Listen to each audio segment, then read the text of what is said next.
accept what Allah has decreed for us," the Quran said. "Endure patiently with beautiful patience." But what of Kris? How long had he been lying here, wasting away on the mountain? Had he been written off? If the CIA thought he was alive, wouldn't the military overturn the entire country, every province looking for him? Why was he being allowed to rest in peace, cared for tenderly by this lonely father? Was Kris even alive? He'd offered to trade his life for Kris's. What did it mean that he was still breathing? If he came out of these mountains and found Kris's grave, he would shatter. He would shatter and fall to dust, and there would be nothing left of him. He couldn't take losing both his father and Kris. He knew the limits of his sanity. Was this his last chance? A way to return to Allah, live a life he could have had with his father before joining Kris in the next life? Their souls were destined to be together. He would always return to Kris. "All the days of the rest of my life are merely hours to pass until we meet again. Our souls will always find each other. I will see you again. Alhamdulillah. La ilaha illa Allah." Abu Adnan chanted softly. He repeated his words, the shahada, the cry of the faithful, the statement of faith. La ilaha illa Allah. Choking, gasping, with tears staining his lips, snot running in rivulets down his upper lip, he whispered along with Abu Adnan, "La ilaha illa Allah. There is no God but God. Oh, Baba. Oh, Allah, find me, please. I seek you. I seek you now more than ever. Help me, oh Allah, help me. I am lost. I can't breathe. I can't think. I can't go on. Help me. I have lived in the darkness, consumed with anguish. Help me. Help me, Baba, please." Lines from the Quran, words on his father's lips, rose like bubbles in his memories.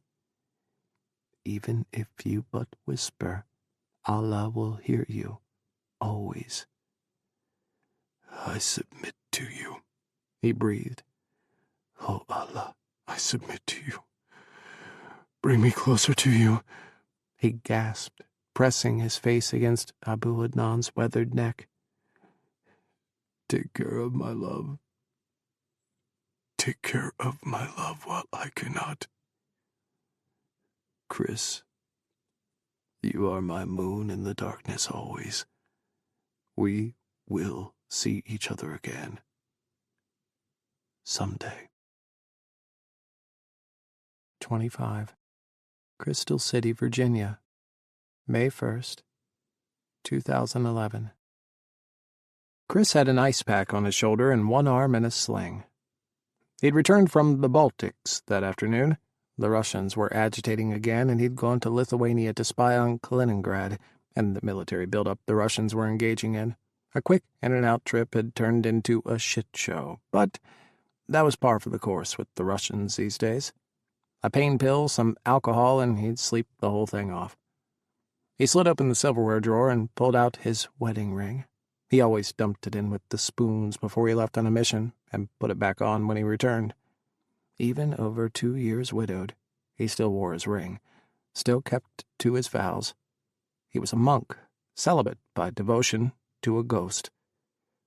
He wasn't ready. Everything he felt he'd channeled into his work, into SAD. Counterintelligence operations was his specialty, but not counterterrorism. Nothing anywhere near the Middle East or Islamism. He was kept purposefully away from all things Arab. He spent his time in the Arctic Circle in Eastern Europe, chasing Russians and playing spy versus spy. He was a lit fuse at all times, a hair trigger ready to snap, ready to fight, ready to launch off at anyone who looked askance at him. In the field, he was a brawler. He had soaked up Muay Thai and Krav Maga, jiu-jitsu, and even straight boxing in training. Most nights he hung around the CIA gym, waiting for a sparring partner. It was the only way he felt anything at all. He slumped on his couch, legs akimbo, and stared out his giant windows. D.C. was lit up, the National Mall, the monuments, the dark spill of the Potomac cut through 1,000 glowing lights. He liked looking at the Capitol, staring down at the bureaucrats who made the decisions that shaped his life. That made him a hero, and then an outcast, and then a hero again. Though, of course, all heroes fall. And every gay story ends tragically. Wasn't that how the world was supposed to work? It wasn't enough to be brown and gay and outside the lines. He had to taste perfection and then have it all ripped away. Kris imagined he was in a tower overlooking the city, exiled, forced to watch as the world carried on, as his world was shaped and reshaped by assholes, morons, and idiots. His phone rang. It was probably Dan, checking in on him after his mission. He wasn't up to seeing anyone, but maybe tomorrow they could grab a drink. Dan was his one friend, his only friend in the whole world. He probably needed to change that. His blood boiled and his stomach curdled whenever he was around his straight teammates. They still barely tolerated him, and the reverse was also true. He preferred to work alone. He preferred to never see straight people. It was irrational, completely, and yet he resented their happiness, their ease, how they met and loved and married, how no one told them their love wasn't valid, that their marriage didn't exist because they crossed a line printed on a map, how no one took away their love, their memories, if everything went catastrophic. He just couldn't stand it. There was a gay community center in D.C. He should check it out. He hadn't seen a play in 2 years, hadn't been to an art gallery since Toronto. And David. His phone vibrated in time with the rings. Blinking, he stared at it. It wasn't Dan. It was George. George hadn't said a word to him, not once, since everything had come apart. He had turned his back on Kris when Kris was locked in the Learjet while the coffins were unloaded, and he'd left before Kris deplaned. He'd never called, never sent a card, never left a shitty voicemail, or even sent a text saying he was sorry for Kris's loss. Well, Kris had called him. One time, drunk, raging, fuming at the world, he called George at 4 in the morning and hollered at his voicemail, at the CIA, at George, at everything that was wrong in the world over a year and a half ago. Nothing. What the hell was this? He answered just before it went to voicemail. George? Silence. Then, Kris. He heard George sigh. I know it's been a while. 3 years, 6 months, and 28 days since David died. More silence. You didn't call, George. We always called each other. Wasn't that what we did? When things were bad, we called each other. Kris, you never called. He heard George swallow like he was trying to swallow back vomit. Look, I'm calling about something else. If you're looking for a favor from me, I am hanging up the phone. No, I'm ripping the phone in half. No, I need to tell you something. But I can't go into details, just... Look, something is happening tonight. We're finishing our mission and getting revenge. For David. Time slowed. Kris tried to think. His eyes closed, he inhaled, forced himself to ask, What do you mean? Well, we started back in Afghanistan. It's ending. Tonight. Osama Bin Laden. Kris's tongue stuck to the roof of his mouth. He shook his head, tried to jumpstart his brain. Stay by the news, George said quickly, his voice hushed. I'm at the White House, and it's happening right now. He paused. I told the guys to put in an extra bullet. For him. George.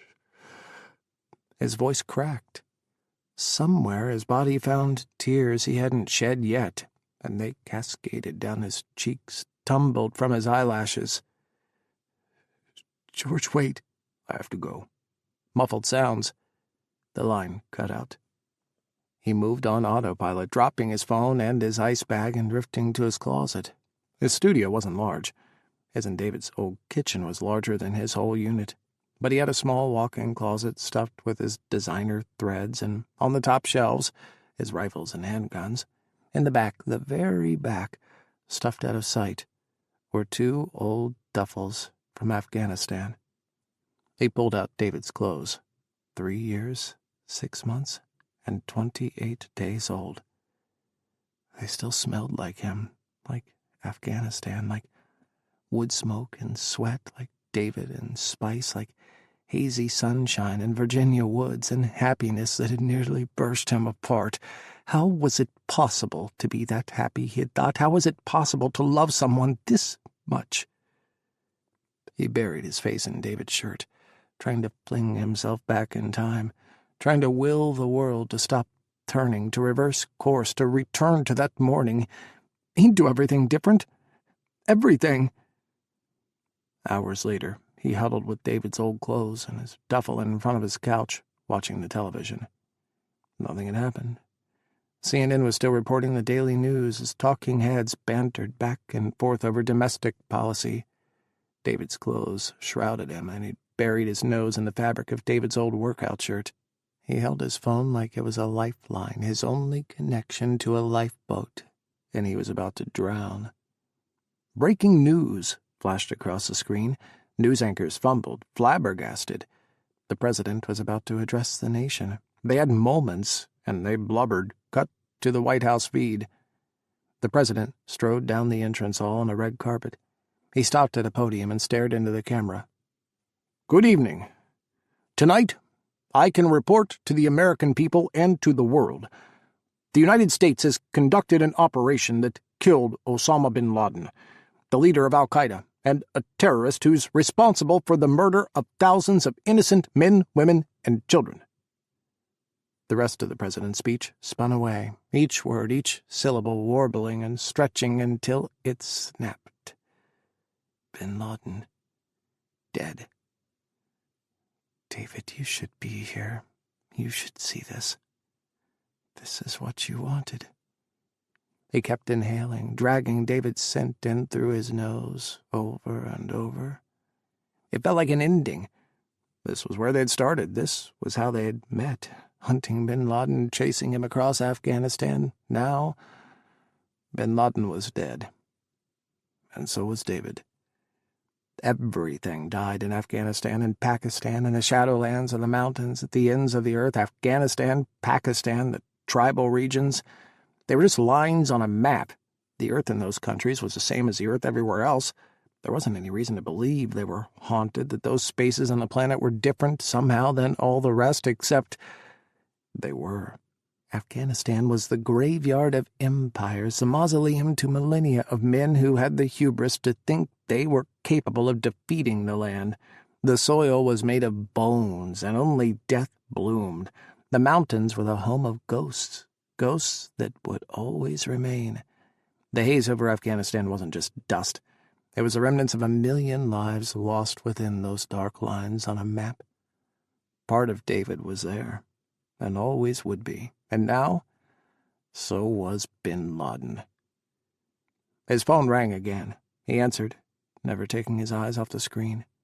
The president was talking about how he directed the CIA to make finding Bin Laden their top priority. That had been him. He'd been given that mission. He'd been in charge of the hunt in a remote base on the edge of the world. Hello? His voice was hollow. Even to himself, he didn't sound human. He sounded like something that had died and come back from the grave, but was missing something integral. It was George. Are you watching? The president spoke, echoing eerily over the line. He could hear the president speaking somewhere near George and over his television, an echo of a delay. As we do, we must also reaffirm that the United States is not and never will be, at war with Islam. I've made clear, just as the President did shortly after September 11th, that our war is not against Islam. Bin Laden was not a Muslim leader. He was a mass murderer of Muslims. Indeed, Al-Qaeda has slaughtered scores of Muslims in many countries, including our own.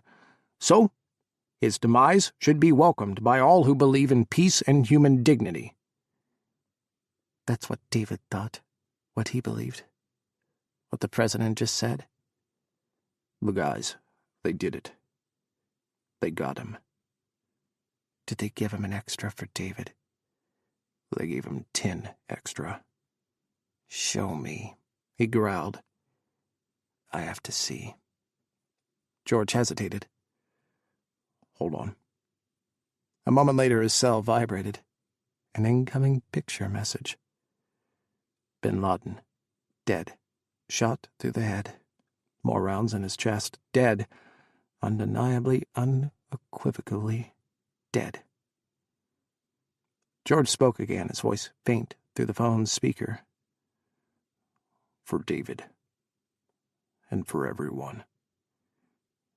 Fury roared, racing through him.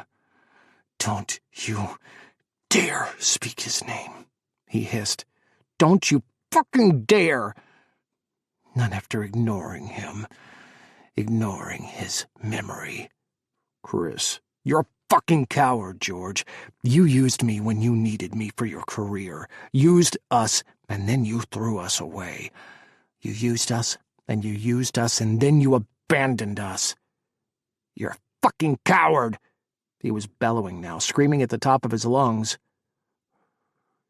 You're right, George said. His voice wavered. You're fucking right, Kris. I just couldn't... You are a fucking monster! I couldn't face you. I couldn't look you in the eyes. God damn it, Kris, I sent you there. I was the one who convinced the director that you were the only one who could get Bin Laden, that you were the one we needed at Camp Carson. I fucking sent you and him there. He felt like a plane plunging to earth. Like a passenger on September 11th facing the end. The air rushed out of him. He clung to the carpet. You never liked me. You never... I respected the hell out of you. I knew you were the sharpest mind we had in CT. You threw me out of CT! On TV, the President was thanking the nation, reminding them of their history, the pursuit of prosperity and equality for all. The words rang hollow, and Kris's empty, dead heart constricted around the memories of David being ripped from him in the end. There'd been no equality for him and David. Never. George's voice wavered again. I'm sorry, Kris. I'm sorry. For everything. You didn't deserve what happened to you. It was my fault. His voice choked, died. He sniffed and blew out a rush of air that scratched over the line. The part where you didn't call, where you didn't do anything, not one single thing to help me, that's your fault. You know, once, I thought we were almost friends. George took it, his cutting hatred. He stayed silent. I didn't deserve to get all the blame for what happened. I didn't deserve to be thrown out in the cold. I didn't deserve to lose my husband, the love of my life. I didn't deserve how the CIA treated us after. You ripped everything, absolutely everything, away from me. You never let me say goodbye to my husband. To my husband, George! You knew. You knew how much we loved each other. And you let them take David away from me in Afghanistan. Did you want to make it hurt? Did you want me to suffer? Another snuffle over the line. It sounded like George was crying. There were voices in the background. The TV had cut away from the President back to gobsmacked talking heads on CNN, commentators who didn't know what to say. how to frame the announcement. Kris heard someone call to George. "You have to go. You're the big man at the White House now. Deputy Director of the CIA. Such an important job. Do you ever think about the backs you stepped on to get there? How many times we bailed your ass out of a jam? Do you ever think about my dead husband?" "Yes, I do." "Good!" He was vicious. He wanted George to hurt even a quarter of what he felt every day. Good. Think about him every fucking day. "I'm sorry, Kris. I just hope this helps somehow.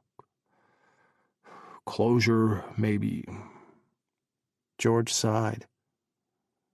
"I spent an hour in my office after it was done. Just empty. I don't know what to feel about this." "You should feel ashamed." "I do," George whispered. "About you." Someone called to George again. It sounded vaguely like the president. "Go. Go save the fucking world, or whatever it is you do in CT now. Don't call me again, George.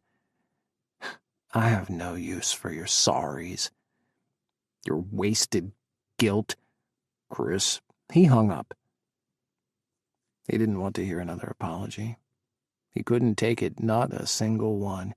He wasn't going to absolve George, save him from his bad decisions. Not this time. In his unit, he had a single picture of David, his official army photo from his last year in Special Forces. The David he'd met. The David he'd fallen in love with. David, before 1,000 souls weighed heavy on them both. And when they spent the best years of their love working for others, for governments and bureaucrats who didn't care in the end at all about them. What if they had just run off into the sunset? What if they'd been selfish? Why had the burden of security, of saving the world, landed on their shoulders? He held the frame, traced David's stern expression. In the back of his closet, David's army uniform still hung in a garment bag. David had told him once he wanted to be buried in it. But no one had asked Kris what David's last wishes were. Kris pressed a kiss to the cold glass. He pitched sideways, lying in David's dirty clothes, David's picture in his arms, and watched the commentators on TV recount the past decade, the war on terror. He watched his life play over the screen, days and months and years of war and terrible, terrible decisions. My love, wherever you are, I hope you have found the peace that this world never was able to give you. I will always love you. Pakistan Northwestern Frontier, Peshawar Province, federally administered tribal areas. "It is all right," Dawood cooed. "No need for tears. This is only a little cut." He wiped tears off the dirty face of Bahruz, a young boy from the mountains. Bahruz had a jagged slice from his elbow to his wrist, almost down to the bone. Somehow he'd skirted the arteries. He and his brother had been playing, goofing off when they were supposed to be helping their father in the fields. Bahruz's father held him in his lap. "You can help him. You can." "Yes, Bu Bahruz." Dawood cupped Bahruz's father's cheek. "He will be just fine." "Allahu Akbar. Alhamdulillah. You are a gift from God." The father kissed his boy's hair and held him tight, offering prayers to Allah as Dawood washed his hands in a bucket of rainwater. The mountain villagers, those who lived with Abu Adnan, stretched across the highest of the peaks in Peshawar province and banded together and built a kala, a central gathering port on a plateau on the slopes of the middle mountain. Every week they met at the kala, joining as extended families within the safety of the mud walls. They traded food, stories, and companionship. Each week, they roasted a deer or an antelope, sometimes a hyena, and rarely a tar after Friday prayers. David had been introduced as Dawood, Abu Adnan's adopted son. He was welcomed with open arms, a brother of the faith. As the sun set, they lit fires in the kala and gathered around the warmth. Children, boys, and young girls played in the shadows, running and hiding and drawing in the dust. The wives and mothers retreated to the women's quarters, relaxing in the company of friends. The men stayed by the fire, watching the stars burn above. They were so far removed from the world, so distant from any hint of civilization. The stars seemed close enough to touch, jagged diamonds hanging in the sky. They seemed to grow there, like seeds planted in the garden of time. The Milky Way stretched from one horizon to the other, bright enough to turn night into day. When the moon was full, it was as if the sun was still shining. Dawood became the villagers' medic. He helped a woman with pneumonia, having her sit over a pot of boiling water and inhaling the steam until she was able to expel the infection. He treated cuts and broken bones, cared for newborn babies, after the women helped the mother through childbirth. There was no war in the mountains, and he never saw a gunshot wound or the after-effects of a bomb blast. He saw the best of life in the face of a newborn baby, and eased the pain of life's end as the elderly lay down their burdens for their final rest. Children loved to run to him when he was in the kala, look at the mountain herbs and plants he collected. He had a small garden, and he grew kava and ginseng, carrots and barley. He collected bamboo and birch, Aleppo oak and Arjuna bark. He traded for needles and thread and was able to close wounds with stitches, perform small surgeries. He taught the children how to wash their hands, though they spent more time splashing in the plastic basin than actually washing. More and more he was chosen as the Friday prayer leader. Slowly he became not just the medic, but the imam for the mountain. His life was simple, austere. He rose with the sun and prayed beside Abu Adnan. Every day he set out for the kala, and families in need came down to him in his small medical office made of mud brick walls with no door. He stopped to make his daily prayers under the sun, and then journeyed back to Abu Adnan. The families paid him in food, in eggs and flatbread and fruits, and he had something to bring home to the man who had become his father, Bu Adnan. They ate together, lounging by the fire, and talked of Islam, of Allah, of history, of faith, about the weather and the crops and the mountains. At night, they prayed together beneath the burning stars before going to sleep. Occasionally, Bu Adnan wanted to know about Dawood's past. Who was he, and why had his son brought him to the mountains? Dawood told him he'd been working for the Americans, that they'd been trying to catch bad men, and he'd been captured in turn. Bu Adnan spoke of his son, how he'd been seduced by men with rifles down the mountain, how they'd shouted about jihad and every Muslim's duty to defend the faith. Bu Adnan had tried to shield his son. They were safe in the mountains. Only death came up from the valley. His son, filled with the passion of youth, had wanted more. It was the duty of all Muslims, he had said, railing at his father. Adnan had disappeared, and only came back to throw Dawood at Bu Adnan's feet. Perhaps he knew he was going to die, and he wanted me to have another son. Insha'Allah, that would be good for a son to do. A father should never be left alone. Neither should a son. One night, Dawood told Bu Adnan about his father, about the stadium and the basketball court and his father's prayers. They prayed together, and Bu Adnan held him as he cried. It is as the Prophet, Sallallahu alayhi wa salam, said. The first 3 generations that followed him are blessed, and following that, the Muslims will lose their way. They will be confused and take hold of evil things and wickedness.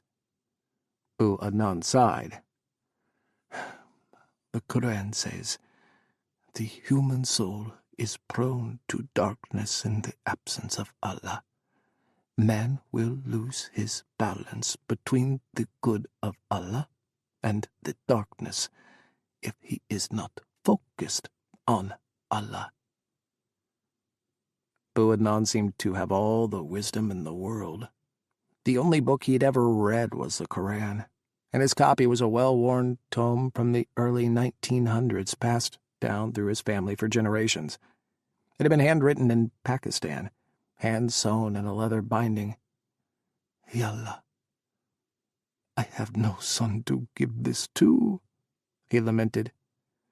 "It will go to you, Habibi." Was this what having a father was like? Was this what his father would have been like had he lived? Would they have spent their days and nights like this, talking of the world and Islam, of faith and the future? Some days, when he squinted, Dawood swore Bu Adnan looked just like his baba. The curve of his back and his loose kameez, the set of his shoulders. Bu Adnan loved Allah, and loved his home, his people in the mountains, and he came to love Dawood too. At night, after Bu Adnan went to sleep, Dawood would gaze at the stars. He watched them fall, blazing through the night sky, this nameless mountain at the end of the world. He didn't feel a part of the world anymore. He felt outside of it. He stared at the moon, so full and huge. He thought he could leap off the mountaintop and grab hold, hang on to the moon as it circled the world, let go and fall back to earth, right where Kris was. If Kris was even alive. It seemed ludicrous, a complete fantasy that he lived on the same planet where he and Kris had waged a decade-long war. The United States had technological superiority over every inch of the globe. There wasn't a speck of land they couldn't see or control. He thought, how was this corner of the world possible? Where was he, where he was outside of time, outside of the raging, endless war? In all the vastness of the world, there truly were some untouched corners, it seemed. If he just picked up a cell phone and made a call, said the right words, the NSA would sweep up his transmission. In days after it was decoded, someone would know he was alive. They would know where he was. But there were no cell phones here. Not on the mountain. There were no drones or satellites, no patrols passing by, no informants or human sources, no American presence at all. It was almost unnatural, strange. All of their technological superiority, all of their wizardry, and he couldn't do a single thing to contact home. Not from where he was. He was encased in silence, in pure, impenetrable silence. The hoarseness before a scream, the void of sound, the absence of American might. Did he even want to go back to the war, back to confusion and darkness and a life separated from Allah? Did he want to go back to the pain? The constant grinding frustration, the way the world had rubbed him raw, back to everything he'd buried for decades? Could he go back and find Kris dead and gone? There were some things he could not face, he knew, in the depth of his soul. He'd begged to trade his life for Kris's. Was this exile merely Allah's mercy? His way of sparing Dawood the agony of certainty? Kris was, by all probabilities, dead. He didn't know what to do, what to think. So he stared at the stars and spoke to Kris, whispers that he imagined the moon would carry to wherever Kris was, living or dead. My love, I stitched little Behruz's arm today. He makes me think of what you must have been like as a child, always impetuous, never listening, always trying to have fun and go his own way. He will leave these mountains when he grows up, I can feel it. I dreamed about you again. The same dream, the one I always have. Your smile, your happiness, Yaruhi, I hope you are happy. Somehow, somewhere, I pray to Allah that you are happy. With every one of my prayers, your name is always on my lips. Your soul is always in my heart. There is not a moment that passes where I do not think of you. You are the moon that rose in my darkness, Yaruhi. And I know that I will see you again, my love. I know it. In my soul. The moon took his words silently every night. Somewhere, Kris was beneath that same moon, alive or dead, in this life or the next. They saw the same moon every night, and he imagined it was their one connection, a tether that ran from his heart to Kris's, circling around the moon. I will see you again. Now. 26. Tallinn, Estonia, September 6th. Kris rolled his neck as he settled into the last seat on the CIA's unmarked Gulfstream jet. The others from the mission took seats up front, leaving a wide berth around his back row, just the way he liked it. Up front, the 3 CIA officers held hostage by Russian President Dmitry Vasiliev during his war games with President McDonough were smiling and popping bottles of beer as they reclined in the front row seats. Banged up and bruised around the edges, they were no worse for wear. President Vasiliev had waited until President McDonough was just about ready to invade before agreeing to release the officers in a pseudo-prisoner exchange. The U.S. didn't release any Russians back across the Koidula border, crossing into Estonia.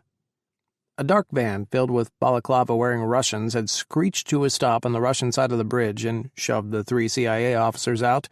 On the other side, a company of Estonia's infantry, a platoon of British Royal Marines, and a platoon of U.S. Marines waited, a strong showing of NATO-aligned military. Kris and the rest of his team were there too, matching the Russians dressed in head-to-toe black. He'd almost wished it had gone sideways, that he'd had a shot at the Russians. The exchange had been too simple, too easy. He itched for more. When they landed in D.C., he'd head to the gym, try to drum up a sparring partner, sweat it out with some right hooks and roundhouses. Or maybe head out for the night.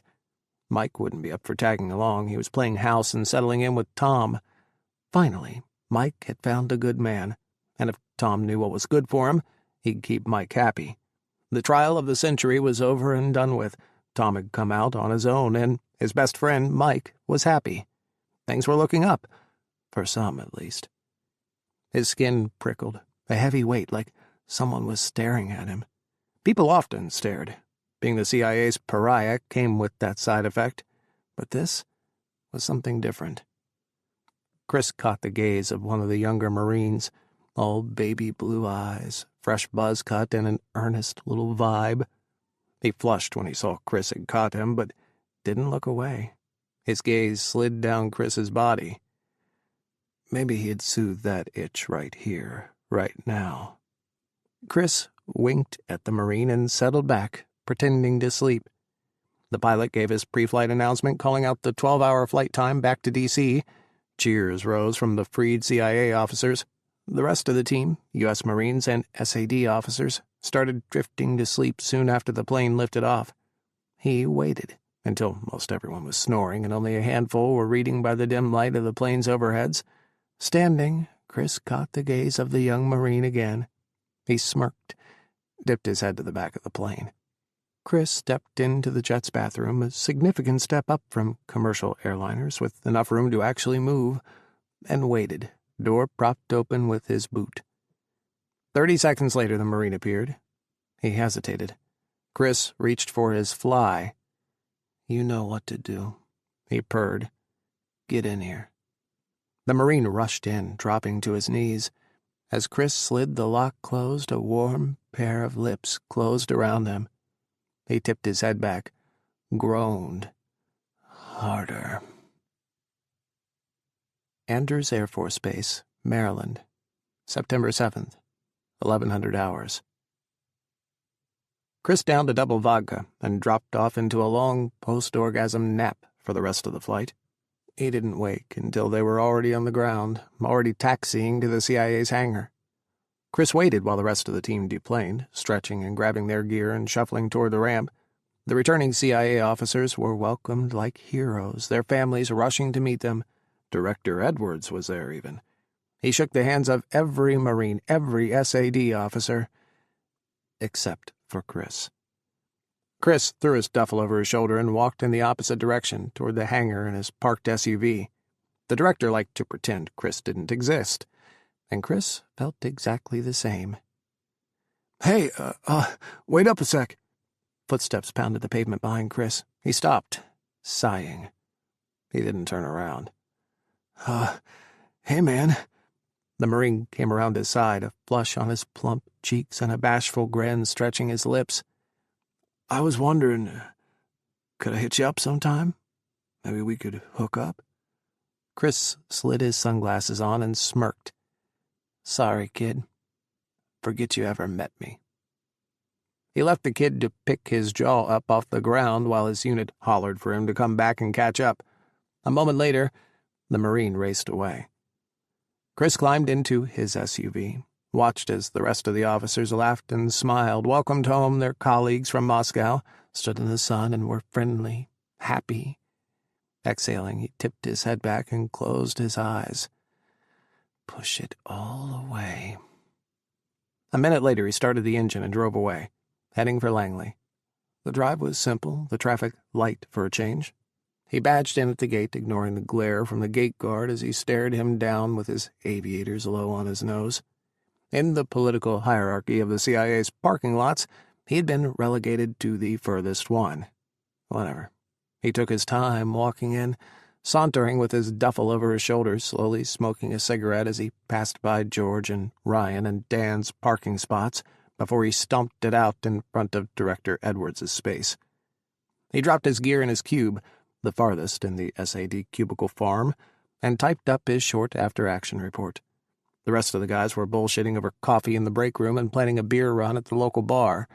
He, of course, wasn't invited. He checked his email, reminders about security procedures, range time information, and a monthly CIA picnic next week, before shutting down his computer. Time to head out. Kris gave the rest of his team a princess wave as he passed by. They glared at him, their conversation going silent. It would be a wonder if he didn't get a bullet in the back of the head one day. Friendly fire, blue on blue. He was too gay. He was sure their defense would go. We just snapped. It was one wrist swish too many, one perfectly arched eyebrow too much. Kris's boots squeaked to a stop in the wide central hallway of the headquarters building. Should he? God damn it. There was a tiny part of him that kept him up at night, that ate away at the base of his brain. He'd been ruthless with himself, shutting that voice down, but no matter how hard he tried, no matter what he did, there was an emptiness inside of him that just opened wider.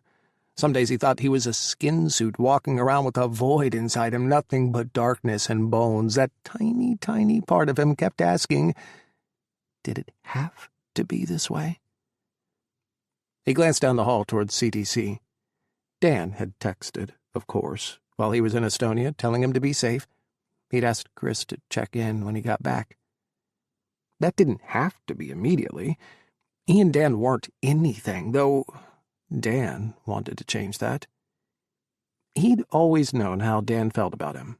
From that rooftop in Pakistan 15 years before, sharing a shitty bottle of Chardonnay when Dan had confessed he wanted to take Kris out to dinner, wine him, dine him, woo him. But he'd been 2 months too late. Kris's heart had already belonged to David. But 15 years. Shouldn't the affection have tempered? He'd thought Dan would have moved on, found his own partner, husband, someone to love. But every time Kris asked, Dan always demurred. He had been Kris's best and only friend until Kris started going to the gay men's community center events a few years back, started socializing with other gays again. Finally, he'd been like a chrysalis breaking free, a part of his soul resuscitated by rejoining his people. He'd dived in head first, desperate for his people, desperate for normality in his life.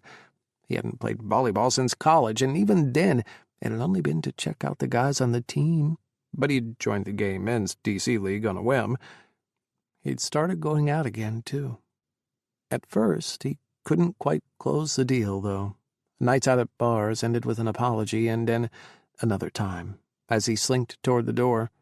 He'd wanted his people, wanted the energy, the vibe, the thrive, wanted to be full of the gay life again, have everyone's gayness pumped straight into his veins as if he needed a transfusion of gay to come back from the dead.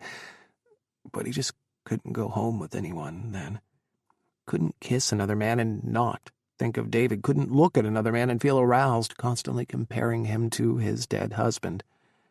Every man competed against a ghost, and every man was found wanting. One night, he'd met Mike, a new gay from out of town, freshly transplanted to D.C. Everybody in the bar had wanted him that night, but Mike had zeroed in on Kris. Honey, you're barking up the wrong tree. He'd wanted to be rid of Mike, send him spinning in another direction, but Mike was fun and kind, gentle when he had no right to be. He'd wanted Kris. And for a moment, a half a breath, Kris had thought about it. Mike was the only man he'd ever met who reminded him of David, in a way, who had that same mixture of strength tempered by warmth and an earnest, honest kindness. Mike was David without all his ghosts, he'd finally realized. But he'd told Mike no a half-dozen times. Mike asked him out for brunch the next morning instead. He'd shown Mike around D.C., given him tips on where to live, what to watch out for, and who the real snakes in the grass were. They'd had dinner, and then drinks, and then that became routine. Mike never pushed again, and Kris had one more friend. It was nice, having a friend who didn't know his entire tragic past, who had no idea he'd once been Director Edwards' hand-picked hero, a hero who had made the president crow with pride, but who then had gotten his entire team killed, let his husband be murdered, who was the scum of the CIA, a walking scarlet letter of pure shame. Of course he told Mike, in fits and starts.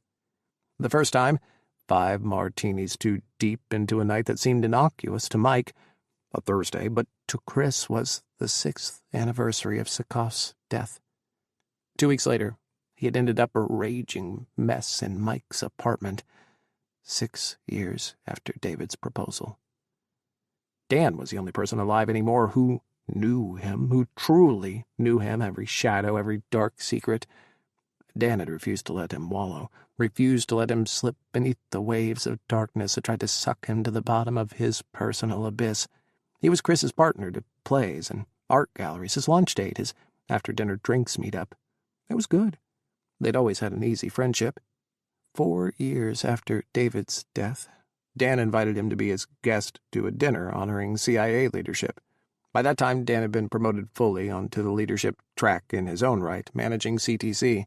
He, along with George, the deputy director of the CIA, and Ryan, the new chief of clandestine operations, would all be receiving handshakes and huzzas from Director Edwards and the president himself.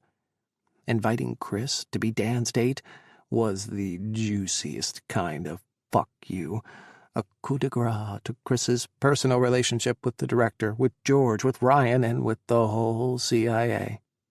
You sure you want to even be seen with me? I'm the CIA leper. You'll catch whatever I have. Soon you'll be the agency's most hated.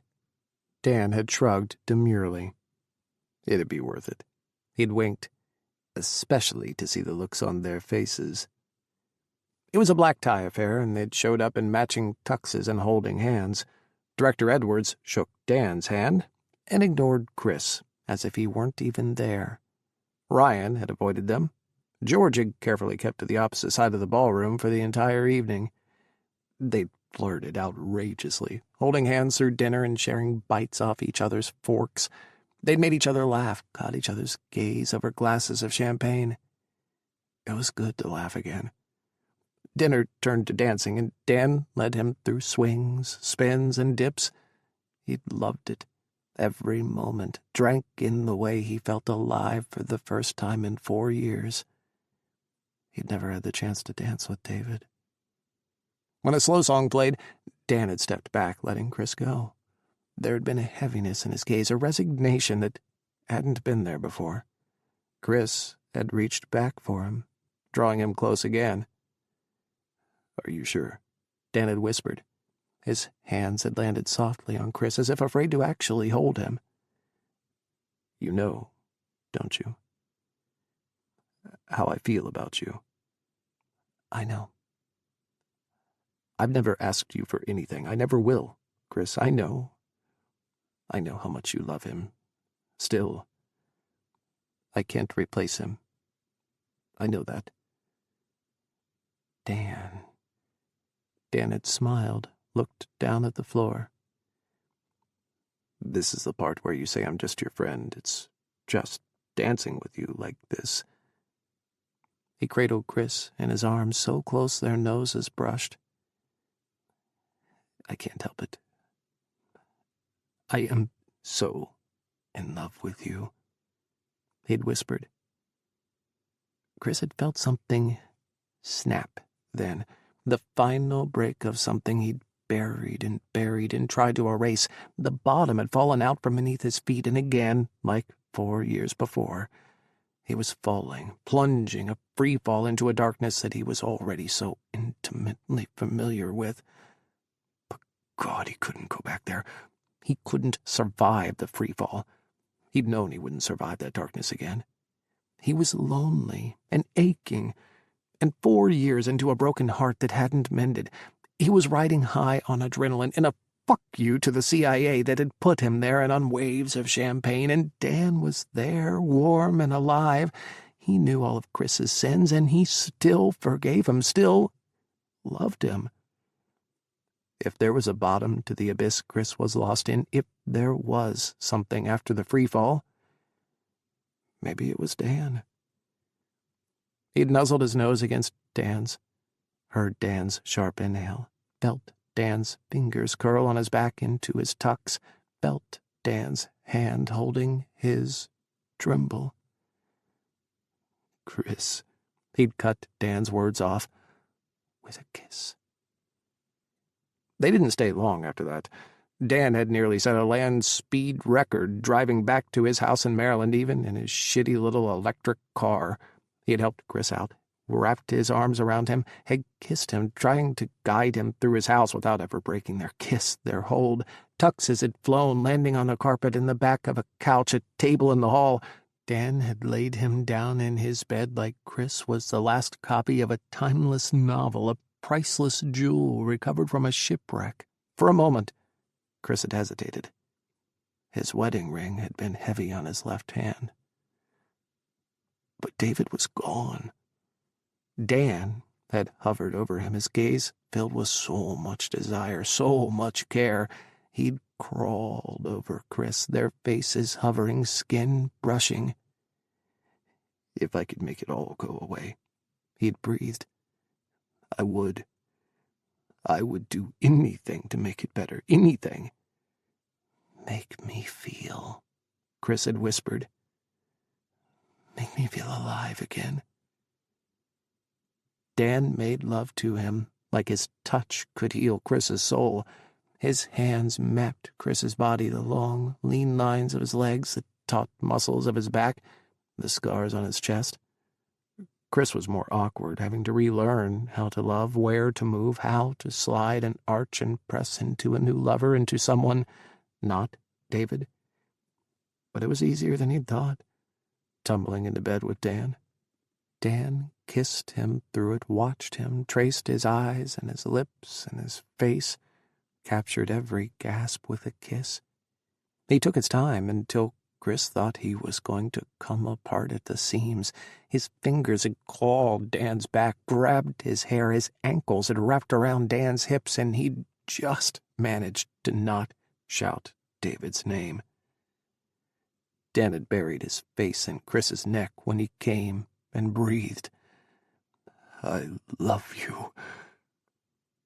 They came together twice more that night, Kris riding Dan, and then Dan pounding him hard and fast as Kris screamed face first into a pillow. They'd been a sweaty, sex-ruined mess when they finally fell asleep. In the morning, Kris had woken alone, listening to Dan whistle softly to himself as he cooked breakfast. It had felt wrong, suddenly, all wrong. He was still wearing his wedding ring. David wasn't having sex. Not in the afterlife.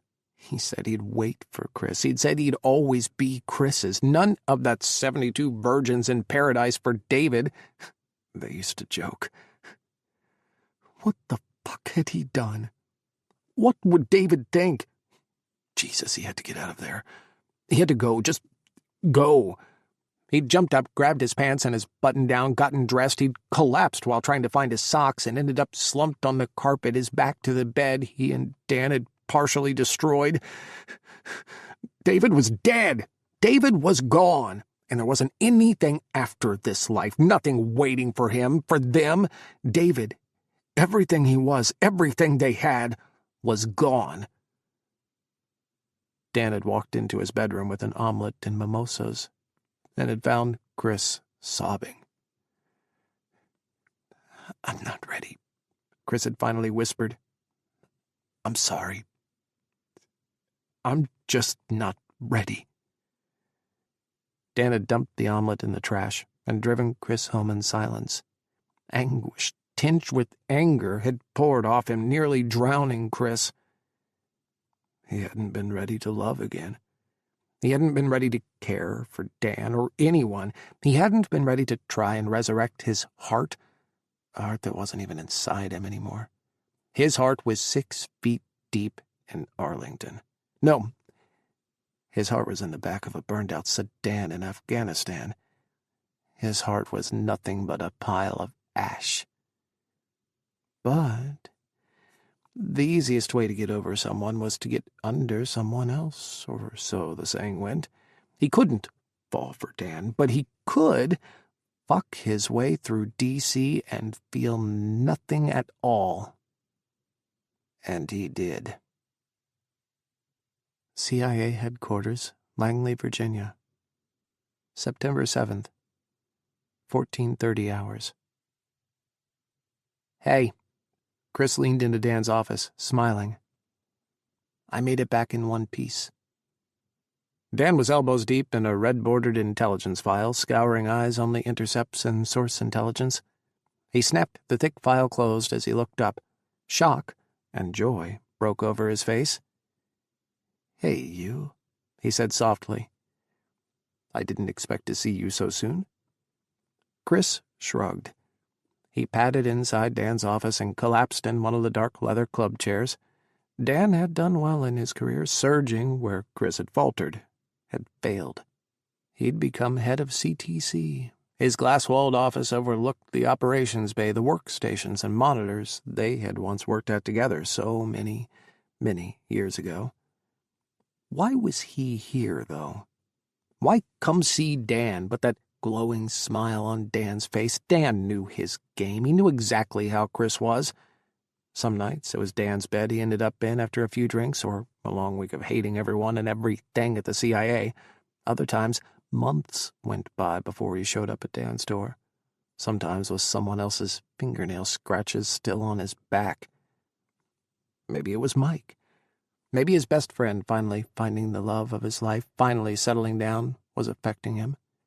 He'd been happy like Mike, once.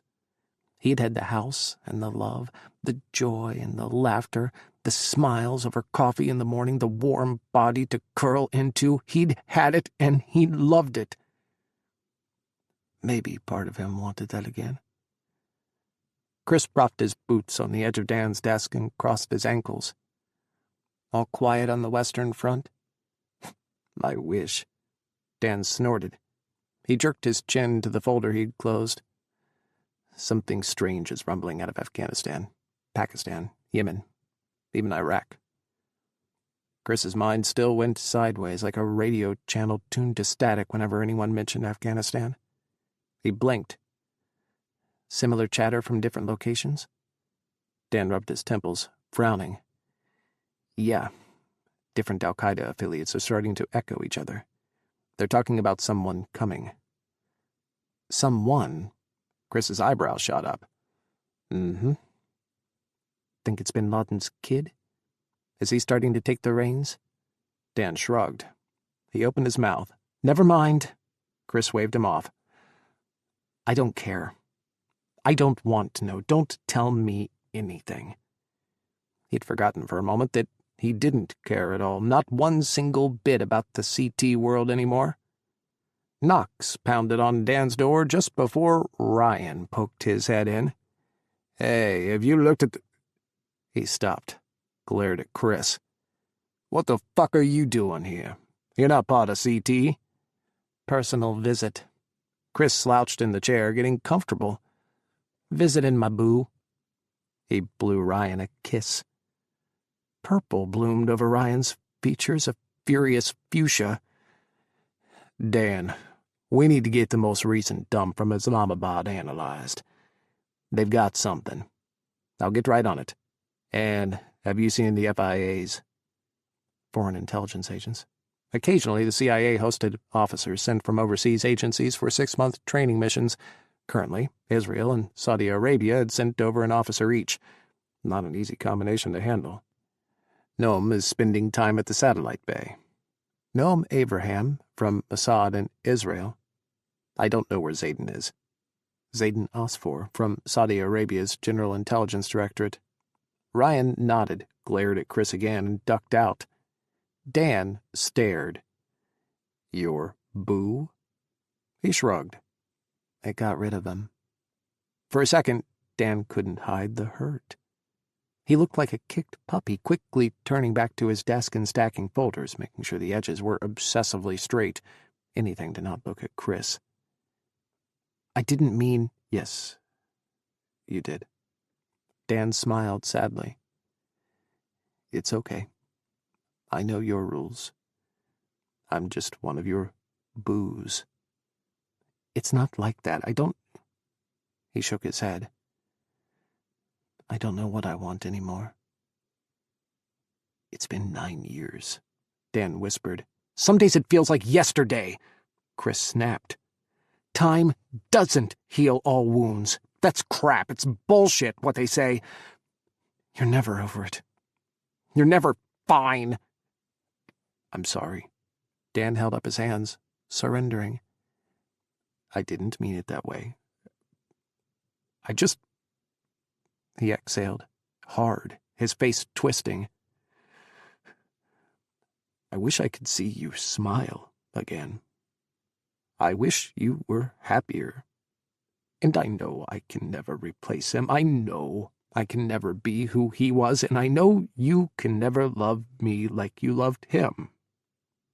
But... He stopped, drawing up short like he let too much slip free.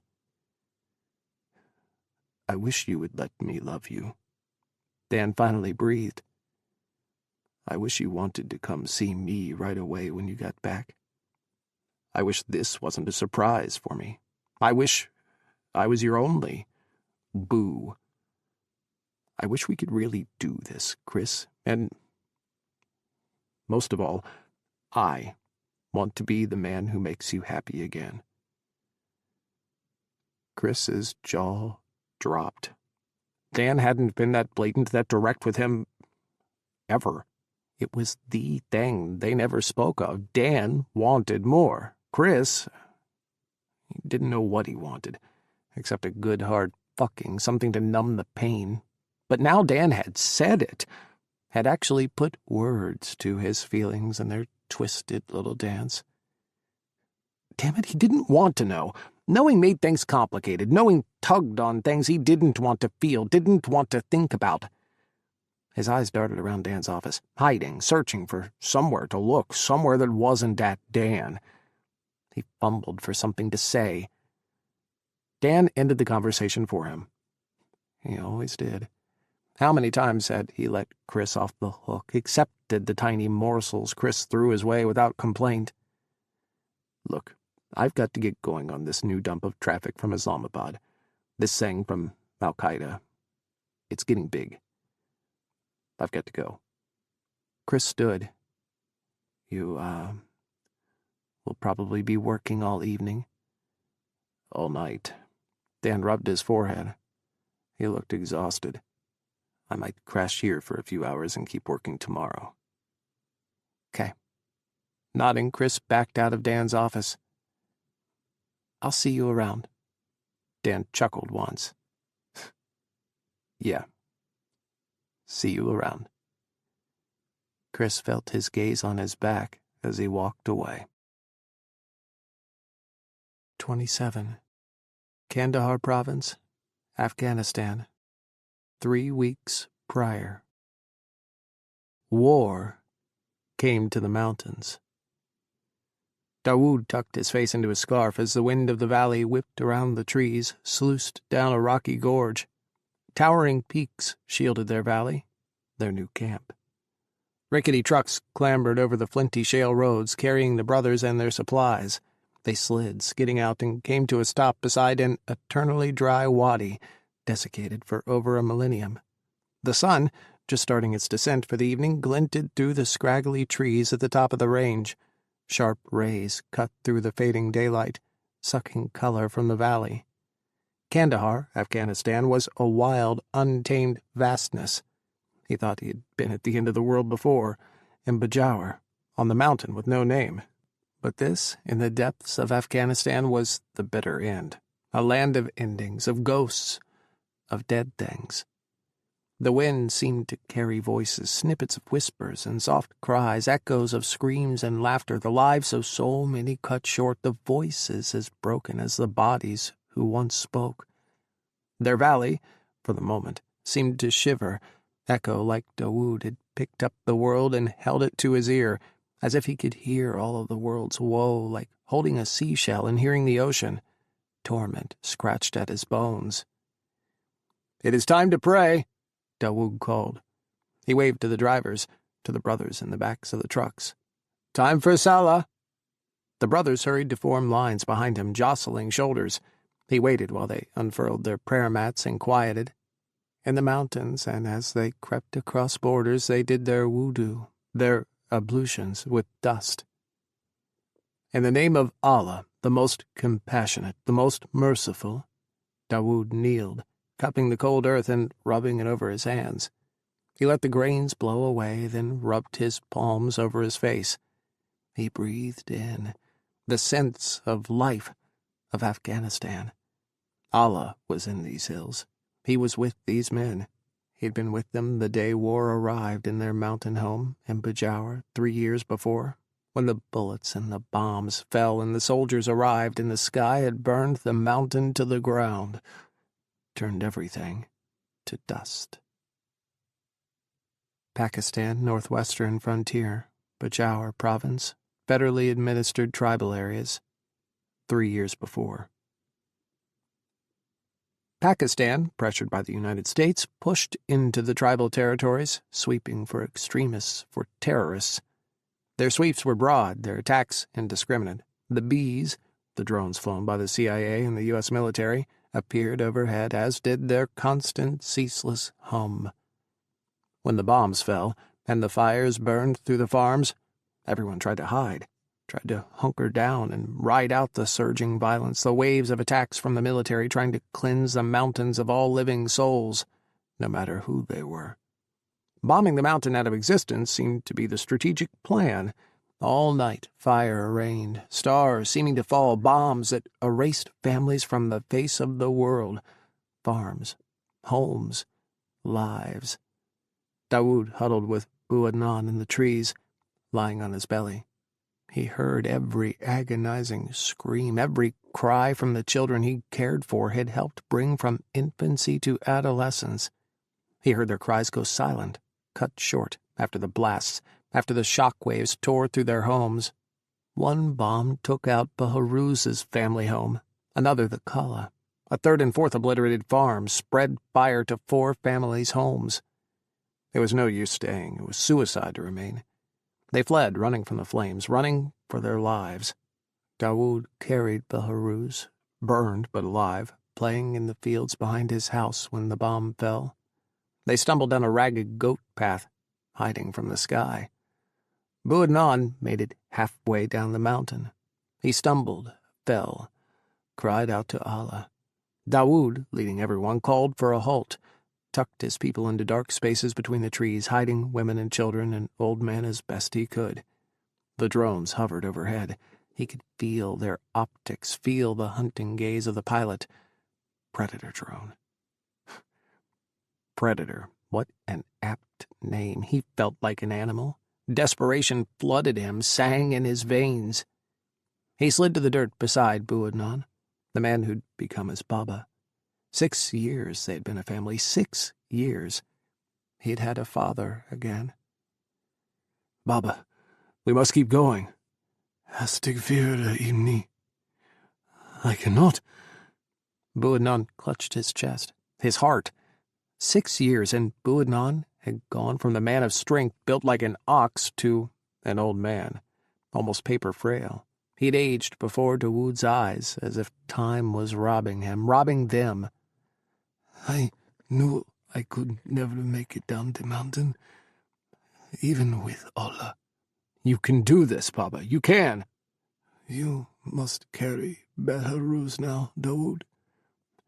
He needs a father, now more than ever. Baharuz was a young teenager, wide-eyed and wondering, forever slipping away from his family. It was that which had saved him.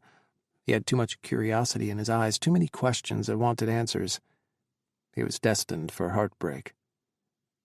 Baba, it was never Allah's will that I leave this mountain, Ibni. Buadnon clutched his chest again, heaved a ragged breath. His eyes were wet, burning into Dawood, twin rubies shining through the dusty depths of time, strong despite his withered frame. He reached a shaking hand for his Koran, lying in the dirt beside him, the one item he carried from their home. This belongs to you now, Habibi. Baba. No. We are all getting off this mountain. Gunshots in the distance, answering fire from the ridgeline, fighters on the ground, military, warlord, jihadist. He couldn't know. The sky was on fire, the mountain was falling, and his father was dying. Again. Habibi. Buadnon cupped his face. He couldn't hide the pain, the way he curled over his chest, his ragged breaths, but he tried. For Dawood he tried. Take our family away from here. Keep them safe. There's nowhere safe in the world, Baba. That was it, our home. His throat clenched, his vision blurred. Not again, inshallah. Not again. What do I do, Baba? What do I do? Follow the Prophet, Ibni. Buadnon gritted his teeth. His hand clasped Dawood's cheek, gripped his face bruisingly tight. You know in your heart what your path is, what it always has been. Allah laid out your life for you, Habibi. You must follow the path Allah has laid out for you. No. Dawood leaned over Buadnon, pressing his forehead to his father's. His path had once been twisted and rotten, full of darkness and pain. His path was supposed to circle that mountain endlessly, live out his days in the light with Buadnon. Why was Allah dragging him back to the darkness, to death and anguish and war? Baba, I don't want to. Allah alone is charge of our days, Habibi. His will for you is laid out, and his will for me is to die. Buadnon shuddered. Bismillah. Allah granted me that you shall be my last sight. Baba! Dawood grabbed Buadnon with both hands, cupped his face, held him close. Baba. His father held him, and he held his father in return as Buadnon exhaled his last breath. He shouldn't cry. He knew he shouldn't. Everyone's time on the planet was determined by Allah, and to cry over a death was to subvert Allah's will. But tears built and tumbled from his eyes, dropped onto his Baba's still face. It wasn't fair. Losing everyone he loved. Everyone in his entire life. What path was this Allah had laid for him? What point was there to this pain, this anguish, time and again? What point was there to the darkness, the rage in his soul? Screams rose from the scrub brushes he'd hidden his people in. Sounds of running, men bursting through the trees onto the goat path they were following, clad in black with fighters' vests and jihadist masks. Every man carried a rifle. Dawood laid Bu Adnan down and rose. 2 strides placed him between his people and the fighters. His hands clenched. Assalamu alaikum. One of the fighters made his way to Dawood. His eyes darted over Dawood's people. Brother, where have you come from? Wa alaikum assalam. Dawood grunted. We come from up the mountain. The bombs, they drove us down. Those dogs are bombing everything, the entire range. They're trying to destroy these mountains, Yalla. He looked beyond Dawood to Bu Adnan's still body lying in the dirt. Subhanallah, what happened? My Baba, he... Dawood couldn't speak. Inna li'ahi wa inna ilahi raji'un. May Allah give him an easy and pleasant journey and shower blessings on his grave. The fighter held his hand over his heart. He is a martyr, brother. Do not grieve. He is already in paradise with Allah. The mountain rumbled, and on the flinty peak above them fire bloomed, a shower of earth exploding in a mushroom cloud. They are trying to take down the mountain. The fighter reached for Dawood. Come with us. We will protect you and your people. What could he do? The sky was falling, the world was burning, and his family was going to die if he didn't move. He had no idea where to go, no plan, nothing but blind fear that guided them down the goat path. Was his path, instead, to follow this man? He pressed his hand over his heart. Shukran, brother. But I will not leave my Baba. The fighter handed his rifle to Dawood. Do you know how to use this? Dawood nodded, once. I will carry your father. My men will lead us down. Care for your people. He stooped and gathered Bu Adnan in his arms, cradling his body. Bu Adnan's lifeless cheek fell against the fighter's chest, against his vest and his ammo clips. Yalla, we must hurry, before more bombs fall. Dawood rounded up his people, took Baharuz back into his arms. Baharuz was a young teen, but still small, easy for Dawood to carry on one hip with the jihadist's rifle still in his hands. Together, the band of fighters and villagers crept down the mountain. Kandahar Province, Afghanistan. Allahu Akbar. Dawood held his hands by his ears. The brothers behind him repeated the call, the glory to God. Allahu Akbar. He centered Allah in his heart, his intentions. Oh God, this is the path you have led me to. Through the twists and turns of my terrible life, you have led me to this place. You give everything form and then guidance, O Allah. It is only now at the end, looking back, that I see the path for what it is. He placed his arms over his stomach and looked down. Praise and glory be to you, O Allah. Blessed be your name, exalted be your majesty and glory. There is no God but you. In the name of Allah, the most compassionate, the most merciful, you alone do we worship, and you alone do we call on for help. Remember, Dawood, Bu Adnan had once said, every beat of your heart functions only by the permission of Allah. Why does he keep me alive? Why keep me here? Because he loves you, Habibi. You who believe, be steadfast in your devotion to God. Do not let hatred of others lead you away from justice, but adhere to justice, for that is closer to awareness of God. Be mindful of God. God is well aware of all that you do. Allahu Akbar. He led the brothers in the Quranic verse before he bowed. Glorious is my Lord, the most great. When you called on your Lord for help, he responded to you. Was his whole life a cry to Allah? Had he been too stubborn to see the signs? Had he been crying in the dark, raging in isolation, and had missed Allah's reach for his soul?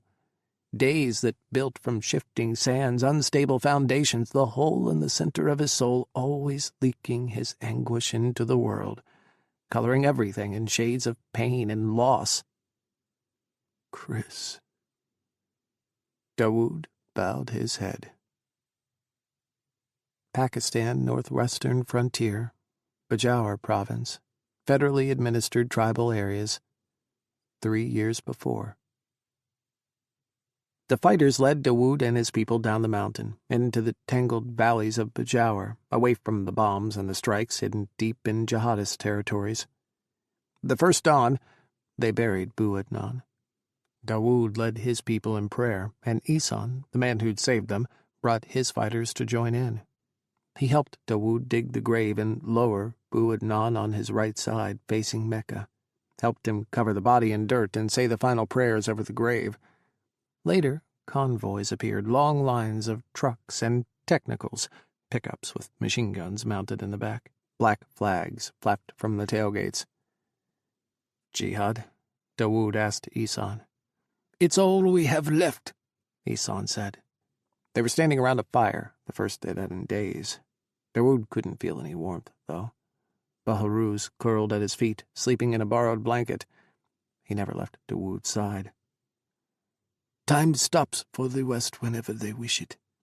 When they are angry, when they are hurt.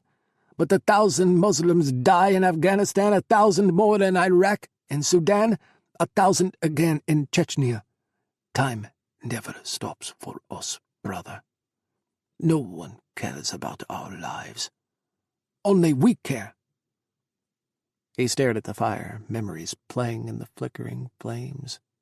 His father's execution in Libya by Gaddafi had been the most evil thing in his entire world at 10 years old. He thought the entire universe would react, that everyone would see the evil of Libya's great guide, their dictator, that there would be salvation and justice from the world, but the world kept turning, even though the ground beneath his feet had stuttered to a halt. Everyone else kept moving on, following the rise and fall of the sun, kept moving forward in time. In Egypt, there wasn't even a headline about the execution. In America, most everyone said Libya like it was a dirty word, a nasty country, and he was just lumped in with everything and everyone that made Libya such a terrible place. No one came to rescue him or his family. No one cared about his father's murder. 10 years old, and he had known a truth then, something he refused to face as a boy. But as a man, the truth was inescapable. The twisted, horrible path of his life, revealing the same truth to him 12 different mirrored ways. Reflections of agony, reflections of evil. Where did it all end? How? Had the paths of history become so hopelessly entangled that there was no end, just a ceaseless cycle of violence and death, killer and murdered always trading places? Where was reason? Where was justice? What was his role in this life? Subhanallah, Dawood muttered. What would his Baba say? Bu Adnan, and his father before him, what would either man have said of Dawood, sitting side by side with Ihsan? Insha'Allah, brother, we must restore the caliphate. Every battle we fight, we're trying to push the invaders away. Little by little, we must reclaim what was once ours. The world is too big now. The caliphate, a land of our own, is now just a dream. We can never go back to the past, to the caliphates of old. Don't you want a home of our own? Muslim lands where we can be free. You know the children of Sakaf are trying, and the Sham. They've taken half of Iraq, half of Syria. Sakaf, Dawood snorted. Sakaf was a thug. He was no Muslim. His followers were not Muslims. Nothing built in his name is any glory to Allah. He and everything he brought into the world go against Allah. Ihsan sighed. The children of Sakaf call themselves the Islamic State. They have declared that they are the caliphate renewed. His eyes were dark, burning with something that looked like wariness as he judged Dawood. Al-Qaeda broke with them recently for being un-Islamic. Ihsan sighed. I lose fighters to the Islamic State every month. They yearn for that caliphate.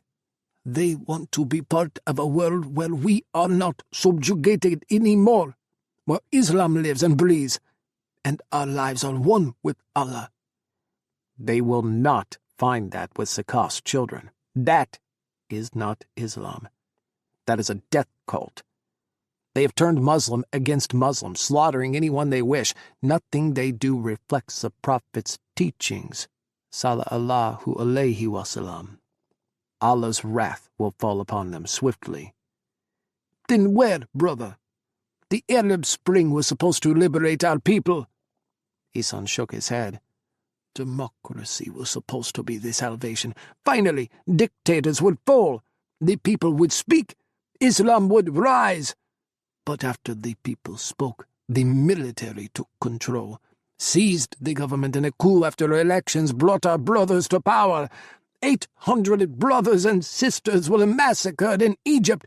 The Syrians are trying to rise up, seize their freedom from the brutal hands of their leader, but the world ignores their cries for help, for justice. The world just looks the other way when it's Arabs and Muslims who are dying. What must we do in this world for our freedom, for our Muslim lives to mean something, to matter to this world? A Muslim is a Muslim no matter where he is or what the world does. As long as he is close to Allah. The more difficult the world, the more a person's closeness to Allah is tested. Dawood swallowed. If he could boil his life down to one statement, that would be it. His words tasted empty, though. There was a war being waged for the soul of Islam, battles that tried to shape their existential reality. Where did he fall on those battle lines? Ihsan's eyes pinched as he stared at the fire. Who are you, Dawood? You do not speak like an Afghan, or like a Pakistani, or like a man who has lived his entire life on top of a mountain. You are your people's imam, but how? What brought you there? You do not speak like an Afghan or a Pakistani either. Ihsan laughed. I'm Saudi. I came to join the Mujahideen after the coup in Egypt. We must defeat these dictators and clear our lands of the infidels until we have something of our own again. Dawood took his time answering. I was born in Libya. I've traveled the world to all the corners. My being has been shaped by the West, but I was born Arab and Muslim. And I've been pulled back to who I am by Allah for a reason. He met Ihsan's gaze. I'm still figuring out that reason. Ihsan smiled. Insha'Allah, perhaps we are meant to meet. Have this conversation. Become friends. He clapped Dawood on the back, laughing. Overhead, the moon rose from behind the shattered mountains, bloodied and haze-red from the fires, the smoke, the blood in the air and the ground. Dawood's eyes lifted. Kris, my bones are exhausted. My soul. I can't understand this anymore, this life, this path. Not a moment passes where I do not wish to hear your voice again. The answers I need are in your soul. But you're gone. What do I do? He prayed to Allah, asking for blessings for Kris's soul to be at peace. Ihsan caught his whispered dua, watched his moving lips. Brother, you are not alone. Ihsan wrapped one arm around him. Come, join us. I'm not a fighter. Not anymore. There are many ways to perform jihad, brother. Jihad of the mind, of the tongue, of the heart. I don't need to tell you this. You are the imam of the mountain. Come! We need an imam. Ours was killed in the bombing. Is this meeting not meant to be? Joining you would be a jihad unto itself for me. Dawood snorted. All Muslims must fight to right injustice, Ihsan said, finger wagging like he was teaching a lesson. You know this. It's in the Quran. It's required by God. Where will my people go? Wherever they wish. We have a camp for some of the families hidden in the hills. It has never been bombed. They stay far, far from it.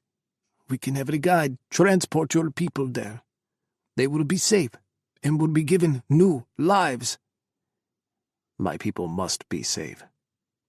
They must be cared for. Say no more, brother. They will be, insha'Allah. Dawood stared up at the moon again. You must follow the path Allah has laid out for you, Buwadnan had said. But his life had led him down a path that was nothing but death, years and years of terrible death. Was that truly where he was meant to go again? Above, the blood moon stared down at him, eternally, perfectly silent. Kandahar Province, Afghanistan. Cold wind swept from the ridgeline down from the haunted mountain passes of Afghanistan. The wind came from Khost and beyond, from Tora Bora, passed through Kabul, picking up more souls, more lost dead. Dawood felt the wind lift his scarf, circle around his neck. He heard their whispers, the lamentations across his skin. He stood and raised his hands. Allah hears those who praise him. Behind Dawood, the brothers rustled, rising and reciting their prayers under their voice.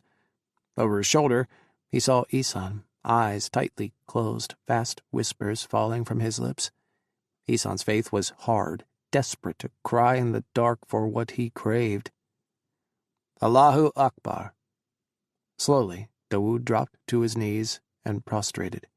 His forehead touched the ground, the dust of ghosts. How many ghosts had sought Allah? How many had been just as desperate as Ihsan, reaching out with both hands for hope? How many had died for the wrong reasons or for choices others had made for their lives? How many ghosts were like his father, who had just wanted to live, to love Allah? How many were the ghosts of the wicked? He felt a chill on the back of his neck slice his skin, the cold turning razor sharp. He'd tried for 3 years to convince Ihsan that Allah was not a brother to be hugged, a power to be grabbed onto and seized, or a missile that could be shot at the heart of his enemies. Allah was subtle and hidden, found in the whispers of the world, but only if one could listen. Finding Allah was like spotting a firefly in the corner of your eye, like seeing the sun break the horizon, and that first beam of light stretch into the night sky and touch a star. Gone so fast, but for the moment, perfect. You must follow the path Allah has laid out for you. Paths were made of choices, choices that men made. Allah had given him and all men the freedom to choose their own steps along the path he laid out. Each step drew a man closer or further from God, kept him on his path toward Allah, or led him off it. Allah gave each man a key to their life, and it was up to each man to turn that key. The choice to seek Allah, or the choice to stray from him.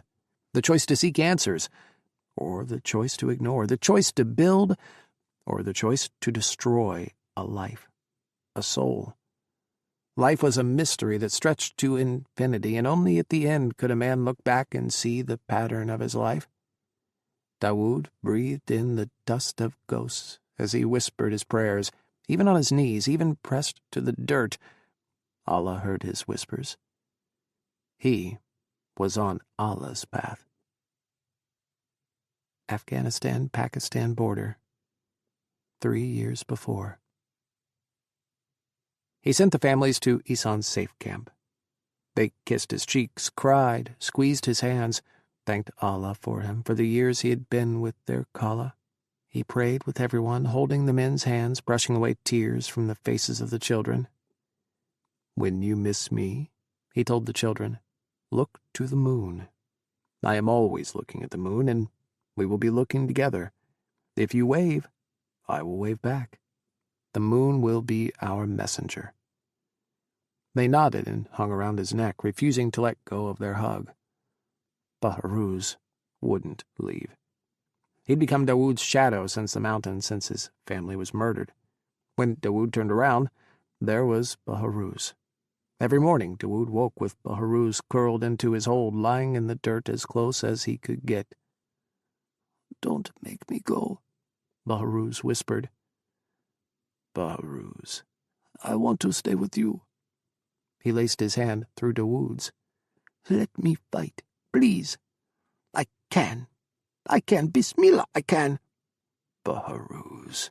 Dawood pulled him close, hugged him, as if he could merge their atoms. "Fighting is not what I am going to do." "You're going with those mean, with the black flags." "I'm going to be their teacher, like I was your teacher." "I still want to be your student." Tears rolled down Bahruz's cheeks. "I won't run anymore. I promise. I promise to Allah, I won't run away anymore. I will always stay at your side. Please, please, just don't send me away."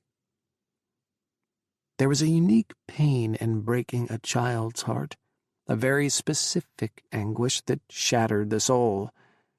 He felt the moon fall from the sky, felt the sun reverse its course. "You won't be safe, Bahruz." "I'll do everything you say, I promise."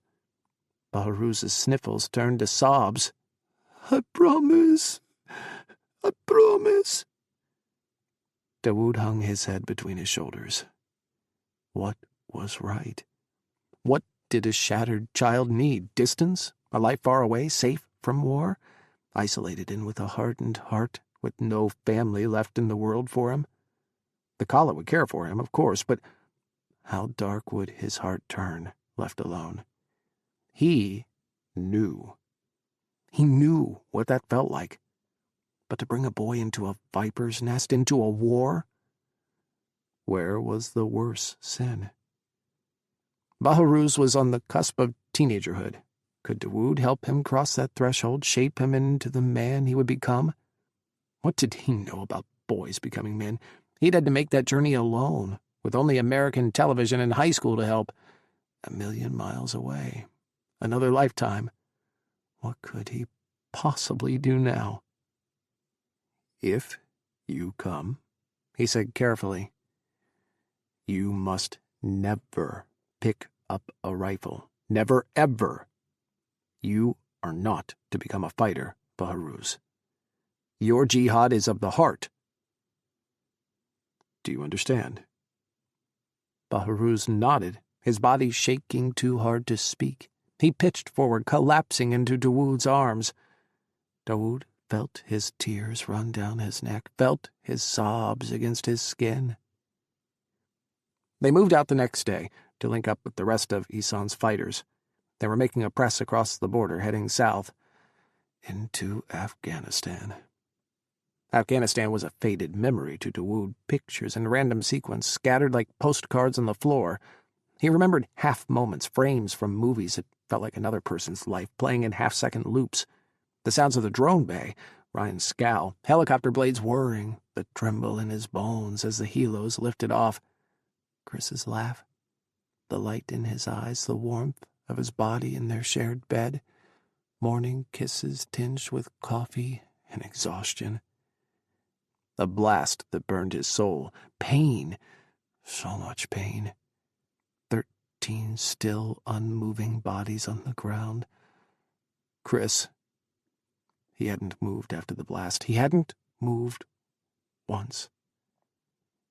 Dawood pushed the memories away, smearing them across his mind. He was not that man any longer. Those memories belonged to someone else. Kandahar city was a reflection of the soul of Afghanistan. The province of Kandahar was an arid, desolate waste, as if the sun wanted to blast the land from the surface of the earth. The homeland of the Taliban was a place of extremes, of blinding light and too thin air, of choking dust and lifeless, empty horizons. Kandahar city was a fortress, an outpost in the endless stretch of nothingness. From nothing came a harsh and brutal siege fortress, a city built upon suspicion and the distrustful gaze against outsiders, a city that had turned its back on the world long ago, convinced that only danger came from the outside, that others were not to be trusted, that there was no future outside the city's walls or in trusting anyone or anything. Ihsan and his fellow units linked up in the warrens of Kandahar city. The streets were dusty, unpaved, the inhabitants even mistrustful of such things like concrete and asphalt, for they were of the outside world. Kandahar city had been a no-go zone for years for the CIA, for the military, for NATO.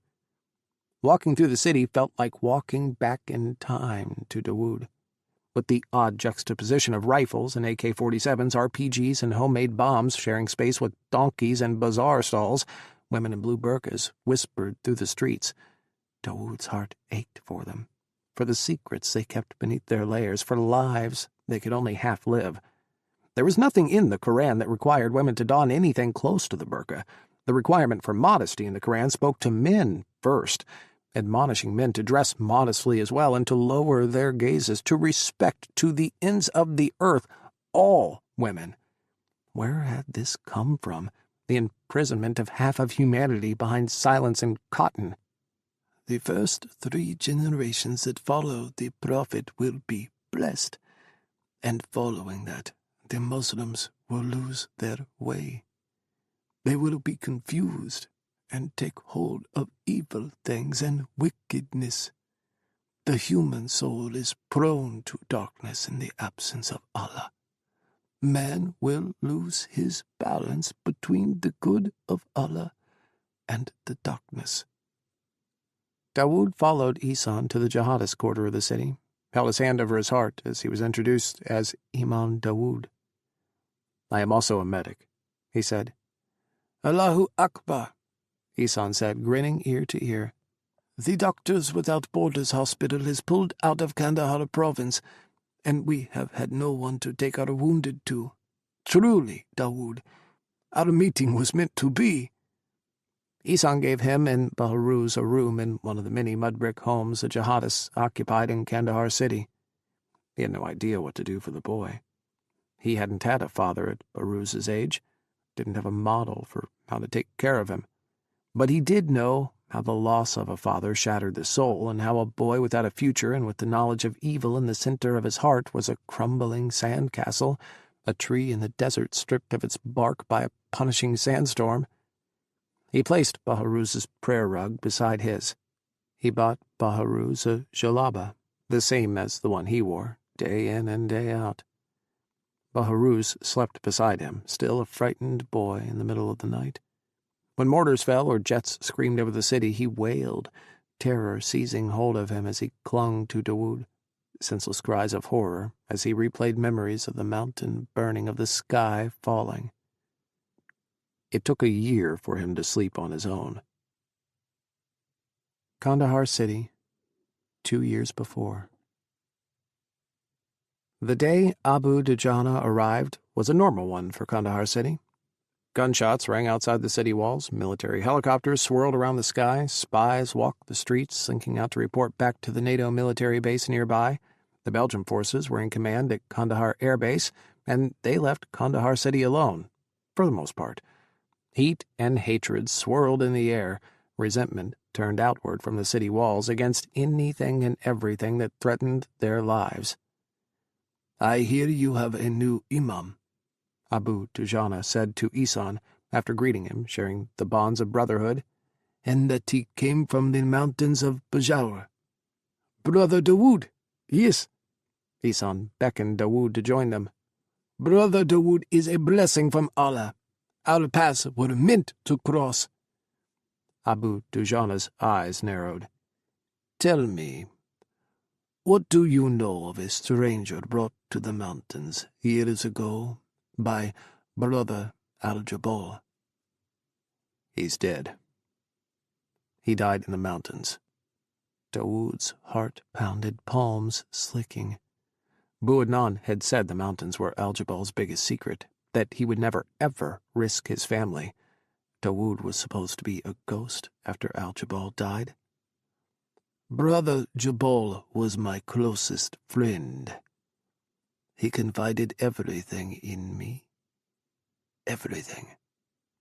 Abu Dujana stepped closer, frowning. "Your accent, brother, is strange. Where are you from?" "Libya." "The stranger in the mountains was from Libya as well." "Brother Dujana, what is this?" Isan interrupted, shaking his head. "What are you saying? What stranger?"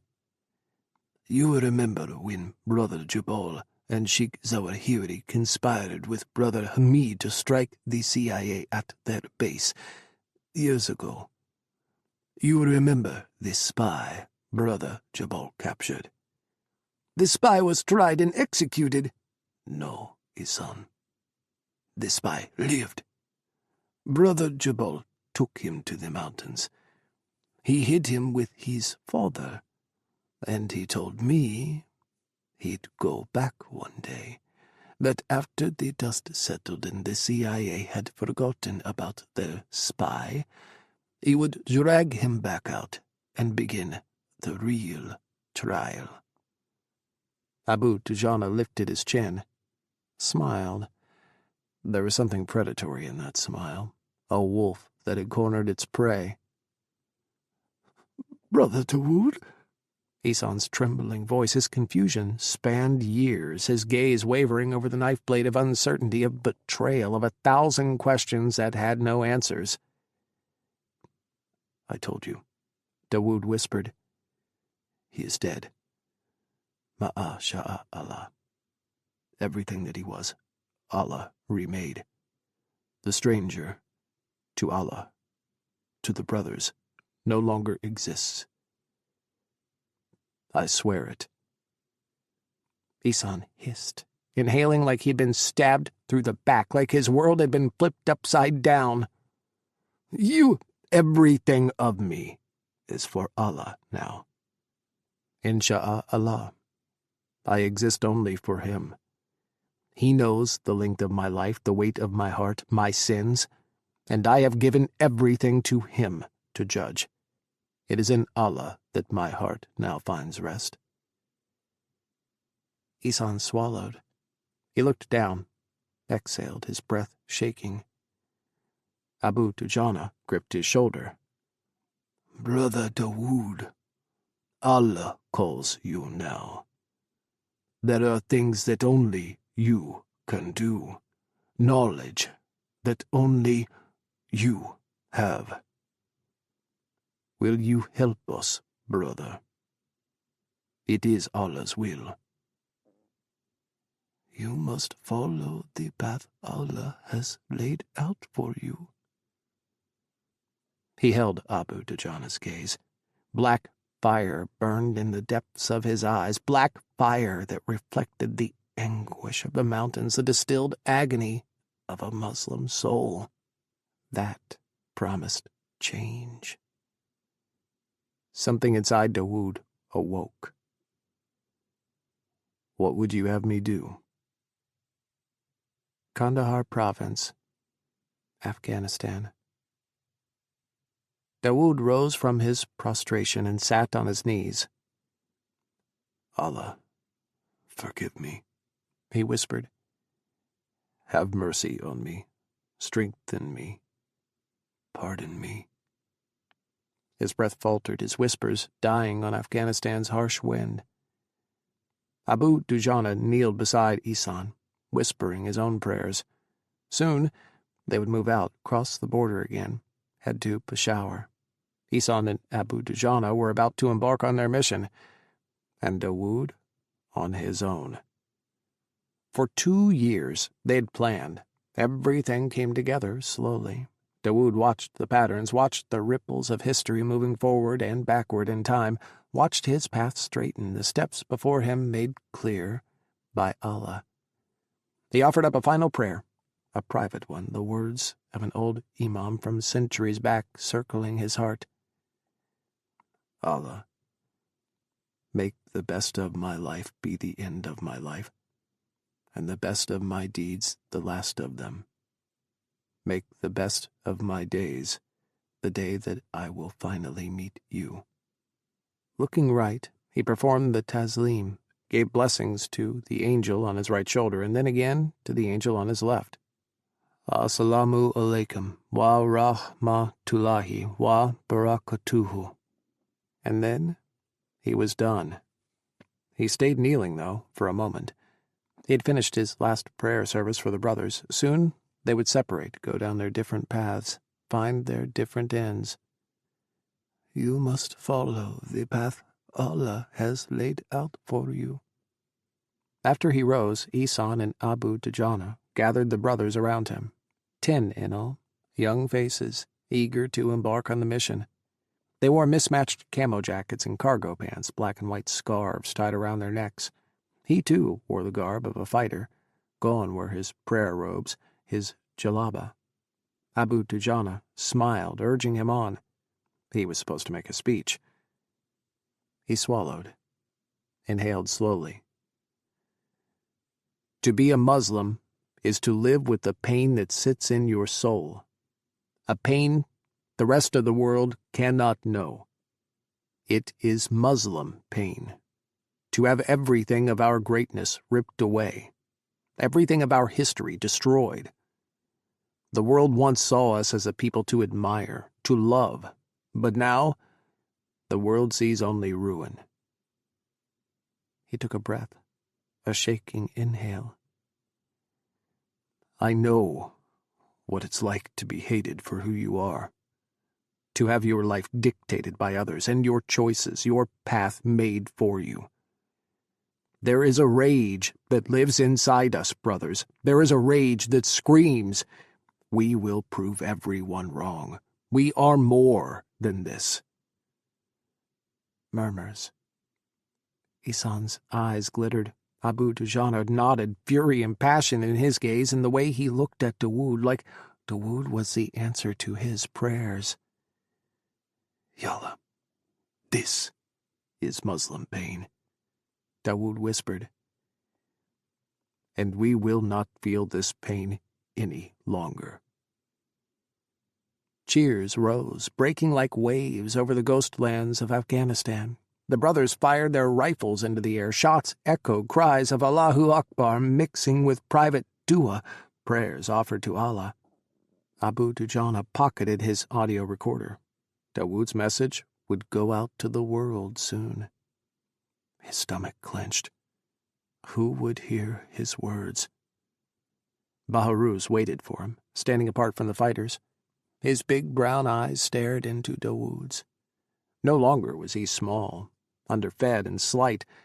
He gazed into Dawood's eyes as a young man. A scraggly beard, a young man's beard, dusted his cheeks, his chin. Imam, Baharuz said slowly, I still don't understand. Everyone had their mission, their destination, except for Baharuz.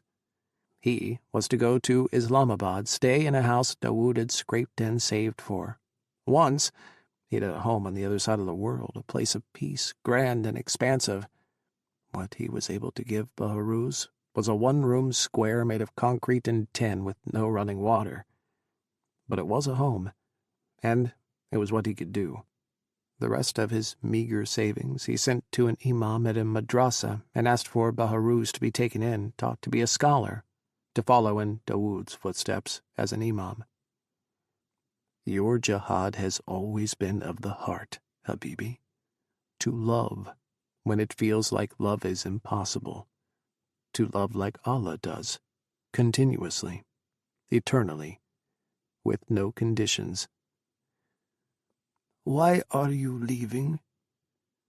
For a moment, Baharuz wasn't a young man verging on the cusp of adulthood. He wasn't the young man who had devoured what Dawood had taught him. He was the boy from the village again, his lip quivering as Dawood stitched his arm, held him as he sobbed, as he curled close and wailed when mortars launched or fighter jets screamed overhead. Why must you do this? There were no answers for Baharuz. Not now. He handed Baharuz a piece of paper folded tight. Check this email, Habibi. Check it every day. One day you will have your answers. A single tear slipped from the corner of Baharuz's eye. You make my jihad so much harder, Baba. Why? His lips clamped closed. He rubbed away his tear. Dawood dragged him close, enveloping him in a father's embrace. Look to the moon, Habibi, he whispered. We will always be under the same moon. Inshallah. Baharuz whispered. Please, tell me when you'll return. Dawood stayed silent. Your name will always be on my lips and in my prayers. Baharuz stepped back. His face twisted, his struggle exposed for everyone to see. His eyes gleamed, shining wet. As will yours, Habibi. It seemed he was destined to leave, always be separated from the ones he loved. Was this another outcome of the path Allah had given him? Endless goodbyes, endless broken hearts? It is time! Abu Dujana's cry broke over the brothers. Brothers, it is time! Baharuz lifted his chin. He clutched the Quran Bu Adnan had given to Dawood, and Dawood watched him try to bury his heart. Baharuz walked away from Dawood toward the convoy that would take them over the mountains and back into Pakistan, into his future. You must follow the path Allah has laid out for you. Kris. Dawood closed his eyes. The moon hadn't risen yet, but still, he whispered to him. Soon we will be together again. This life is drawing to a close. This path is winding to its end. And after everything, my only hope is you. 28. CIA Headquarters, Langley, Virginia, September 7th, 1800 hours. Deep breath in. You can do this. Deep breath out. Did he want to do this? Part of him did. Kris badged into CTC, a bag of takeout Chinese in one hand. The center hummed, constant soft chatter flowing between workstations and the dim light of the 2-story monitor banks along the front wall. He headed for Dan's office, above the rows and rows of analysts plugging away. Dan stood behind his desk, his back to the door, arguing on the phone. Kris leaned into the door jamb, blatantly eavesdropping. Ryan. Jesus, I'm working on it. I know. The dump from Islamabad scares the shit out of me, too. Do you think calling me and yelling about it is going to get this done faster? My people are working on it. I'm working on it. I will call you when I know more. Hello? Dan stared at the phone.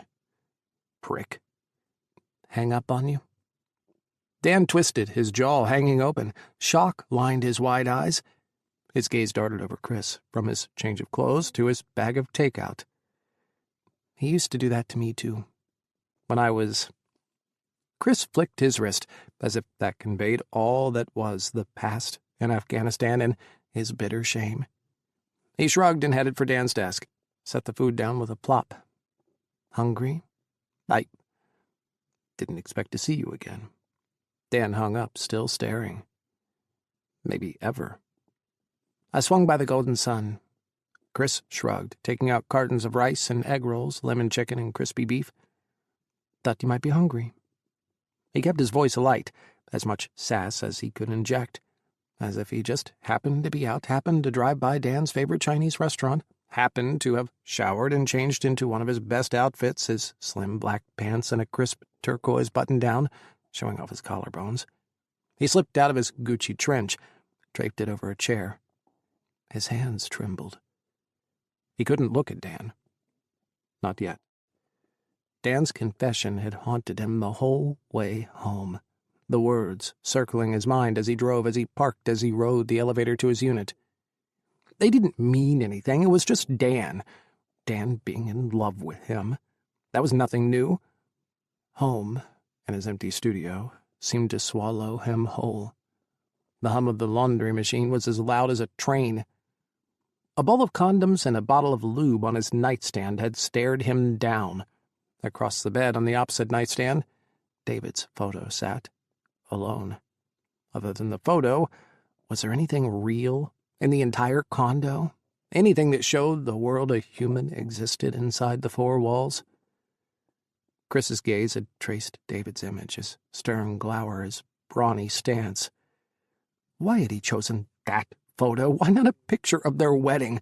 Why not something happier, something that showed them, their love? If he'd had to look at that every day, could he have ever moved on? Had he ever moved on? Was fucking his way through every older man in D.C. moving on? It was something. But something wasn't everything. He held David's photo, staring into his dead husband's gaze. Was there anything left of their love?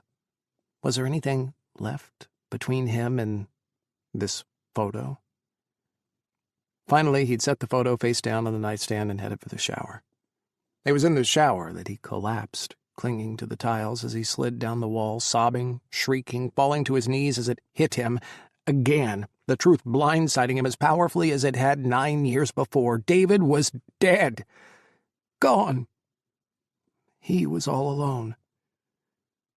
Kris cried until the water ran cold, face buried in his hands. He'd taken his ring off, after 6 years. Even the tan line had faded. His ring lay next to David's, tucked into the bottom of David's duffel from Afghanistan in the darkest corner of his closet. David was dead and gone, and there was nothing Kris could do to change that, to make that hurt less. Freezing his life hadn't worked. Freezing his heart hadn't worked either. The hurt still ached, still was an anguish he couldn't possibly bear. Dan's words kept circling and circling, trying to reach his heart. I wish you would let me love you. I wish we could really do this. I want to be the man who makes you happy again. Could he be happy again? There were moments he was. Mike, as infuriating as he was at times, made him smile. How had a masked meathead marshal like Mike and he become friends? Because Mike reminds you of David. Parts of him, at least. Would Mike and David have been friends if David were alive?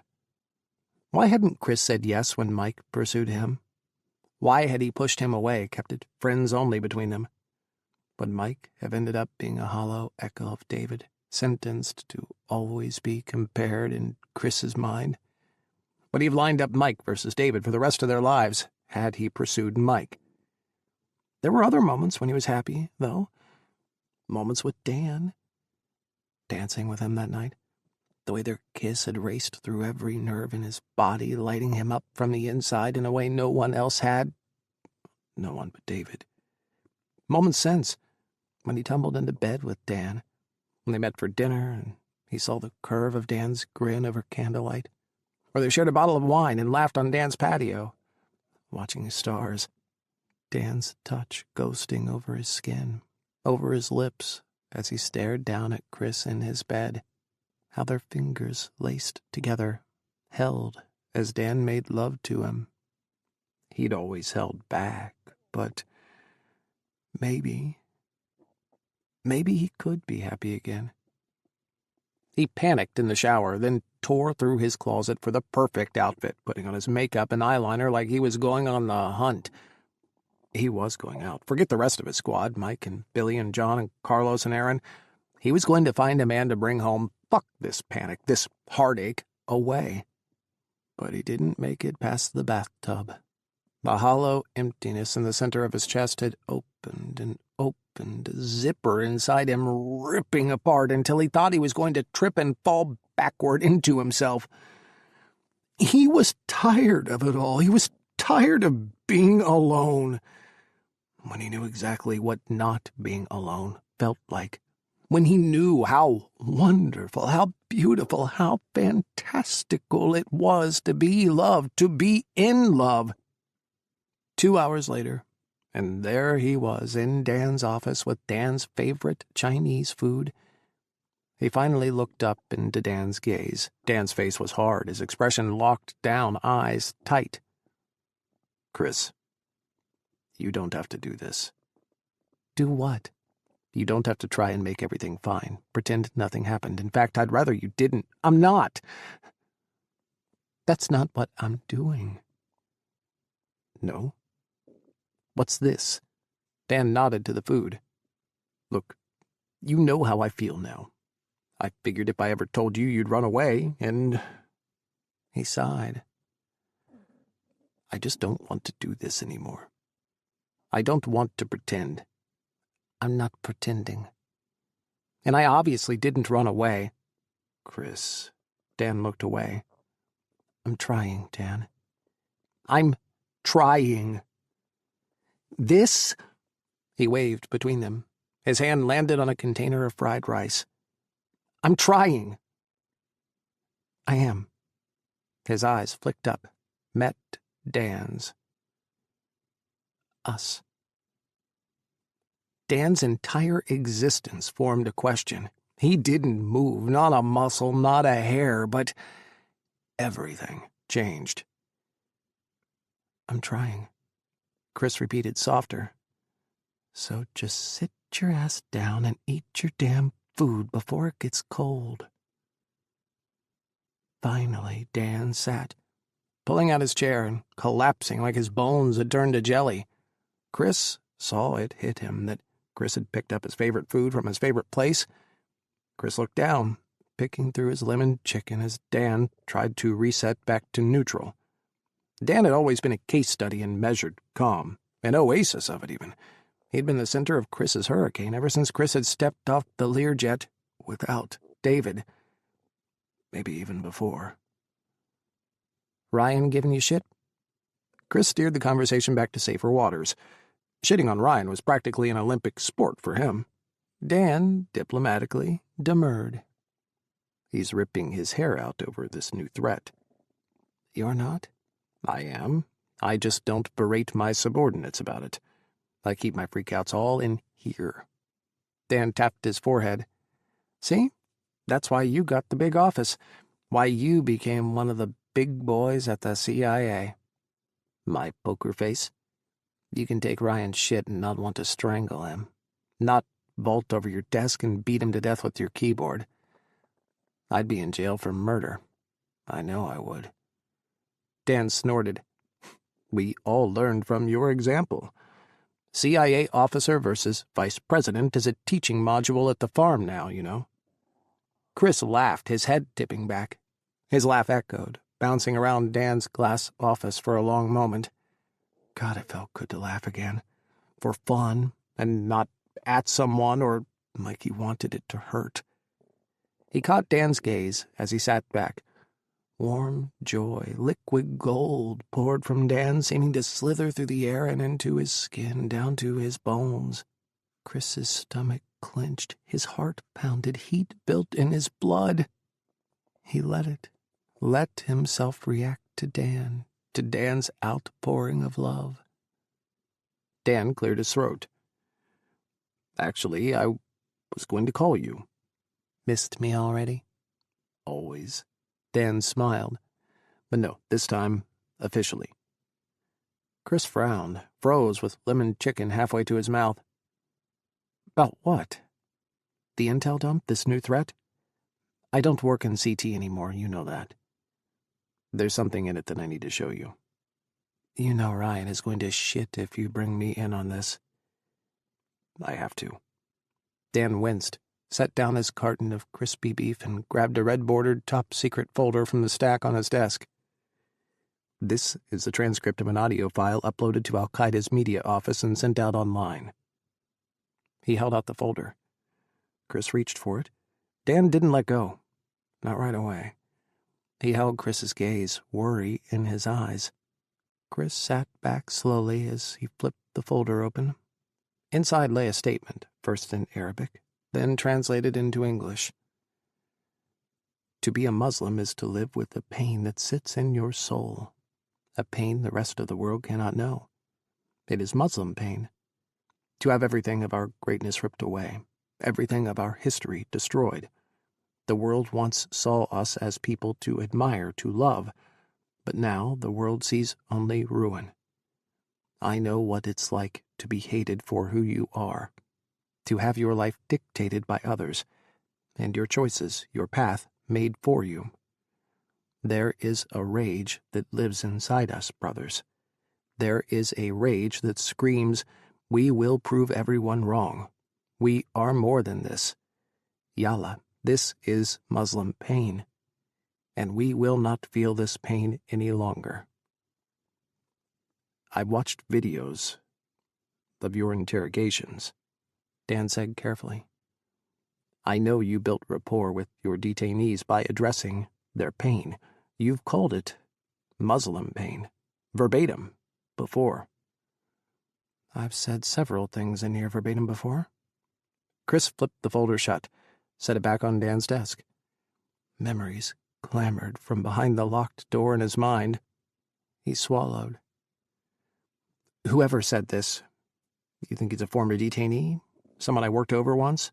Someone we let go who went back to the great jihad? Can you remember who all you said this to? I pulled the old detainee records, but I was hoping to spare some of my people from having to watch thousands of hours of footage of your interrogations to build a list of suspects. If you can help narrow it down. The records aren't complete anyway. Kris pressed his lips together. The first detainee I used this approach with was Abu Zahawi. When the detainee program came to light, CIA leadership at the time had ordered Zahawi's interrogation tapes destroyed. Everything from Kris's questioning to Paul's torture, the beatings, the waterboarding. The only remnants of Zahawi's interrogation lay in Kris's notes and in Zahawi's statements to the military tribunal, his public condemnation of his treatment by the CIA. Dan blinked. His eyes pinched. Let me see the list you've got. I'll run through it. See what names jump out. Thank you. Dan sighed. I know this is hard. I know you want to put everything from back then behind you. I appreciate this. You can show me how thankful you are later. Kris winked. Laughing, Dan passed over a printout, a list of detainees Kris had interrogated. It was 3 pages long, 2 columns on each page. Jesus. He folded it in half, slid it into his trench. So who is this asshole, Kris went back to poking at his food. What's the word on the Al-Qaeda street? Dan leaned back, his hands laced behind his head. He exhaled slowly, shrugging. They call him Al-Dakila Al-Khorasani. The stranger from Khorasan? Interesting kunya. What's really interesting is the way all the Al-Qaeda branches are throwing their support behind him, sending blessings to Al-Khorasani, wishing him well on his Hegira. His Hegira? Kris's eyebrows shot sky high. Yes, one of the reasons why Ryan is going apeshit is we have no flippin' idea what that means. Divine direction to go someplace or leave a place? The Hegira refers to Muhammad's journey from Mecca to Medina, Traditionally, it's been used as a call for Muslims to migrate to places where they can live in peace.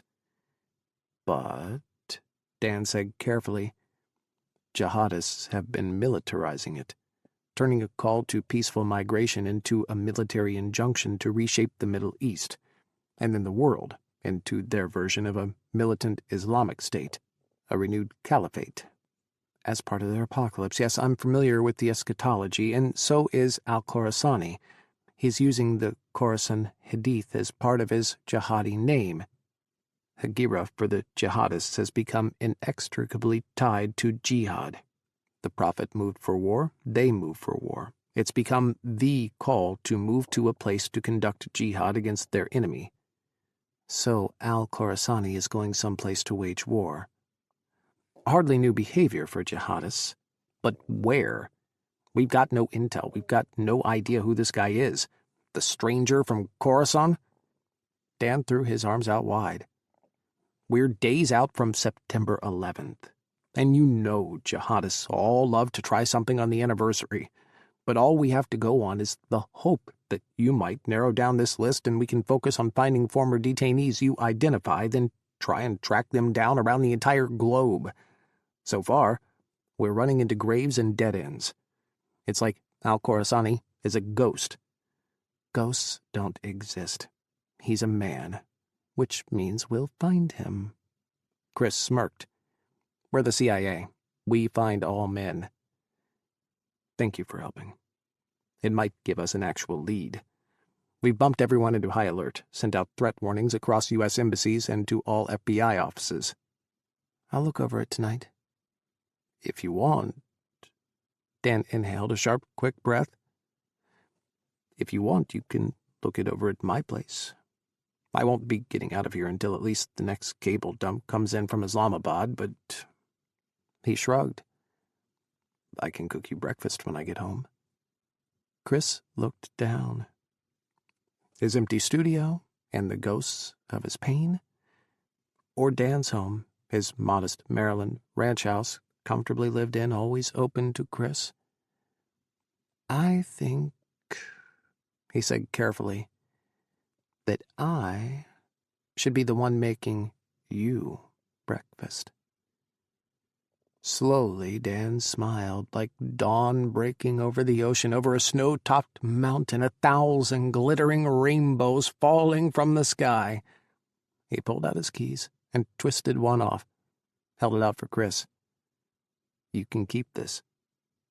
Kris took it, palmed it, taking a deep breath. I will see you at home. I'll see you at home, Dan whispered. He tried, he really tried to hold back his joy, his galloping exuberance. Thank you for everything. Thank you for not giving up. If I knew I just needed to throw a tantrum, I would have years ago. Dan chuckled. Kris threw his fortune cookie at him. All right, I'm gone. You have a ghost to hunt, and I have bad guys to remember. I'm going to need a drink to jog my memory. Have one for me. Dan blew him a quick kiss as Kris grabbed his trench. He turned at the doorway and blew a gentle kiss back to Dan. He could do this. He drove through D.C. toward Maryland instead of taking the outer loop. He pulled up at DuPont Circle and drove 2 blocks, then parked, walked past the tap room, Mike's go-to joint, and went another 2 blocks to a small jazz bar tucked into the walk-ups and the street lamps. It was quieter, someplace he went when he just needed to get out of his head. Before he went to Dan's, this time for something other than a fucking go, he needed to say goodbye. No one knew him there, not like at the tap room or his other go-to hookup bars. He could fade into the background, be nobody. Anonymity was a precious, beautiful thing. He ordered a Cosmo and sat at the corner of the bar, far from the door. It was too early for the live music, too late for dinner, and he was one of the few crowding the place. Couples lingered over drinks at scattered tables here and there, candlelight through shadows and whispers of light on the walls. David. Kris twirled the stem of his martini glass. Ruby swirls spun, and he stared into the ripples. Is it okay to say goodbye to you, to your memory? Is it okay to move on?" His cocktail was silent. He downed a swallow and set the drink down, watching the ripples form again, crash into each other. Is it okay to look for a piece of happiness again? A bar stool squeaked next to him. He closed his eyes. Damn it, he didn't want to deal with anyone, not tonight. Ironic, though, the first time he wanted to be left alone, someone made their move. One day before, and he'd have spun with a smile, investigated the man until he determined, yes or no, to fuck or not to fuck. "I'm not interested," he said, not looking up. "Take a hint." A man settled beside him, propping his forearms on the bar top. In the entire length of the bar, not a single other seat was taken. He'd sat right next to Kris on purpose, and he wasn't leaving. Kris felt the hot stare of the stranger's gaze against the side of his face. "Look." Kris grabbed his drink and twisted. God help this man, interrupting his soul-searching, his goodbye to David on this night. He glared, his eyes sharpened to daggers. "I'm not—" David gazed back serenely. David blinked. Once. Twice. The martini glass hit the floor, shattered, splintering into a billion fractional pieces, as many pieces as Kris's heart had broken into, his soul. Kris's mouth moved, but nothing came out. His mind wouldn't work. Memories erupted from behind the locked doors of his brain. An explosion, the ground shaking, a strike team moving through black smoke in a cramped mosque, finding an open trunk, a car on fire, a body burned black, turned to ash. David's smile as he drove Hamid onto the base. David's headstone in Arlington. David, dead. Except David was sitting 6 inches from him, close enough Kris could feel the heat of his body, could smell him, smell the soap in his skin like moonlight and sun-drenched sand and jasmine, something that had been purely David. David had changed. A decade did that to a person, especially if they were alive. Lines creased his face, around his eyes, deeper than before. He sported a short beard, dark strands streaked with gray and trimmed close to his skin. His hair was longer, curled on the ends. He wore jeans and a long-sleeved shirt, and a simple green canvas jacket. His eyes, which had always been event horizons for Kris, the edges of David's soul, rough borders where they merged and became one, glittered. His light was marred, though. Where once galaxies had shone, sorrow tinged his gaze. Kris's chest heaved, his breaths coming hard and fast, speeding up until he was gasping, struggling to breathe. Was he imagining this? Had he just lost it, his final grip on reality?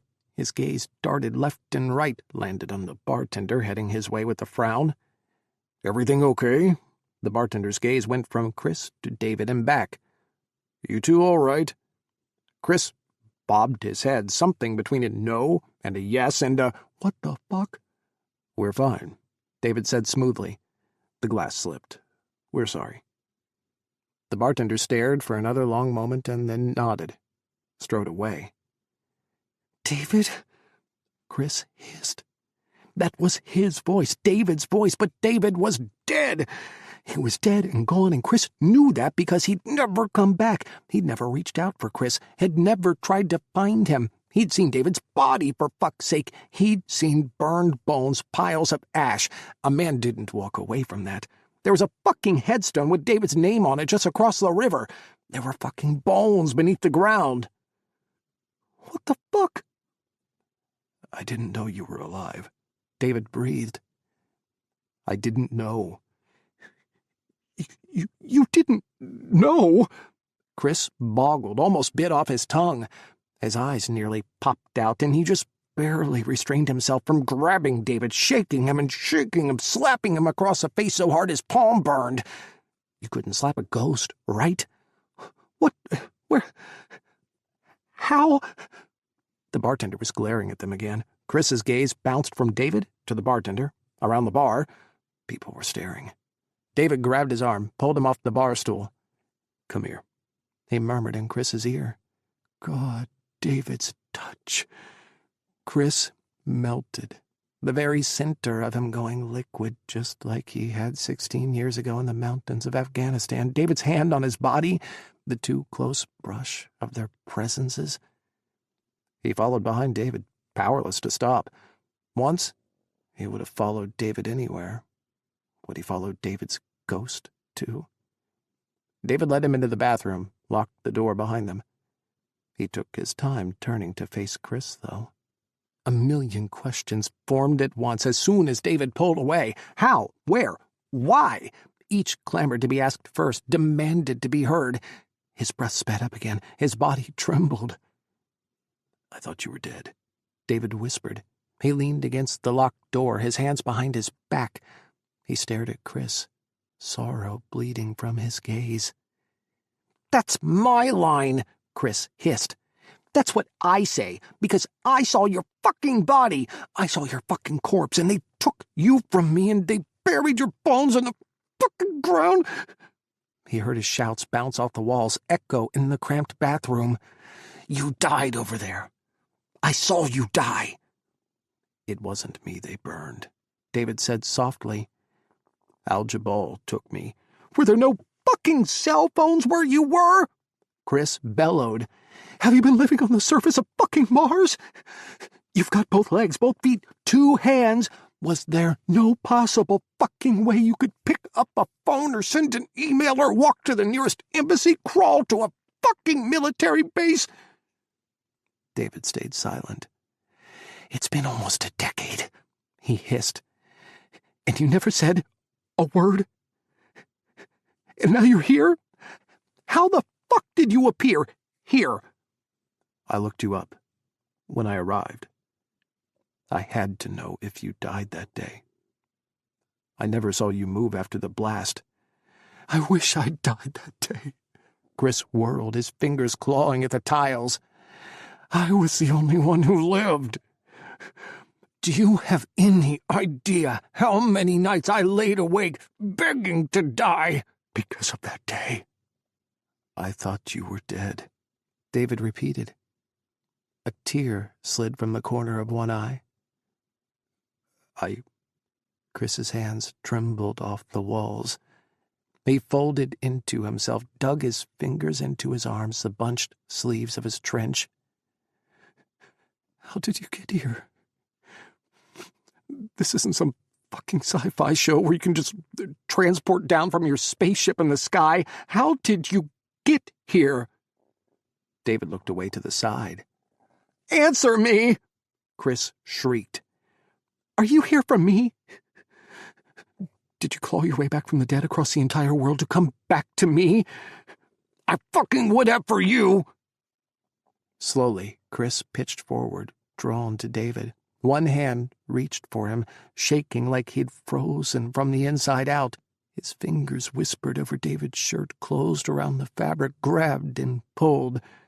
David fell toward him, falling as if he were crashing down to earth, a fallen angel who had lived on the dark side of the moon for the last 10 years.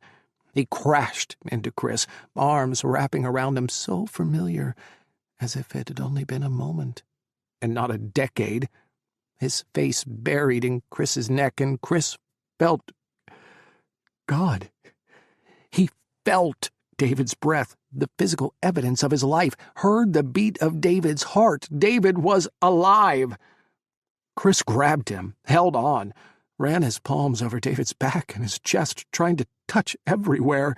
He couldn't get to David's skin, not through the jacket, not through the shirt. His hand rose over David's neck into his hair. Their eyes met. "Why?"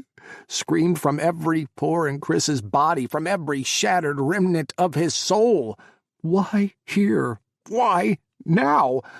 Why for so long? Why hadn't David said anything? He didn't care, though, about the answers, not when David looked at him like that. Not when he was falling into the event horizons in David's eyes, trapped, never able to be free, and not when David leaned in, closed his lips over Kris's, kissed him like he thought he'd never be kissed again. It was every one of their kisses, from the first to the last, that Kris never knew was going to be the last they'd ever have through the window of a busted Afghan sedan on the way to pick up Hamid, all wrapped in one. David's hesitancy mixed with his urgency, his need tempered by his love, power, the depths of David's soul opening beyond their kiss. Kris tried to climb his body, tried to disappear into David's arms. He reached for David's waistband, his jeans. David pushed him away. Kris's back hit the far wall of the cramped bathroom next to the urinal. I can't, David stuttered. I'm sorry. Turning, he fled. 29. CIA Headquarters, Langley, Virginia. September 8th, 06:45 hours. Caldera? What the fuck?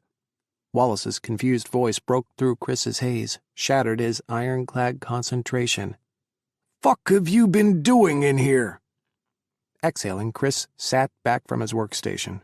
Coffee cups littered the floor beside 1,000 sheets of paper, printouts from the CIA archives, records, reports, after-action reviews, anything he could access from his workstation, pour through and dissect in minutia. David's autopsy, such that it was, lay open on the desk.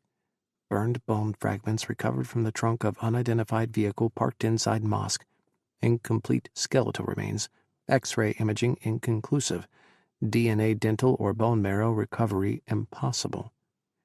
They decided it was David because of David's blood on the outside of the car, and the back seat, and on the trunk lid, the bumper. Evidence suggests drag patterns and blood spatter. Overwhelmingly, the evidence points to David Haddad as the deceased. But it wasn't David. They'd missed something. God damn it, they'd missed something for a whole decade. Caldera! Wallace again. This time he shouted. Wallace was his SAD team leader, and if there was anyone who hated Kris more than Ryan did, it was Wallace. I asked you a question! Kris's bones creaked as he pushed back from his desk. His chair ground over paper, crinkled reports on the strike team's mission, the recovery team's findings at the destroyed mosque. His mouth tasted like death behind his molars, like burned coffee, worse than Afghanistan's had been. Something was alive in his veins, rage, hope, or too much caffeine? He couldn't tell. How long had he been sitting there? All night, since he'd raced back to headquarters after picking himself up from the bathroom floor? The bartender had wanted to call the cops, certain Kris had been attacked, assaulted. He'd stumbled, bumbled, kept saying no, but no one could understand him through the shrieks, the wails, the body-shaking sobs. He had managed to slip out of there before the cops arrived, jogging down the street as the bartender bellowed for him to come back. An hour in his car, screaming, punching his steering wheel, losing all of his shit, every last bit like he'd never done before, until all that was left was silence. And snot, an ocean of dried tears cracking into salt flats on his cheeks, streaked mascara, and questions. He turned the key, put the car into drive, steered toward headquarters. Somewhere there were answers, and he'd always been the man to find them, no matter how far he had to dig. I'm working, Wallace. Kris stood, grabbing David's autopsy and a list of files he couldn't access, not from his station. He needed to get to the archives, pull the hard copies. Working what? Making a fucking mess isn't your job. Wallace grabbed one of the papers off the floor. His eyes flicked to Kris. Why are you digging up this shit? Kris shouldered past him. Wallace grabbed his arm, spun him around. He shoved the paper against Kris's chest. SAD lost 6 guys that day, you know. Because of you. Kris stared. He said nothing. Didn't reach for the sheet. Wallace let go, and it fluttered to the floor, slipping between their boots. Why'd you live, huh? When good people, good men, died. Kris ripped his arm free. He stared into Wallace's eyes as he backed away, files tucked under his arms. Gonna make us clean up your shit again, huh? Wallace kicked an empty coffee cup toward Kris. It flew, skittering and tumbling in the air before veering into another workstation. You're a goddamn shit show, Caldera. Wallace bellowed. "I can't fucking wait to get rid of you." Kris flipped Wallace off with both middle fingers as he backed out of SAD's office. "Caldera!" Wallace's shout cut off as the heavy door slammed shut. Kris ran, racing down hallways, pushing through doors, and throwing himself down stairwells until he finally made it to archives. Chest heaving, breathing hard, he hesitated outside the double doors. What had they overlooked? How had they let David go missing for 10 years? Why hadn't they turned the world upside down, shaking every tree, every mountain until they found him? Never, ever leave a man behind. It was ingrained into the marrow of their bones, engraved on the underside of their ribs. Never, ever. How had David been left? Had Kris missed something? Had he sentenced David to exile? How had he left his husband, the love of his life, for a decade? What had happened to David all this time? What if he found what they'd missed? What if he didn't? Kris badged his way into archives, bypassing the check-in desk and heading for the old mission records. Archives smelled like dust and secrets, like redaction ink and old tears. The secrets and lies of the CIA were buried in the stacks, in between papers and in between the lines. His hands trailed over documents boxes, spines of notebooks, bound folders wrapped with string, canisters of microfilm. He counted down the numbers, the dates, until he got to what he was looking for. Afghanistan, 2008, Camp Carson, Hamid operation. 3 file boxes. That's what the fulcrum of his life was to the CIA. 3 file boxes, 2 of which contained the Congressional Inquiry's findings and evidence. Had it been up to the CIA, there would be no file boxes. He was certain. Kris dragged all 3 to the floor and flipped the lids. Start from the beginning, the very beginning. He slid to his knees and pulled the first file. David's personnel folder fell open in his lap. His picture was stapled to the front corner, taken just before their deployment to Camp Carson. At the bottom of the photo, David's left hand was just visible, a gold ring glittering on his finger. He ripped the photo from the file, crumpled it, gasping, bending over at the waist as he breathed in, the smells of Afghanistan flooding him from the files, the smells of death and waste. His eyes closed. Why did you never reach out? Why did you stay dead? Why didn't you do everything you could to come back to me? I thought you were dead, David had said. He'd repeated it like a robot, like a ghost. But ghosts and robots didn't feel warm, and they didn't leach sorrow like it was the only thing inside of them. He could still see David's gaze from across the bathroom, 1,000 regrets wreathed in a bottomless, aching pain. Slowly, Kris uncrumpled the photo and set it on the nearest shelf, propped it against the files so David could watch over him. I'll figure it out, Kris whispered. You know I will. He turned back to the files. Somewhere there was a truth, a real truth. And Kris was going to find it. September 8th, 14:30 hours. Kris? He opened his eyes. Fuzzy shapes appeared before him. Shoes. He followed the shoes up to ankles, pants, legs. They rolled over. A paper stuck to his cheek. Damn it, he'd passed out sometime between reading the Congressional Inquiry and cross-checking the team's findings in the mosque with David's autopsy. He lay on the floor of the archives in between the stacks and a pile of folders and scattered papers. He was a fucking mess. His clothes were ruined, rumpled with coffee stains and ink all over them. He could smell himself, the stink of his adrenaline, his desperation. How many hours had it been since he'd been home? Kris. Dan crouched in front of him. Beyond Dan, 3 techs from archives hovered at the end of the aisle, blatantly staring. You didn't come home. Fuck, he was supposed to go to Dan's. They were supposed to... Jesus fucking Christ, how could he start a relationship with Dan when David was alive, was actually fucking alive, living and breathing and walking somewhere out there in D.C., when Kris had felt him, felt his skin, heard his voice? If David was alive, wasn't he still married?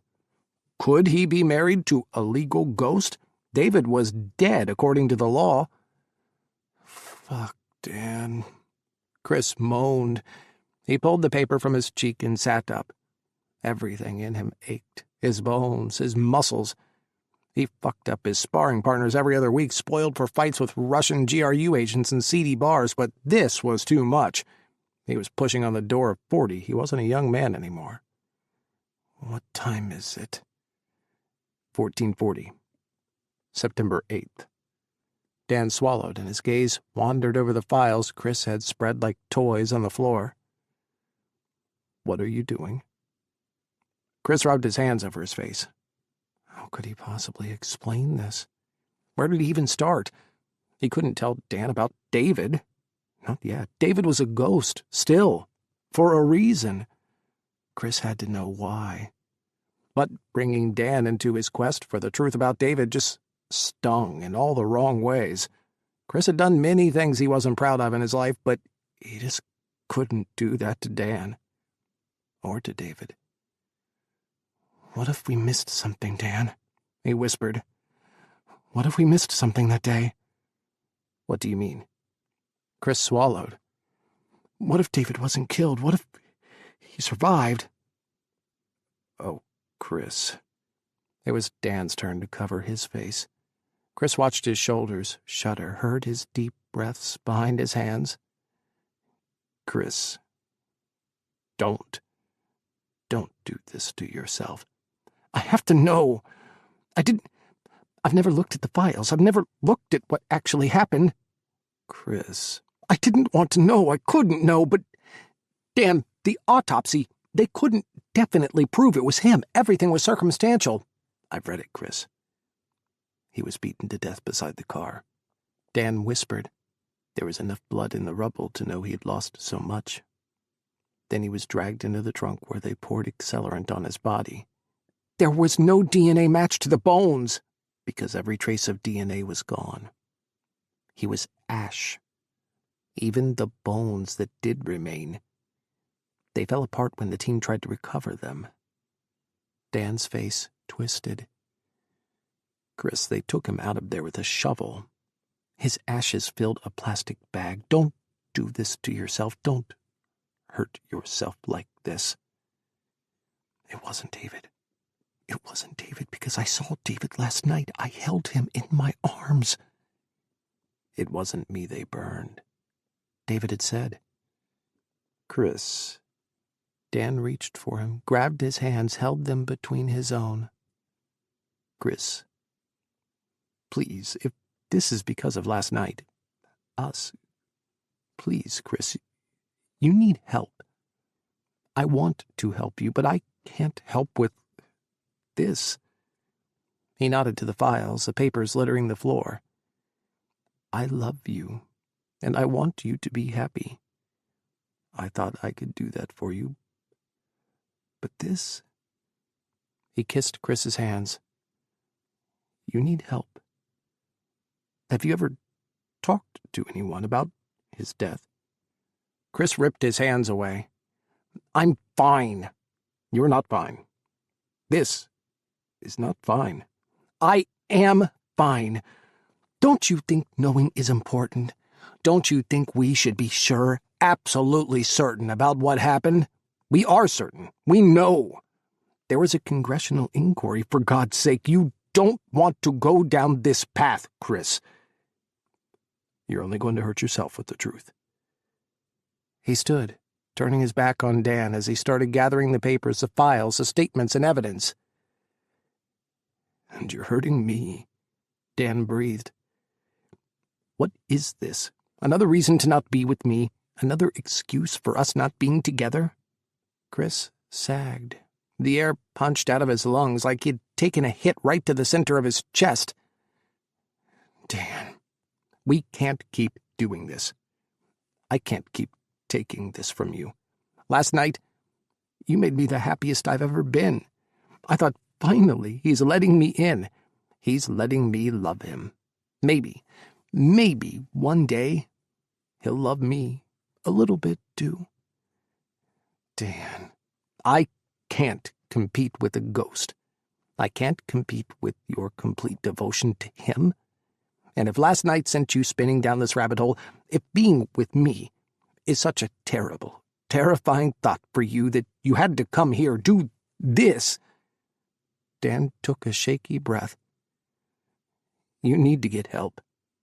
You need to move on. And I can't be a part of that. You have to do that for you." Kris slammed the lid of one of the file boxes. How the fuck could he move on? When David was alive and out there somewhere, how could he ever let go? But David had pushed him away, had shoved him away, and then fled. What did that mean? Did David not want him anymore? What had 10 years apart done to David? What if he'd moved on? What if Kris really was clinging to a ghost? "Kris." Dan's voice shook. His voice never shook. Kris couldn't face him, not now. "They called me here because you scared the techs. And you're scaring me. Please, I'm begging you. Call someone. Today." Kris stacked the file boxes, grabbed David's autopsy report and his photo, and strode away. Brentwood, Washington, D.C., September 8th, 1500 hours. Brentwood hummed with urban decay, with poverty, with murders in broad daylight. Police sirens wailed at all hours. Steel-eyed residents turned inward, living behind fortressed walls and ignoring the outside world. Dawood had slipped into the neighborhood, setting up in a run-down motel. The neon sign buzzed, 5 of the lights busted and 1 half sputtering at night. A pool, once full, was now only algae green, a swamp of refuse and beer cans. Prostitutes brought men to the rooms and gave the owner a cut of their earnings. He heard banging headboards as he made his daily prayers, heard loud moans and cries of orgasm. His prayers were scattered, his mind a mess. Kris was alive. He hadn't believed the news reports, the lists of the dead he'd finally drummed the courage to search for online. Camp Carson base commander, sole survivor of Al-Qaeda triple agent suicide bombing. How many nights had he lain awake, convincing himself he'd seen Kris's dead body, that Kris had died in the attack? Fear had kept him imprisoned for years, fear of finding Kris dead, fear of losing what he'd found on the mountain, fear of his sandcastle tumbling down again. How many choices had been made because of the certainty of his fear, his desperation? How many steps along the path taken with false knowledge? "You must follow the path Allah has laid out for you." Allah, you knew. You knew he was alive, and yet this is the path you laid. He prostrated, his forehead digging into his prayer rug. Trust. Trust. "Oh, Allah, I have put my trust into you," he prayed. "Whosoever puts his trust into Allah, he will suffice him." A moan sounded through the wall. Dawood breathed out. A headboard slammed and slammed again. "You must follow the path Allah has laid out for you. Trust in Allah." The Prophet Muhammad, sallallahu alayhi wa salam, said. "But tie your camel." He stood, rolling up his prayer rug and hiding it. If anyone came into his motel room, they'd find nothing but a backpack, some chewing gum, and a few changes of clothes, bought with cash from a Walmart, the bottle of water, a toothbrush, and toothpaste. He was nobody. He was nothing. He pulled a cell phone from his pants pocket. It had been waiting for him when he arrived, waiting in an envelope at the lockers on the wharf, just as promised. 10 days at sea on a cargo ship, and then another 6 with a smuggler, moving through international waters and dodging the U.S. Coast Guard until they slipped into the Chesapeake and rode right up to the waters of D.C. He texted the one number programmed into the phone. "When do we meet?" "Soon. Your partner is on his way. Wait, and don't draw attention to yourself. Insha'Allah, this will succeed." He rubbed his thumb over the screen, over the message. Insha'Allah. Insha'Allah. If only everything had been different. If only he'd known. But that wasn't the path. That wasn't the path Allah had set for him. You must follow the path Allah has laid out for you. Grabbing his money and his motel key, Dawood headed out.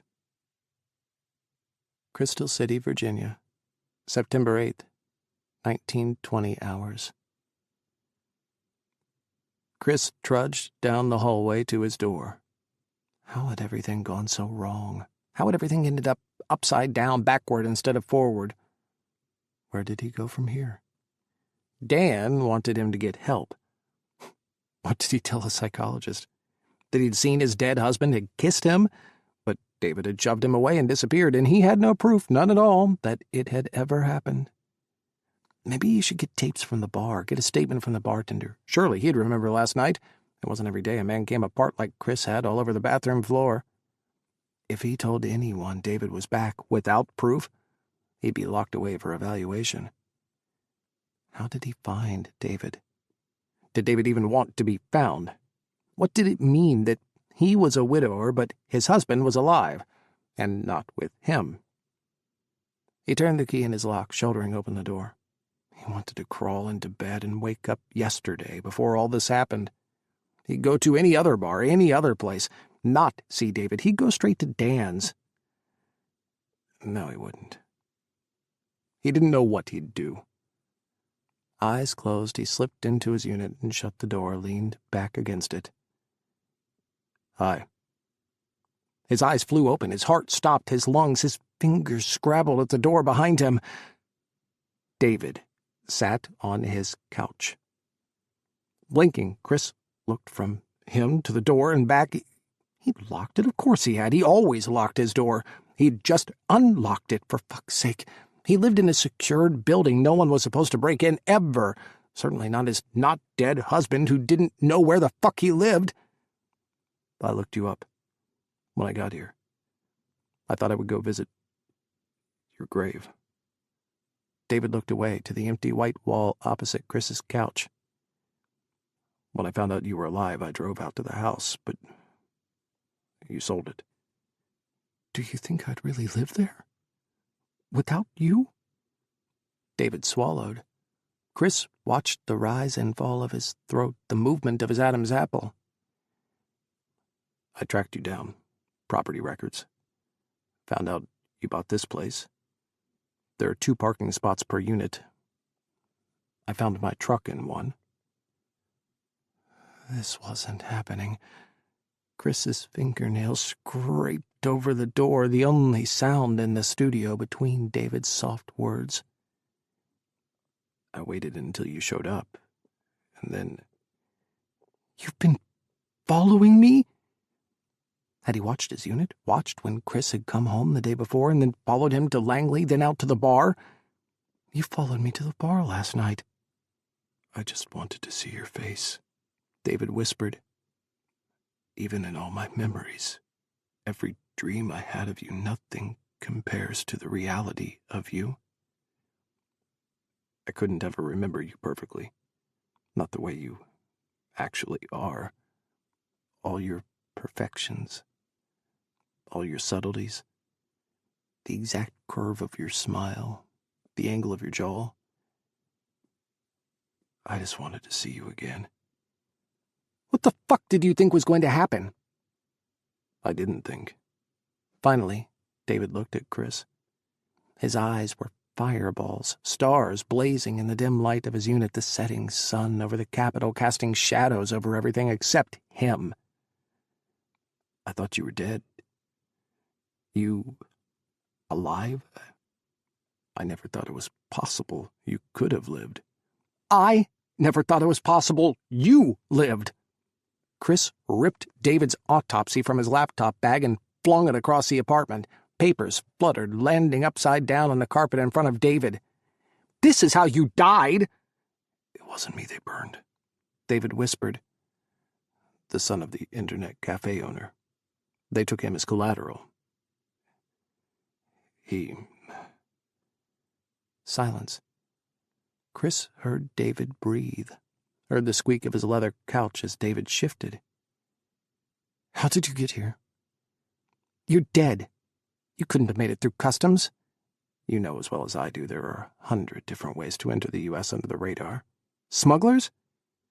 Through Mexico? Canada? By boat. Kris nodded slowly, licked his lips. Which means you've been in contact with civilization. Phones. Emails. U.S. embassies.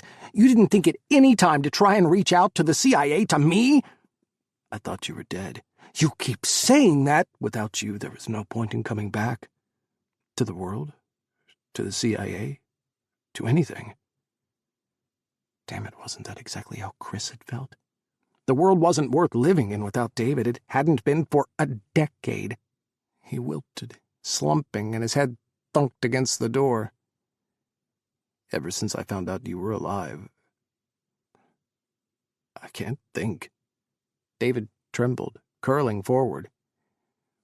Every thought I have comes screeching to a halt, crashing against the knowledge that you're here. You're alive. You've been alive all this time. 2 for 2 on that. It was like David was saying the thoughts forming in Kris's mind. But hadn't they always been linked in that way? Hadn't David and he always shared a soul, shared a mind, finished each other's thoughts, each other's sentences? But a decade apart truly changed that? Why are you back? Why now? David inhaled, shakily. I had to come. But why? Knocking pounded on the door behind Kris. He flew forward, spinning, his heart in his throat. He was going to die of a heart attack, murdered by too many fucking surprises, too many uninvited guests at his home. Who is it? He shouted. Kris, it's me. Fuck. Dan. Kris's gaze bounced from the door to David. David frowned, confusion unfurling as he stared back. But, of course, David didn't know that Dan and Kris were on the cusp of something, that David had interrupted his big grand gesture to Dan, his hanging up of his jock and his condoms and trying to settle in for round 2 of the good life. Kris, I've been thinking about you all day. This afternoon. You're scaring me, Kris. Please, let me in. Can we talk? I want to help you. I'm fine, Dan. Really, it's okay. Please, he heard Dan sigh. Please, just let me see you. I'm frantic over you right now. I'm so sick thinking I pushed someone I love into this. God, Kris, I'm so sorry. Confusion on David's face bloomed, morphing to shock, to realization, to agony. He had to get rid of Dan right now. You didn't do anything, Dan. It wasn't you, I promise. Open the door, please. Just let me see you. He made sure the chain lock was on, reached for the doorknob and sighed.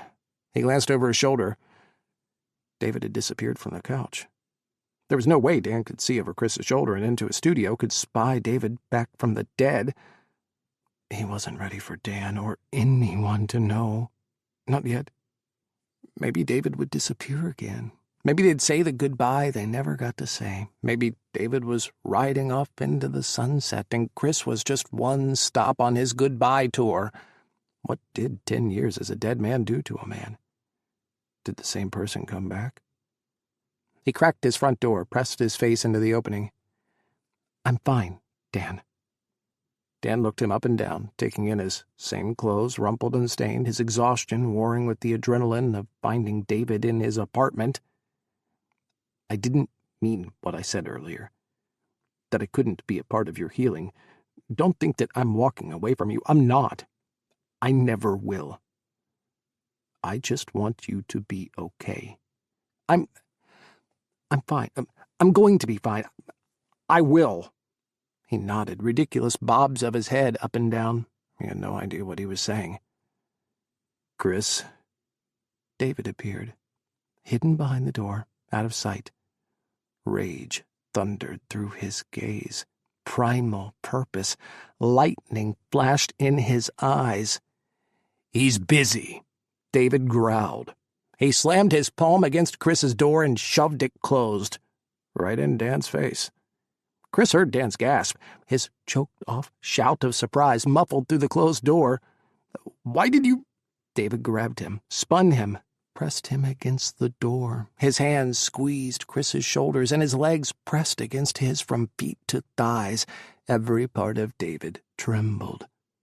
He stared into Kris's eyes, every emotion roiling within him laid bare, like 16 years before in Afghanistan, when David had finally let Kris see into his soul, had let him see how he truly felt before their very first kiss. Agony, anguish, heartache, confusion, anger, need, desire, hunger, love, so much love, terror, fear. He saw David's fear spin on and on, heart-clenching, throat-choking anxiety. Was it too late? Was he too late? Did 10 years change a man? Yes and no. Kris responded to David like he always had, like part of his soul was reaching for David, like something inside of him needed to be with something inside of David, like they were two halves of a whole, desperate to be one. 10 years, and he still loved David with every fiber of his being, every part of his soul, every shattered remnant of his heart. And David still loved him. He grabbed David and pulled him close as he could. David groaned, shuddering as he collapsed against Kris as their bodies fit together. Hands were everywhere, grabbing jackets and shirts, tugging, pulling, freeing skin on waistbands, undoing pants and jeans. They were naked in moments, clothes scattered on the floor. Kris's hands roamed over David's body, over his warm, burnished skin. He knew this body, knew it inside out, had loved it for years and still loved him in his dreams. But there were new scars, new marks, burns and cuts, ragged lines where the skin had been torn, healed roughly, star-shaped bullet wounds. 10 years had not been kind to David. David ran his rough hands over every inch of Kris's chest. SAD had filled him out, turned his lean body hard, made him cutting. He had scars, too. Every one of them earned after David's death, earned because Kris had wanted to feel a fraction of the agony of David's death. He'd been reckless. So reckless. He'd wanted to die. "Kris," David breathed. Their noses bumped, shared breaths mixing together. He kissed Kris's face, his nose, his cheeks, his eyes. "Kris, please." "Yes, David, yes. Make love to me," Kris whispered. David backed him through his studio, through the tiny space, to his bed. They kissed and never stopped, hands exploring, relearning, remapping bodies they'd committed to their hearts. Kris's legs hit the edge of his bed, and he scrambled onto the mattress, dragging David by the hand after him. David surged, covering him completely, his body sliding against Kris's, claiming him, owning him. Kris whimpered, his arms and legs wrapped around David, holding tight. "You're so beautiful," David whispered. "Ya Ruhi." He bent to Kris again, kissing him, caressing him in every way, dragging a symphony of moans and shudders from Kris. Kris tipped his head back, gasping for air. Everything inside of him burned, everything. His blood, his bones, his heart, his soul was on fire. Every shattered piece of his heart reforging in the heat of David's love. Nothing existed beyond this moment. Nothing existed beyond their bodies, pressed so close, locked together. Shock waves erupted from within, earthquakes in his soul that rocked in time with David's thrusts, in time with his grunts, his breaths in Kris's hair, his ear. "I love you," David whispered. "I have always loved you." "David." Kris's fingers dragged down David's back, left furrows in his skin, ran over raised, rough ridges, old scar tissue. David burrowed into Kris's body, into his soul. into that place inside of Kris that had always and forever been David's and David's alone, that part of him that had always held David's soul. Somewhere inside of David, part of Kris's soul existed too. David kissed his way down Kris's throat, cradled him in his arms, rocked forward and pressed their foreheads together, stared into Kris's eyes. David dragged Kris's pleasure out in long, languid links, until Kris couldn't breathe, until his back arched and his toes curled, and he screamed, yelling at the top of his lungs. It was different. God, it was so different when there was so much love. Nothing could compare. Ever. David held him, after, caressing him as he kept gently rocking into Kris's body, whispering kisses and declarations of love in English and Arabic all over his skin. Dizzy, Kris tried to hold on to David, tried to keep both hands on his dead husband as the world tumbled, twirled away. Was this madness? He was okay with it if it was. I want to make love to you forever, David whispered. All night long, and tomorrow, and the day after. Kris shivered to the tip of his toes. Why don't you? Above him, David grinned. He kissed Kris's nose, his lips, both of his eyelids. Okay. Hours later, they finally rested. The bed was destroyed. Sheets lay in a pooled heap on the floor. Kris's white bedspread was torn, more off than on. The mattress was exposed on one corner, the sheet ripped free as Kris screamed through his third orgasm as David rode him through his second.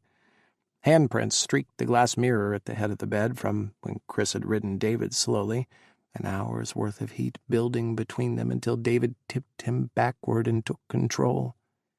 They lay entwined, one edge of the fitted sheet wrapped around their hips against the cold. Wet spots stained the bed, lube, and everything else. David's gaze flicked to the bowl of condoms beside the bed. His eyebrows arched. Kris swallowed, looked down. I thought you were dead. I didn't know how to deal with that. David silenced him with a kiss. Jealousy slithered up Kris's insides. You? 10 years is a long time. David shook his head. Nothing. There was never anyone. Never anyone else. Jesus, that makes me feel worse. Kris covered his face with his hands. How many men had it been? He tried to add up the round numbers, the nights he had spent, the weeks in a year, multiplied. His face burned. David kissed his chest, his collarbone, his throat. Yaroi, it's in the past. Don't think of it again. Kris bit his lip. Are you back? Are you here for good? You've just appeared out of the blue twice. What do you want, David? David's hand splayed over Kris's belly. It's Dawood now, he said softly. I go by Dawood. Dawood? Kris blinked. Are you Muslim again? I've always been Muslim. I was born Muslim. Are you practicing? David, Dawood, nodded. La ilaha illa Allah wa Muhammad Rasul Allah, he breathed, whispering the Shahada. What happened over there? What happened to you? Kris propped himself up on his elbow, turning toward Dawood. He laced their hands together, fingers intertwined. Tell me, please. Moonlight glittered into his studio, curving through the windows. Pale light fell on the bed between their bodies. Dawood held out his hand as if he could catch a moonbeam in his palm. Every night, I whispered to the moon, as if it could take my messages straight to you. Every night, I thought of you, told you what happened during my day, gave you my prayers. I thought you were with Allah, and that you could hear me. I thought the moon was our messenger. Tears slipped from Kris's eyes and fell into the moonlight. Slowly, Dawood spoke, about how Al-Jabal had dragged him free from the rubble of the mosque through an escape tunnel and driven him north hundreds and hundreds of miles to the footsteps of his father, Abu Adnan, in the remote mountains of Bajaur province. I was supposed to be a prisoner, in secret. One day Al-Jabal would come for me and finish me off. Ryan killed him. 2 weeks after your death, Ryan put everything and everyone in Afghanistan into the hunt for your murderer. 2 drones obliterated him. I saw his death photos myself. Dawood winced. He muttered a prayer under his breath, Arabic too soft for Kris to catch. Abu Adnan told me. And he told me his son's death freed me, that his son had told no one ever about his home, that no one in the world knew where I was. Why didn't you call? Why didn't you find some way to reach out, any way? The mountain felt like the end of the earth, like the oceans had been turned upside down and we lived somewhere entirely off the map, maybe even a different world. Some days I didn't know if I was alive or dead, if anything was real. The only thing I knew for certain was that if I came off the mountain and you were dead, I wouldn't survive. Kris squeezed Dawood's hand until his bones hurt. Abu Adnan took me in. He took care of me, nursed me back to life, gave me a place in his home. Al-Jabal's father? Your murderer's father? He became a father to me as well. Bismillah. Kris blinked slowly. I can't even imagine. I had a father again. Dawood whispered. I had a father. And I had Allah too. I thought you were dead in paradise, and I gave my prayers to you through the moon. I was just waiting to see you again. That's all I lived for. Hadn't that been all Kris lived for as well? But he had stopped believing in fairy tales of an afterlife, delusions of heaven or a hereafter. He'd stopped believing because Dawood,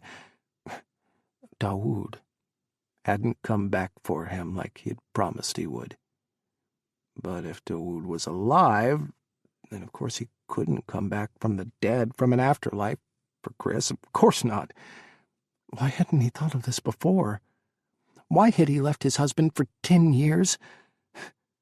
Guilt twisted at his guts, slicked up his spine. Shame, the familiarity of it, curled around his heart. It felt like a homecoming. I'm sorry, Kris whispered. He cupped Dawood's cheek. I'm so sorry. Dawood covered his hand and kissed Kris's palm. I'm not.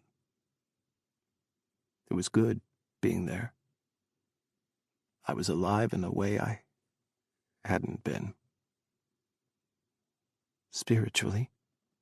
Dawood nodded. He glanced out the window to the moon. I need to pray, Ya Ruhi. He kissed Kris's nose and rose, striding out of bed into the bathroom. Kris watched him, watched his naked body move, the long lines of his legs, the strength in his back. Water turned on in his shower. Dawood stepped in, rinsed. He could hear him speaking softly, Arabic words, prayers. He's doing his ablutions. After intercourse, after any bodily fluid had been spilled, a full washing was required. Silently, Kris watched Dawood pad back out of the bathroom after the water turned off. Beads of water clung to his skin, the ends of his hair. He'd let it grow long and had brushed it back off his face. A towel wrapped around his waist, covering his hips and his thighs. Dawood lined up, facing east, and began his prayers. Allahu Akbar. Kris sat up, the sheet pooling around his hips, their releases staining his skin, his bed, as his husband gave his prayers to Allah. Arabic whispered over his studio as Dawood bowed, kneeled, prostrated, and prayed. Allahu Akbar. He finished with the taslim. Assalamu alaikum wa rahmatullah wa barakatuhu. Rising, he stretched, the moonlight carving around his body. I thought you believed Allah was dead. Dawood crawled into bed slowly. He lay beside Kris, one hand stroking Kris's leg, his sheet-covered hip. I believe Allah created you and me out of one soul, that we are meant to be together, before time and after time ends. If I believe that, how can I truly believe Allah is dead? Your father? Kris whispered. Dawood blinked. He licked his lips. I have tried to become a man my father would have been proud of. I try to do my part to make the world a better place. There's so much evil in the world. So much hatred. It seems to get worse every year. Every day. Where is the justice? Dawood's gaze skittered away. Sometimes justice is what we make ourselves. And evil? How do we fight that? If I have lived for Allah and lived like my Baba, then evil will be fought.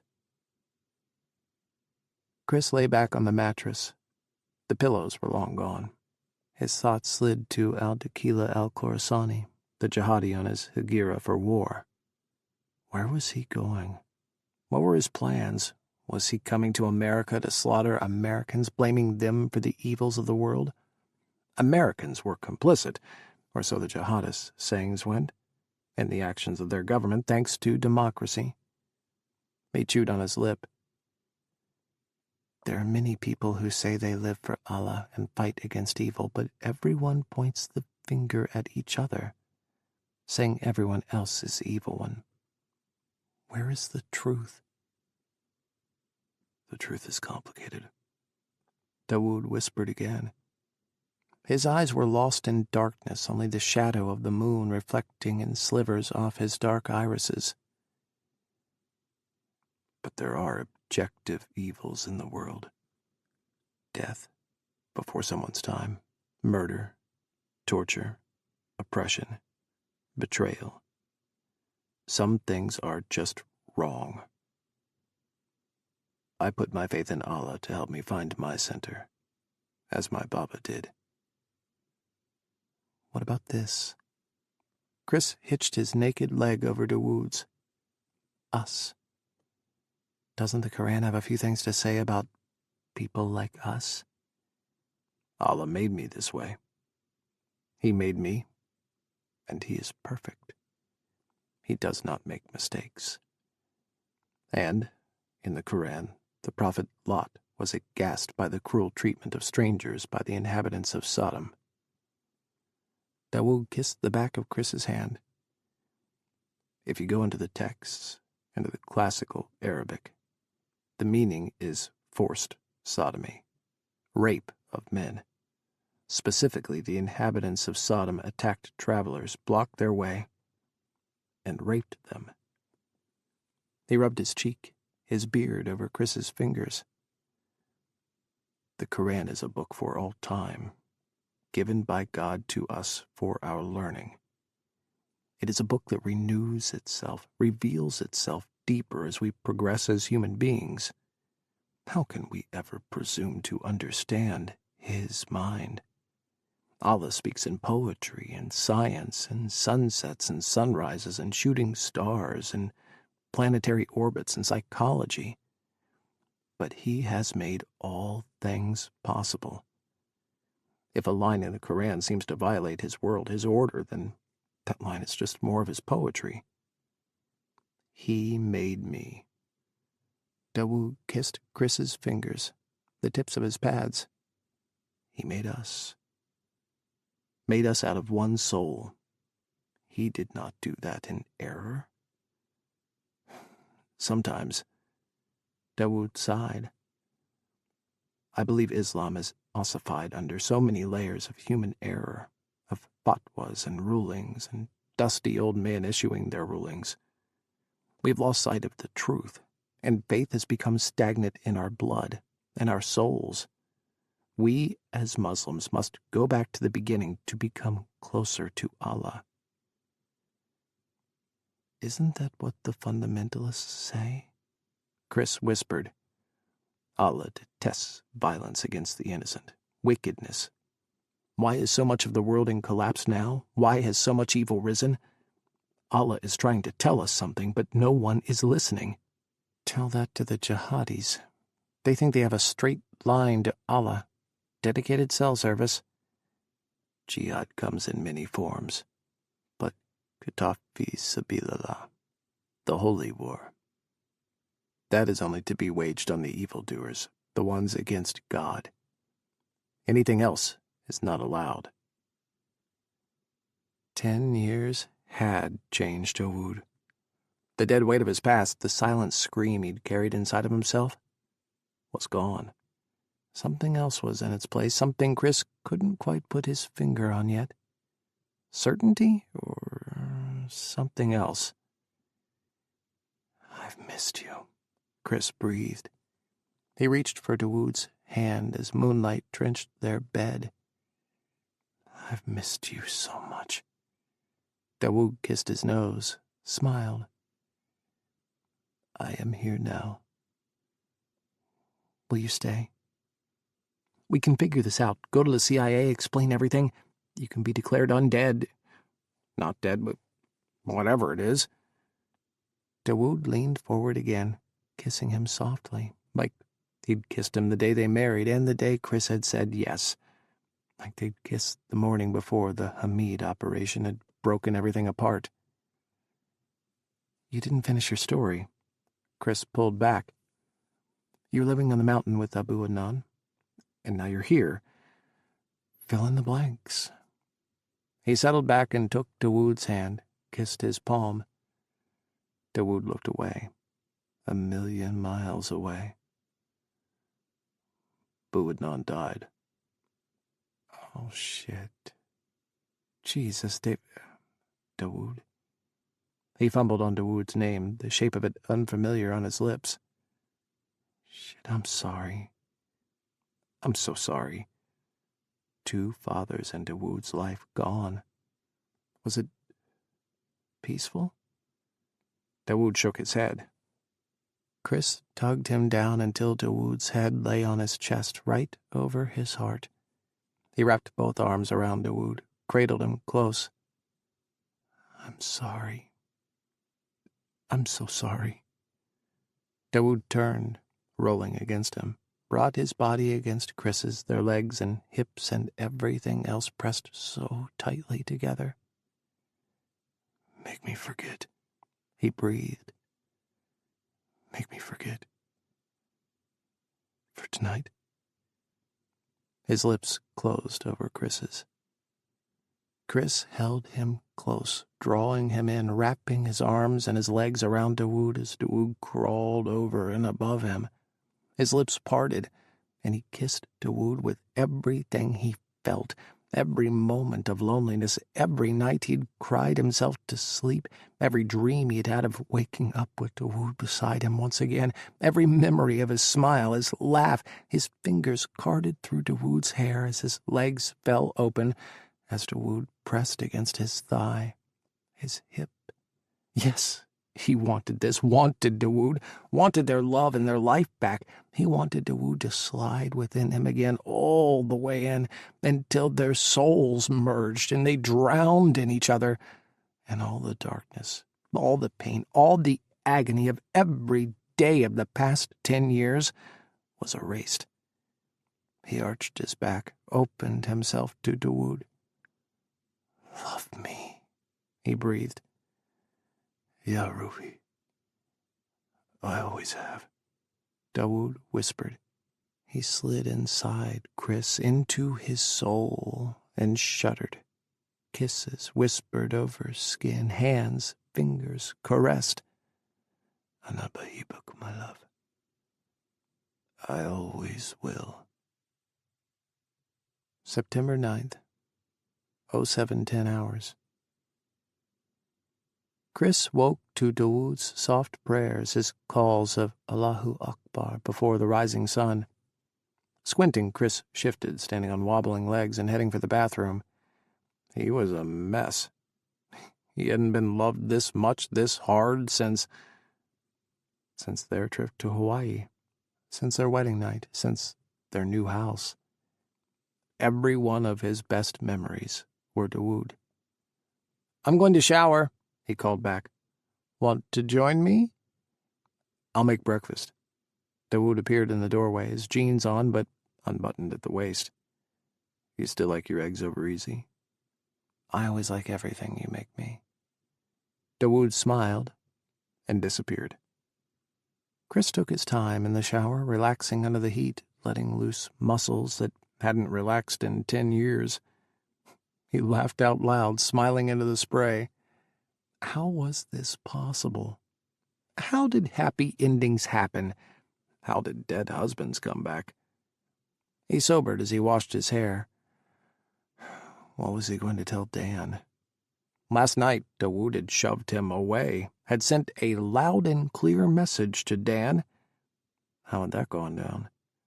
He had, in the ancient wisdom of an old TV program, some splaining to do to Dan. This was going to hurt, no matter how it went down, but in his heart, Dan had always wanted the best for Kris. That had to still be true. It had to be. Between Dawood and Dan, there was no contest, and there never had been. His heart, his soul, had always belonged to Dawood. He toweled off, fluffed his hair, and pulled on a pair of skinny jeans and a loose sweater. He'd call out for the day, spend his time with Dawood, figure out their plan together. Barefoot, he padded out of the bathroom. A plate rested on the kitchen counter. 2 eggs, perfectly fried. A piece of toast, a glass of orange juice sat beside it. But his studio was empty. "Dawood?" Nothing. No. This couldn't be happening. His heart raced. He spun, checking the corners, peeking under the curtains. His gaze flicked back to the bed. Was Dawood hiding or lying down, or... The walls were closing in. The faster he spun, the harder he breathed. No, no. Where had he gone? Where? And why? Why had he left again? Kris stopped, staring at his front door. His bag, his laptop, everything he had brought home from the CIA was gone. And so was Dawood.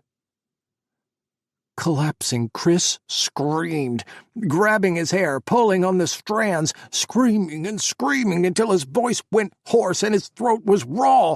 He flung himself forward, a mimicry of Dawood's prayers only an hour before. Dawood had stolen his CIA-issued laptop. Dawood had robbed him. Dawood had used him. And he was gone. Again. He had to call Dan. 30. Crystal City, Virginia, September 9th, 08:45 hours. FBI forensic technicians crawled over Kris's apartment. Their soft chatter filled the empty spaces, the deafening, silent scream that split Kris's head in two. He huddled at his kitchen counter, slumped on a bar stool, arms wrapped around himself. Dan paced behind him from the stove to the refrigerator and back, talking softly into his phone. Yeah, it's all gone. His laptop, his access card, everything. Silence. I have no idea what I'm supposed to tell these FBI guys, Ryan. More silence. Yeah, okay. Okay, thanks." He hung up with a sigh. He didn't look at Kris. Fingerprint dust glittered in the air, a dark grit that hovered, that caught in Kris's throat. Techs flipped back his stained bed sheets one by one, ran their flashlights over every inch of his bed, pulled fingerprints from his mirror, from his bed frame.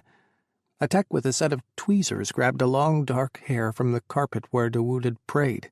He dropped it in a plastic baggie marked evidence and sealed it, set it aside. Kris's stomach twisted, clenched. Bile crawled up his throat. He buried his face in his hands, exhaled slowly. Everything burned. Everything in him burned, a searing shame, a fire that, if he believed in anything at all, he'd call the wrath of God.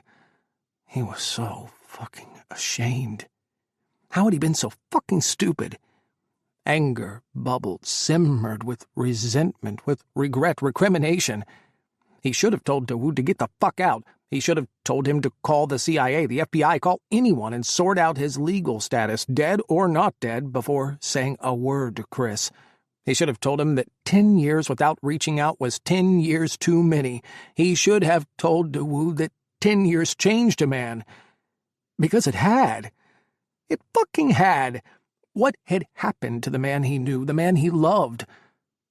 Kris chewed on his upper lip, memories tumbling. Had that been his husband last night? Had that really been him? It felt like him, tasted like him. His soul thought it was his love, his partner, his husband, but how had his husband, the love of his life, left him? Again. And stolen his laptop, his CIA ID badge, and his access card. Nothing made sense. Did Dawood love him? Or was that all an elaborate pretense, a game to get what he needed, get Kris's access to the CIA, his files, his laptop? Behind him, Dan cleared his throat. He stood as far from Kris as he could and looked like he wanted to crawl the walls, stand on the countertop, get even farther from Kris, as far as he could. Ryan has told the FBI this is a national security incident. Everything about this is being locked down. FBI will report direct to the CIA deputy director on this. To George? Kris picked at the dark granite of his countertop. Yes. Dan blew out slowly. So, that was him? Last night? Who had shut the door in Dan's face when Dan had come to see how he was doing? Kris nodded. I didn't know he was here. He broke in. Kris shrugged. He should have questioned that more. How? Why? When? But faced with his dead husband, he hadn't thought about national security or any darker possibilities of why Dawood was back in his life seemingly out of thin air. All your access has been revoked. Anyone logs into the network with your card or tries to access the internet from your laptop will be alerted. Your laptop has been flagged, and if he tries anything, its ID will pop up at CIA headquarters. We'll send out a response team. We'll bring him in. He's former CIA, Dan. He knows all this. It took, 30 minutes to notify tech? He got everything he wanted off the laptop in under 20. Kris sank against the counter, laying his head on his folded arms. Hadn't he failed in all the ways a person could fail? Hadn't he fallen as far as a man could fall? Wasn't he already the scum of the CIA? Out of all the ways he'd failed, he'd never let classified material into enemy hands. Was that what he'd done now? Was Dawood one of them? Still? Or one of them? Dan inched forward, leaning his hips against the counter a few feet down from Kris. He folded his arms, pursed his lips. He still wouldn't look at Kris. The lead FBI agent, a woman wearing a blue suit and sporting a brisk blonde bob, marched to Kris, set her notebook on the counter, a perfect right angle to the edge. Sir, I'm Agent Spaulding. I have a few questions for you as part of the investigation. The CIA will handle the investigation. We just need the FBI to process the evidence. Dan jumped in before Kris could speak. Agent Spaulding cast Dan a cold glare.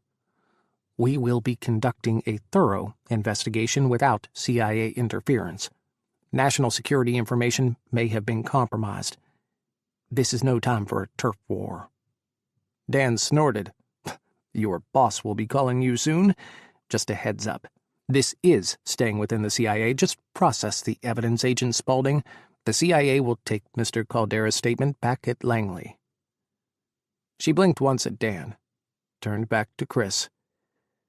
You engaged in sexual intercourse with the suspect, correct? Dan flinched and turned away. Kris saw his hands grip the counter's edge, his knuckles go white. I did.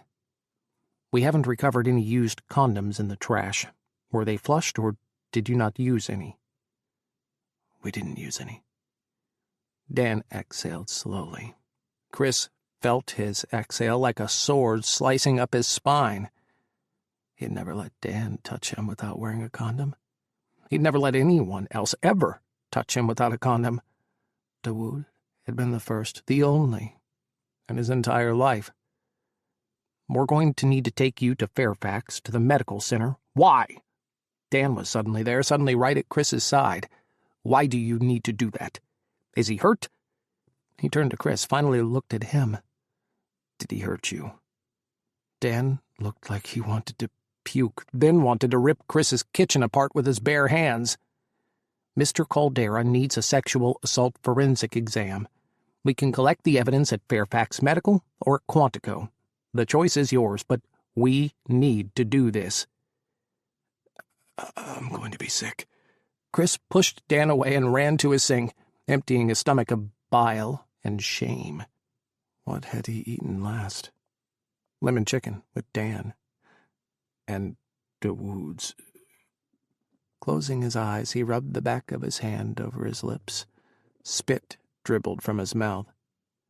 Dan's hand tentatively rested on his back, a gentle, barely there spread of his fingers, as if Dan didn't want to touch him. Why is this required? Dan's voice could cut diamonds.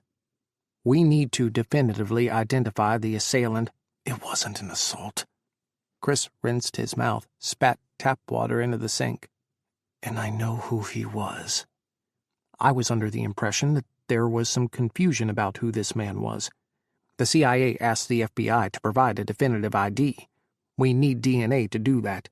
The fingerprints we're pulling are mostly partials. If a definitive identity is what the CIA is after, this is how it's done. Agent Spaulding's gaze bounced from Kris to Dan and back. But now you say you know who he is. If that's the case, then what are we doing here, wasting time?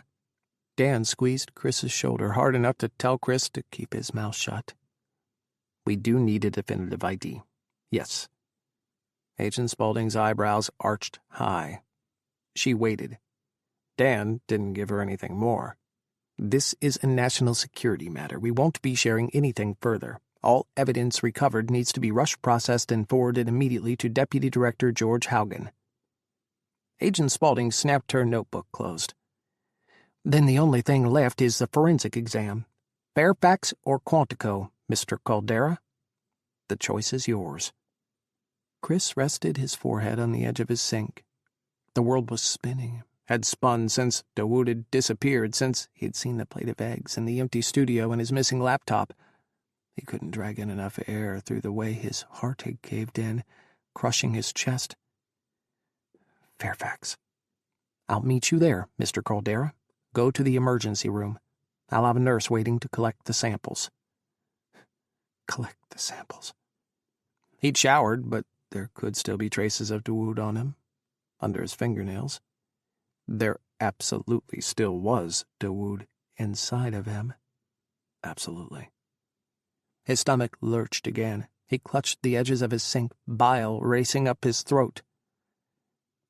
I'll drive, Dan said softly.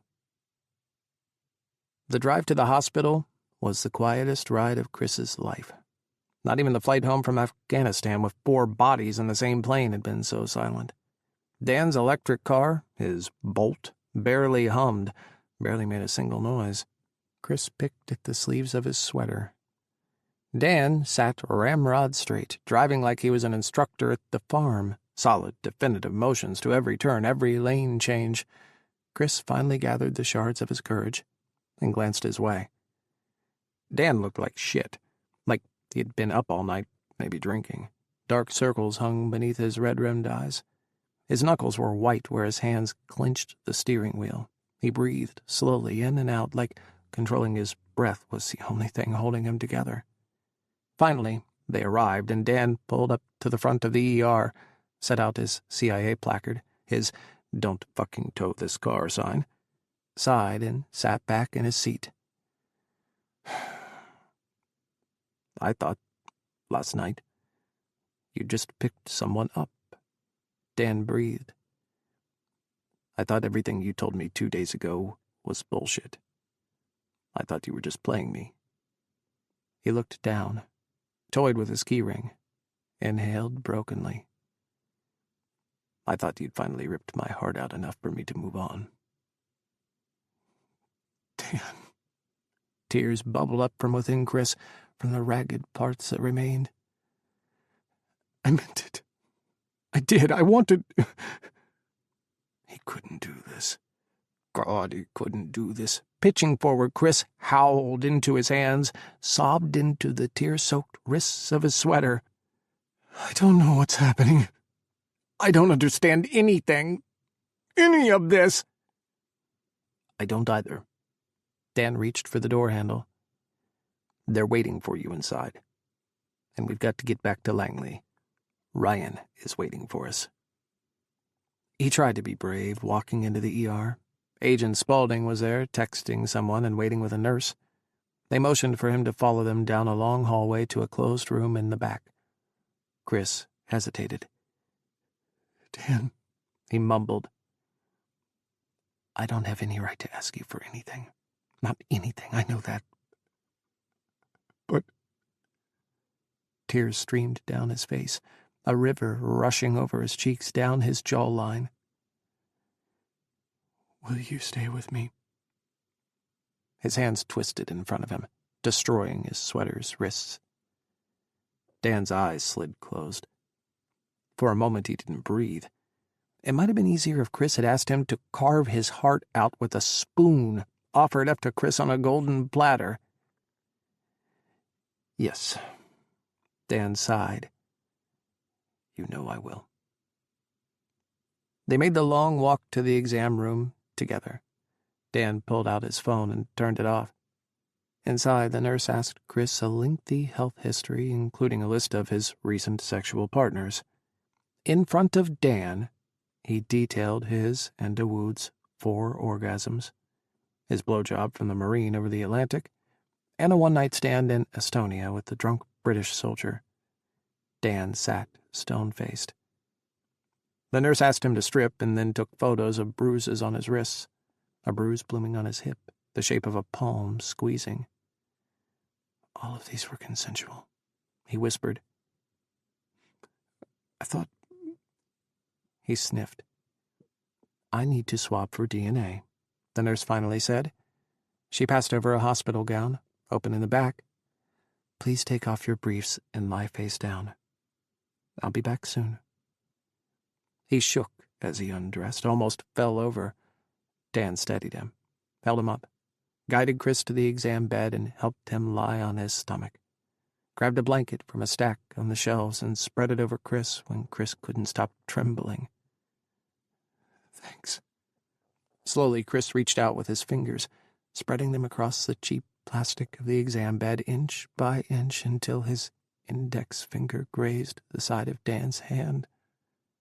For a moment, it seemed like Dan was going to break down, was going to split in half and sob, let out every ounce of agony Kris knew he was holding on to, agony Kris had given him, had dropped into his lap, a giant ball of twisted anguish straight through the heart. He tried to pull his fingers back.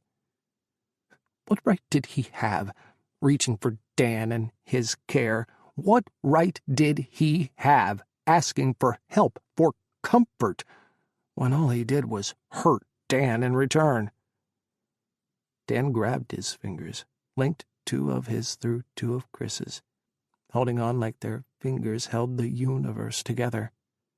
Kris could feel Dan shaking, trembling, his entire soul quaking within him. Knocks sounded at the door. The nurse slipped back in. All right, I'm going to make this as quick and painless as possible. 3 swabs, and then we're done. Kris buried his face in his and Dan's linked hands. Dan wrapped his other hand over Kris's head and pressed his lips to Kris's temple. Ryan is waiting for us. Fuck. Kris wilted in Dan's passenger seat. This day just gets worse and worse. Dan drove to Langley's executive parking lot, closest to headquarters. He had a spot right up front with his name on it. Why did Dan even give him the time of day? Ryan has set up a counterintelligence polygraph interview. Kris groaned. He thunked his head against Dan's passenger window. You know we have to do this. We have to know everything, Kris. And we have to be certain. Today? Right now? You know polygraphs are junk science, right? And you know us SAD guys are trained to beat them. I'd advise you don't advertise that to the polygrapher. You're in enough shit as it is right now. They walked in through the front doors, and as they crossed the CIA seal, Kris stared at the wall of stars, the memorial wall to fallen officers. Each star was carved out of the marble, chunks pulled out, each star representing something, someone, missing from the CIA. Dawood's star was up there. He'd spent hours in front of it, feeling the edges, running his fingers through the darkness, the hollow spaces. But Dawood was alive. He was back. How did a fallen star get put back up? Dawood was stealing CIA property. Was he working against the CIA? How did a good man go bad? Allah detests violence against the innocent, Dawood had said. Wickedness. Jihad is only to be waged against the evildoers. There are objective evils in the world. The truth is complicated. Kris's heart, his soul, trembled. His access to headquarters was restricted to being under armed guard and escort. Dan waited in the lobby with them while a retinue of internal guards arrived, each carrying an MP5 and a neck holster and glaring at him like he was a filthy traitor to the Stars and Stripes, to apple pie and the American way. I was first on the ground in Afghanistan, he wanted to scream at the hulking guards. I built this agency's terrorist hunting program. I have more kills than you'll ever know. But the only thing he'd be remembered for, inside the halls of Langley, was Camp Carson. And now for breaching national security, for having his CIA files stolen by a ghost. A man who didn't believe enough in them, in their love, and in what they were, to reach out to him for a decade. It was Ryan's first question, once he was in the polygraph room and hooked up to the reader. Why now? Why is Haddad back now? I don't know. The polygrapher stared at her monitor, displaying readouts of Kris's heart rate, the speed of his breathing, his skin temperature, his sweat. A dozen cables wrapped around his chest. EKG pads were stuck beneath his collarbones, and a pulse monitor squeezed his fingertip. A camera stared at his right eye, watching for pupil dilation. How long have you known Haddad was back in the United States? 2 days. September 7th. I was on my way home. I was on my way to Dan's, and I stopped for a drink. He showed up at the bar. He showed up? Ryan's eyebrows shot sky high.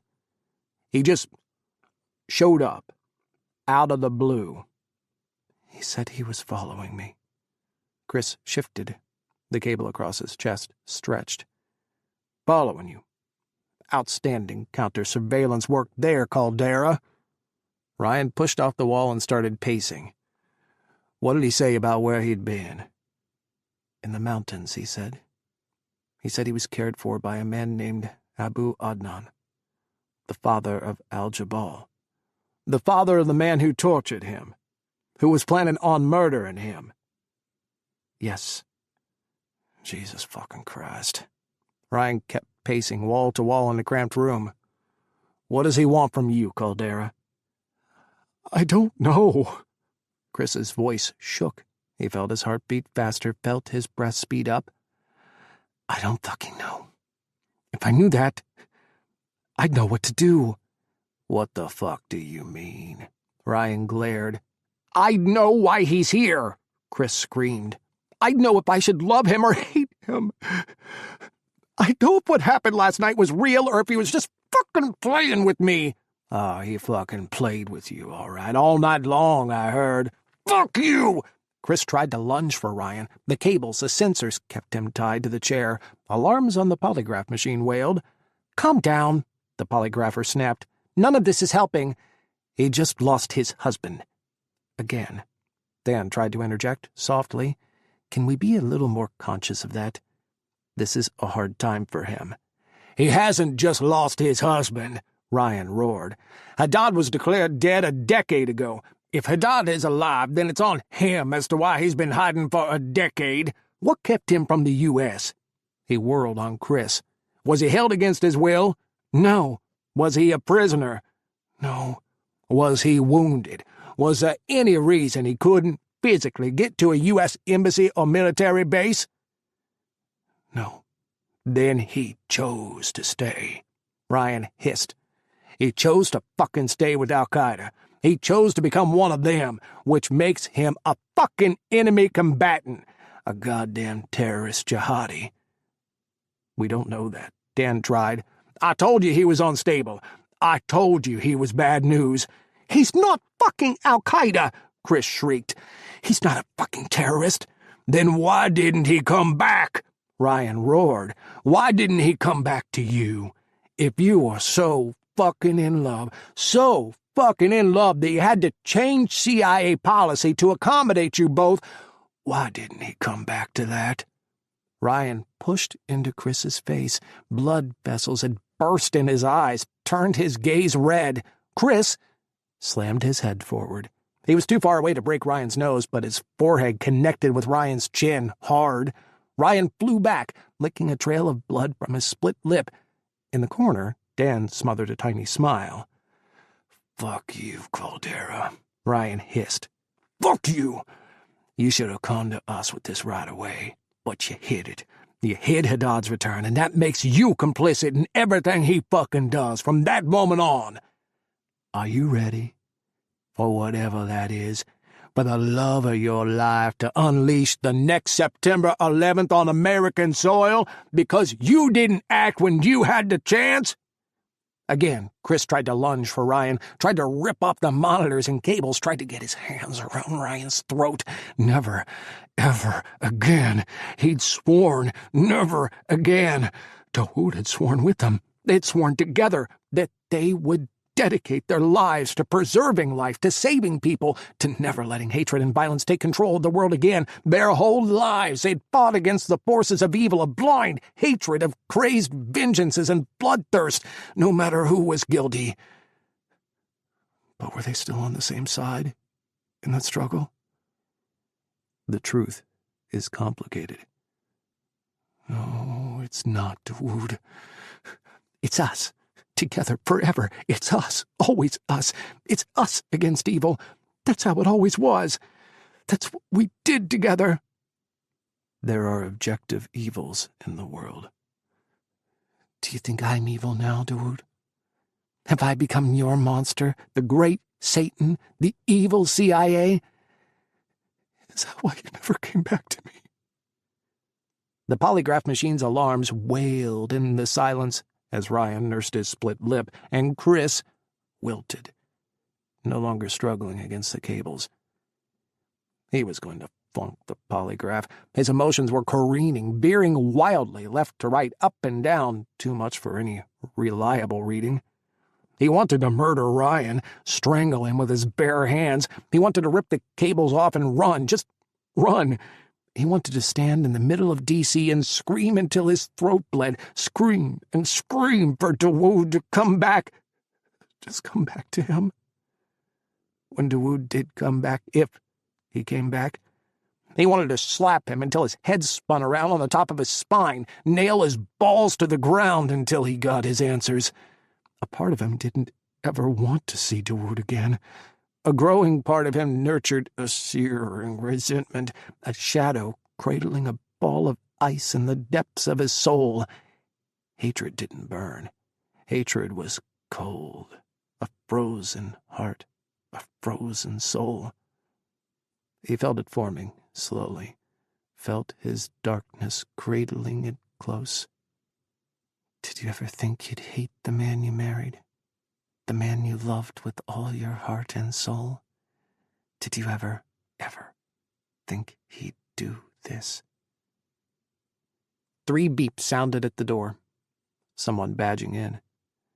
Kris mustered the energy to glance up. George strode in. Kris tried to get a read on him. Who had walked in? Former friend or the deputy director? He stared at Kris, his hands on his hips, and sighed slowly. "He's all yours," Ryan grumbled.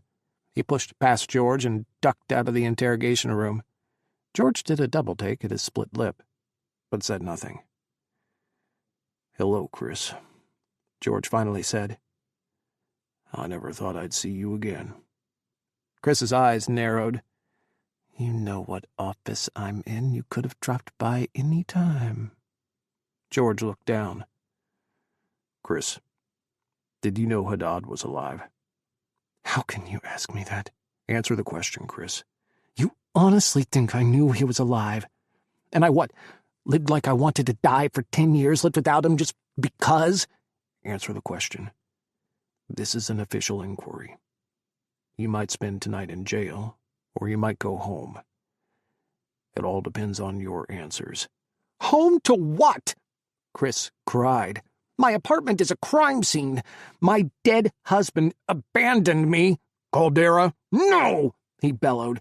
"I did not fucking know he was alive. If I did, I would have gone and rescued him. I would have found him. I would have crawled through the fucking earth to get back to him." Dan looked down, stared at the cheap carpet, as George closed his eyes, exhaled. "Have you helped Haddad in any way? Have you given him any CIA material?" "Are you kidding me?" "Did you give him your laptop?" "Of course not." "Why did you conceal your contact with Haddad for 36 hours? Why did you not report your initial contact with Haddad immediately?" Kris shook his head, snorting. I didn't know what to think. I didn't know if I was crazy or not. If he was really there. Or if I'd finally lost it. "Have you seen things that aren't there before?" "Yes, George," Kris snapped. "I regularly hold seances with the Easter Bunny and Santa Claus. We talk to the ghost of Saddam Hussein all the time." Dan choked back a half laugh. George tilted his head from one side to the other, glaring. "No!" Kris snapped. "I'm fucking sane. I don't see any ghosts or little green men or think black helicopters are following me. I don't think my microwave is trying to send me hidden messages." "After he approached you in the bar? That's why you went to the archives, isn't it?" Dan finally asked a question. It wasn't part of the polygraph, though. Kris swallowed, nodded. "I had to know. I had to know if we missed anything." "Did you find something? Some clue that we overlooked?" George looked like he dreaded the answer. "Did we leave a man behind?" "No," Kris whispered. "I found nothing." Which, again, means he chose to stay away. George pinched the bridge of his nose. "Kris, before I came in here, I received the forensic report from the FBI. They were able to positively ID the DNA samples they took from your apartment and from the forensic exam at the hospital. I don't think I have to tell you this. It's definitely Haddad. I'm about to brief Director Edwards on everything. Do you have any idea why he's back now? And why he'd steal your CIA material?"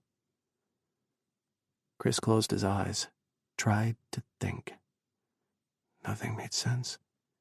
Nothing added up. His mind kept jumping, bouncing from Dawood in the moonlight, performing his prayers, to Dawood lying over him, Dawood sliding inside of him, smiling, gazing at him like he was something long lost and beautiful. The way he'd held him, the touch of his rough fingertips against his skin, how his voice had whispered his name right before he came inside Kris's body, everything within Dawood shuddering and trembling. Hadn't that been real? Hadn't that been something? I don't have any idea why he's back, or why he'd steal from me. I thought he came back for me. To me. But that's just not true.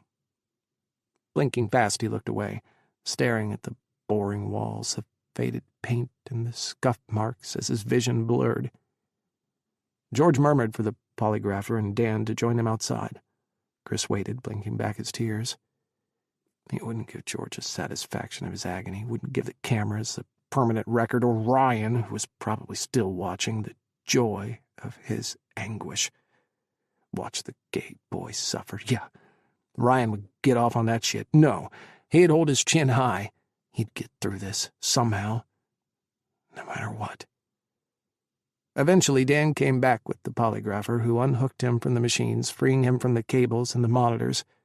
He'd dislodged the pupil monitor when he'd headbutted Ryan, but apparently that didn't matter. You flunked the polygraph, Dan said, leaning back against the wall and folding his arms. But it's pretty clear why. No shit. Kris shook the pulse monitor off his finger. Whose fucking brilliant idea was it to polygraph me today? Ryan. Dan shrugged.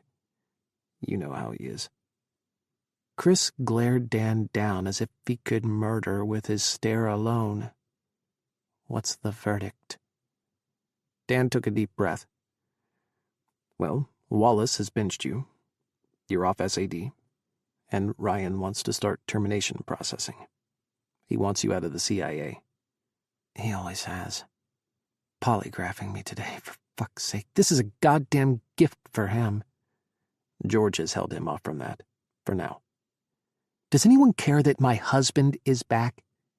He's back, and we don't know why or where he is? Dan blinked. Yes, Kris, yes, we care. I care. I care very much. Fuck. Kris deflated, his heart taking the punch straight from Dan. I'm sorry. 2 days ago, wasn't he thinking about building a life with Dan? Wasn't he planning on waking up in Dan's arms, making him breakfast, falling asleep with him again, building an us, he had said? Now, what were they? Why was Dan even in the same room with him? He had every right to be as furious with him as Ryan was, more so even. Ryan didn't want anything to do with him. Dan wanted everything.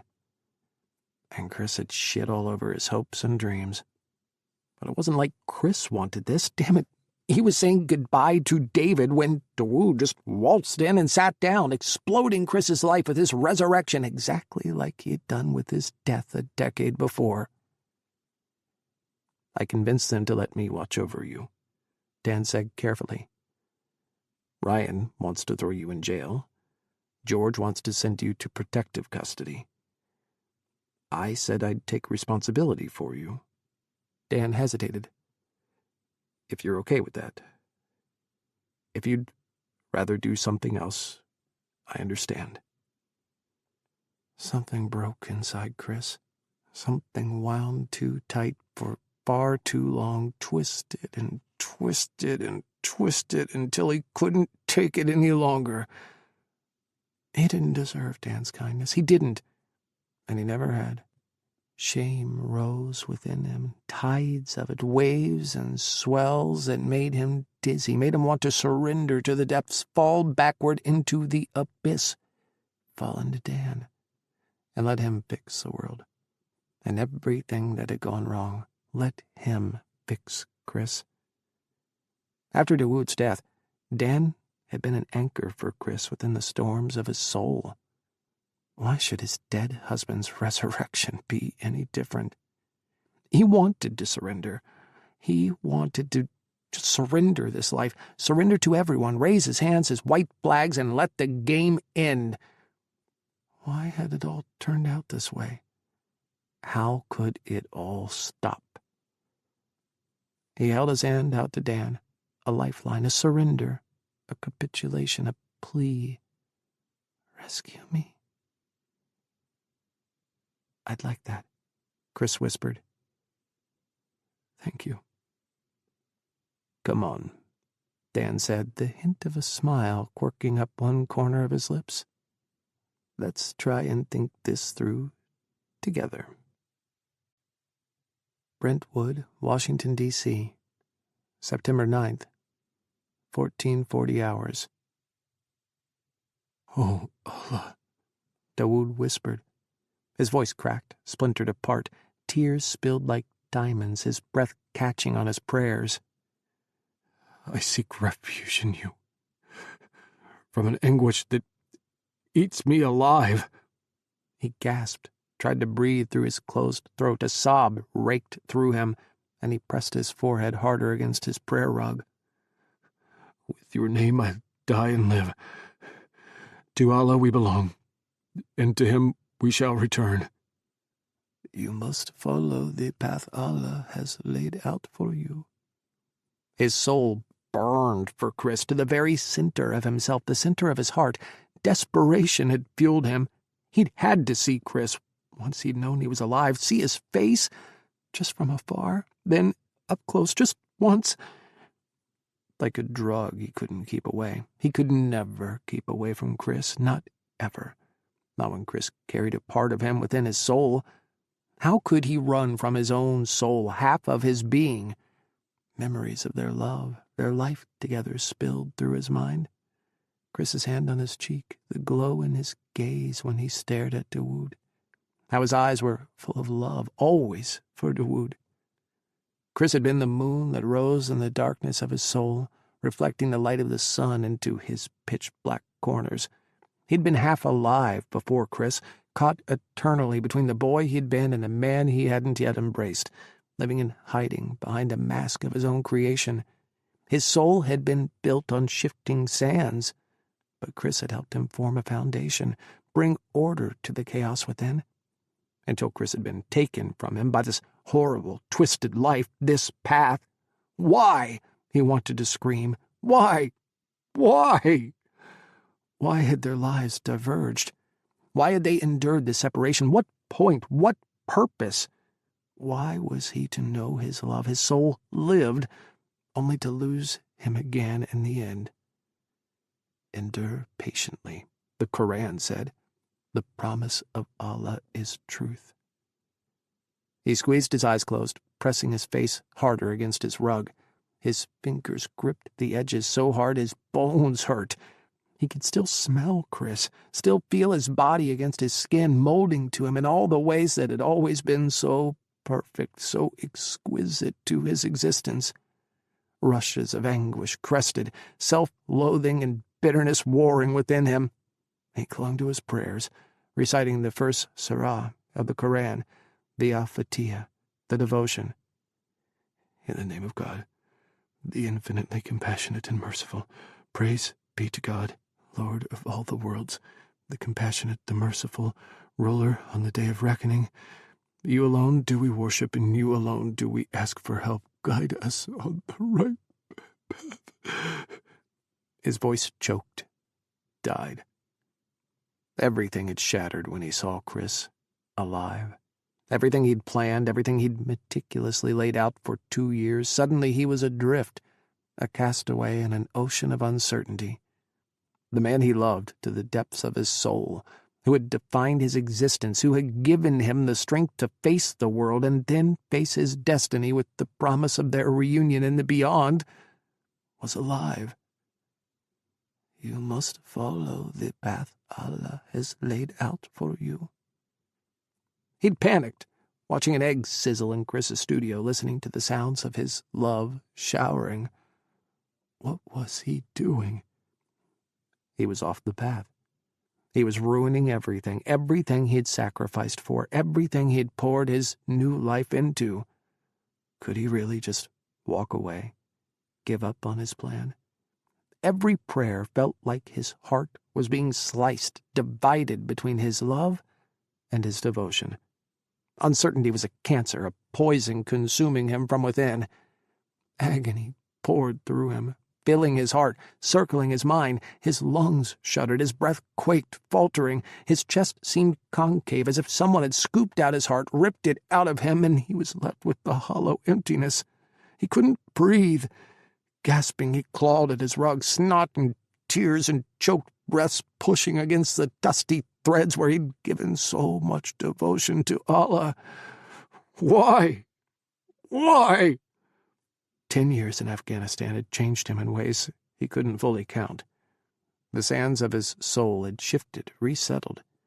He thought his love for Kris had been buried, lost like the ancient cities of old in the sands of history, something deep within him and for another time. Kissing Kris, making love to him, brought everything back. Nothing had ever been lost, ever been buried. He'd never stopped loving Kris, not once, not ever. Love wasn't something he'd expected from his life. Not when he was 10 years old, staring down a cold, heartless world. Not when he was 15 and he'd realized, with a dread that filled his entire being, that he was different. He was broken, that he craved the love of another man. His entire world had screamed that he was wrong. Oh, so wrong. And he'd buried that truth next to the memories of his father. He'd never love. Never. David, stoic, dependable, predictable David, had been formed out of reactions. Reactions against himself, a careful mirage of everything he had hated, covered by something new, something different. Reactions formed by the world, reactions that shaped his identity until he was nothing but a kaleidoscope, shifting and ever-changing under different people's gazes. But Kris had cut through all of that. Kris had found his soul, had delivered his soul back to him. Afghanistan, the land of ghosts, drenched in death and regret, had to be the center of the universe. He'd met Kris there, fell in love with him there, and lost him there, all under Allah's gaze. His cell phone buzzed, rattling on the table. Dawood inhaled slowly, rose, and grabbed it. A text appeared from his contact. "You were supposed to keep your head down." He swallowed. His throat stuck. "I thought it might help. I was trying to gather intelligence. But he doesn't work for CT anymore." His laptop was useless. Kris's laptop was in his bathtub, soaking until it was utterly worthless. He'd swiped what he could in under 20 minutes, enough to see that Kris wasn't a part of the counterterrorism world anymore. He didn't have anything for Dawood, nothing that he could use. 19 minutes after he had grabbed Kris's laptop, he had ripped out the battery. When he got back to his motel, he'd dumped the laptop immediately into the tub. "There's absolutely nothing that we need from him. He's not important. He's a distraction from our mission, and you're fucking up." Astaghfirullah. "Are you still in? Still committed?" "Yallah, of course. Ma'asha Allah." "Then call Yemen. It's time. We cannot be distracted, brother." "Insha'Allah." The phone was silent. His contact stopped texting. Slowly, Dawood kneeled on his prayer rug again. Tears dried like paint on his face. A new mask. He turned his head up, took a shaky breath. He was nothing but raw wounds, holes in his soul that had been flayed open. He should never have wondered what Kris looked like now. Never have dreamed of the taste of his kiss again. "Stay," Kris had whispered. "Please." Something fractured inside him, a wall that had held everything back cracking. He'd walled everything off, a lifetime of mourning, a lifetime of agony. He'd always fought against his pain, his darkness, something that had lived within him since he was a boy. At 10 years old, he had been witness to the cruelty of the world, the madness that was to consume everyone, that had slipped into everyone's soul like black oil. He'd tried to fight back his whole life, tried to do the right thing, tried to be one of the good guys. But what was the right thing anymore? What was true? Where was truth in a world full of Gaddafis and planes that slammed into buildings full of torture and a hatred that lived in the bones, so deep and dark and twisted it poisoned the world? Where was truth? In the graves of the innocents, in drone strikes, in car bombs and IEDs that left lives shattered, holes in families around the whole world. What was true between the bonds of brotherhood and the bonds of true love, the bonds of Allah and the promise of faith? Or was truth a cold reality, the promise of retribution, of justice, of death? What was the price of justice? You must follow the path Allah has laid out for you. Had Allah given him this test, this cruelest of tests, as the bitter finale to this life? His heart screamed, the labyrinth of his soul caving in, the sands of his world collapsing, drowning him. He closed his eyes. He'd done what he could. His whole life had been lived at the mercy of others' whims, their twisted fates. From watching his father struggle at the end of a rope to feeling the press of an American soldier's boot on the back of his neck. From loving Kris to losing Kris. From finding a father's love again to losing it all over again. The truth is complicated. Was there any truth between the taste of Kris's kiss and the path he had to walk? Was there any outcome, any choice for a future, any hope anywhere at all? Oh, Allah, he whispered, prostrating himself again. I seek refuge from the evil of darkness when it settles. It was evening in Yemen. His brothers would be in the middle of their Isha prayer. He'd wait for a moment to call. His mind spun on, possibilities and dreams colliding with reality. Was there any way? The sands of his life kept tumbling, kept pouring in on him. You must follow the path Allah has laid out for you. This was always his fate, but he had a couple of days still. A few more days to watch, at least. Gaze upon Kris, the moon in his darkness, the reflection of all the light in the world, trying to shine into his soul. CIA Headquarters, Langley, Virginia, September 9th, 1610 hours. Kris existed in limbo, somewhere between unauthorized personnel and jailbird. Dan got him a visitor's badge for the CIA and escorted him to one of the secured interview rooms outside of CTC. For the umpteenth time in his career, he was on the outs. Again. All right. Dan tried to smile across the table at him. It didn't reach his eyes. Pain hovered there, a knife that went through Kris's chest. Let's see what we can put together. He slid a cup of coffee to Kris. Caramel macchiato. Sugar-free. Just the way he liked it. Thanks. Dan flipped open a stack of folders he had brought. Surveillance images from the bar where Dawood had first ambushed Kris. The camera pointed at Kris in the corner. Pure, perfect shock shaped his face. His hand was outstretched like he was holding a martini, but nothing was there. He had already dropped his Cosmo. From that angle, the camera had only captured the back of Dawood, but it was enough for Kris's heart to race, for his stomach to clench. Dan spread 3 photos across the table. 2 from the bar, one of Kris and one of Dawood fleeing. A shot of his face as he'd pushed out of the front door. The third was a photo from Kris's complex. A shot of Dawood entering the stairwell, looking up, about to make the climb to Kris's floor. 1,000 emotions clamored inside Kris, rocked his soul.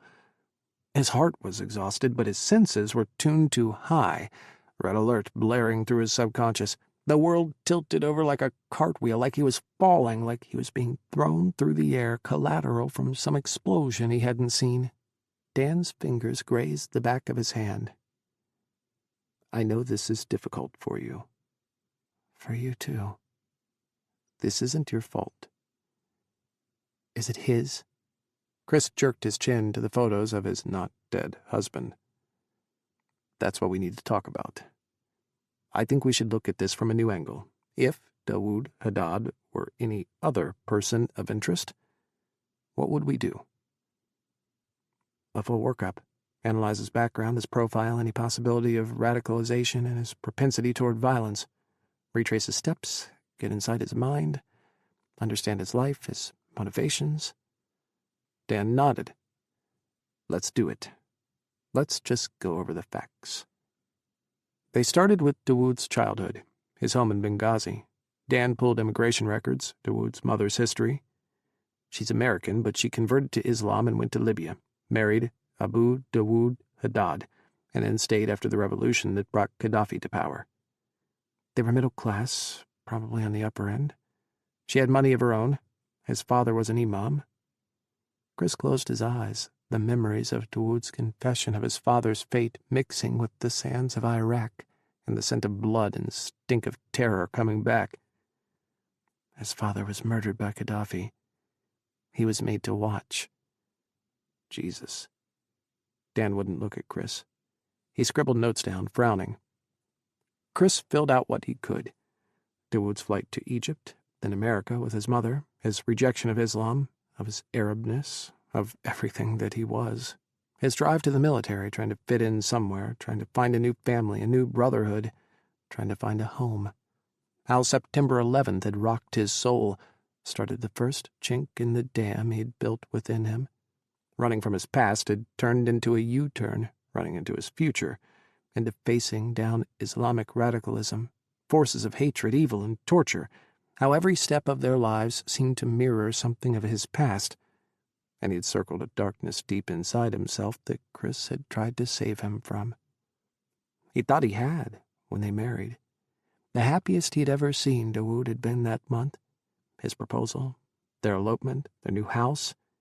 He thought he could heal all of Dawood's anguish with his love, paint new love over old wounds, old cracks in his soul. That if they came together, their souls could fix the broken parts within each of them. That's how Kris had felt, for so long. Why wasn't he enough for Dawood now? He stuttered and stopped, coming back to himself as Dan cleared his throat.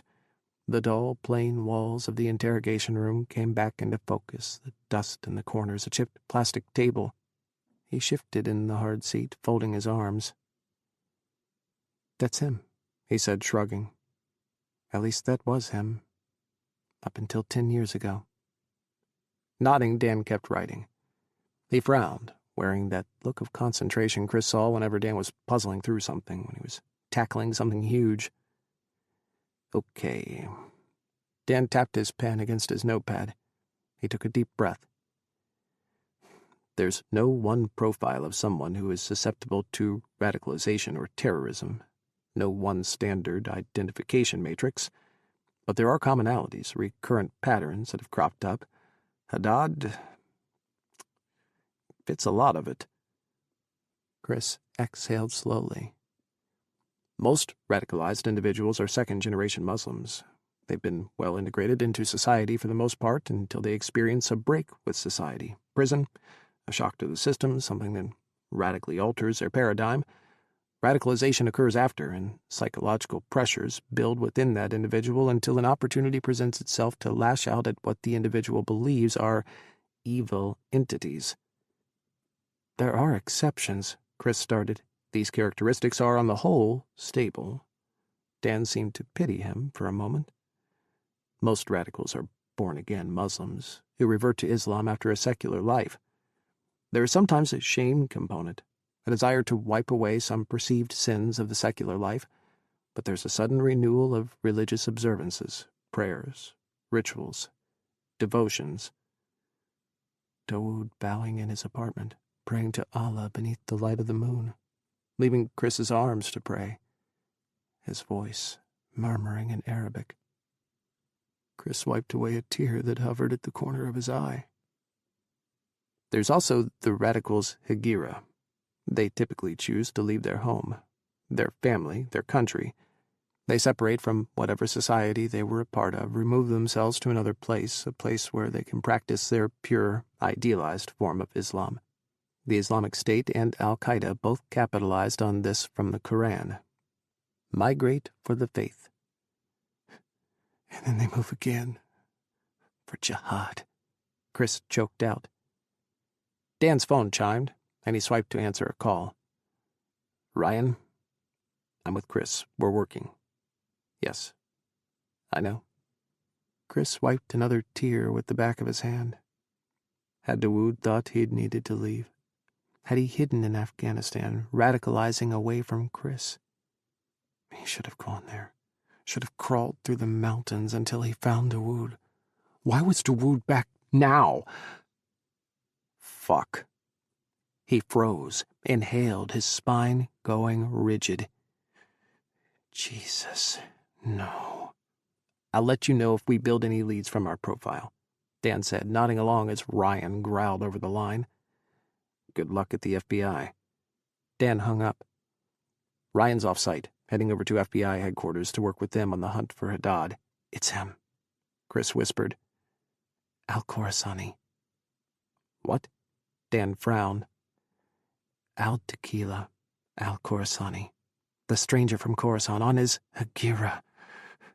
Kris's voice warped, twisted by a sob rising within him. That's why he's here. Dan's jaw hung slack as he stared at Kris. You really think he's capable of that? I don't want to. Kris tapped their notes, the pictures. If you didn't know him, if you were just looking at the profile, what would you think? Dan frowned. His jaw still hung open. He's your husband. Was. He was my husband. Kris swallowed. I don't think I know who he is anymore, or what he's capable of. But you really think he can do that? Attack the United States? He fits the profile. He is a stranger, at least to Afghanistan, to the West now as well. He comes from Afghanistan, Khorasan, where he's been for almost 10 years. Kris scrubbed one hand down his face, held it over his mouth. And Al-Khorasani's message?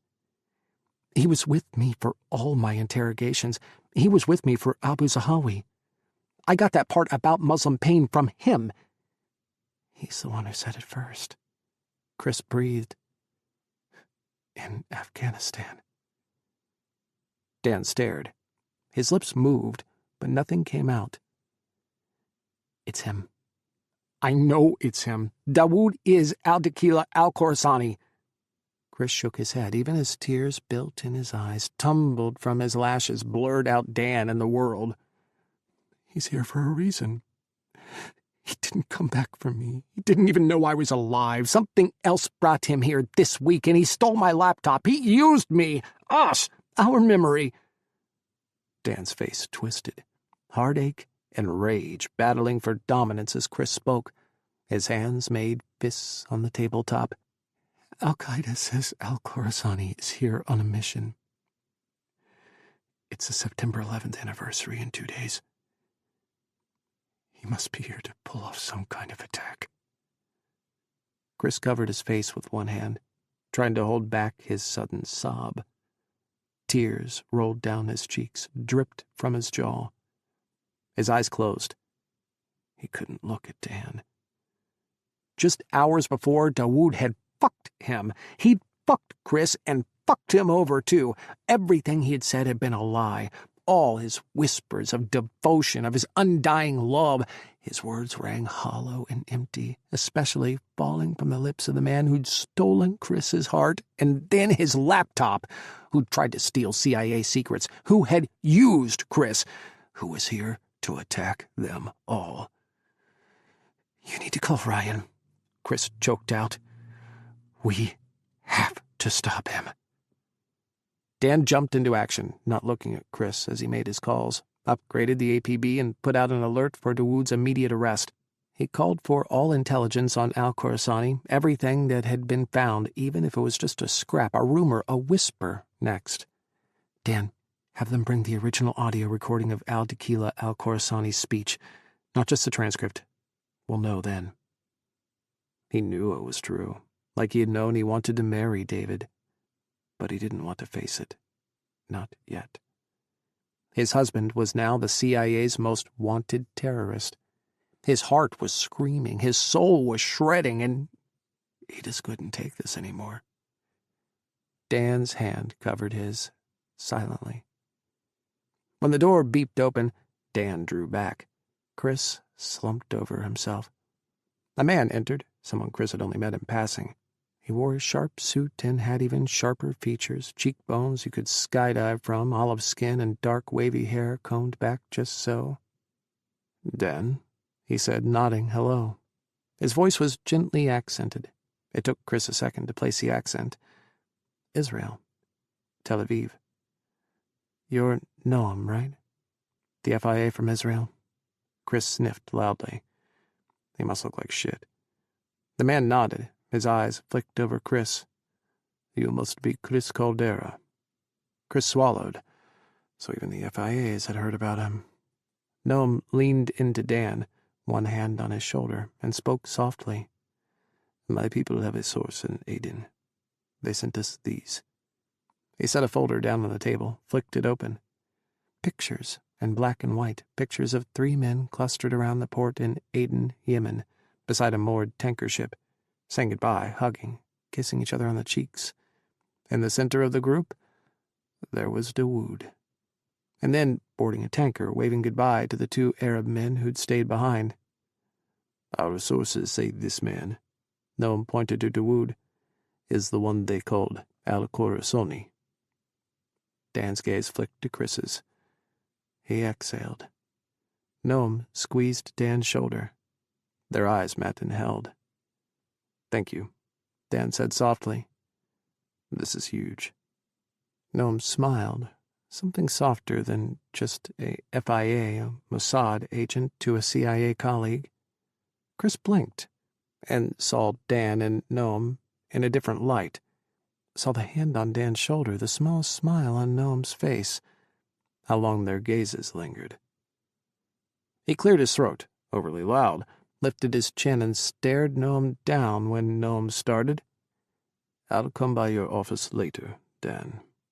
Noam strode out, never once looking at Kris.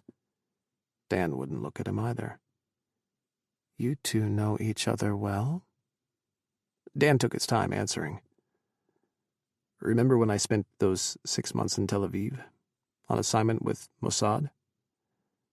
Noam and I became friends then." "Friends? Of course." Something dark slithered in Kris's belly. Was he jealous? Was he fucking jealous of Dan having someone, something other than Kris? For God's sake, he'd fucked Dawood, a terrorist, after telling Dan he would be his. Shame grabbed Kris's spine and yanked, made him curl over. He was shit. He was a shitty, worthless person. "I'm glad," Kris choked out. "You deserve to be happy." Dan stared at him. 2 days ago, I thought I was. I thought I was too. But not because of Dan. No, not that. He thought his husband was back. He thought Dawood was back, had come back for him, and they were going to live happily ever after. He thought all of his most fantastical dreams had come true. They didn't speak again, not until an analyst badged in with an audio tape of the original Al-Dakhila Al-Khorasani file and played it. Dawood's voice filled the cramped room, blew out the cobwebs and the dust and the doubt, filled every corner of Kris's heart and soul with the truth, with an endless, silent scream. "This is Muslim pain." "It's him," Kris said. "Al-Dakhila Al-Khorasani is Dawood. And he's here to attack America." McLean, Virginia, September 9th, 1910 hours. It was strange to be driving his truck again. Kris had kept his truck for some reason, kept the beat-up old pickup, the first truck he had bought after he joined the Army. The truck was over 25 years old, a relic of 2 former lifetimes ago. It wallowed beneath Kris's building, backed into Kris's second assigned space. He had it hot-wired in under a minute. No one would think to look for a truck that was as much a ghost as he was. It took him an hour, winding through back roads and driving through neighborhoods, avoiding highways and busy suburbs, but finally he pulled up to the mosque. He spun his keys as he walked in. Too late for Maghrib prayers, too early for Isha. He'd be the only one there. Perfect. As he strode in, the imam, kneeling in dua and facing east, turned toward him. He wore a dark distasi and a white turban, and he smiled as Dawood approached, his hand on his heart. Assalamu alaikum. Wa alaikum assalam. The imam spread his hands. Welcome, my brother.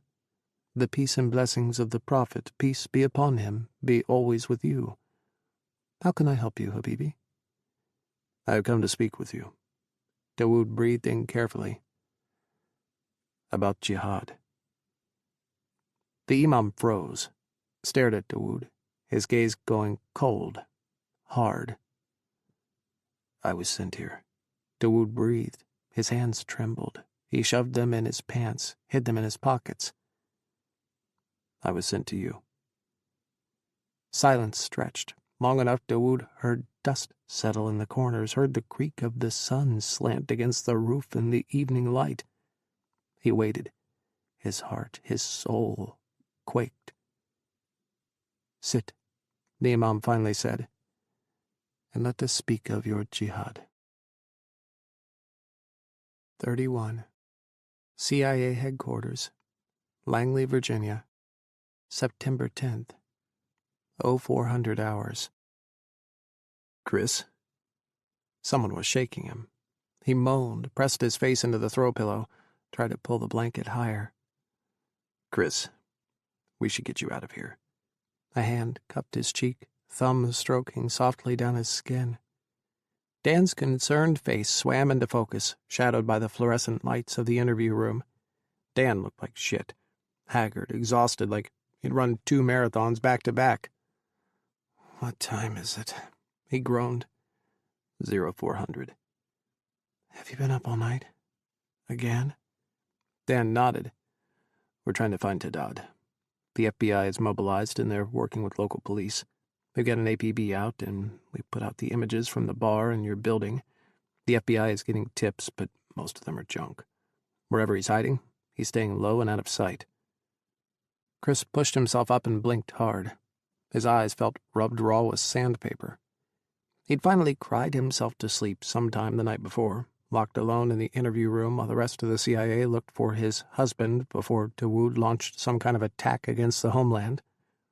Kris had been up with profilers for most of the previous afternoon and evening, trawling through Dawood's service record, both in the Army and the CIA. Dawood knew enough between the 2 units he had served in to be deadly, dangerous, devastating, especially operating on his home turf, able to blend into American society and hide in plain sight. Some things had been revelatory. Kris had never known Dawood was an expert in explosives or that he had earned the Expert Marksmanship Award in the Army and was practically a sniper. No one knew what he was planning. Analysts dissected his past, his service record, his childhood, as narrated by Kris, picked apart the audio file, his statement to Al-Qaeda. To have your life dictated by others, one of the junior analysts had recited earlier. Could that be rage directed at the institutions he served, the military, the CIA? We should definitely consider the CIA a target, Dan had said. Under the table he'd squeezed Kris's hand.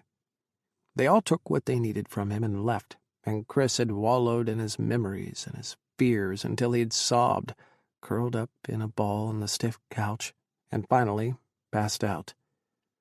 Kris tried to shake the sleep away. Where do I go? His apartment was a crime scene. Had it been cleared? Was he allowed back?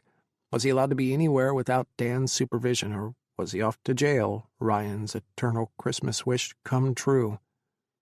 Do you still have my key? Kris nodded. It was still in the pocket of his trench he grabbed on the way to the hospital the day before. I think you should go to my place. Not for anything, but you'll be safe there. And out of the way. Dan looked down, pursed his lips.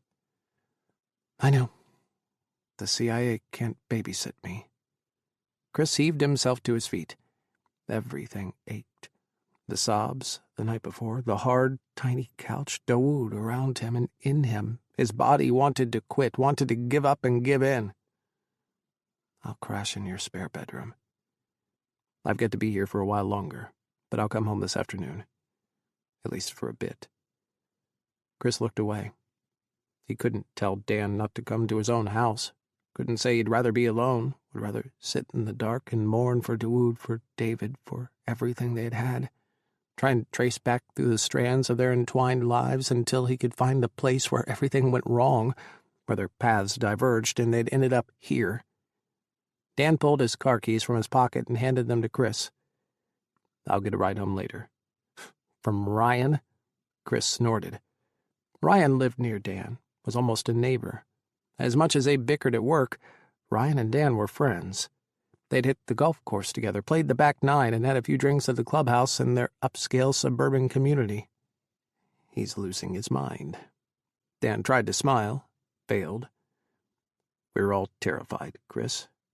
We don't know enough about the threat. We don't have any idea what he's planning, what his target is. If I knew anything, I'd tell you. I know you would. Dan reached for him, one hand on his shoulder. There was supposed to be a squeeze, Dan giving him reassurance, but Kris didn't want reassurance or care or comfort. He stayed still, not drawing into Dan's offer of an embrace. Dan sighed. Go to my place, shower, get something to eat. Try and relax as much as you can. We're doing everything we can here, and if we need more from you, I'll call. He nodded. He couldn't meet Dan's gaze. See you later. Kris. He was at the door when Dan's voice stopped him. He hesitated, but didn't turn around. I'm sorry, Dan said softly. I'm sorry Haddad made this choice. Yeah. Kris ripped the door open, fury igniting a sudden bonfire at the base of his heart. Me fucking too. Dan's electric bolt was exactly like he was. Practical, tidy, and clean. There weren't any straw wrappers on the floorboards or spare change in the drink holders. The satellite radio was tuned to classical music. Kris turned off the radio with too much force. He'd rather listen to hardcore rap, blare rock at the top of the stereo, scream with the windows down as he raced down the highway, but the Bolt speakers didn't go that loud, and the top speed of the little electric car was not the least bit satisfactory. He locked his elbows and leaned back against the driver's seat, breathing hard in the silence. Not even the engine made noise. He slammed the accelerator out of the Langley gate, listened to the hum of the battery spin up slowly as it chugged along to its top speed. At least the window was down. Wind rustled through his unkempt hair, messy strands going wild after a night on the couch. Dan's house was north, off the outer loop in Maryland. He could get there in 20 minutes. Kris drove right past the exit heading north, kept driving west. He stared at the horizon, fingers clenching around the steering wheel. Eventually he pulled off at a woodsy suburb, winding through the small downtown and through tree-lined streets, the leaves just beginning to turn to tumble from branches. Autumn dusted the small town, the quaint charm of apple barrels and scarecrows on display in shop windows. You could have had this. Walking hand in hand downtown, watching the seasons change, year after year. He kept driving into the outskirts, turned into a neighborhood, and wound his way to a house at the end of the development, nestled against the woods. He parked across the street. A new family lived in his house now. A minivan was in the driveway, and yard signs in the flower beds boasted of a little girl dancing ballet and a boy playing baseball, little plastic silhouettes of suburban pride. Dawn's first glow shimmered over the house, a halo of glitter, diffused golden light that turned the woods, the memories, soft. I should have told the CIA to go fuck themselves after Iraq. We should have stayed here. We could have been so happy. Headlights appeared at the end of the road, drove slowly toward him, stopped at the curb behind the bolt. Squinting, he tried to make out the vehicle. The headlights were high, nearly blinding him. A truck, for sure. The truck's engine died. The headlights winked off. Jesus fucking Christ, that was Dawood's truck. No one knew he'd kept it. He'd parked it under a tarp in his building's garage and left it, a mausoleum to memories he couldn't get rid of. His heart pounded. He couldn't move. His fingers stuck to the steering wheel, squeezing. His arms, his body shook. He stared at the truck through Dan's rearview mirror. The door opened. A man slid out. He'd always known that body, that shape. Dawood. Kris sagged in the driver's seat. Had Dawood followed him from Langley, stolen his truck from Chris's building, camped outside Langley, and waited for hours and hours for him to leave? How had he known Kris was in the bolt? Dawood waited, his hands in his pockets, by the truck's door. He should call this in. He should text Dan right now, call for reinforcements, get the police, the FBI response team out here immediately. Instead, Kris slid out of the car, faced Dawood. Dawood looked terrible as Kris felt, maybe worse. He rocked from foot to foot, and his shoulders were bunched, clenched tight up by his ears. In the morning light, Kris saw stubble, regrowth from where he had shaved the beard he'd sported only 2 days before. His eyes were red, bloodshot, like he hadn't slept or like he'd been crying for hours. You followed me. Again. Dawood nodded. Why? Think you can steal more intel from me? Newsflash, hon. Thanks to your little snatch and grab, the CIA is probably going to fire me. Dawood winced. He turned to the truck and curled inward, pressing his forehead to the window, his hands clenching the door. I wasn't. Please, tell me what you didn't do. Because from where I'm standing, you fucked me, you used me, and you stole from me. Dawood hissed, long and sharp. His breath shook. What you didn't do is tell me the truth. Kris shook his head. Do you even care about me at all anymore? Even a tiny, tiny bit? I fucking love you. Dawood whirled, exploding, shouting through gritted teeth. He strode toward Kris, reaching for him. Kris jerked back out of his range. He put up his fists, dropped into a fighter stance. Dawood froze. I'll never hurt you, he whispered. You already have hurt me. More than you'll ever know, ever understand. Dawood's expression crumpled. Why did you take my laptop? What are you planning? It was the strangest fucking interrogation of Kris's life, standing in the middle of his old street with his formerly dead husband, the CIA's most wanted terrorist. He still had Dawood's touch on his skin, could still feel the ghost of his kisses on his shoulder, his thigh. Down the block, a garage door opened. A jogger appeared, a man heading down the block away from them. He did a double take, though, and ran backwards, staring. Strangers in the middle of the street were unusual in this neighborhood. It was quiet, serene, private. That's why they had picked it all those years ago. Can we go somewhere and talk? I have so much to tell you. Dawood's words trembled. His voice wound through with something that sounded like regret. You can tell the CIA everything you need to. No. I can't do that.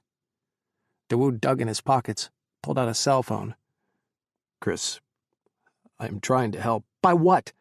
Attacking us? What's your target, the CIA? Or something else? No! Dawood held out the phone. Read this. Please. You want me to be the one to push the button? You want me to detonate some bomb? God, you're fucking cruel. You know that? Entrap me in your plan. Make me the murderer. No. Do you think so little of me? Yes. After yesterday? After the past decade? Yes. Dawood's lips thinned. He rubbed one hand over his face. He held his phone out again. Please, he breathed. Read these texts. You don't have to push anything. What did Dawood gain from him reading the messages? Would it matter that his prince would be on Dawood's phone? If he called this in the next few minutes, no. He could say it was reeling him in, playing along. What would he gain from reading the texts of a terrorist? What manipulation was Dawood trying to pull? He wouldn't know unless he read them. Kris snatched the phone. The screen was on, text from a DC number displayed. You were supposed to keep your head down. I thought it might help. I was trying to gather intelligence, but he doesn't work for CT anymore. His laptop was useless. There's absolutely nothing that we need from him. He's not important. He's a distraction from our mission. And you're fucking up. The timestamp for the first message was hours after Dawood had fled his apartment, from when he was locked in the polygraph room being interrogated about Dawood's resurrection, his reappearance at his home. Who had known, truly known, that Dawood had come to see him, had stolen his laptop? Who knew exactly what Dawood was talking about without mentioning it at all? Who fucking sent these to you? Fury crested within him. He blinked, hoping the words would rearrange themselves, that something different would be on the screen, that he'd hallucinated the messages somehow. I don't know, Dawood whispered. That's what I'm trying to find out. Please, he begged. Can we talk? They ended up walking the trails through the woods branching off their old neighborhood. This is how I end up fucking murdered, Kris thought.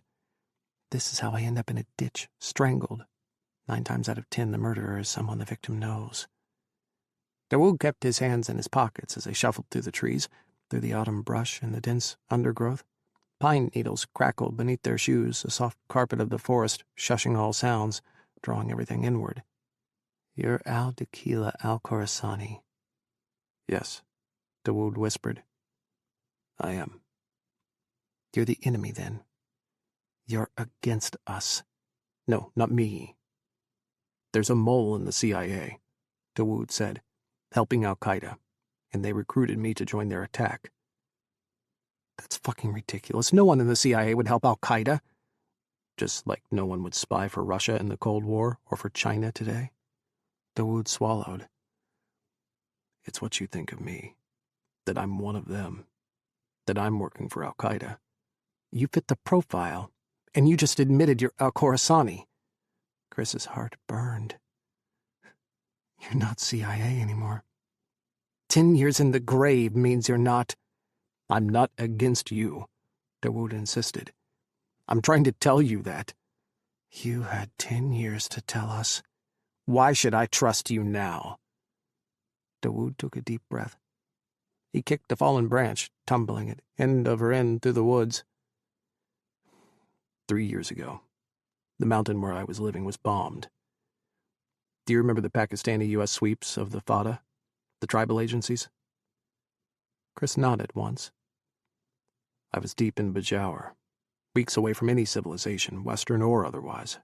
There were no drones. It was a part of the country we'd never covered in a surveillance net.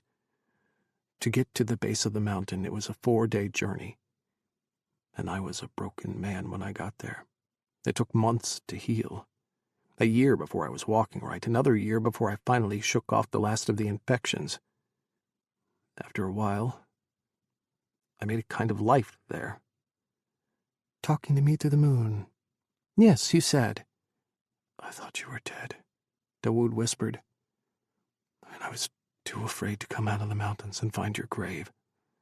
So you made me live with yours. Dawood flinched, stayed silent. He stared at the ground.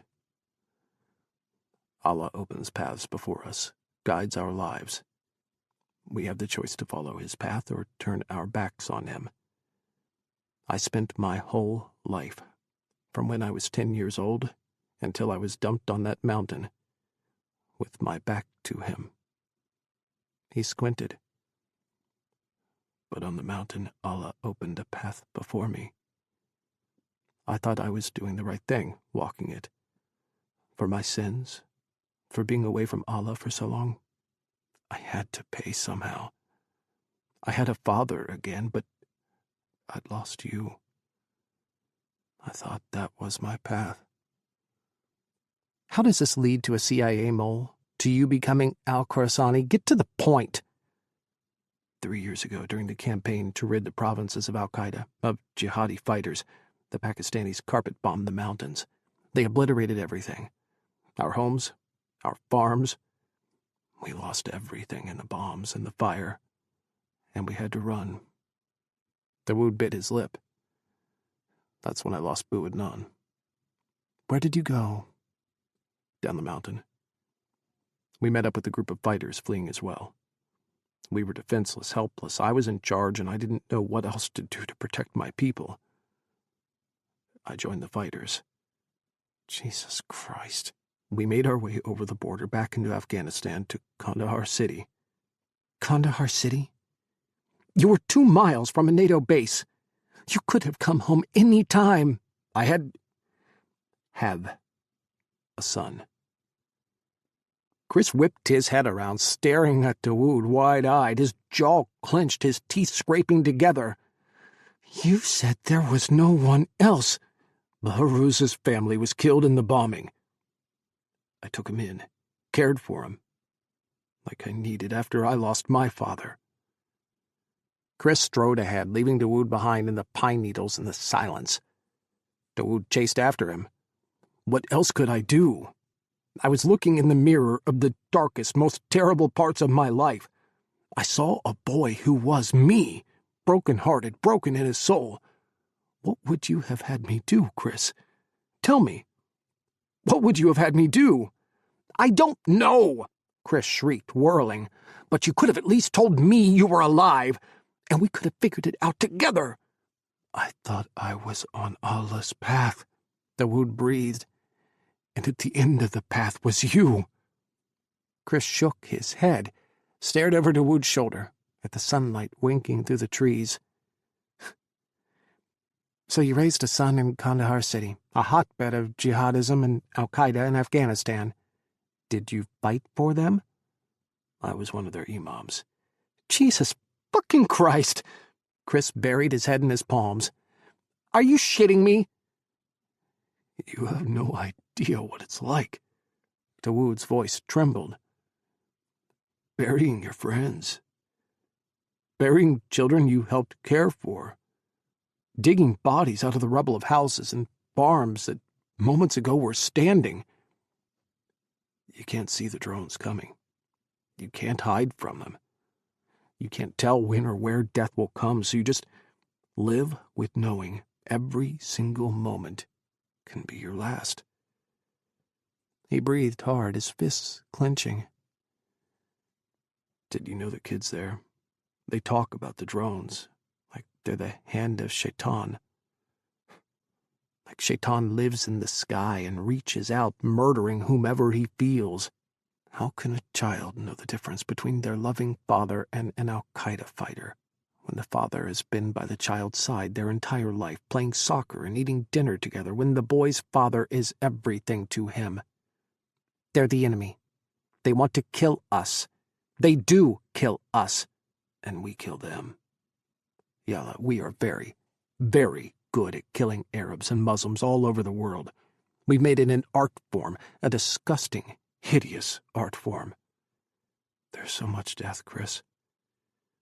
I am exhausted of death, of seeing everyone I know dying, of praying the prayers of the dead, washing corpses and shrouding them and burying someone I know, someone I love, every single day. We're fucking tired of it here, too, Kris hissed. 5 CIA officers in the past year have been killed in Afghanistan. 5. And almost 100 members of the military. Do you have any sympathy for them? My soul aches for everyone. Dawood reached out. Didn't yours once? You saw this pain once.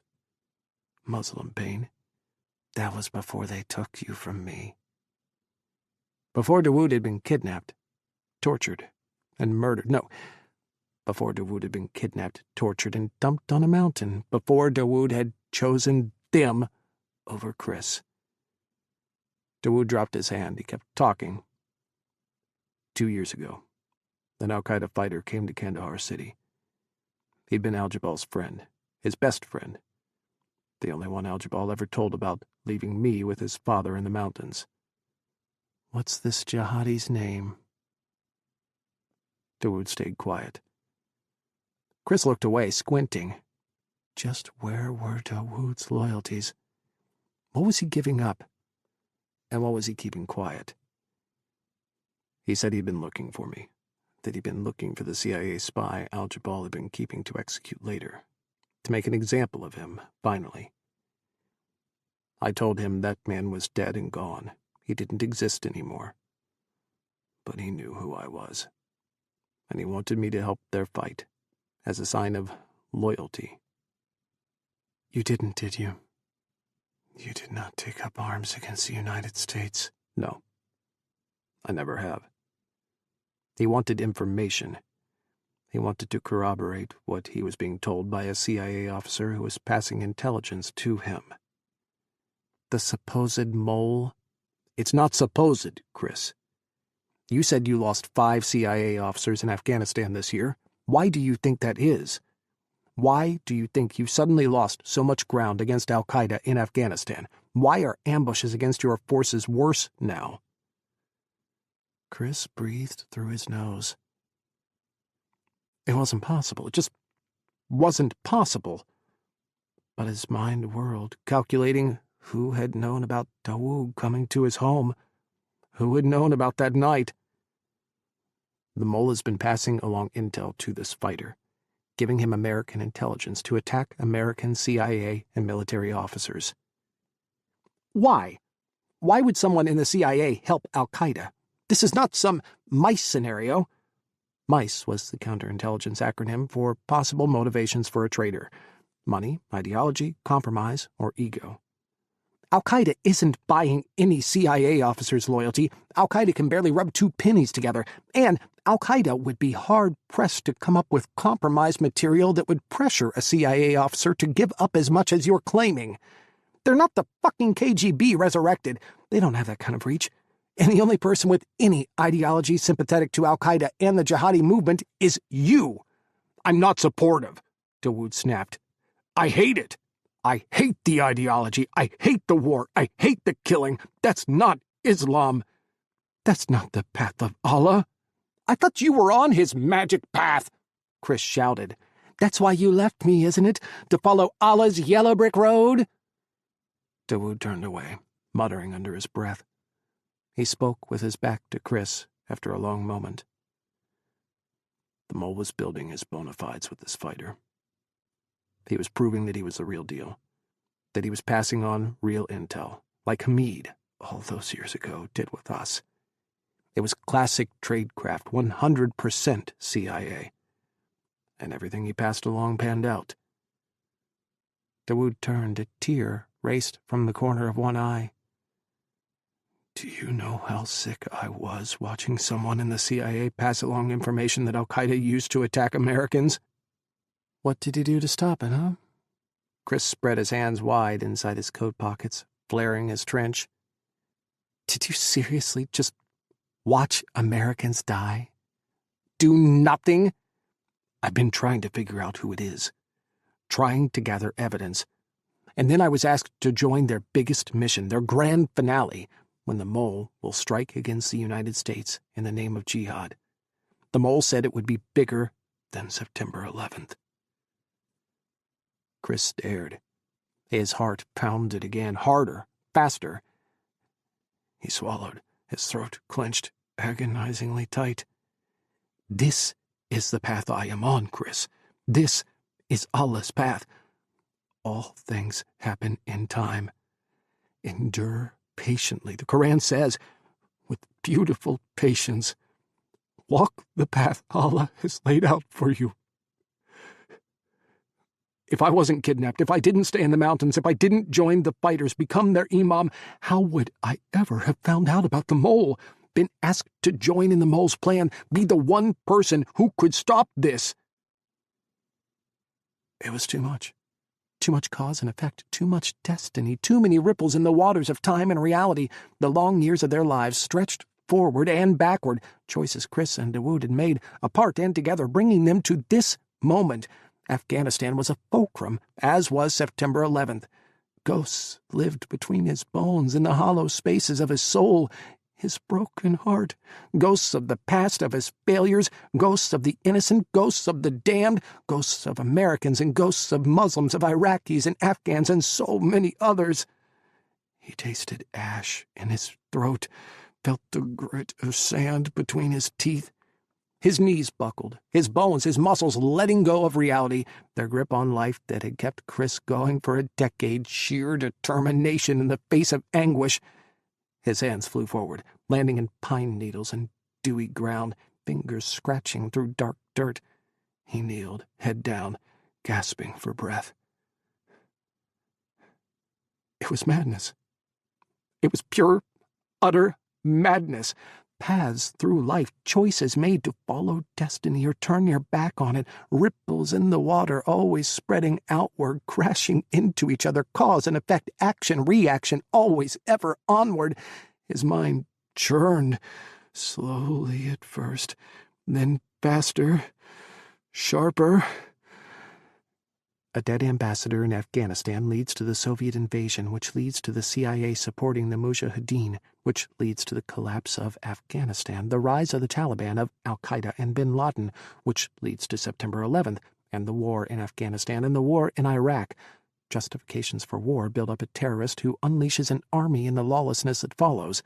His children, drenched in war, raised on hatred, build an apocalyptic Islamic state, try to bring about the end times, destroy the entire world. Promises of retribution on both sides, blood for blood, an endless, agonizing war without end. How had everything gone so irrevocably, irretrievably wrong? Was there anything at all to believe in? Any paths, any destiny, any gods? Was there any way forward from this moment?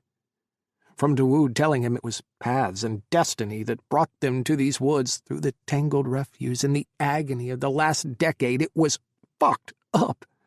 All of it. It was fucked beyond belief. And he hated it, hated every word Dawood spoke. But most of all, he hated how he wondered if it was true. Kris. Dawood hovered before him, crouching in the dirt. His hands fluttered in front of Kris, uncertain. Habibi. Don't, Kris spat. Don't fucking call me that. I'm not your love. You are, Dawood breathed. You always have been. Always will be. Kris pushed himself to his feet. Dirt clung to his palms, his knees stained his skinny jeans. If what you're saying is true, then what the fuck is this big plan, and who is the mole? I don't know. I'm trying to find out. He arranged transport to the U.S. for me 2 weeks ago. Through Yemen. Yes, through Yemen. A cargo ship and then a human smuggler up to Chesapeake. This phone was waiting for me in a locker at the wharf. Dawood sighed. I've been trying to find out who he is. He says I have a partner for this attack I'm supposed to execute. Tomorrow, on the anniversary of 9/11. Dawood nodded. I haven't met my partner yet. And I still don't know who the mole is. He winced. I stole your laptop because I thought I could find him. I thought I could figure out who he was if I looked through the CT mission logs, saw who was in charge of those Afghanistan operations. I thought I could prove who he was. I'm not in CT anymore. I haven't been since Hamid. I didn't know, Dawood whispered. And I didn't find anything on your laptop. I'm sorry. Why didn't you tell me? Why didn't you say something to me? Why did you insist on doing this alone? Once I found out you were alive, I freaked. For 2 years I've been solely dedicated to this path, to finding the mole, taking him out, but you derailed everything. At the end of the path, you were supposed to be there. We were supposed to be reunited in paradise. That's what kept me going. It was okay if I died stopping the mole, if this was my end, exposing him and preventing this attack, because I'd be with you again. What? He shuddered. Here you are. And you look at me with so much hate in your eyes. Whose fault is that? Dawood looked down. I don't know if I would do anything differently, he whispered, because I believe I am on this path to stop the mole, to save lives. I am following Allah's path. I know I am. But I've lost you again. A sob broke through his voice, shattered his words. What proof do you have that this story, any of what you're saying, is true? Just these texts. But if I can get into the CT database, I can check the mission logs, I can find out who was in charge of those operations, who had the knowledge, the intel to pass on to... He came up short, not saying the jihadi's name. Kris rolled his eyes. You want me to believe this, but you won't say the name of your jihadist buddy? In a way, they became brothers to me. Dawood breathed. Can you blame me for not wanting to sign their death warrants? I've seen too many drone strikes. I've buried too many of my brothers. You sound just like them. I'm not. I swear to Allah, I swear on us, I'm not. Kris paced away from Dawood, shaking his head. He was going to be sick. He was going to vomit until he threw up his heart, his soul. What exactly is it that you want from me? You wanted me to tell you the truth? That's what I'm doing. I'm trusting you. I'm asking for your help. I'm asking for you to help me find this mole.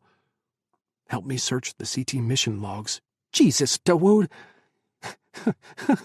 You want me to give you classified information now? You want me to become the mole? Become the traitor? No, I want to stop him. My heart is broken over what this mole has done. I'm sick. We all are. Kris snapped. You don't have the monopoly on suffering. You don't own pain. Who would have access? Who has access to the drone program, to the Afghanistan clandestine operations, to mission intelligence, and to military operations? It was only a handful of people. Director Edwards, obviously, the Deputy Director George, the Director of Operations Ryan, the Director of CTC Dan, the Head of SAD Wallace, the Afghanistan Station Chief, a few others, analysts and deputy directors who crossed agency lines, liaised with the military. Who of all of them had also known Dawood had been in Kris's apartment, hadn't kept his head down? I can't get you that information. I'm not in CT anymore. And thanks to your little stunt with my laptop, I'm banned from the building without an armed escort. Dawood wilted. His spine seemed to crack in half, his entire soul drooping as he pitched forward. But there might be another way. University Park, Maryland, September 10th, 1140 hours. Kris led Dawood to Dan's house, cursing himself and his fucking stupidity the whole drive.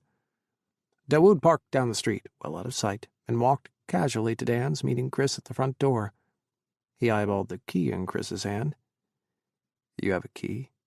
Kris glared. I don't think you have any business questioning my personal life. The other night he was at your place, and my actions hurt him very badly. Kris turned the key in the lock, shoved Dan's door open. I shouldn't have slept with you again. That night meant everything to me, Dawood whispered. Kris turned his back on Dawood. It was a mistake. He jerked his chin to Dan's office. This way. Like all senior CIA officers, Dan had a secured home office, modified by the agency's techs to transmit classified data between Langley and his home. Emergencies arose at all hours, and sometimes there wasn't time to get to Langley. Dan's home office was soundproof, swept for bugs once a month, and had a dedicated encrypted data line going to his computer. And he had full access to the CIA's database. Stand there. Kris pointed to the center of the office, the center of Dan's throw rug. Don't move. Don't touch anything. Dawood fidgeted as Kris slipped behind Dan's desk, logged into his computer, It's time for noon prayers, Dawood said softly. May I pray here? Kris shrugged. I don't care.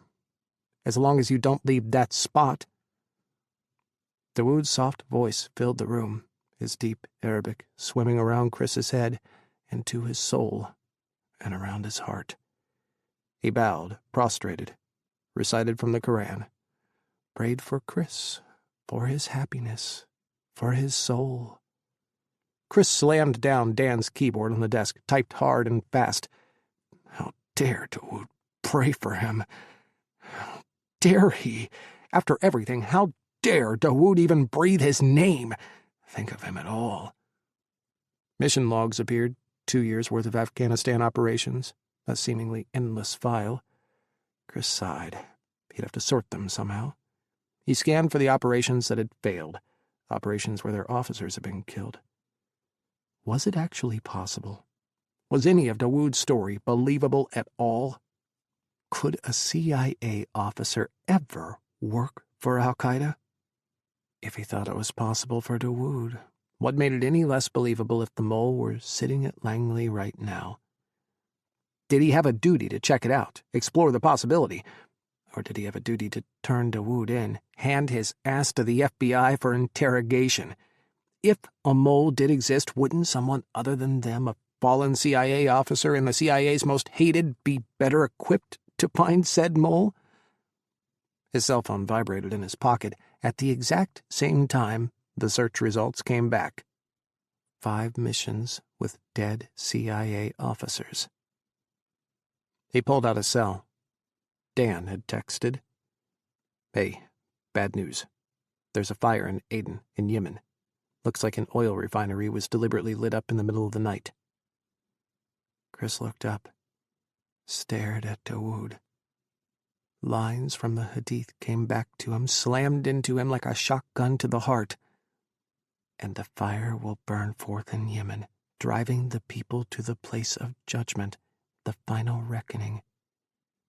He texted back. It's one of the signs of the Islamic apocalypse. Yeah. We think it's part of a coordinated attempt to make whatever attack is planned look like part of the Islamic end times. His vision swam. His fingers scraped against Dan's desk, scratching in the stillness.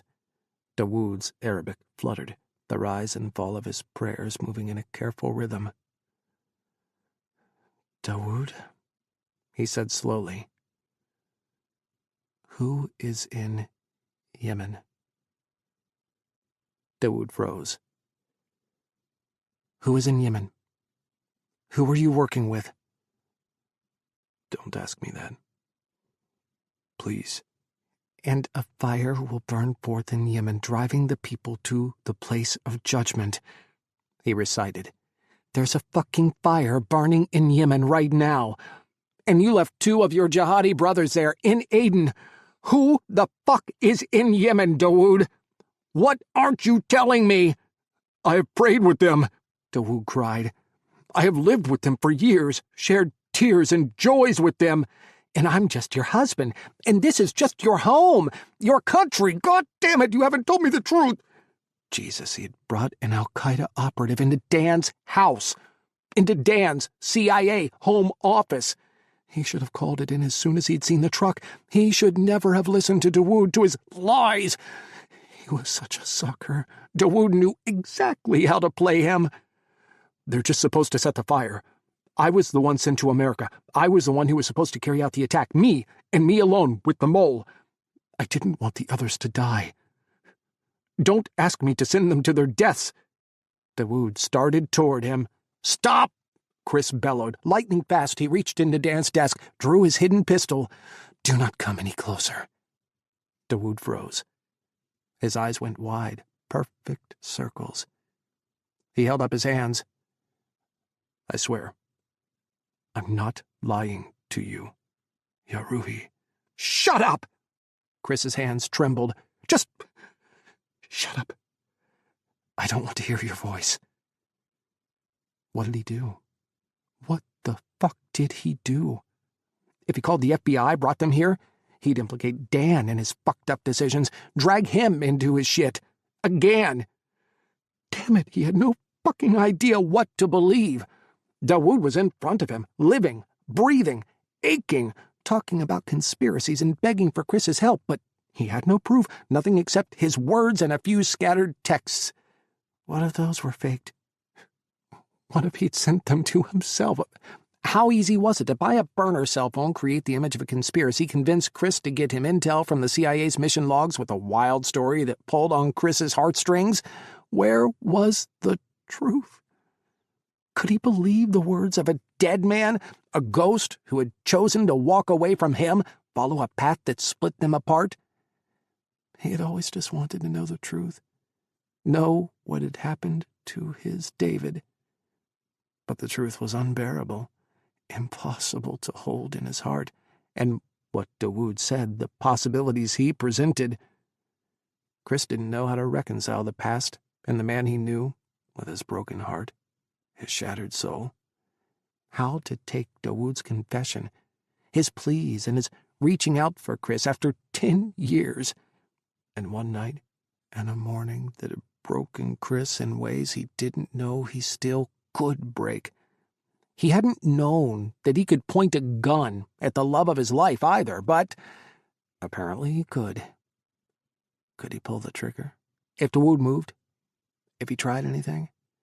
Were there any right decisions in the world anymore? Between love and hate, destiny and choice, death and life, and thousands of ghosts, was there anything left that was right? Dawood was still frozen, staring at Kris. His face had gone blank. Acceptance lay heavy in his gaze, the weight of fate and destiny across his soul. "I love you," he whispered. "I love you so much. You have always been the moon inside my darkness." Kris blinked fast. Tears burned his eyes, his soul. "You have 10 minutes to run. Get as far from here as you can. Forget your plans, forget your apocalypse, forget everything you came here for. It's the only thing I'll give you.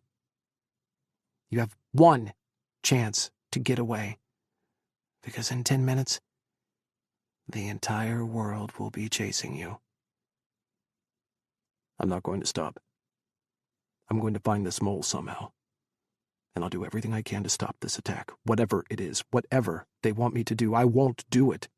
I'll die first. Get the fuck away from here, Dawood. Go back to Yemen, to Afghanistan, to your son. Just get the fuck away from here. And from me." "That's not the path I'm on. I must follow the path Allah has laid out for me. I must. When they find you, they're going to kill you. You're listed as extremely dangerous in the APB. They will execute you." "Just get out of here," he screamed through gritted teeth. "I swore to protect the homeland," Dawood breathed. "I swore with you in your arms 16 years ago. Bismillah. I will never give that up." Dawood looked away, closed his eyes. "Kris, after this, after everything, will you be happy with Dan?" His throat closed. He couldn't breathe, couldn't speak. The pistol shook in his clenched hands. "Inshallah. All I want for you is to be happy, Ya Rui. After me, after everything. If that's Dan..." Dawood hissed like he'd taken a knife to the heart. "I love you. Always." "Go," Kris whispered. "Go now. You have 9 minutes. 32. University Park, Maryland. September 10th. 1235 hours. How had it all come to this? Kris sat in the dark corner of Dan's office, leaning against the cherry wood paneling. He clutched his phone, his forehead resting on the edge of the plastic case. Dan's gun lay on the carpet beside him. Each breath trembled, made his body quake. He couldn't stop shaking, couldn't get himself under control. He had to move. He had to get up, call Dan. He had to stop Dawood. All he wanted to do was sit in the dark, in the silence. If he did nothing, could he fuck anything up anymore? Hadn't every decision he had made just made everything worse? Maybe Ryan was right. He should have been locked up. He was a public safety hazard. He was a mosquito light for Dawood, just like Dawood was for him. Hopefully the FBI would catch Dawood. Had already caught him. Hopefully Dawood was 3 counties away by now, running for his life, trying to get away from the U.S. back into the arms of human smugglers. Maybe by this evening he'd be on a boat back to Yemen. Would he ever know if Dawood made it out of the U.S.? Or would his husband be an eternal question mark in his mind, forever a what if, the bitterest regret of his life? You should have died. You should have died in the back of that car. You should have turned to ash. You shouldn't have turned into this. No, he didn't believe that. Could he ever truly wish for the love of his life, his husband, to be gone? Wasn't it better for him to be on the opposite side of the planet, changed, different, but alive? 10 years changed a man. Vibrating shattered the silence, nearly split his skull in two. His teeth clattered as his jaw clenched.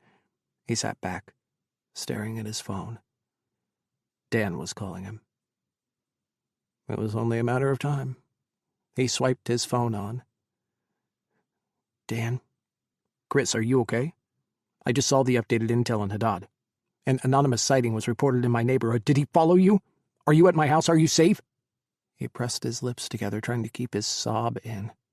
Kris, talk to me. Are you okay? What's going on? Is he... Jesus, is he there? Do I need to send the police? No, Kris whispered. Not anymore. Not anymore. His sob exploded out of him, a rush of rage and sorrow, grief that eclipsed his heart. He buried his face in one hand, curling over himself.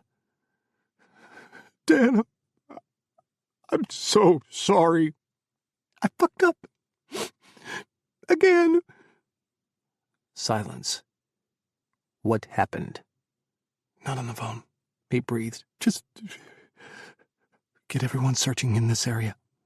I called in that tip. He was here. Ryan is on it. He's liaising with the FBI on this. He said he's got a whole unit about to descend on the area. If Haddad is anywhere around there, we're going to flush him out. And we're going to get him. Dan sighed. Kris, talk to me. Why was he there at my house? Not on the phone, Kris repeated. I'll drive back in. I have to tell you in person what he told me. You talked to him? Not on the phone, Dan. I'm on my way. I'll meet you there. He raced back to Langley as fast as Dan's little electric car could go.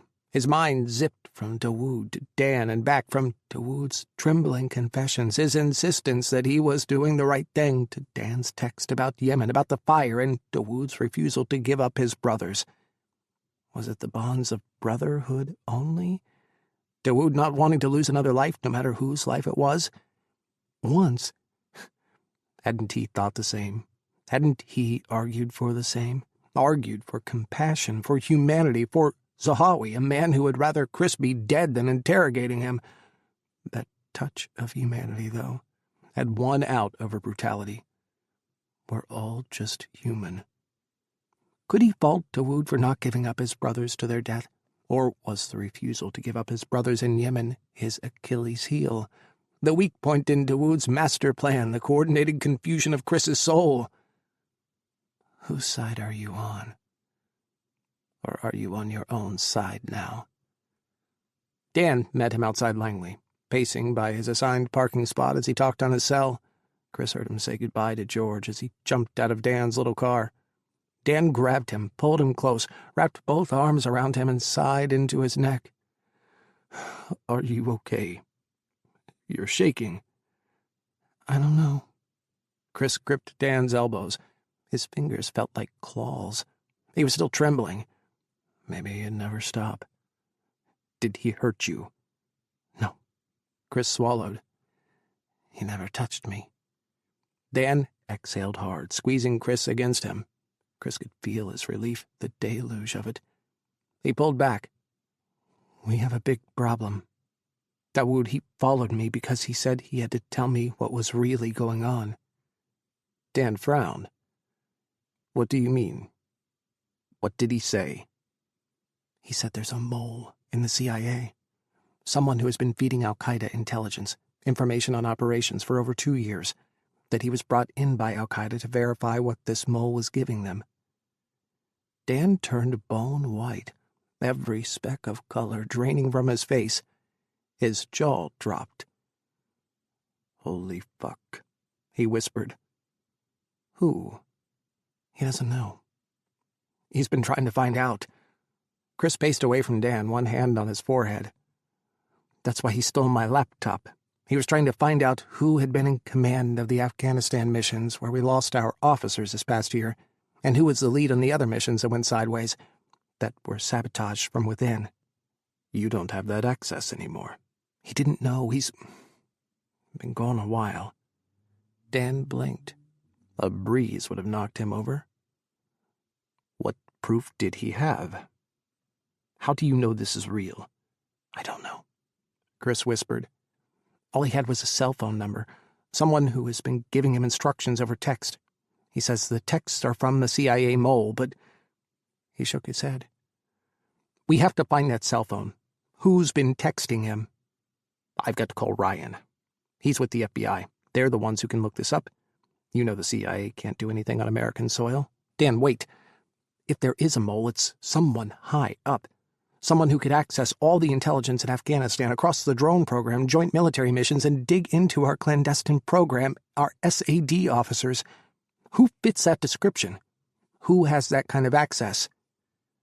You think it's Ryan? Only a handful of people have that access.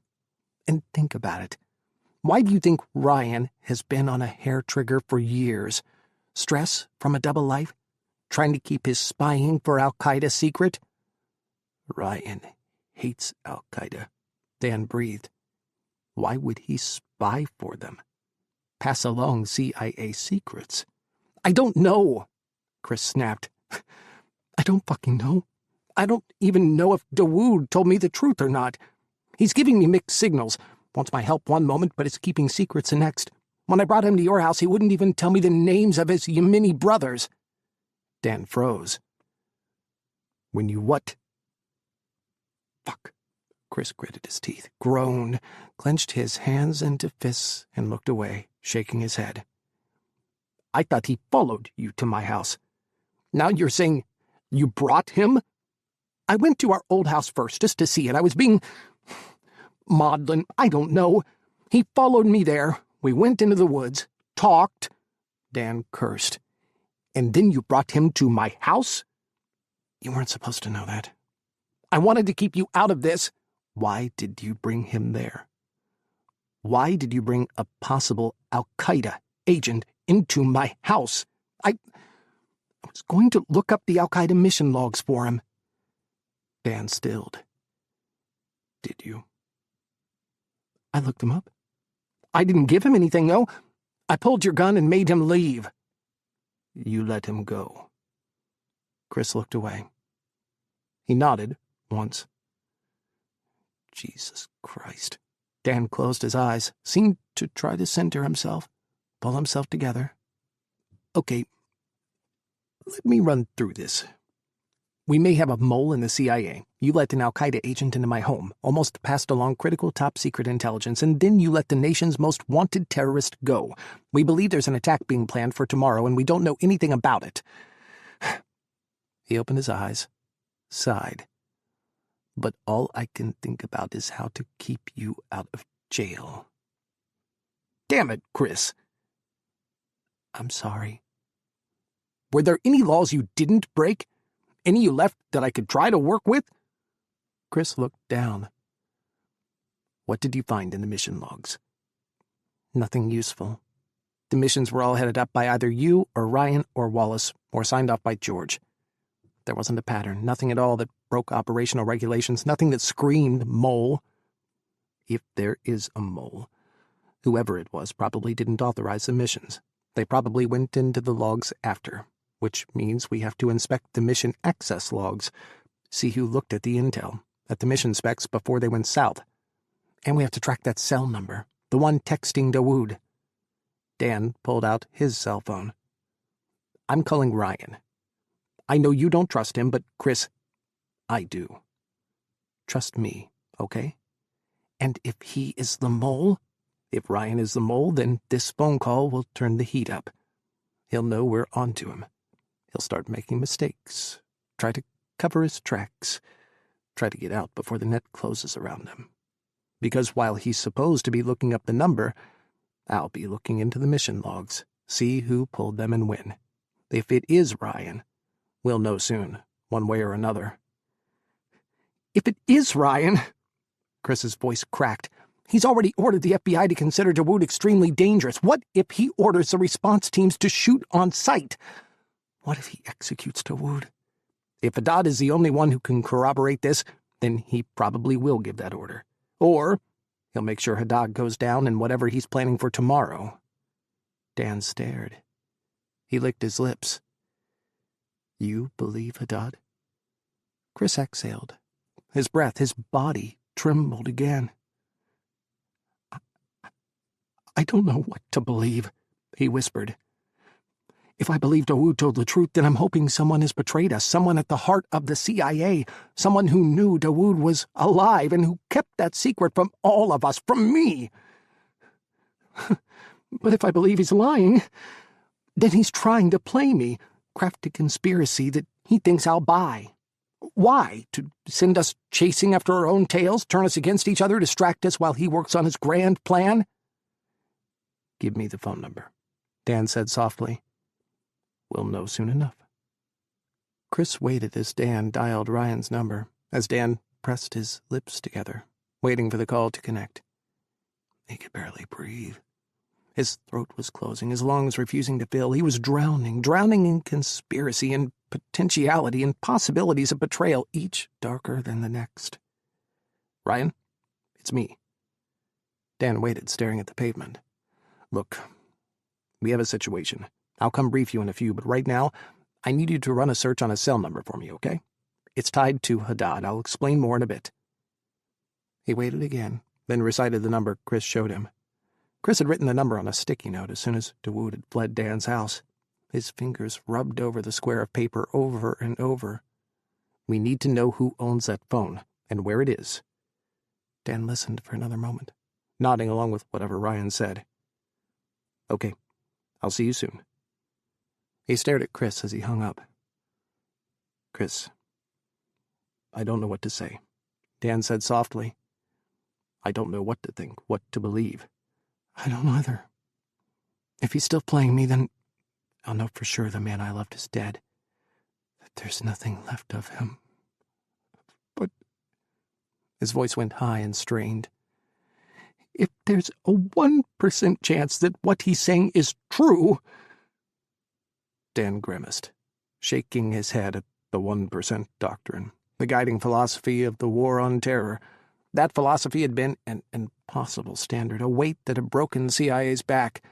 They could never cover all the possibilities, all the permutations. They'd never imagined September 11th. They'd never imagined Hamid. How could they have ever imagined this? A CIA officer helping Al-Qaeda? The mole was either someone inside Langley, or was Dawood himself. But someone had broken, someone had fallen, someone had switched sides. Was it his husband? Dan, I owe him this, at least. He's my husband. Was. I don't know.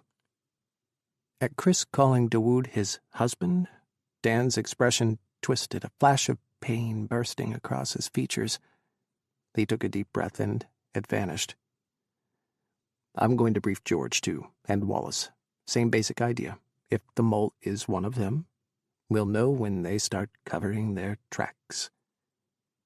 He couldn't argue with Dan's plan. It was one of the fundamentals of counterterrorism investigations.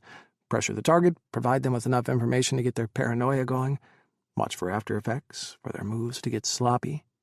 If there really was a mole, if this wasn't just an elaborate hoax, Dawood's last mindfuck. What can I do? Dan said softly. For you. I don't know. Kris breathed. You're the only one I trust. God, he wanted to trust Dawood. He wanted to fall back through time to when he knew Dawood better than he knew himself, when he could understand exactly what Dawood thought and felt more than he knew his own thoughts and feelings. Do you want to stay here? At Langley? Locked up in headquarters like a prisoner? Fuck no. Listen to me. Dan took both of Kris's hands in his own. Please.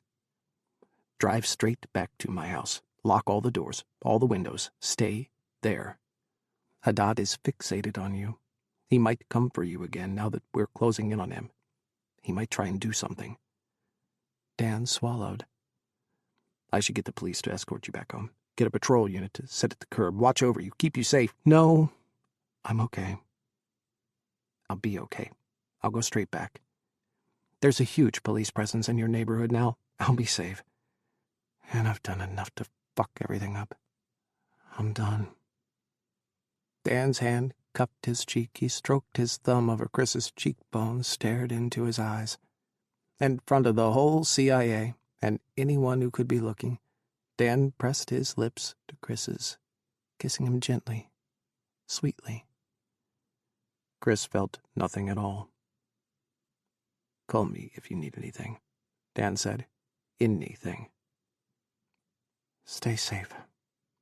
Kris's soul yo-yoed, and suddenly, Dawood was standing in front of him, cupping his cheek, smiling sweetly. It was right before the Hamid up, and Dawood was about to head out, pick up Hamid, start the mission that would be the end of the line for both of them. Blinking, Kris shook his head. Dawood disappeared, and Dan reappeared, gazing at him, concern and an ache that looked like love etched into the backs of his eyes. Kris's heart screamed. His soul rubbed raw, desperate and aching and wanting. He felt the ghost of Dawood's hands on his body, felt Dan's touch like a brand. He stepped back, out of Dan's hold. I'll text you when I get to your place. Dan shoved his hands in his pants pockets. We'll figure this out. I promise. Kris walked backward to Dan's car. He should say something. Should tell Dan he believed in him, that he knew Dan could do this. He should thank Dan for always being there. He should say something, anything, before he drove away. But his tongue stuck to the roof of his mouth, and his throat closed, and the words just wouldn't come. As he slid into Dan's car, it felt, for a moment, like the Hamid up all over again, except this time he was driving away, and calamity would befall those left behind. Dan, the CIA, anyone, everyone else. Had he done enough? Had he done too little?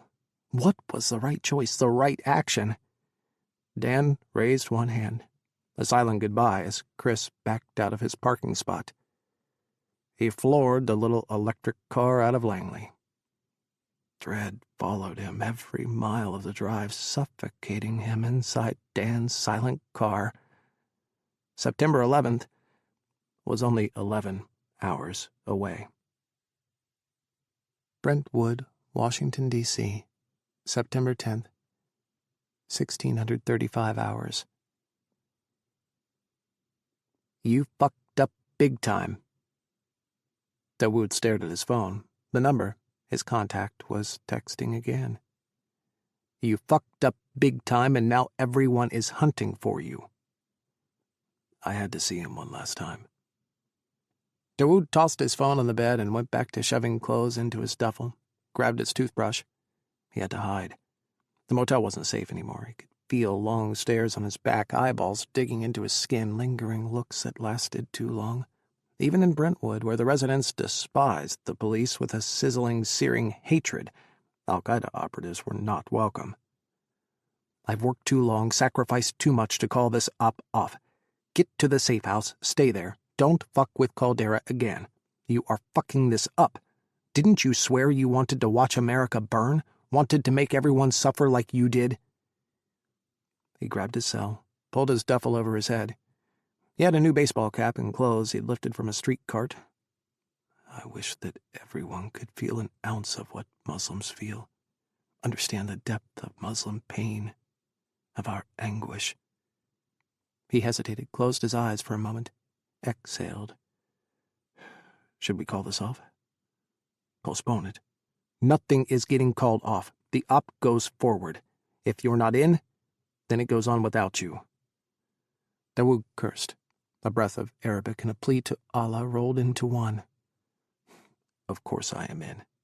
Insha'Allah. This will succeed. Then quit fucking up. Get to the safe house. His contact texted him an address, deep in southeast D.C., another hard-edged neighborhood where the locals didn't look too closely at what strangers were doing. They would be slow going on foot, dodging cameras and police all the way across the city. When do we meet? Tonight.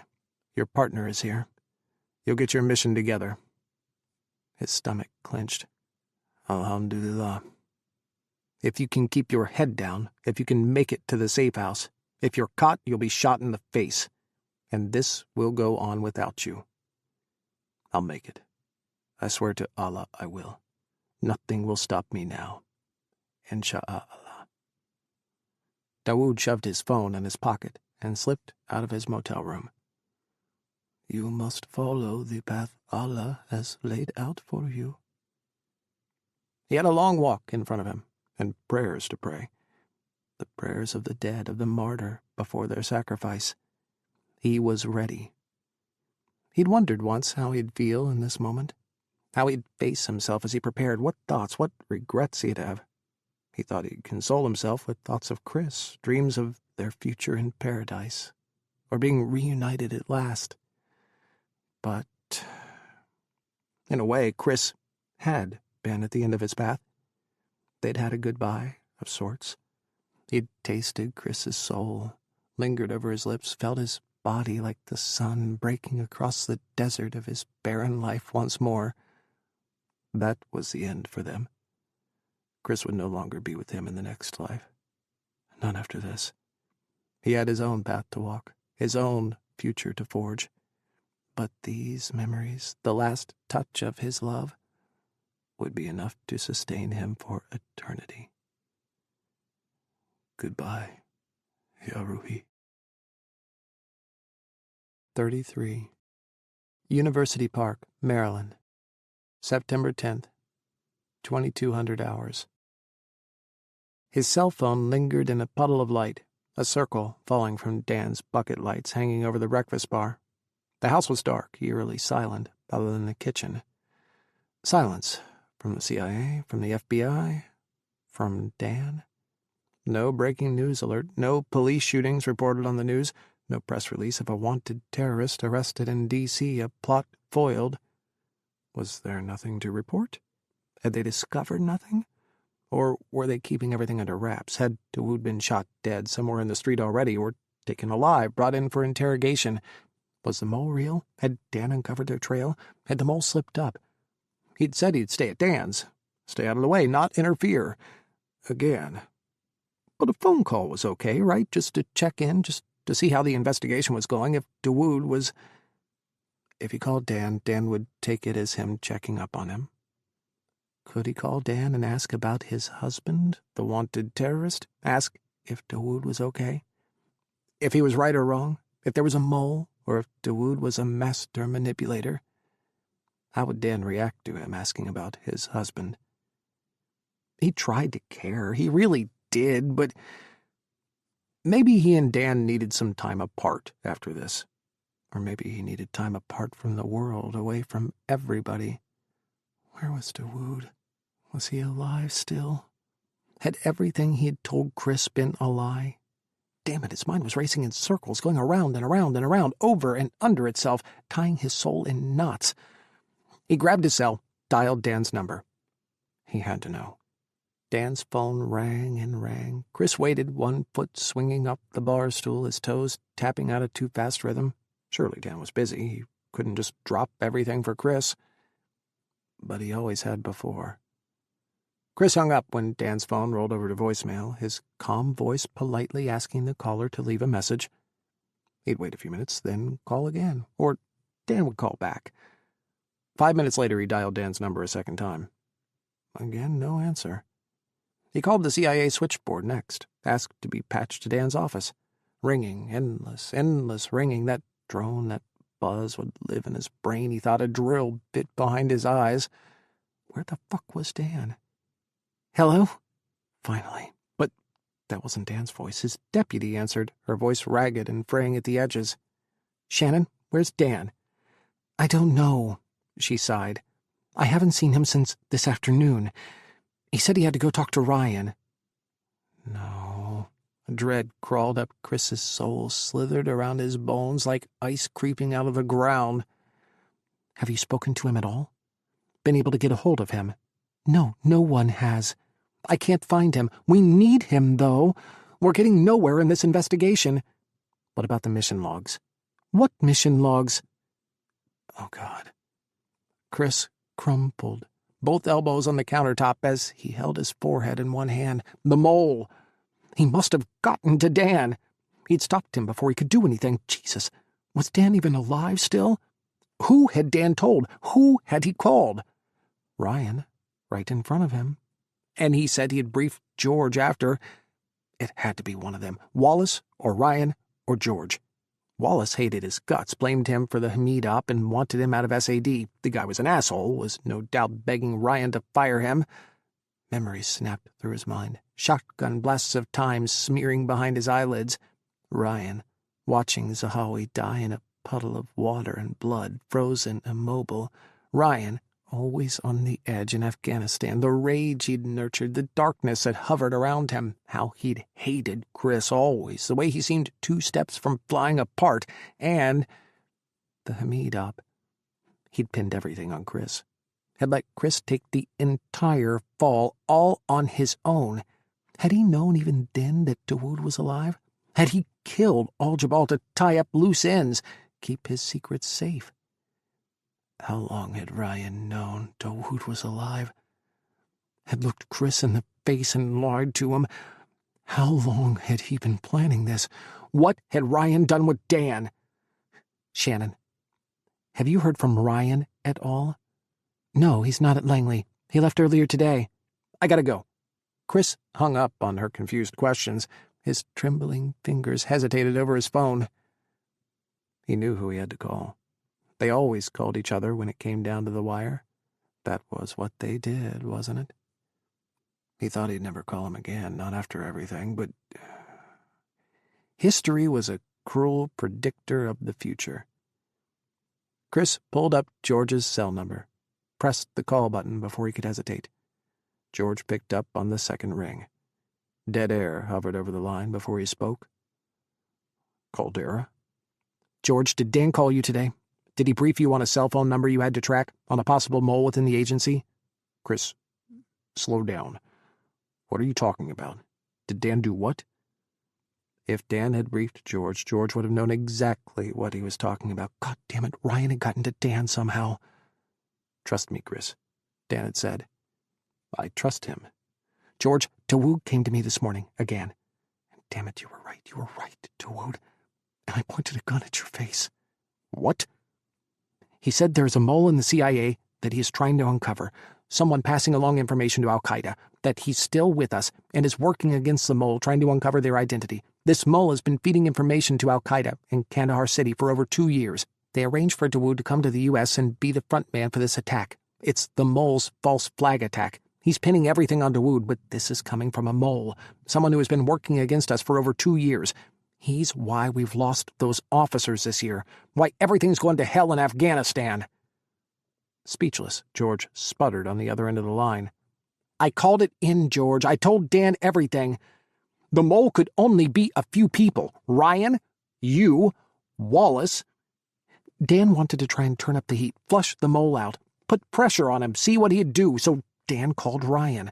I watched him call Ryan and tell him to run a search on the cell phone that was texting Dawood information that the CIA mole was using. He was going to brief you after Ryan, but he's disappeared. Ryan did something to him, stopped him, or worse.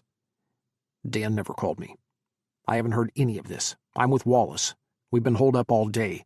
We're just about to... George, where is Ryan? Where is he? Ryan is coordinating the hunt for Haddad with the FBI. He's been out of pocket all day, all evening, following up leads. How do you know?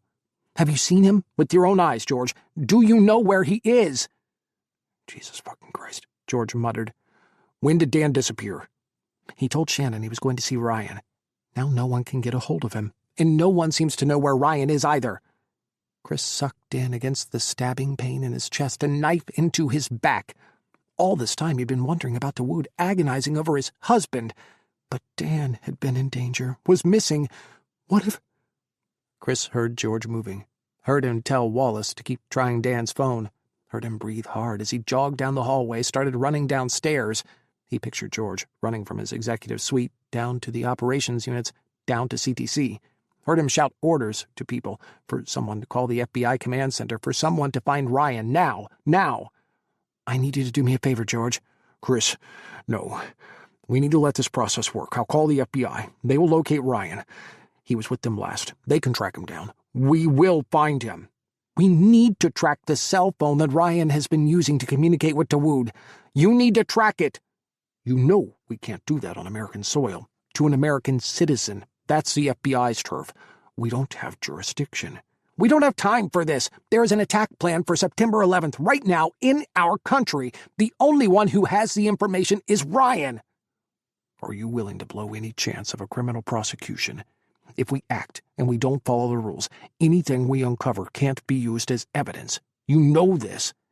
I'm not thinking about a trial, Kris snapped. We have to stop him. We have to. He's been playing us for 2 years. Jesus, he's known Dawood was alive all this time, and he didn't tell anyone. Didn't tell me. Trial is the last thing on my mind. Silence. What is it you want me to do?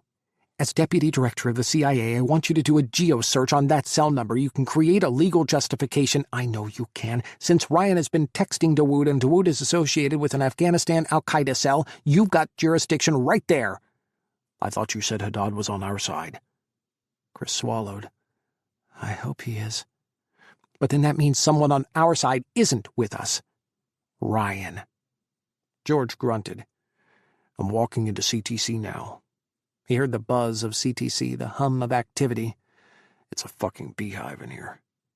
Kris waited as George shouted for Shannon, explained to her that he needed a number traced immediately. Shannon walked him to the secured data center, the bridge between the CIA and the NSA, the cluster of data points and network access that gave them backdoor intrusions to cell phone networks and internet service providers. Give me the number. Kris read it off to him. He'd folded and refolded the sticky note 100 times since that afternoon, staring at the numbers like they were tea leaves to be divined from. It's definitely a burner. No registration data. It's not logged as being contracted to anyone. Keystrokes, the sound of typing. And it's off, George said. It's not sending a signal into the cell network. Wake it up, then. Kris, we're crossing a big fucking line here. We're breaking laws specifically put in place to stop this. Exactly this. Are you absolutely certain about Dawood? About the mole? I'm 100% certain about my husband. And I regret not believing everything Dawood told me from the very first moment. If I had, maybe Dan wouldn't be...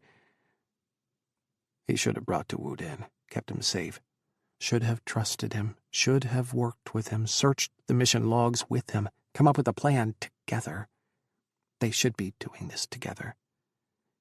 Now, where was Dawood? Facing Ryan alone? Without help, without backup? He needed to be with him, needed to help him now. They were supposed to be together forever, and he'd left Dawood to face this alone. I trust Dawood. I do, George. He is with us. Do you trust me? George said nothing. Kris waited. 16 years, George, we've been together, you and me. We've had our problems, I know. But I know Dawood is right. I know he's with us. I know he's trying to help. We need to help him, too. Keyboard keys clicked, George typing on his end. It's pinging the network now. Hold on. It's triangulating. Kris held his breath, almost whimpered. Deanwood, Southeast D.C. George rattled off an address, something in the middle of the urban neighborhoods, a tangle of homes and warehouses that bordered Anacostia and the urban waterfront. I'm closest. Kris grabbed Dan's keys off the counter. Dan's weapon lay outside the circle of light on its side. He grabbed that, too. I'm on my way now. Kris, no. Don't go. Wait for the FBI. I'll call them now. Get the response teams over there immediately. The FBI takes at least an hour to coordinate a monkey shit bite, George. I'm not waiting for anything or anyone. They'll be too late. I'm going in. I'm going to my husband. Kris, I will never leave him behind. Not again. He jogged to Dan's car, turned the key in the ignition. The electric car spun up silently. What about Dan? I hope he's still alive. Damn it, Kris's heart was screaming. But the only thing he could do was run forward, face his choices head on, face destiny, walk the path. Send the FBI in. But I'm going now. Kris, be careful.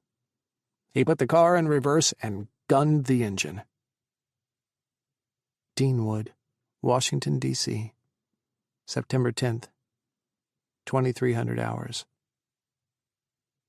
Dawood kneeled in prayer, his hands held open before him, whispering to Allah, Make the best of my days the last of my days, O Lord, the best of my deeds the last of them, and the best of my days the day upon which I will meet you.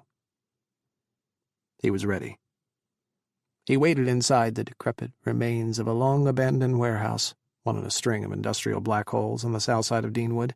Just to the south, the urban grit of Anacostia and the shipping channel to the southeast of D.C. began.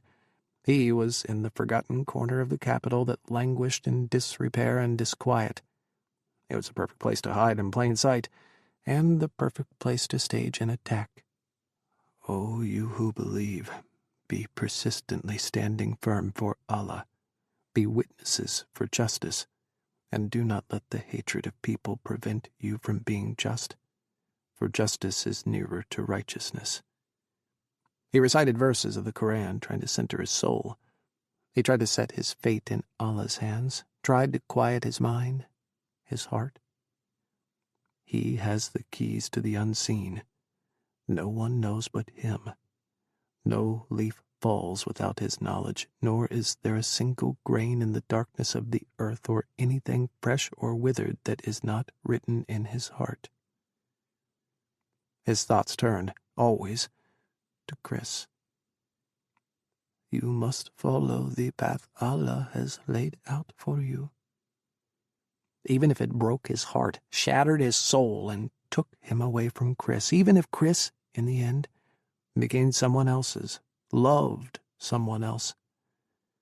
For justice is nearer to righteousness. I will love you forever, Ya Ruhi, in this life and the next. Outside, car tires crunched on gravel, chewed through the silence of the abandoned night. A car door slammed. Dawood inhaled. I am ready. CIA Headquarters, Langley, Virginia.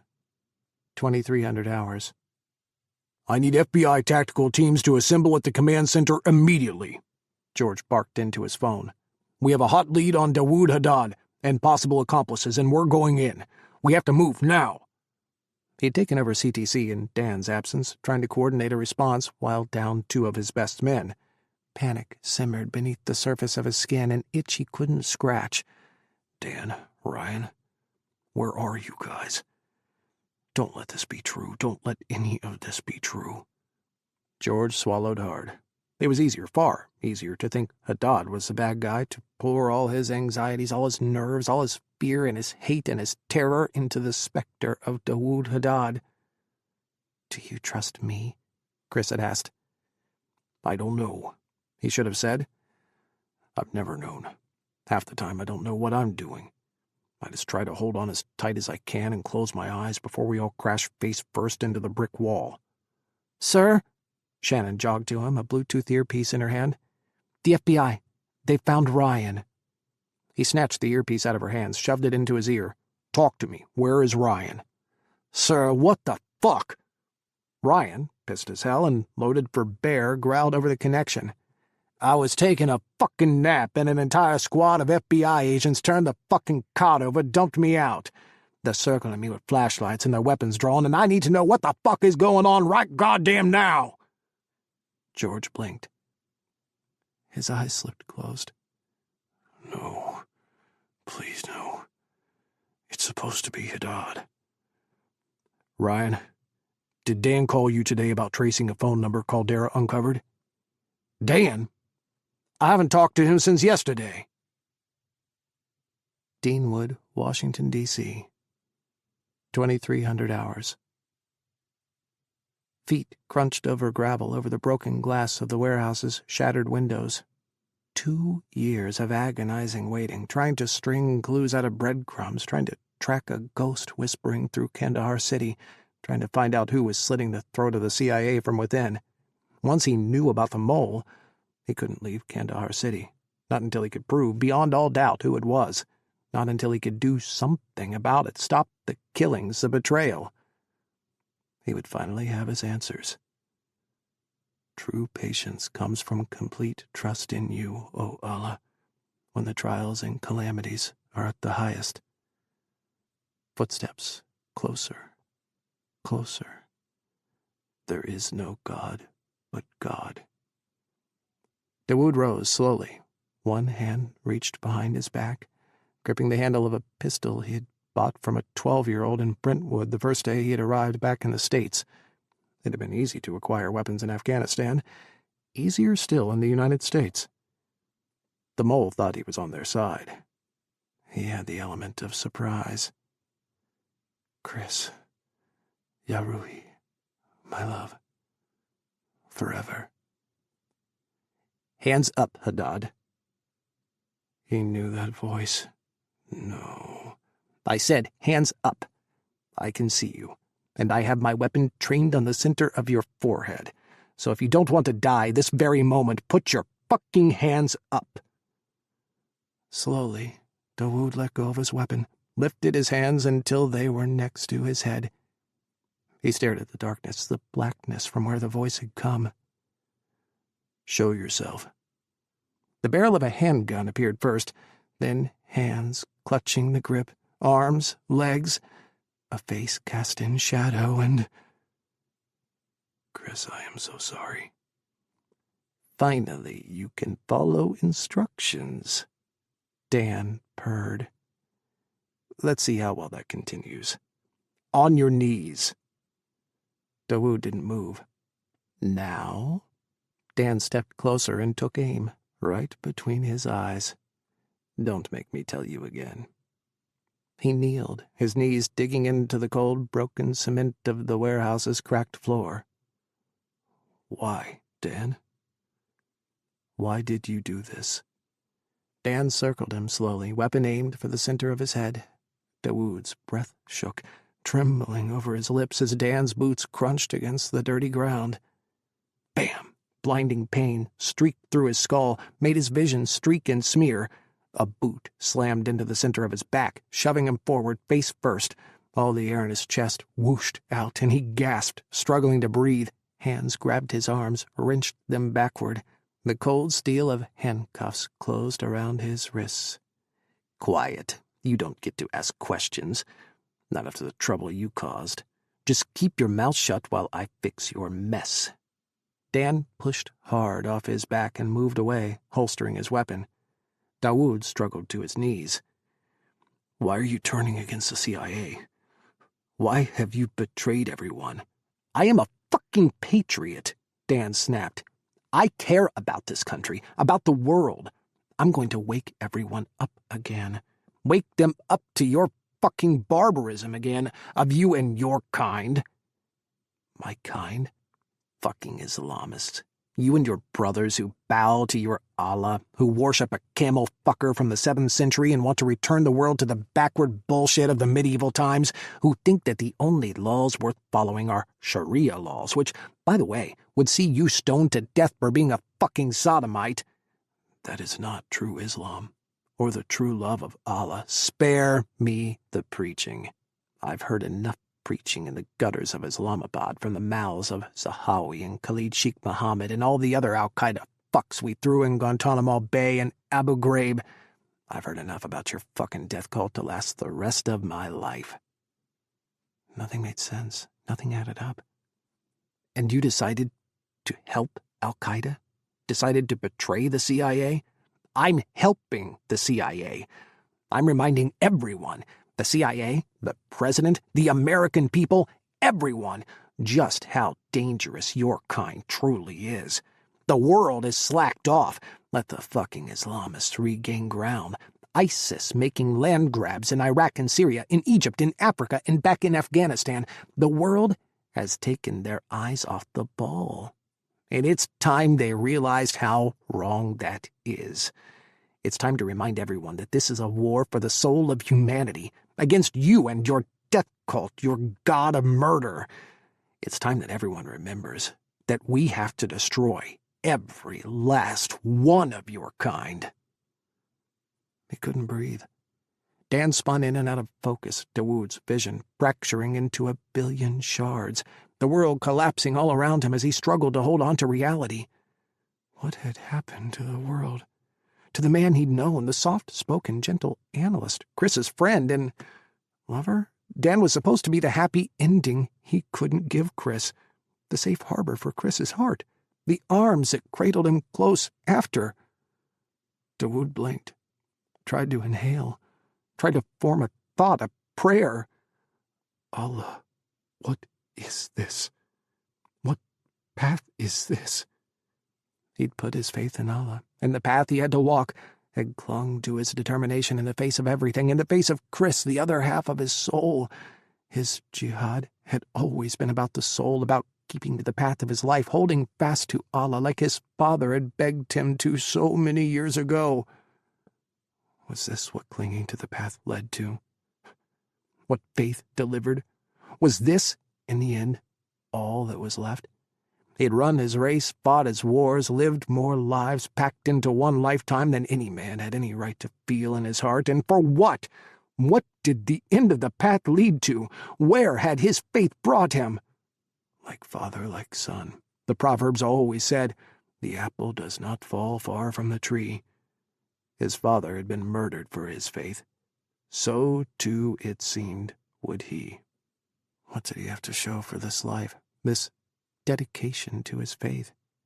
His father had at least had him, his mother, a happy home, a life of love and light and peace, submission to a loving God who breathed radiance into all things. Dawood had a pit in his soul, a hole carved in his heart in the shape of Kris's smile, a void, dead space within him that hummed, that threatened to overtake his mind, his soul.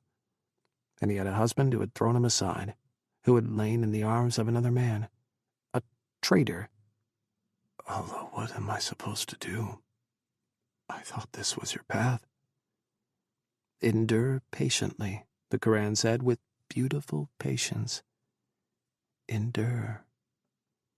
His heart folded inward, collapsed on itself like a star, surrendering to the last shudders of its inevitable descent into darkness. Shame pulsed from him, waves and waves of shame, thrown off like a dying star shedding its corona. Shame warred with rage, wrestled with the sting of failure, of self-recrimination, self-wrath. He hadn't done enough. He hadn't. Not if this was the end, not if Kris was still in danger. Dan was right about one thing. He did not fear death. He welcomed it, welcomed the release, the shedding of this terrible life.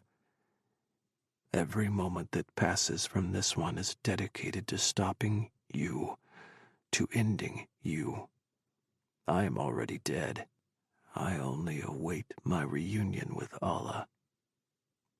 His soul settled heavy around his heart, squeezing like chains against the broken shards he'd cobbled together, had tried to coax life out of, but it was impossible. He'd died that day 10 years ago. The moment he'd realized he wouldn't see Kris again, he'd died, the best part of his existence carved out of him, and nothing could replace that. He breathed for one purpose now, one purpose alone. Dawood stared into Dan's gaze. "What have you planned?" Dan finally lowered his weapon. He glared at Haddad.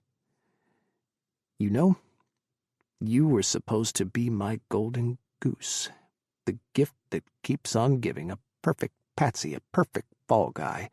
Who wouldn't believe that David Haddad lost to time and Afghanistan, wouldn't come back to America bitter, enraged, and hostile? After 10 years with Al-Qaeda? You knew it was me. For 2 years. Of course I knew it was you. As soon as Abu Dujana bragged about the stranger from Khorasan, who used to know everything about the CIA and was Al-Qaeda's secret weapon, of course I knew it was you. And you never told Kris." Dan laughed, his head tipping back. "Why would I do that? I finally had him right where I wanted him for so long. In my bed. In my arms." Dawood flinched. Dan grinned. "Hurts, doesn't it? Seeing the man you love in the arms of someone else? You have no idea how much joy I got making love to him, knowing you were living on dust and the trash of American bombs in the wastes of Afghanistan. You weren't like this before, Dan. Something changed in you." Dawood ached for Kris, for the love Kris had thought he had had. "Kris, yeah, Ruby. I wanted it to be anyone else. I wanted you to have an ever after. What happened? Why are you doing this?" 16 years of war changed me," Dan bellowed. "Made me into this. 16 years of facing your kind, and your hate, and your fucked up God. 16 years of staring into the worst of humanity, fighting them every tooth and fucking nail." He grinned. It was a dark thing, like a knife glinting in moonlight. "But I broke them. All of your brothers before you. I broke Zahawi after you left Site Green." "What?" Dan snorted, shaking his head.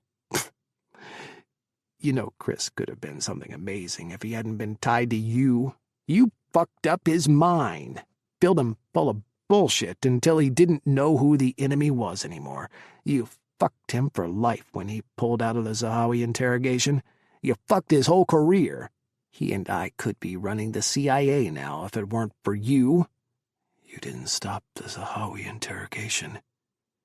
God, Kris had clung to that, to the knowledge that he'd left Zahawi in the hands of his trusted friend, that Dan had picked up where he'd left off, doing what was right, what was just, that Dan had been a good man in a miasma of moral failings.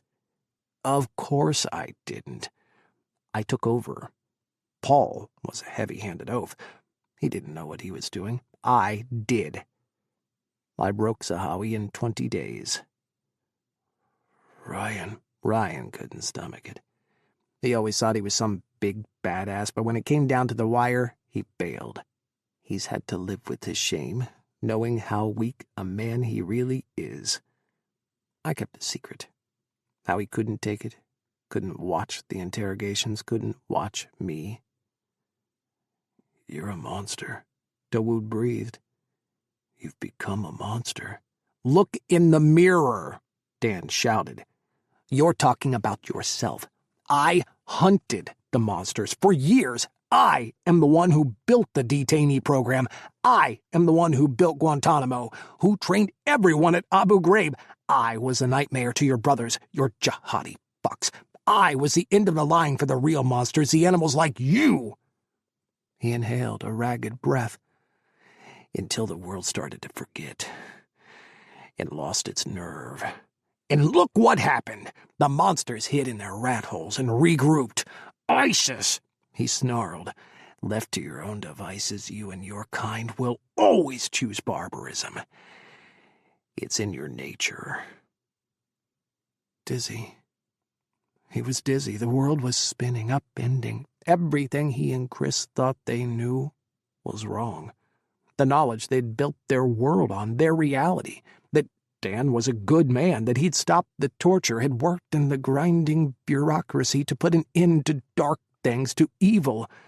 Instead, Dan had stoked his own evil, burned his own rage until his soul collapsed, until everything he had been was lost to the purity of his hatred. When had Dan tipped over the edge? How long had he been living without a soul? There was nothing left of the Dan he'd once known. What was he truly capable of without any of his morals, any ethics, and driven purely by hate? What is it you have planned? Something bigger than 9/11, you said to Abu Dujana. Something so big you wanted me to pull it off. You specifically asked for me, Al-Khorasani, to come to America to execute your attack. I'm just your convenient terrorist, is that it? Pin the crime on the Muslim? Your ignoble death was supposed to drive Kris into my arms for good. The shattering of your legend, of your mystique, your final hold on his heart. God, I hated you so much. Even in death you had a stronger power over Kris's heart and soul than I ever could dream of. We were made for each other, and you couldn't come between that. You could never compete, not when our souls were paired by Allah before space and time began. Dan laughed. Don't think that highly of yourself, Haddad. Before you fucked up, he was finally mine. He'd finally let you go. You have a key? My personal life is none of your business.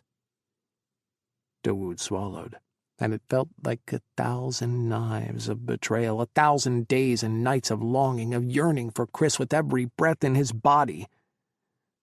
You've twisted him around so badly he doesn't know up from down, left from right.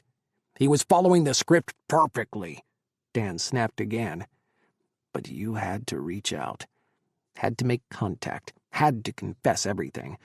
Don't tell me you weren't all in on this, Haddad, that you didn't want to make America suffer, make Americans bleed, make them taste the death and the stink of terror and horror you've lived with every day for 10 years. He closed his eyes, swayed, smelling diesel fumes and burning mud-brick homes, heard the sounds of children screaming, heard Baharus wailing, kicking and clawing in the middle of the night, felt the heat of an incandescent fire blazing off the rubble left behind from a drone strike so hot they had to let the flames burn themselves out while they listened to the screams of the dying within the shimmering flames.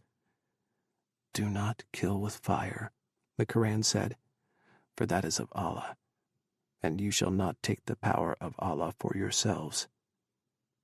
Stay close to justice, for justice is nearer to righteousness.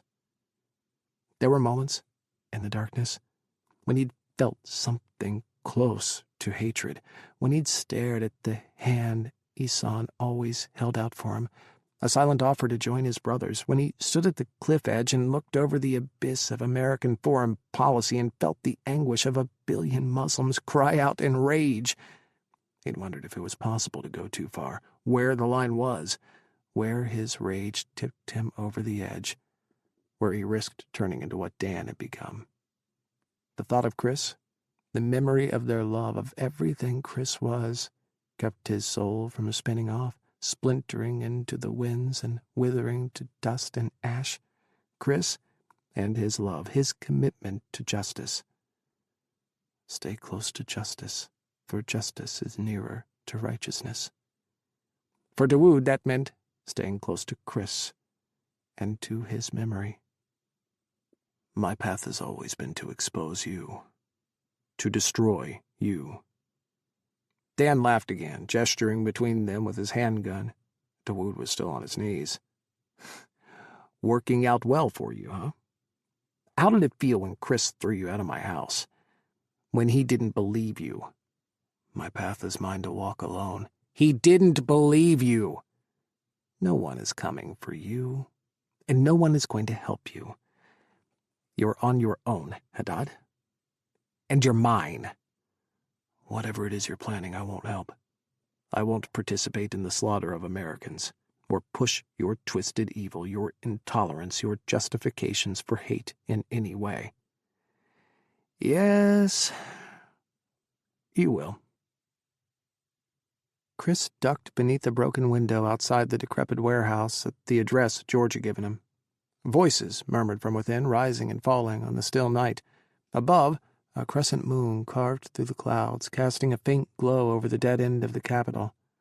Dawood's deep tones carried in the moonlight. "You've thought of everything, haven't you?" Dawood. Kris closed his eyes against the crash of his heart, the scream in his soul, begging him to throw caution and everything else to the side, to just leap through the window and go to Dawood, be with him, be by his side like they were supposed to be for all time. He was here now, for Dawood. He'd parked 2 blocks away out of sight on a dark residential block abutting the abandoned industrial park. He'd zigzagged through backlots and alleys, Dan's gun in his hands, as he jogged low and fast, his skinny jeans, long-sleeved pullover, and his trench coat flapping behind him were not the tactical uniform he would have preferred, but nothing would stop him. Not now, not ever again. At the warehouse, he had circled twice, taking in emptiness, the urban destitution, the way the night seemed to collapse around the neighborhood, collapse like the warehouse was some fulcrum of evil, the pivot point of destiny.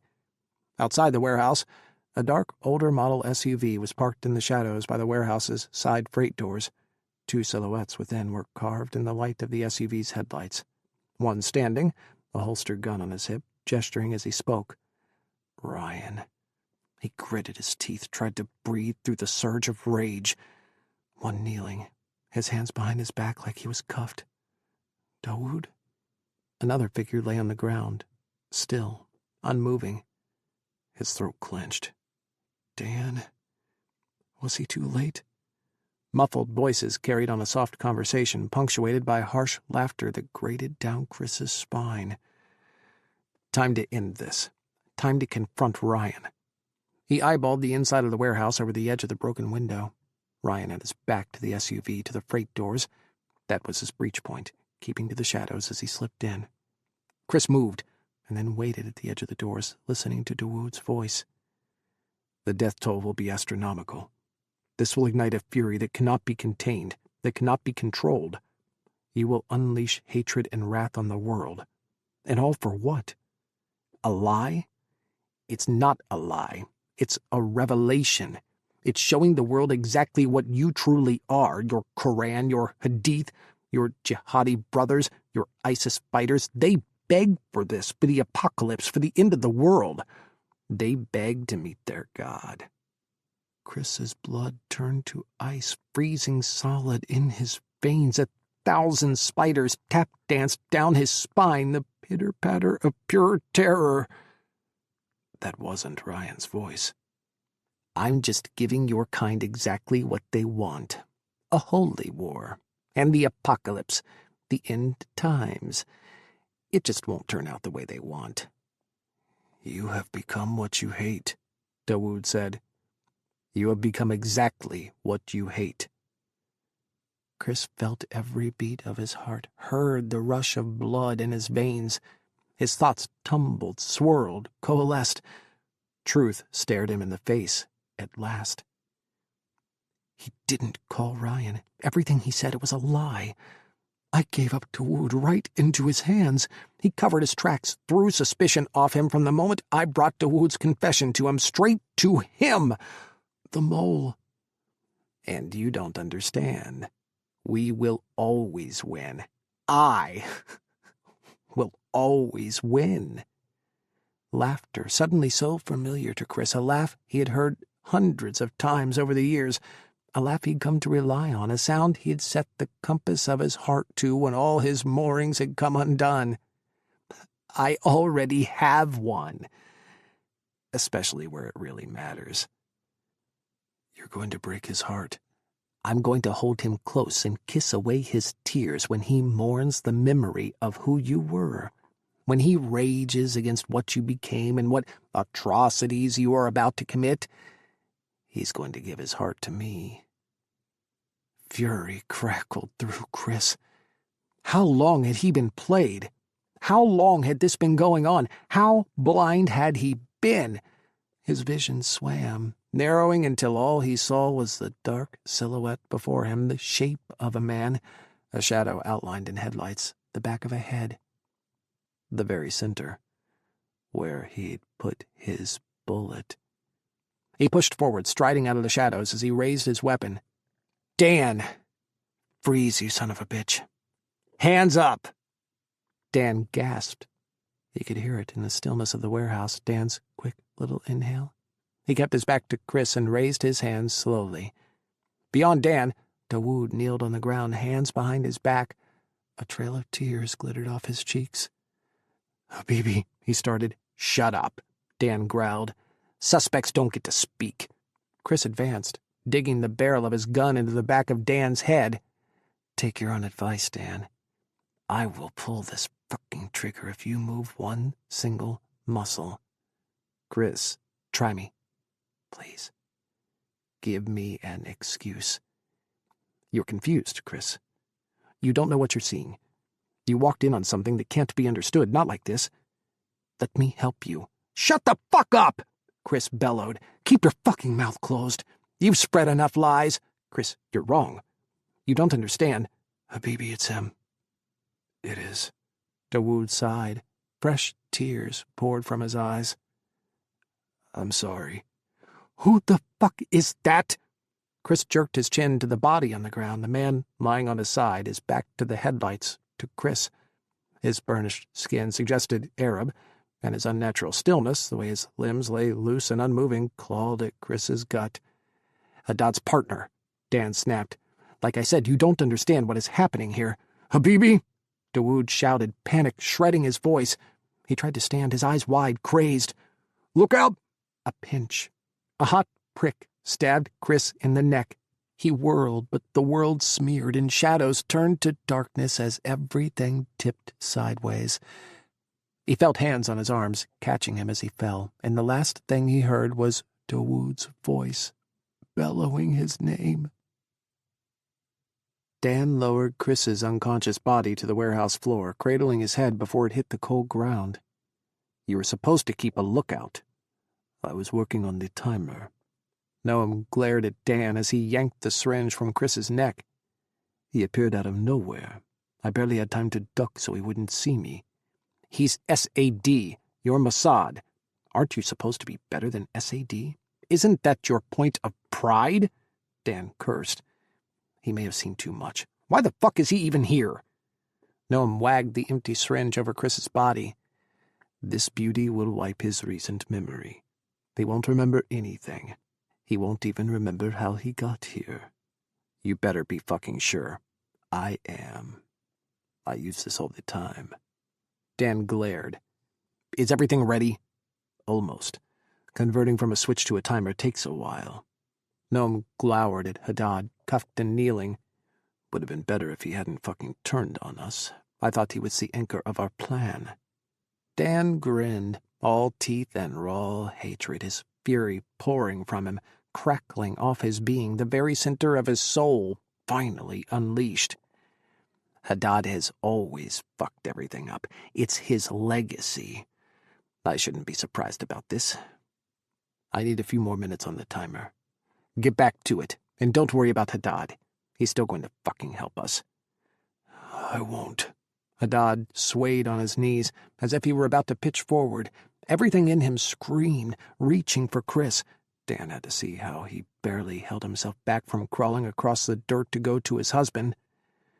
"I won't murder for you. Ever." Dan cradled Kris's still face in one hand. Kris was so stunningly beautiful. He'd always been gorgeous, from the day he'd walked into CTC nearly 20 years ago and had pressed pause on Dan's life the first moment he had seen him. How he'd stolen Dan's breath, had captivated Dan's mind. He'd nurtured long fantasies of their lives and joined the happiness they could have as soon as he worked up the courage to ask him out.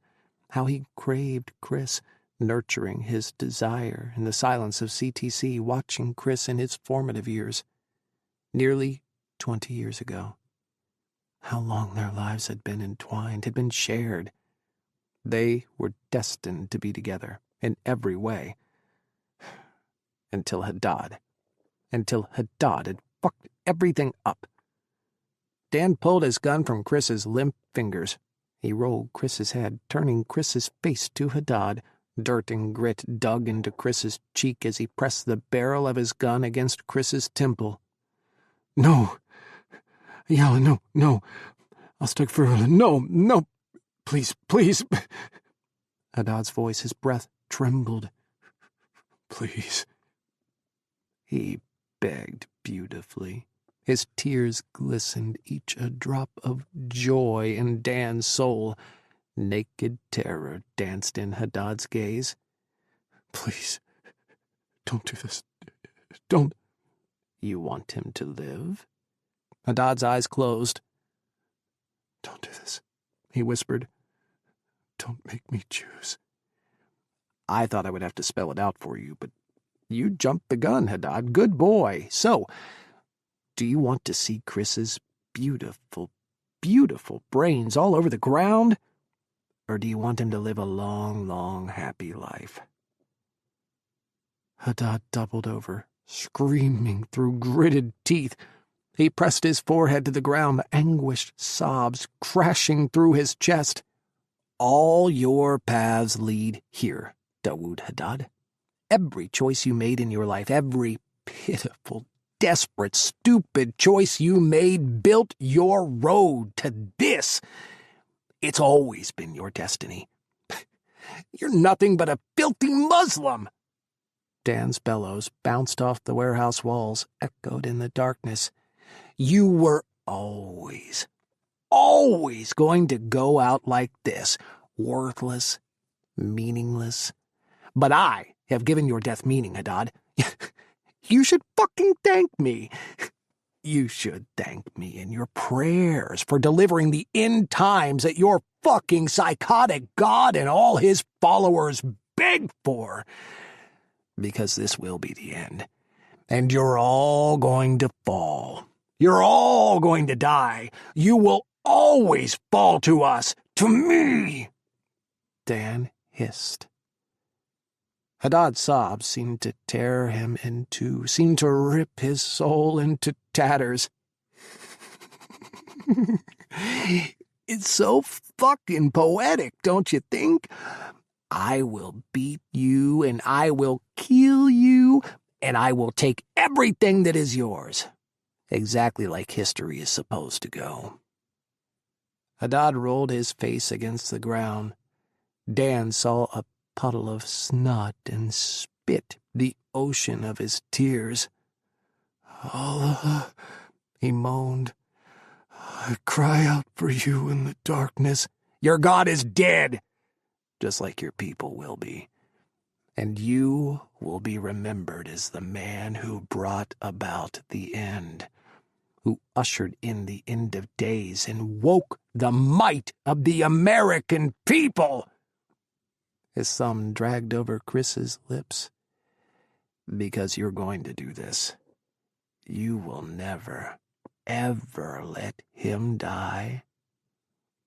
Haddad's shoulders shook. His prayers turned to a low keen, a wail that sounded like a soul dying. If you care about him at all, then you're going to make this right for him. Dan pushed off Kris, standing and tucking Kris's gun into the small of his back. Kris rolled, limp and boneless as a rag doll, his cheek dusted with grime, but still perfect, still utterly perfect.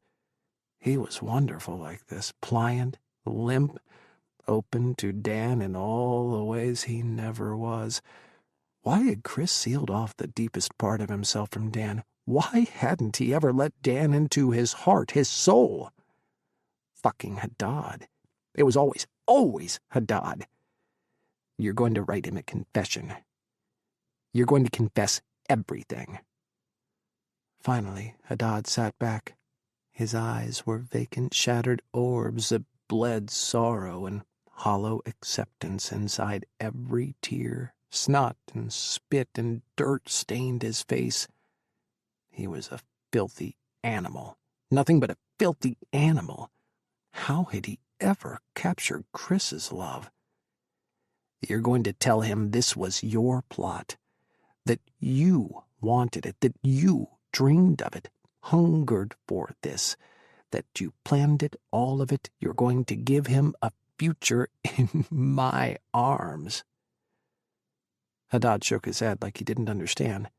A line of spit dribbled from his lips, stretched to the ground. "Yes, you are. As long as you play along, as long as you do your part. He lives. And he lives with me. In my arms." Dan pointed his gun at Kris's face. "Or he dies. Now." "Dan," Noam appeared at his shoulder. "we're all set. He nodded to Kris. We have to move. If he's here, then reinforcements are likely on the way. He loves to buck the system, and I made him believe I was the only one he could trust. Kris wouldn't have called anyone. He tries to be the Lone Ranger, always. He probably wanted to save the day on his own. Still, we have to go." Noam headed for Haddad's partner, the last component to their plot. The Arab man lying on his side, unnaturally still. "Help me move him." Dan caught the latex gloves Noam tossed him. They snapped as he tugged them on. No fingerprints, not on the bodies, and not on the SUV. They had wiped it down a week before, had driven it to the safe house wearing gloves. Dan grunted as he hefted the Arab. "He's heavy. A dead body packed full of shrapnel is." Noam winked. The man's arm flopped down, the back of his hand dragging on the ground. Dan stared at his face, still, expressionless, locked in death. In the moonlight he looked like wax, like a doll, save for the bullet hole in his temple. He'd been an ISIS fuck, executed by the Israeli military when they caught him planting IEDs on their border. He'd been one of the millions of Middle Eastern ghosts, unknown men who could be Syrian or Iraqi or Palestinian or who gives a fuck, who had no home and no hope and no future. He'd been a body without an identity, a human who didn't exist to the multitude of bureaucracies in the world, someone who'd been born and had lived and had slipped through the cracks of everything and everyone. And that made him valuable. Noam, at Mossad, had taken ownership of his corpse for research purposes. He had faked an autopsy, filed a report, and marked the body as disposed. Mossad would never know just how far off the reservation Noam had wandered. And then Noam had come to America for his 6-month exchange with the CIA, flying diplomatic transport and skirting all checks, all inspections. No one questioned the refrigerated crate he'd brought with him. Over the months, Dan had built a profile in the system for their mystery man. ISIS, young 20s, an exchange student from Iraq, supposedly here on a student visa, but he'd never shown up for classes. How the American people would rage, demand a change to their open borders. "Look at the terrorists pouring into the country," they would scream. All for an electric ghost and a man who had never existed in the world. Dan heaved the shrapnel-stuffed body into the rear of the SUV. Noam had packed the vehicle with explosives built to ISIS specifications using ISIS blueprints. He'd wiped his own fingerprints, had meticulously spent hours pressing their corpses' fingers on each block of plastique, each wire. In the end, only fragments and ash would remain, scattered traces of DNA, but the hint of one partial print would be all they needed. One dead ISIS member, one SUV packed with explosives, and Haddad, detonating the bomb on the anniversary of September 11th. There was no better start to the end of days. "I'll pack up." Noam shut the trunk. "Haddad and I will head to the staging point. What are you going to do with Caldera?" "I'll keep him with me. He's our insurance. If Haddad balks in any way, call me. I'll send video of Kris eating a bullet to get him back on track." Noam snorted. "You'd kill him. You." Noam stared at him, the edges of his gaze pitch black as if his eyes were sucking in the moonlight, the starlight, taking the light out of the world. Dan swallowed. Is there anything you wouldn't give for this? Noam had spent 9 months undercover inside ISIS ranks, had been a part of the migration from Syria to Iraq the first months of the war. He'd seen the butchery, the bloodlust, the calamity unleashed upon the world. When Dan had met him in Tel Aviv, Noam had been hovering on the edge of eating a bullet or 10, one shot of vodka away from ending it all. He had dreamed in screams and the roar of gunfire and crimson blood and bodies burned alive. He'd seen the future, the end times, the way the world would go if they didn't act, if they didn't right this wrong. Now, put down those animals once and for all of them, every last one. Their plan had been born then in whispers of rage and drunken bloodlust and sweat and sex-covered delirium, 100 nights of perfecting their shared wrath, their bitter fury. And now they were here. Haddad still has something to do. Dan tore out a page of the SUV's manual from the glove compartment and stalked back into the warehouse. Haddad hovered over Kris, his lips pressed to Kris's temple, tears falling like rain on Kris's smooth skin. I love you, he whispered. Forgive me, Yarui. Forgive me my love for you. Get the fuck off him! Dan kicked Haddad, the flat of his foot slamming into Haddad's face. Bones crunched in the darkness. Haddad's nose, his cheek. And he went flying, landing on his cuffed hands and a skid across the ground. He's not yours anymore. Haddad didn't move. He lay on the ground, his chest shuddering, face to the dirt.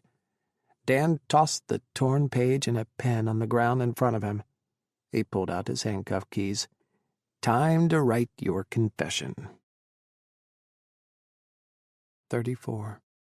Deanwood, Washington, D.C., September 11th, 0:43 hours. There's no one here, Ryan cursed, his bloodshot eyes scanning the empty warehouse. Red and blues flashed, lighting up the dark corners, the empty spaces of the abandoned industrial dump. Whoever was here is long fucking gone. We found Dan's personal vehicle 2 blocks away. George swallowed back his bile, his rising vomit. It's what Kris was driving, and the FBI is lifting tire tracks from an unknown vehicle that was parked by the side doors now. Looks like an SUV. There are 1,000,000 SUVs in D.C. Ryan's face pinched, his emotions battling his control. Has Dan answered any of your calls? His phone is off. He's pulled the battery. We can't get a location trace. Ryan spun away, both hands over his face, his eyes squeezed closed. George watched him pace, watched his shoulders tremble. Techs swarmed over the warehouse, FBI agents looking in every crack and crevice with their flashlights, CIA analysts shadowing their moves, working in concert with one another. George and Ryan stood with the FBI deputy director, managing the hunt that had just shifted, twisting from hunting for a terrorist to hunting one of their own. What would a CIA officer on the run do? Where would he go? They were staring their own playbook in the face, trying to track an enemy that knew all of their moves, that could play everyone against each other, who knew their defenses better than even they did. If there was anyone who could pull off a September 11-style terror attack and pin the blame on someone else, it was Dan. "Sirs," one of the FBI techs shouted, waving her flashlight. "I found something." George, Ryan, and the FBI deputy director jogged to her, clustering around her outstretched gloved hand. A cell phone lay in the center of her palm. "It's on," she said. "It's still making a call." "To who?" She swiped through the screen, pulling up the number. "To itself, sir." Oh my fucking God. Voicemail. It's recording everything. Ryan hung up the phone, jabbing his gloved finger on the button to end the call. How long has it been going? The battery indicator flashed. It was low on juice. "Almost 2 hours, sir." "Let me see it." George gently took the phone from her. His gloved fingers swiped to the home screen, then to the messages. The phone was a burner, a knockoff smartphone that looked fancy but was no more powerful than a cheap calculator. The message inbox loaded.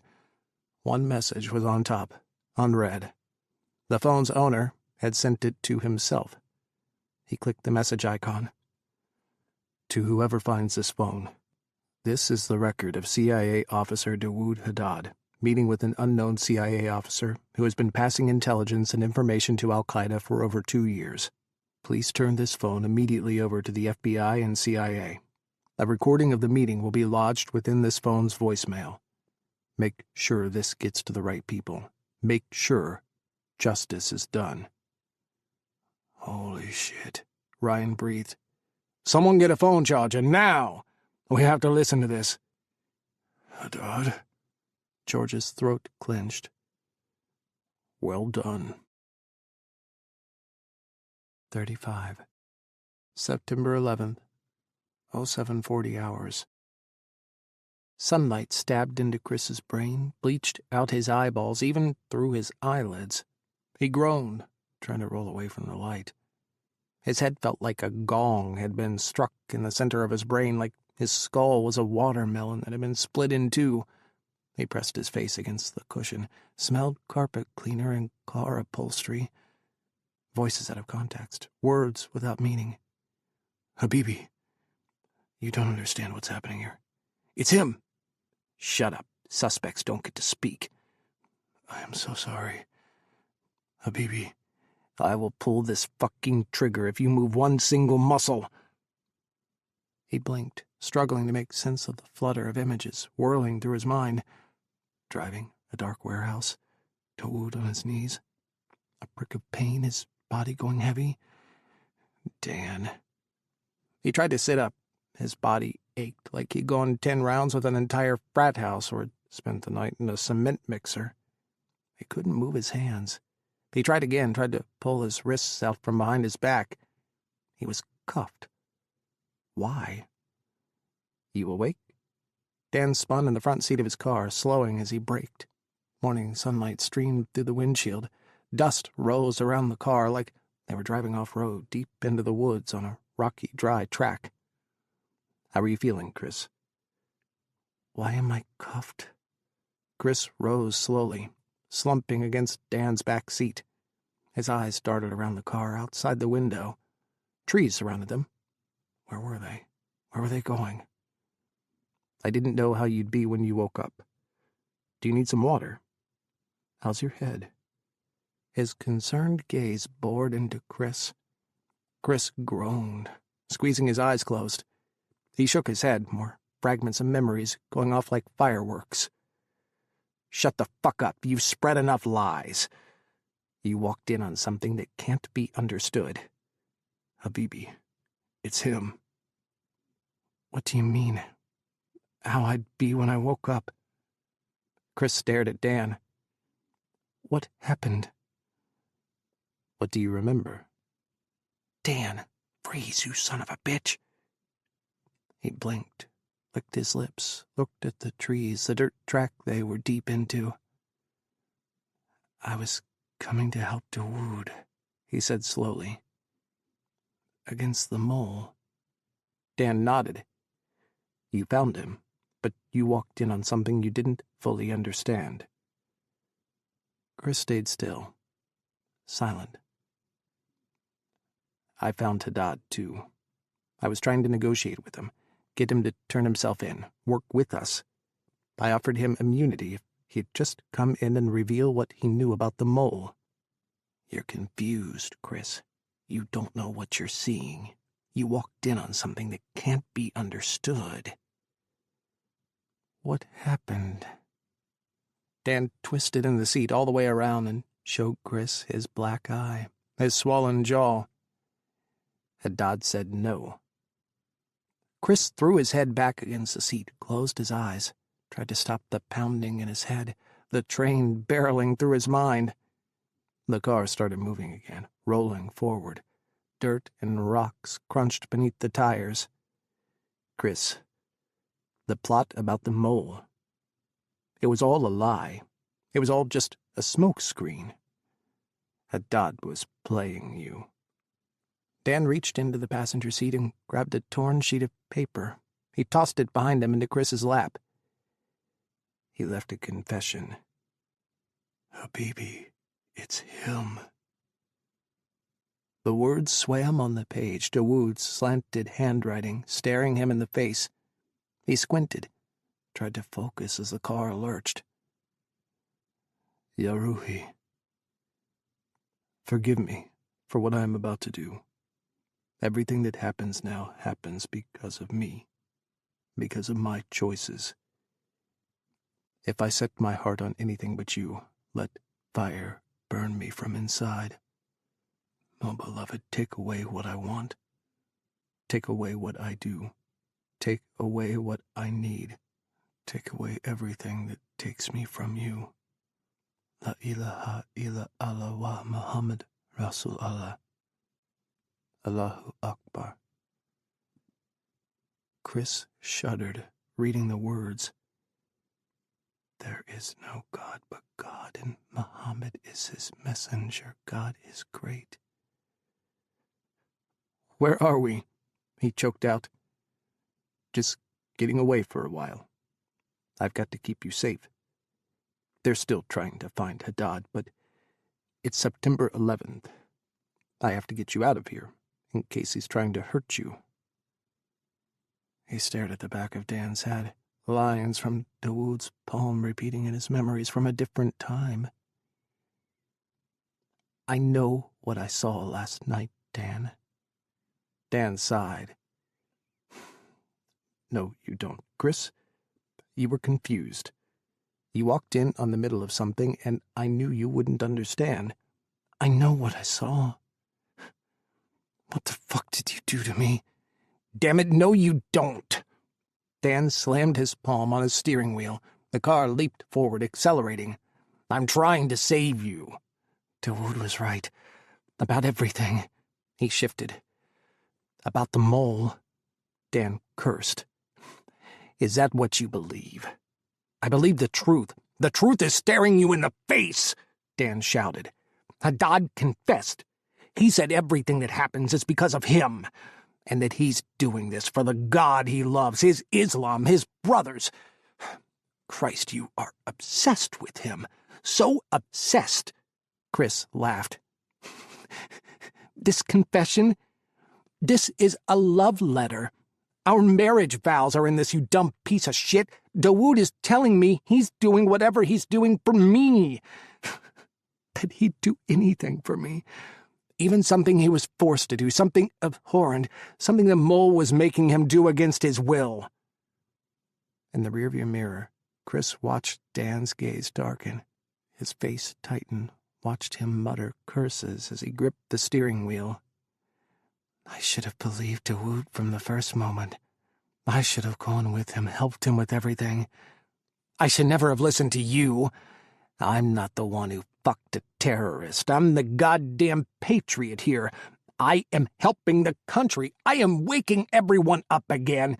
You're a monster, you sick fuck. Kris kicked the back of Dan's seat, both feet slamming hard, once, twice, 3 times. Dan reached behind the seat, punching at his legs. You told me once you wanted to blow open the entire detainee program, call the newspapers, be a whistleblower. You remember I asked you if you thought you were willing to be the one person to make that call, make choices for the world, the whole government, decide what is and isn't worth it for everyone? What the fuck are you talking about? I've been thinking about that moment for years, Dan hissed. And I am the one who can make that call, who can make the sacrifice, who can make the hard decisions for the right reasons. I always have been. That's why I succeeded where you failed, Kris. That's why I have the job you should have had. I could do things no one else could. And that's why I'm doing this. I'm saving everyone. You want to murder thousands and thousands of people. You disgust me. I'm a hero. You should fucking worship me. One day everyone will thank me. You're fucking delusional. Everyone is hunting for you, you fucking terrorist. I called George before I came for Dawood. I fucking called George. What? Dan's gaze flicked to his in the mirror. I called George. I had to know if you'd briefed him. At first I thought Ryan had got to you, that he was exactly the asshole I thought he was. You covered your tracks well, but you can't hide from the truth. It's you. You are the mole, Dan. You've been betraying the CIA for 2 years, and now everyone knows. Dan's gaze burned through the mirror, sudden, pure hatred flowing from him. You've known Dawood was alive for 2 years.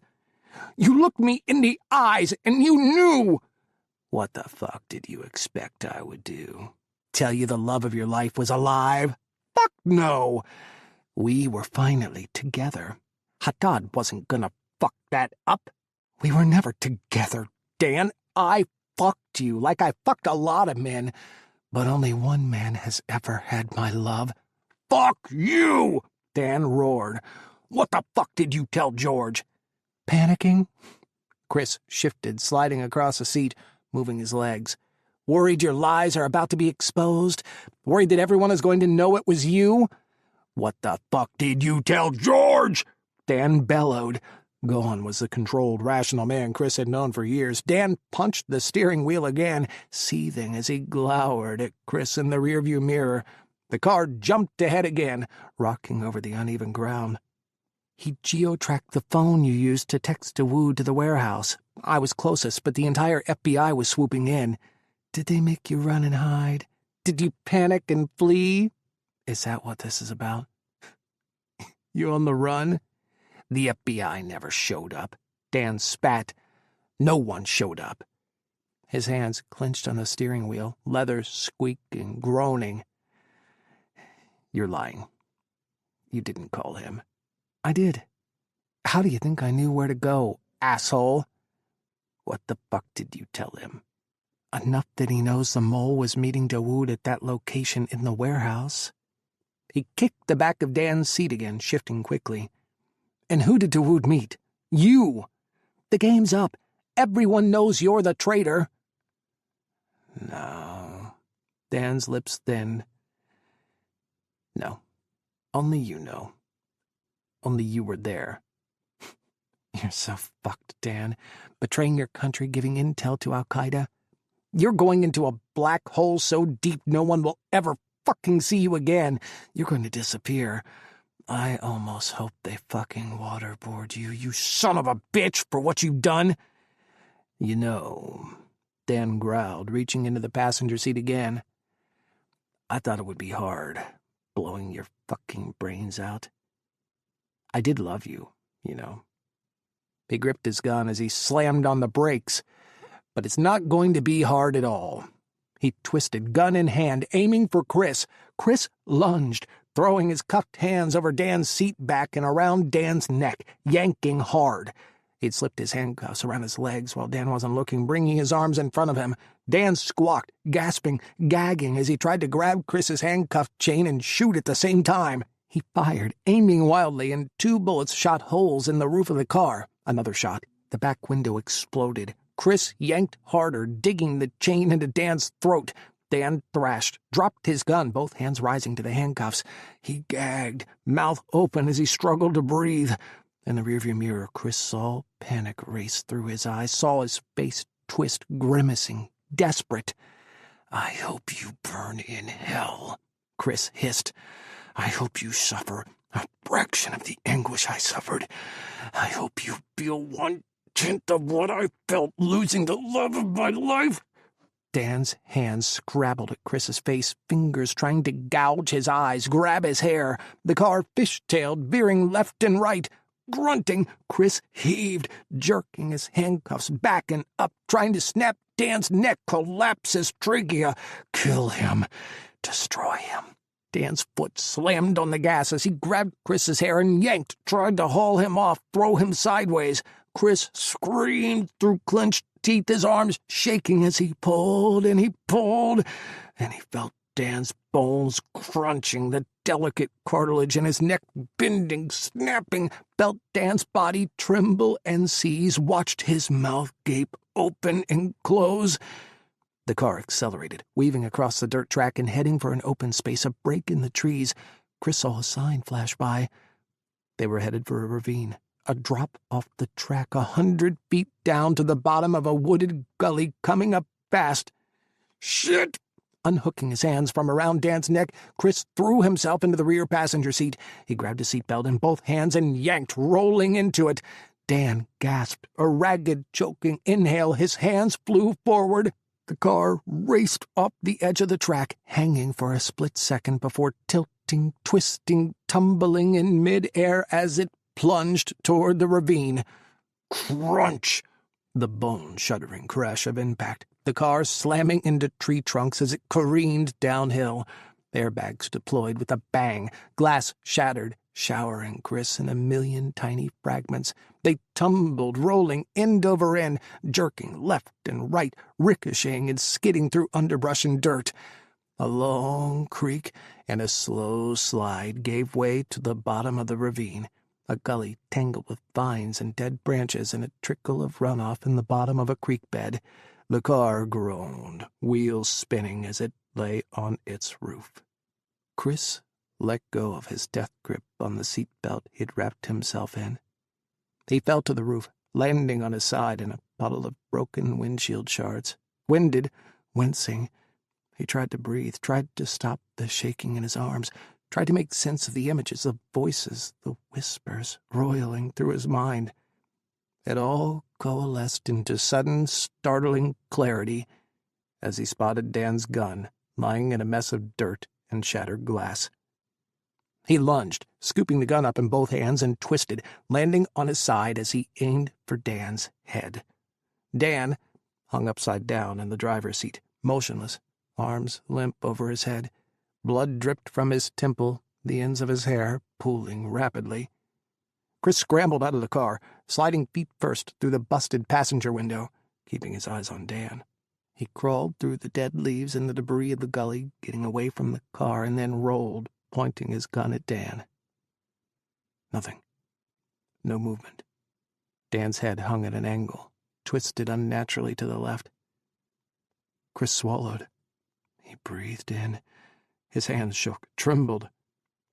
He could hear everything.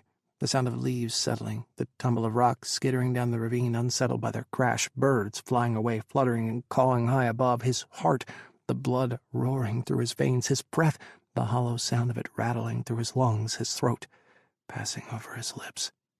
He had to move. He had to find Dawood. He had to stop whatever was going to happen, whatever Dan had planned today.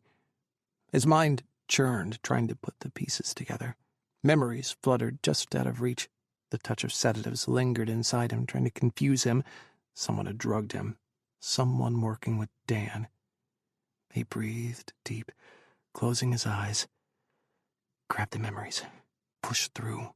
You know what's true in your heart. Remember. The SUV, parked outside the warehouse, large enough to be packed with explosives. Enough to devastate a city. A body on the floor. Haddad's partner, Dan had said. Dawood's confession, his love letter. What was Dan forcing him to do? What day was it? September 11th? Kris crawled back to the car, his eyes glued to Dan's body.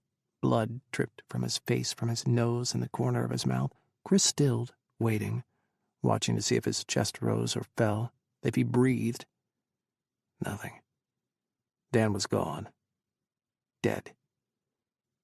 Good. He shuddered. Good. He set the gun down in the leaves and reached over Dan, trying not to touch him as he fumbled in Dan's pockets for the handcuff keys. They tumbled free, clattering to the roof. He reached. Beneath the deflated airbags, trapped at the end of the dashboard, Kris spotted a cheap burner phone, identical to the one Dawood had shown him. Dan wasn't stupid. He'd have smashed the phone George had tracked him with, destroyed it, and hidden the remains. Dan was smart, damn it. He'd covered his tracks well, had hidden his betrayal for 2 years, had lied to Chris's face for 2 years. This must be a different phone. Was it the phone he and his partner used? Whoever knocked him out last night? Kris grabbed it, dragged it free, and shimmied out of the car. Handcuffs first. He dropped the phone as he wiggled the key into place, twisted, jimmied the lock until the catches released and the cuffs dropped in the dirt. The phone vibrated when he picked it up, and the screen winked on when he pressed the home button.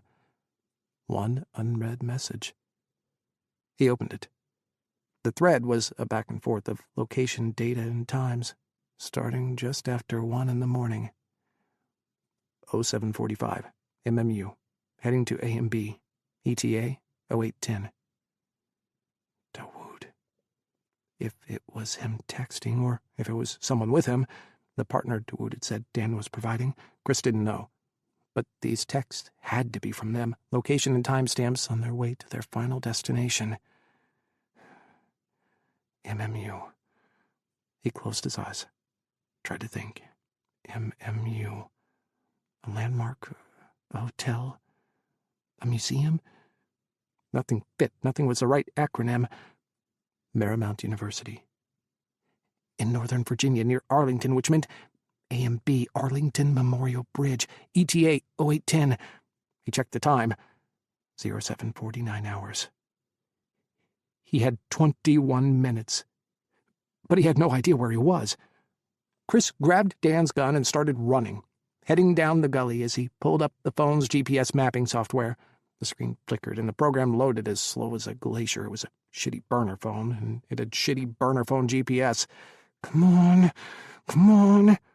Finally, a splotchy map of Washington, D.C. appeared, blocks appearing at random, fuzzy and distorted. A pin appeared deep inside Rock Creek Park, in a gully beneath one of the horse trails that went up to the low cliffs overlooking D.C.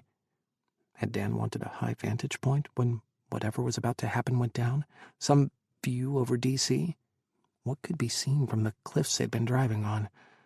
Georgetown, Foggy Bottom, the landmarks on the National Mall, the 9/11 memorial service, the Patriot Day gathering, which began every year at 8:46 a.m. with the ringing of the bells and a moment of silence, and then the recitation of the names of those murdered in the attacks, victims' families, their loved ones, the president, members of Congress, the cabinet, military officials, and thousands of civilians were there every year, crowding the National Mall. That must be what Dan planned. Magnifying a tragedy, squaring the worst attack on U.S. soil in the history of the nation, trying to incite the end of days with a spike of pure rage to the heart of the nation's mourning. Kris tasted ash on the back of his tongue. He was 7 miles from Arlington Memorial Bridge, through Adams Morgan, DuPont Circle, and the West End in the middle of rush-hour traffic. Most of D.C. came to a standstill for the September 11th anniversary, but not everyone. He followed the map, jogging through dense underbrush and scrambling up the sides of the gully, trying to climb out of the ravine. If he followed this gully, he should pop out on... Asphalt appeared, dark and cracked. Ridge Road, running up the northwest side of the park. He jogged onto the street, his back, his legs, his entire body screaming. Tires hummed over the pavement, coming from around the bend, heading his way. Perfect. Kris stood in the center of the road, spreading his legs and taking aim. The driver screeched to a stop, brakes squealing, almost side-sliding to a stop. His hands rose, hovering by his ears as his jaw dropped. CIA! Kris bellowed. Get out of the car! A man in a jogging suit poured out, falling over himself in his scramble from his SUV. He stared at Kris, hands held high, and sputtered. You're CIA? What a sight he must be. Dirt stained his jeans, the pullover he'd borrowed from Dan after his shower. He wanted to rip it off, throw it on the ground, shoot it until it was nothing but threads that blew away. His trench coat fluttered in the morning wind, flapping behind his thighs. His hair stuck up at every angle, and grime stuck to one half of his face. CIA business, I need your car. The jogger frowned. I need to see some ID. Kris pointed his gun at him, right at his chest. This is my ID. The jogger backed away, all the way off the road, until he slipped onto the dirt shoulder. Take it, he snapped. Just fucking take it, it's insured. The government will contact you. Kris hopped in, slammed the door. The jogger glared at him, flipped him a double bird, but stayed on the shoulder. Kris threw the car in reverse and slammed on the accelerator, yanking the wheel hard to the right. Tires squealing, the car spun in a slick turn until he shifted gears and straightened the wheel. 07:55 hours. 15 minutes. He dialed George's number as he came out of the park and skirted Adams Morgan on Rock Creek Parkway. "George Haugen," his gruff voice answered on the fourth ring. He sounded like he hadn't slept not once in his whole life, like the entire world was about to crash down around him, like he'd failed everything and everyone. Kris knew exactly how he felt. "It's me." "Kris!" George's tone changed instantly, sheer shock and amazement laced with terror winding through each consonant. "Jesus Christ, where the fuck are you?" "Heading down Rock Creek Parkway toward Arlington Memorial Bridge. I think Dawood and whoever Dan's partner is are on their way there. I found a text on a burner phone of Dan's with a location and an ETA." "Where's Dan?" "Where I left his body, in a ravine in his crashed car in Rock Creek Park." Silence. "He was about to kill me." George exhaled slowly. Kris heard everything he didn't say, couldn't say, in his shaky breath. "Later, George. Listen, last night—" "Haddad recorded everything on his phone. We have everything. We know what Dan did. We think Noam Abraham and Haddad are together in an SUV, older, with remanufactured tires. We don't have a make or model." "Noam," Kris swallowed. "Noam.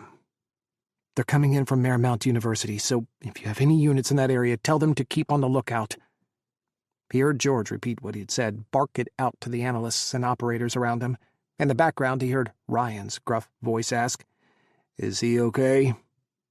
"Where are you, Kris? Where are you going?" "To the bridge. I'm going to my husband." "We're right behind you."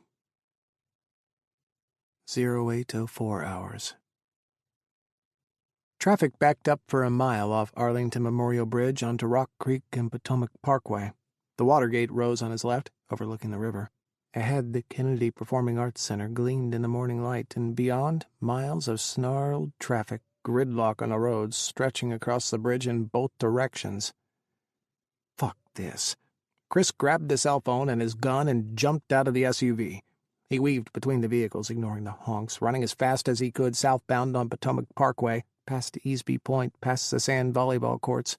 The Lincoln Memorial rose ahead, sitting on a hill overlooking the bridge, gazing at Arlington National Cemetery on the opposite bank of the river. He jogged up the cloverleaf, rounded the bend, raced past the Arts of Peace statues. Pedestrians clogged the walkways, the sidewalks on either side of the road. Cars sat bumper to bumper, exhaust fumes heavy in the air. Honks sounded up and down the bridge, angry drivers frustrated at the gridlock. He tried to see, tried to crane his neck over the crowds, reach around the mass of humanity. Impossible. It was fucking impossible like this. Kris clambered onto the hood of the nearest car. The metal warped beneath his boots, groaning. The driver honked, horn blaring as a window rolled down and a man screamed, "What the fuck?" Kris jumped from the hood to the trunk of the next car. He jogged over the roof, jumped off the hood and onto the rear spoiler of a low-slung white sports car. It rocked, and he leaped sideways into the bed of a pickup before running forward, jumping to the hood of a sedan. Horns blared, following his every move. He kept his head on a swivel, scanning every car coming in from Virginia, searching for an SUV, an older model, dark. It would be low on its tires, weighted down with explosives, heavier in the rear, sitting back. Sunlight glinted off a midnight blue Chevy Blazer, late 90s model. Something almost obsolete, something that could be bought for around $2,000 cash only in a back alley deal. Its back end sat heavy on the tires, its suspension weighted down. He ran forward, jumping from hood to hood until he was 100 feet from the SUV, close enough to see. 2 people in the front. One driving, clinging to the steering wheel, one beside him, something in his hand outstretched toward the driver, hidden beneath the dashboard. The sun gleamed, winking off cars and the river. He couldn't see, couldn't make out. Dawood.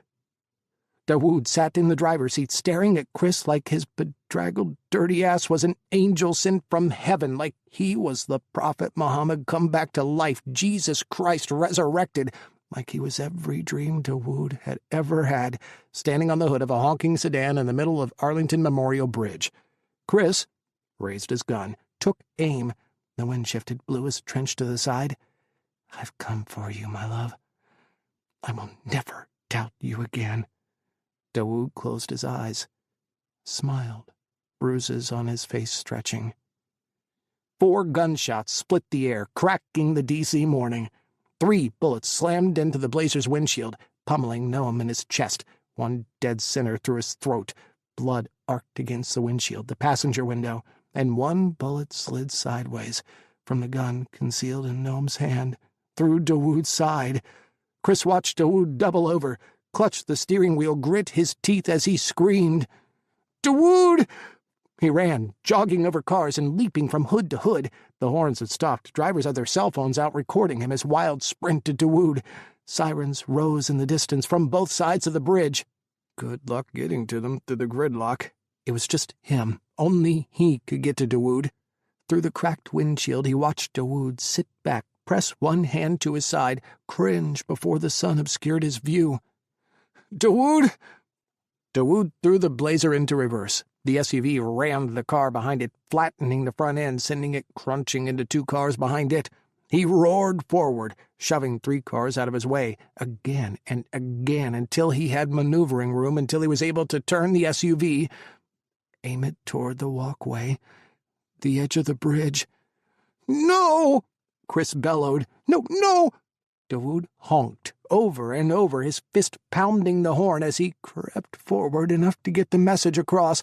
Pedestrians scattered, shrieking, racing out of the way. "No! Dawood, no! Stop!" Dawood turned to Kris, only 20 feet away. Kris saw his battered and bruised face, his swollen eyes, his busted lip. Someone had beaten him.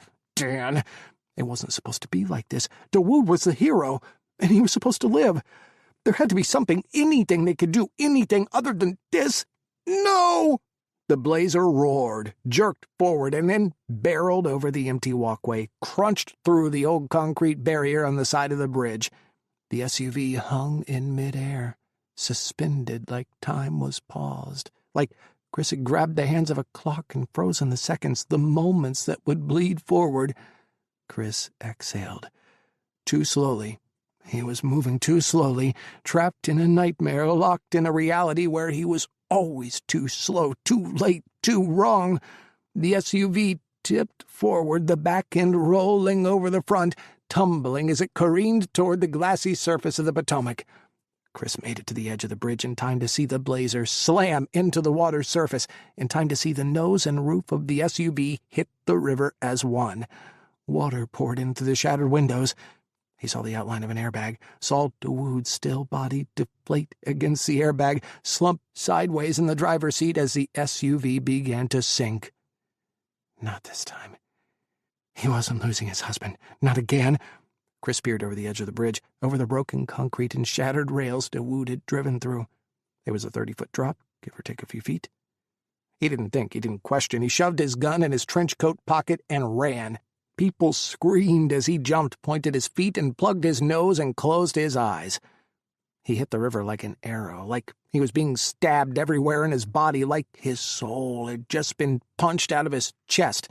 Disoriented, he flailed, first sinking before kicking up, swimming his way to the surface. As he broke the water, gasping, he heard someone shriek up on the bridge, "There he is!" Dawood's SUV was sinking, and he was too far away. Dawood was still inside, still not moving. Blood smeared across his face, marred the side of his head. "No, not you, not like this." He kicked, swimming harder than he ever had in his life, racing the sinking SUV, and all of time, watching as the water rose, creeping over Dawood's chest, up his neck, closed around his lips, and then his nose. He screamed as the water covered Dawood's head and the Blazer gurgled, slipping beneath the Potomac's muddy waters. He took a deep breath and dove with the sinking Blazer, pushing through the water. Just a few more feet, just a few more. Dawood was still limp in the SUV, floating like a mannequin in the driver's seat. Blood haloed him, a river of it dyeing the water's red, staining the Potomac. Beyond Dawood, Noam's limp body slumped against the passenger door, his face mangled by the airbag, body bloodied and hovering lifeless in the cabin. Finally, Kris gripped the broken glass of the driver's window. He reached in, yanked on the door handle, practically ripped the door off. Handcuffs glinted in the river's fading light, catching a sunbeam from above. Kris's stomach clenched. Noam had cuffed Dawood's right hand to the steering wheel. When the airbag deployed, it had shattered his cuffed wrist, his arm, his elbow. Dawood's right arm seemed to have 4 extra joints, and Kris couldn't get him out of the blazer. Not until those cuffs were off. He fumbled in his pocket, pulled out his gun. He'd get one shot at this. The backblast in the water would break their ribs if they were lucky, and probably break another bone in Dawood's arm, but he could live with that. If it got them out of there. Kris lined up the barrel of his gun against the chain of Dawood's handcuffs. His lungs burned, and his brain started to panic, started to demand more oxygen. Time to go. Kris pulled the trigger. Backblast from the shot created a shock wave in the water, spreading out and behind the gun, catching Kris in the chest. He tried to absorb the full impact, tried to take the hammer that had just been thrown through the water into his ribs, completely sparing Dawood. He screamed underwater, curled forward, almost breathed in reflexively. The bullet had shattered the chain, burying itself in the SUV's dashboard. Dawood was free. Kris grabbed him and pushed off the sinking blazer with both his feet. Dawood was dead weight, motionless, completely still. Blood floated in front of Kris's eyes as he tried to push for the surface. Burning. His lungs were screaming, collapsing. If he just opened his mouth, if he just breathed just a little bit. But there was no air, not here. His brain was trying to trick him. He had to hold on just a little longer. Darkness haloed his vision. The water, the surface going blurry. No, just a little longer. They broke the surface together, erupting into a whirl of light and sirens, of people screaming, shouting from the bridge. There they are. Help me, Kris croaked. He gasped, chest heaving, but could barely drag in any air. Water lapped into his mouth, and he coughed, sputtering into the Potomac. Dawood lay heavy in his arms, dragging him back down. Splashes nearby. His head dipped underwater. He couldn't breathe, couldn't see. We got you. Hands lifted him, helped him get his head out of the water. More hands hefted Dawood. People in the river, men who'd come to help him, swimming from the banks by Ohio Drive in the Lincoln Memorial Circle. They dragged them both back to shore, where a crowd waited, civilians on cell phones recording every moment, police muscling their way through, firefighters and paramedics racing to get to the riverside. He's CIA, Kris sputtered. He's CIA. He's one of the good guys. Just saved us all. They dragged Dawood out first, up the muddy banks and onto the grass. Blood trailed behind him, staining the ground a watery red. Kris shook off his rescuers, scrambled up the muddy slope, slipped on the grass, and crawled the rest of the way to Dawood's side. Paramedics hovered over Dawood. I've got no pulse. Asystole. No breathing. Starting compressions. Dawood, you have to come back, Kris whispered. He reached for Dawood's hand. You have to come back. You have to come back to me. This isn't how it's supposed to go. This can't be the end. I cannot lose you again. Airway ready. Intubate. A second paramedic dropped Dawood's jaw, tipped his head back, and slid a breathing tube down his throat. Resume compressions. A third paramedic slid a needle into Dawood's vein, an IV line, and a bag of saline. He held a syringe in one hand, poised over the access port for the IV. Ready with the epi. Go!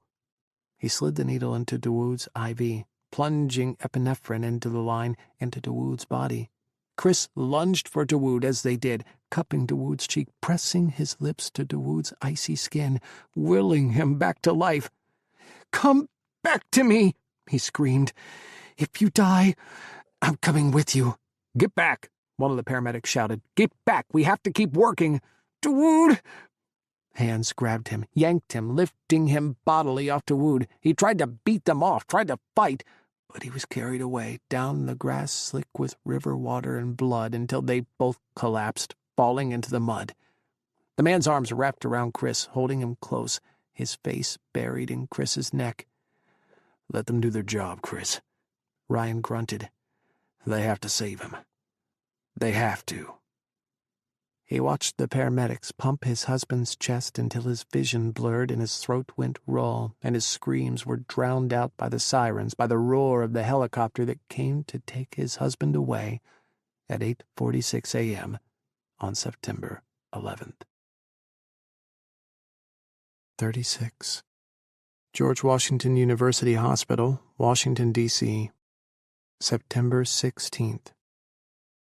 Kris's entire world had been reduced to a series of beeps. Every 2 seconds, another soft beep. Every 45 seconds, the slow flow of oxygen restarting. Red and green and blue, washing the hospital room in dim lights, dancing lines, whispering over the still bed sheets. He sat at Dawood's bedside, listening to the hum of modern medicine.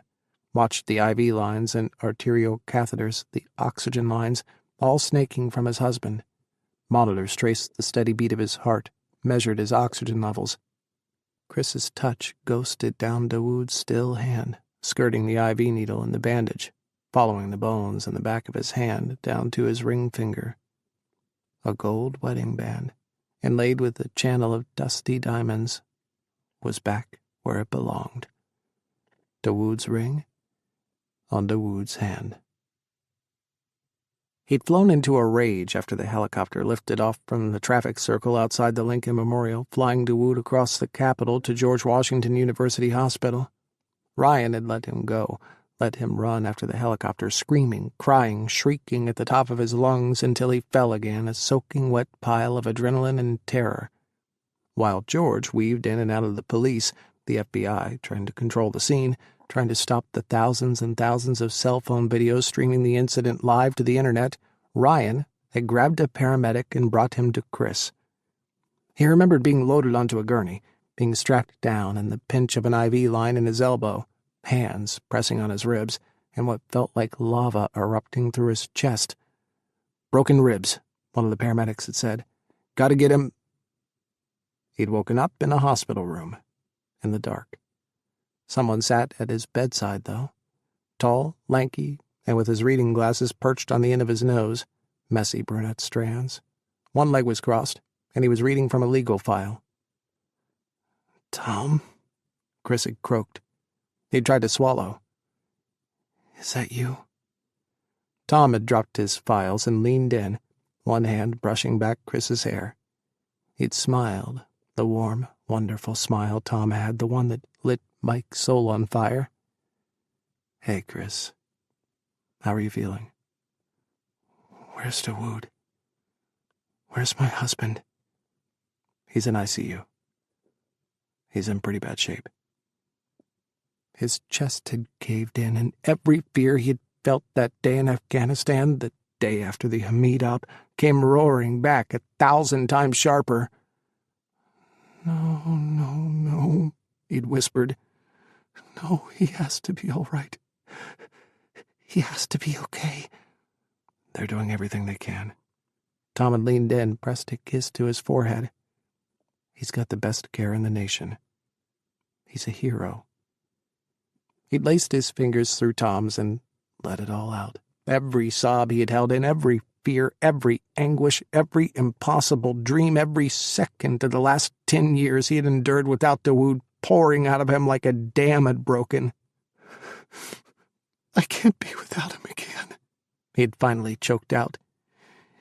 "If he's gone, I don't want to live without him again. Not again." "It's early." Tom had wiped his tears away. "It's only been a day. Give it time." Groaning from the floor had made him frown. Tom had looked down, smiled. Mike had appeared, rising from the sleeping bag he had unrolled on the floor of Kris's hospital room like a bear coming out of hibernation. His pompadour was a ragged mess standing up on one side of his head, and his eyes were dark, sunken into his face. But he saw Kris awake, saw his tears, his broken soul. "Kris." Kris had sat up as Mike crawled into bed with him, both meeting in the middle, arms wrapped around each other like they were trying to combine lives, like Mike was trying to give him enough of his heart to keep Kris's going. Kris had felt it, and he'd shuddered in Mike's hold, collapsed, falling into Mike, and had let Mike hold him up as his tears restarted, as his fears raced in, and he imagined the world without Dawood, the love of his life. Again. 5 days later, and he sat by Dawood's bedside, a constant, uninterrupted vigil. He'd been discharged after a day, his broken ribs wrapped and bandaged, and had gone home to change, shower, and dig out his and Dawood's wedding rings from the duffel in the back of his closet. They were dusty, the gold spotted and dull, but they were theirs. At the hospital, he kissed Dawood's ring finger before sliding his wedding ring back on like he had 11 years before, when he'd vowed to be Dawood's for all time, for every day of his life.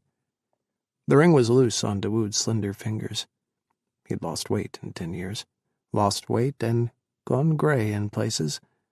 Silver streaked his temples, and strands peppered his dark hair. It was longer than he'd ever seen, soft waves that came almost to his ears, combed back. It was a good look on him, a gentle look. His own ring fit, sliding on like he had never taken it off, like it was supposed to be there, always, for eternity. Never again. Never, ever will I take this ring off. Never will I be separated from you. The doctors had removed Dawood's breathing tube 2 days before, and they weren't cautioning Kris to prepare himself to expect the worst as often anymore. Noam's gunshot had shredded his liver, and the surgeons had removed almost 3/4 of it. He'd lost blood, almost too much. But it was the crash into the Potomac that had killed him, at least for a few minutes, underwater.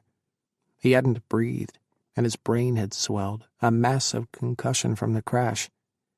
How many minutes had he gone without oxygen? Would he ever wake up? Would he be the same if he did? "We need to be realistic," one of the doctors had said. "There's a 50-50 chance he won't wake, ever. It all comes down to him now, how he responds. We've done all we can, but he experienced significant trauma." He's coming back. Kris had laced their hands together, had cupped Dawood's left hand in both of his, kissed each finger slowly. He's coming back. He had to. This was their second chance, their impossible happy ending. This was theirs, their love story. And it didn't end here, not after everything. Not after Dawood had fought back from the dead, not after Kris had put an end to Dan, to the betrayals, to the twisting of everything Dawood held dear. If you are gone, my love, then I will follow you. I won't let you go again, never, ever again. If you breathe your last breath, the very next will be my last as well. He kept his vigil through the long hours of the day and night. Mike and Tom came every evening, bringing him food, sitting with him, sometimes talking, sometimes in silence. At night, he slept in the cup of Dawood's left hand, cradling his face in the hollow of his palm. Sometimes he traced Dawood's veins, the muscles in his arm, kissed his wrist, and imagined what their future would look like. Together, they would be together, and that was all that mattered. It was the afternoon, 7 days after September 11th. Kris held Dawood's hand, watched the rise and fall of his chest. Physically, he was getting better, slowly. The medications the doctors were using to keep him sedated were being weaned back. Everyone was waiting, wondering. Would he wake up? Knock sounded at the door.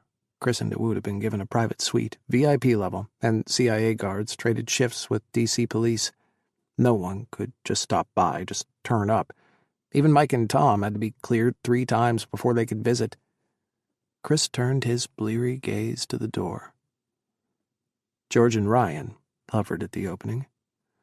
Both seemed condemned men, like they'd lost something irreplaceable in the last week, something they didn't know how to live without.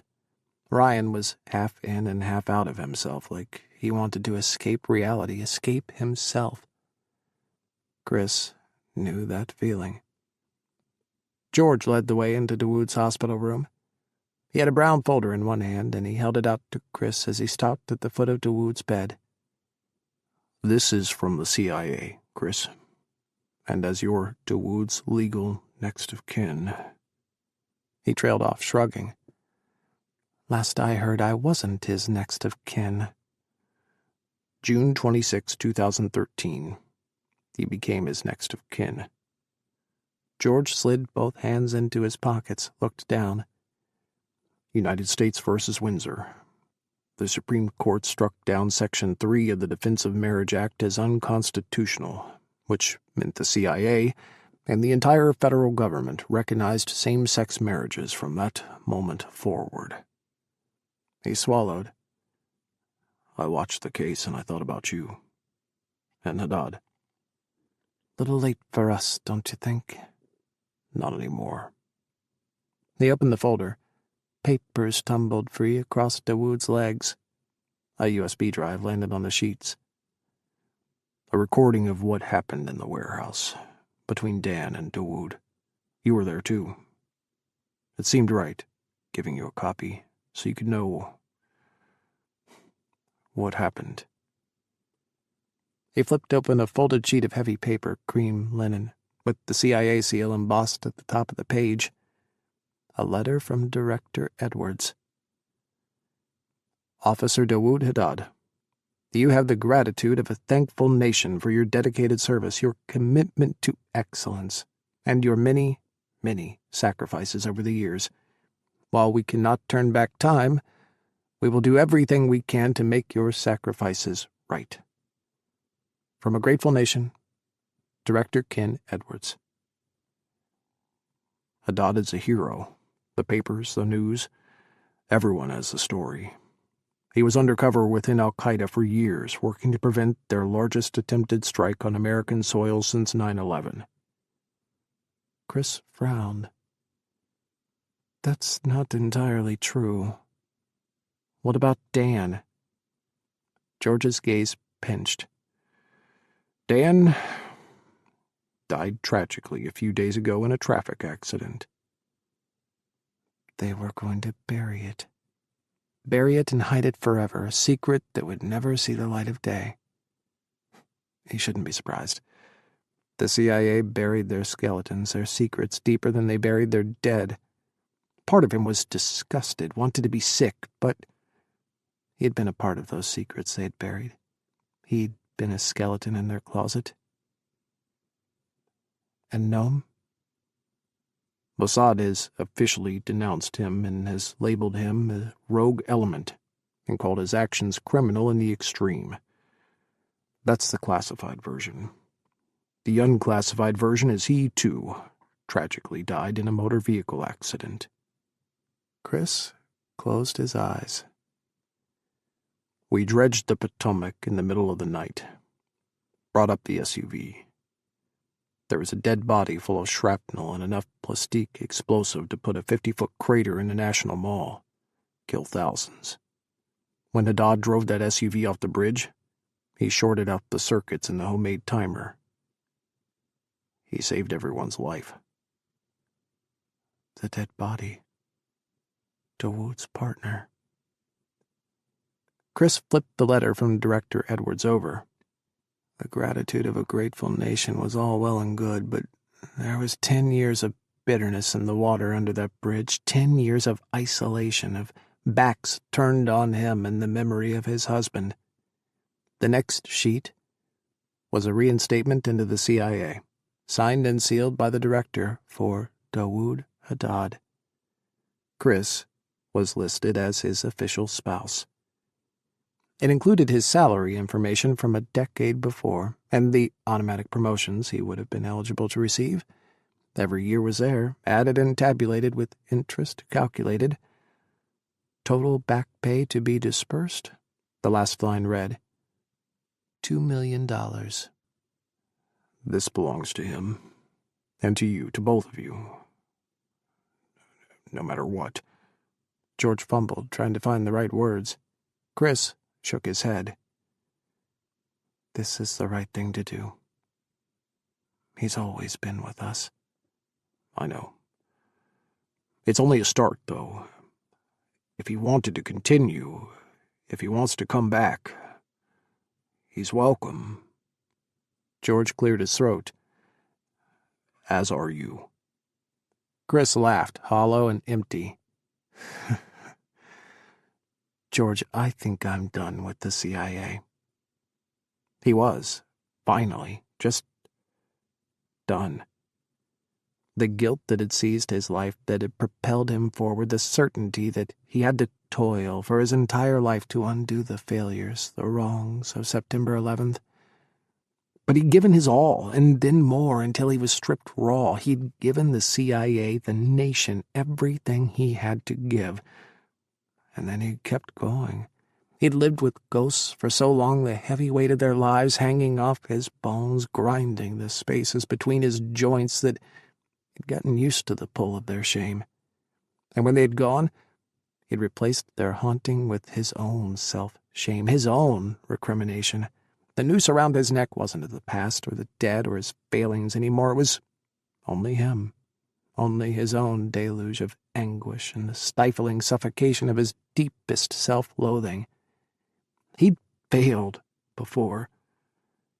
He'd failed to stop September 11th. He'd failed to stop Hamid. But he'd done some things right as well.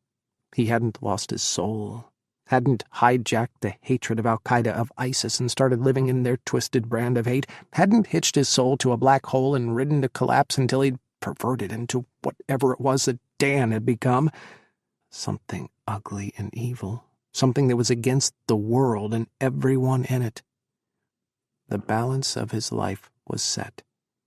His deeds were done. The days of saving the world were beyond him. Someone else, someone younger, would have to step up, step into the void and fight the good fight the battle between losing your soul over the edges of inhumanity and stopping the rise of evil from all corners of the globe looking to hurt, to kill in any way evil could. Nietzsche once said, "Beware when fighting monsters, you do not become a monster yourself, for when you stare into the abyss stares back into you." Kris had stood on the edge of the abyss and peered down.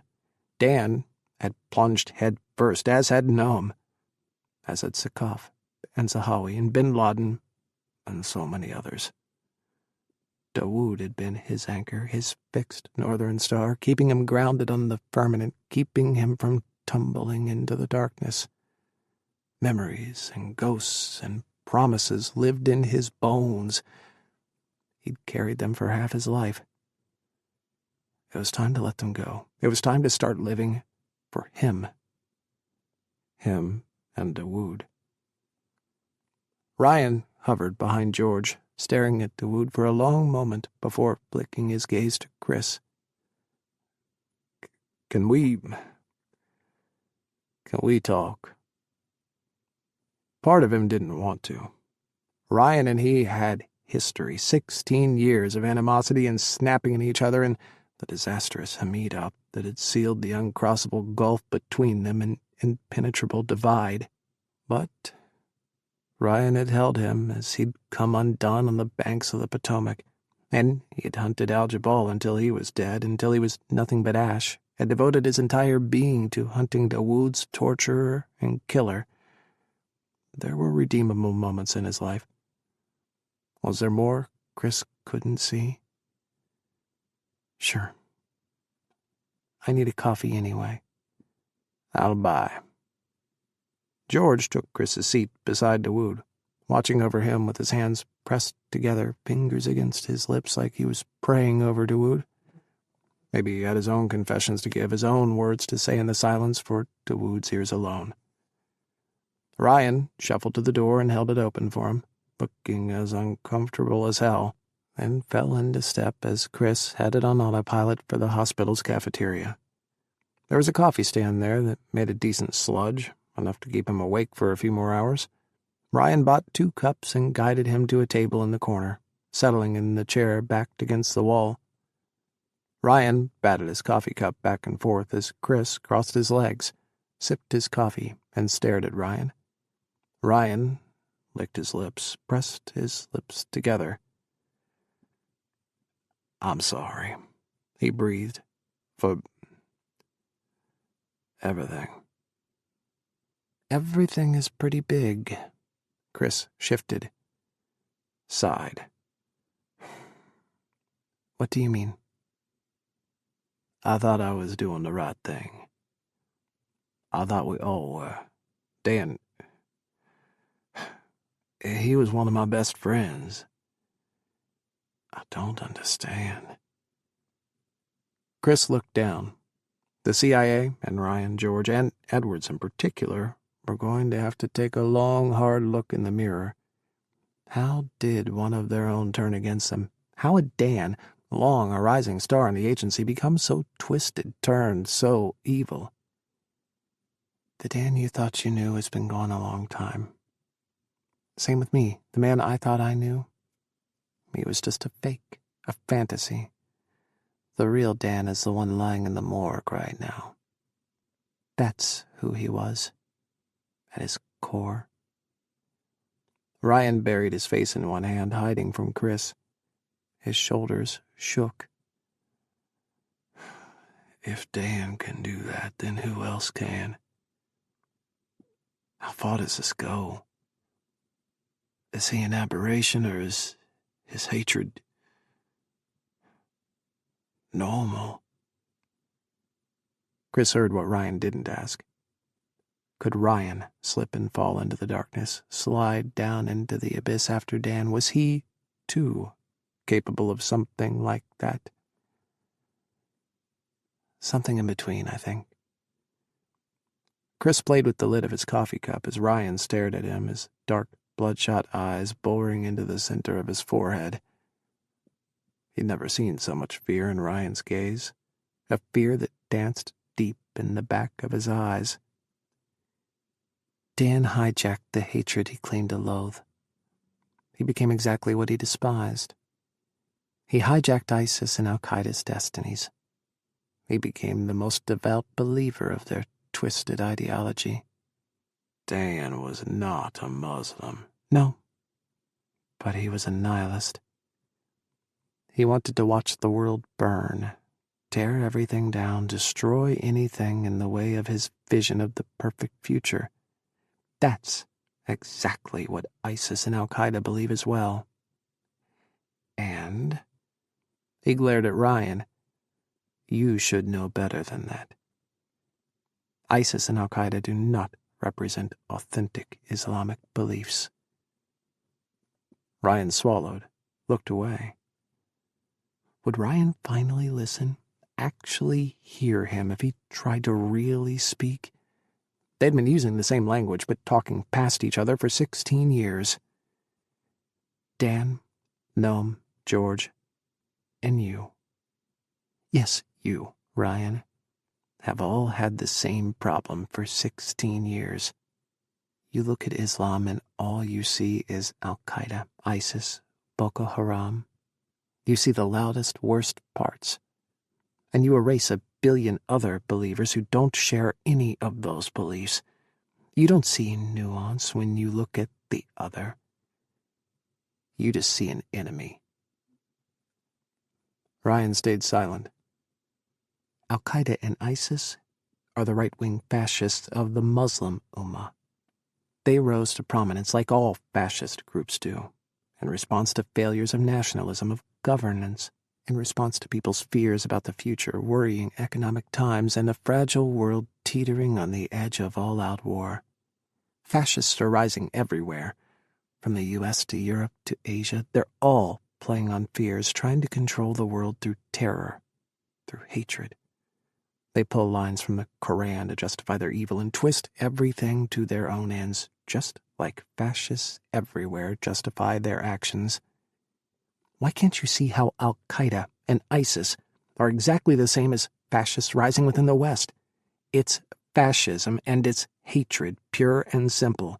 The failure of the Arab Spring to bring any lasting change, any democratic reform, led to the resurgence of these fascists in the Middle East, to ISIS and their satellites, Al-Qaeda trying to come back after Bin Laden's death.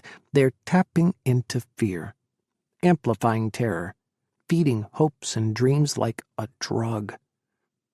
ISIS and Al-Qaeda are just the fascist right-wing Islamic response to the yearning for a bright future for the Muslim world. No one over here seems to get that. There are fascists in Islam, and they're hated just as much there as the fascists rising in our communities are here. And there are people fighting against them inside of Islam. It's not just the Western world versus ISIS versus Al-Qaeda. This isn't the clash of civilization that so many people dream about. It's just another fight against the return of fascism. And we need to fight that, yes, but we need to support the progressives too, not tar every Muslim into shades of evil. Kris exhaled, holding Ryan's gaze. What about Haddad? Dawood. For the first time, Ryan used Dawood's Muslim name. Dawood? Kris smiled, sadness tugging down the corner of his lips. He's a hippie. He always has been. Gentle in his heart, his soul. He just wants to connect with the universe, find the good in everyone. Just like his father, I assume. If his father had lived, I think Dawood and he would have been as happy as they could ever be, living in the desert, herding camels, and living a simple life of prayer and family love. He chuckled. Maybe smoking some hash, too. But Dawood is an Islamic hippie. He's always just wanted to love and be loved. His thoughts turned darker, turned against themselves. This war has shredded him. 16 years, and almost a decade out in the cold. I can't believe he held on to himself. Did he? Kris nodded. The night they'd had together in Dawood's confession in the woods, he'd seen the truth of Dawood, the light of his soul, the inner strength of the man he most loved, most admired in the whole world. 10 years changes a person. It does. For Dawood, he's like a diamond that's been compressed out of ashes, gold that's been through fire, all the rough spots, the wreckage burned away. When I look at him, I'm breathless. Kris closed his eyes as his throat clenched. He's the best of all of us, and he always has been. And you? Ryan asked. Did you change? For the worse, Kris whispered. Without Dawood, I forgot how to love. Where do we go from here? Ryan swallowed hard, both hands clutching his coffee cup. Where did Ryan, and the CIA, and the world go from here? Kris hadn't a clue. How could anything change? How could the hatred ever stop? Would anyone so hateful, so twisted, so full of vileness and malice, like Dan, like Noam, like the fighters of ISIS, ever reconcile? Ever find a way through the madness to peace? Dan had given up peace long ago, had surrendered to cold expediencies. Peace through victory, Dan must have thought. Peace through death and destruction, laying waste to the enemy. Peace through circumnavigating justice, avoiding the trifles of conscience and human rights. If Dan had believed he was fighting monsters, then it was only a small leap to accepting that monsters didn't have human rights. He could follow Dan's warped logic down into the abyss, the rationalities and explanations for torture, for murder, for using terrorism as his own weapon of political persuasion to galvanize the masses to his will. He had become exactly what he despised. In a way, we lost this war when we lost Dan. Kris cleared his clenched throat, tried to speak through the memories, the pain. When we lose ourselves, when we become what we hate, we've lost everything. Defeat came and we lost the war and we never even saw it. But now we're sitting in the rubble and ruin and trying to make sense of the future. Kris exhaled slowly. Ash sat heavy on the back of his tongue. What was left after all that? How did Ryan reconcile his best friend to the abyss? Ryan's fingers scratched over the cardboard sleeve of his coffee, picked at the overlapping edge. His bloodshot eyes stared at a point on the laminate table between them, somehow gazing 1,000,000 miles away, into the past, into all of the paths that had led them to this point. This world is full to the brim with agony and grief and rage. Everyone is searching for something to hold on to, Ryan. Searching for certainty. Who is the enemy? And how do we destroy them to make the world safe again? Searching for hope. That there is still goodness in the world, beyond the hatred, beyond the pain. But we have to face the world as it is, and not try and force it to be something it's not. There is evil in this world. There are fascists, both in the West and in Islam. There are terrible things, and terrible people, and terrible choices. But we have to find some kind of light through the darkness, something that cuts through that. I was always so...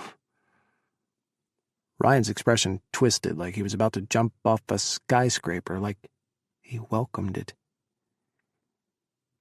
I hated how certain you were, all the time. You were so fucking certain of yourself, of your morals. This was right and that was wrong.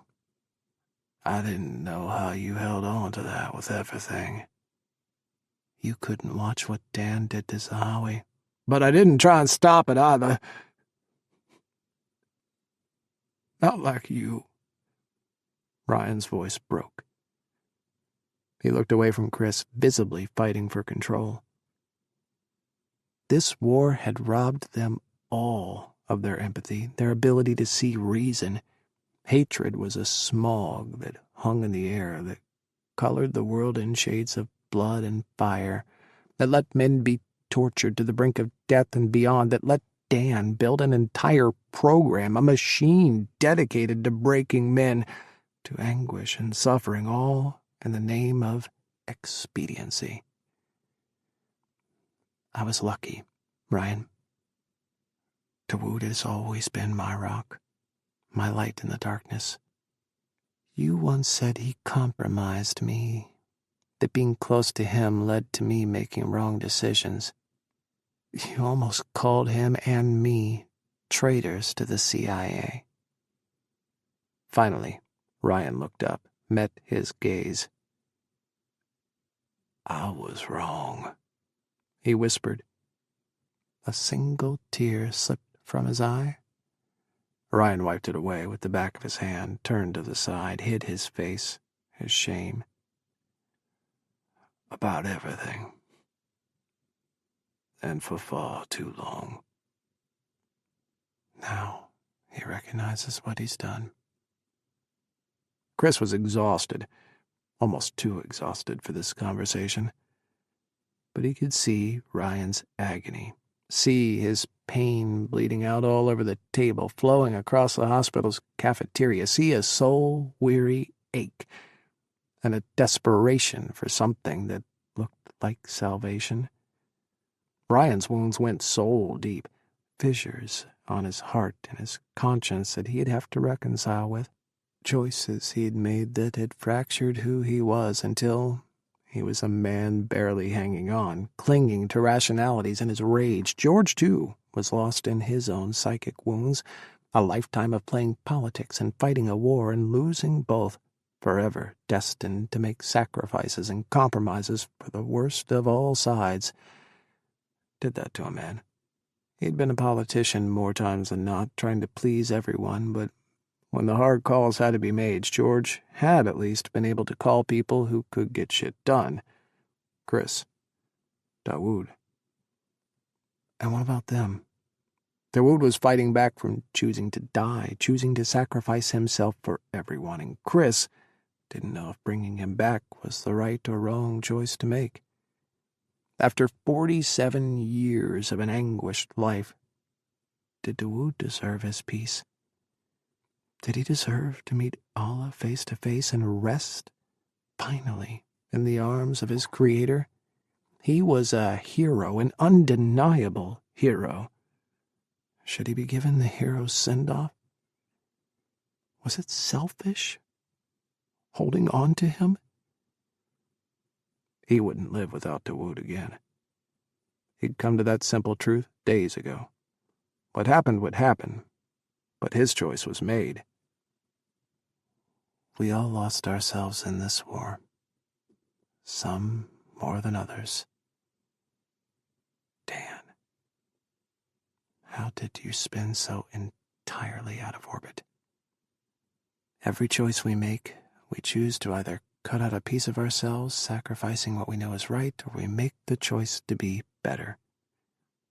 But it all comes down to us. How each of us faces the world and our choices in it. And after that, Kris sighed. It's up to our conscience to make peace with our souls, because it's us who will build this future, Ryan, us. Individuals. Men and women and people who think and feel and make decisions. So are we going to make a world of hatred? Or are we going to look at ourselves, at what we've done, and try to make something better? There weren't any answers to that, not yet. Answers didn't lie in reports or CIA briefings, in congressional testimony, or in destroyed videotapes. Answers lay in everyone's souls, deep inside their hearts. The greatest battle they would endure would be to face the world and feel it, see it, through someone else's eyes, through someone else's heart. I don't know if I can live with this, Ryan grunted. Dan, he was my direct report. He was my friend, my only real friend. I didn't see this. I didn't see what he... Don't take Dan's sins onto your soul. They're not yours. Dan duped everyone. Everyone. I was just as close to him as you were. Ryan crumpled over his coffee cup, hiding his face again. We all have a past. We all made choices. Dan made his. Dawood made his. Those choices set them on a collision course toward each other, two shooting stars bursting apart on impact. Kris reached across the table, pried Ryan's clenched fingers off his coffee cup. He squeezed. What matters is what we do now. How we live with our past, the choices we made. When Ryan met his gaze, Kris saw shades, echoes of Ryan's decision. A bullet, a gun, a lonely house, and a bottle of whiskey. Don't do that, Ryan. He squeezed hard until Ryan's bones shifted in his hand. Don't take the easy way out. We need you. The world needs you. We need to make this right. I don't know how, Ryan breathed. Don't drag your past into your future. Don't hold on to that pain. Leave your history where it belongs, in the past. Learn from it. Take it out and look at it. Turn it over. But put it back where it belongs. Don't let those ghosts live with you in the present. He shuddered. Swallowed. I carried 9/11 with me. I carried it all this time. Because I felt responsible, because the hijackers' names crossed my desk. Do you remember the 9/11 Commission? When they were done, they recommended 36 CIA officers be censured and terminated because they knew about the hijackers entering the U.S. and they didn't share the intel with the FBI.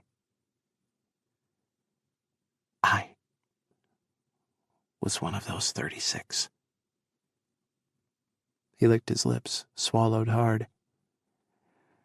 Director Thatcher said there was enough hurt to go around, enough self-blame and self-castigation. He didn't fire any of us. But that doesn't mean we weren't responsible. Ryan frowned. Did that give me the drive I had? The fire to live this life? Did my moral failing at 23 years old shape my ethical certainty for the rest of my life? A commitment to doing the right thing, no matter what? Maybe. Kris shrugged. But I also let those ghosts dictate my life. Keep me tied to what I felt was my sacred duty. I couldn't separate the good from the bad. Couldn't learn from my past without feeling the shame, spiraling into the agony all over again. We've done terrible, obscene things, the CIA and each of us individually. And in this world, there are appalling things, appalling people whom we've fought, darkness that we've come up against. But they're people. Just people, making terrible choices from their own places of darkness and horror. We can slide into the darkness with them, or we can fight them and their horror, their terror. Some days it feels like we're just killing machines, trying to take out as many bad guys as we can before more crop up. But maybe there's something different we can try. Maybe there's a new direction you can lead us through. You and George. Ryan nodded slowly. He squeezed Kris's hand. You could have gone the other way. Decided the ends justified the means. You'd do anything to stop another 9/11. It was a moral failing that caused 9/11. More moral failings, more abandoning what's right. That wouldn't solve anything. Kris shook his head. You're at a crossroads, Ryan. You're at the center of fate and destiny where all paths have converged. Paths upon paths, choices made that carved destinies, changed the course of time and reality. What if Dawood hadn't been lost for 10 years? What if there had been no one to stop Dan? Ryan closed his eyes, took a deep breath, and let it out slowly. When he opened them again, the certainty, the finality, was gone, replaced by someone else, something that looked almost like hope. What you do next, the choices you make, will impact the lives of millions, billions. Make your choices for them, for everyone else. Walk the path that will save lives, and you will change the world. Like Dawood did. Ryan finally smiled, just faintly. Like my husband, yes. I never said. Ryan breathed, red, washing his cheeks. Congratulations on your marriage, Kris. On finding the love of your life. I mean, well, that was such shit timing in the middle of a war, but thinking back, that had to be fate, right? He chuckled once. Thank you. It was 11 years late, but there was something. Kris let go of Ryan's hand, sat back, sipped at his cold coffee. And you?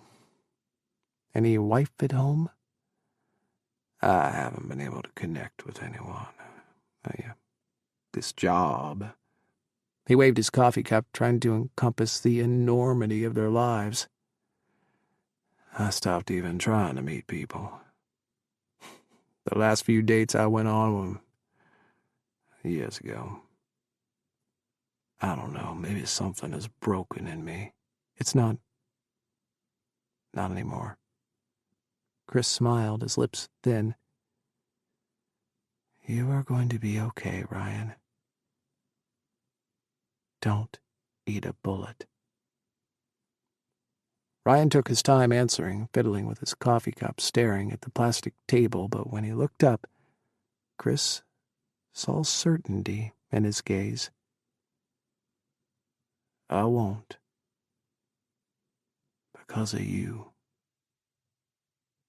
Kris returned to Dawood's bedside, needing to ground himself and Dawood take over George's vigil. George stood up, and they exchanged a long, silent glance before George pulled him into an awkward hug. Kris felt his trembles, heard the words George couldn't say. As the sun set and the last of the daylight bled from Dawood's room, Kris pulled up his phone, opened an app he'd installed days before, sitting by Dawood's bedside.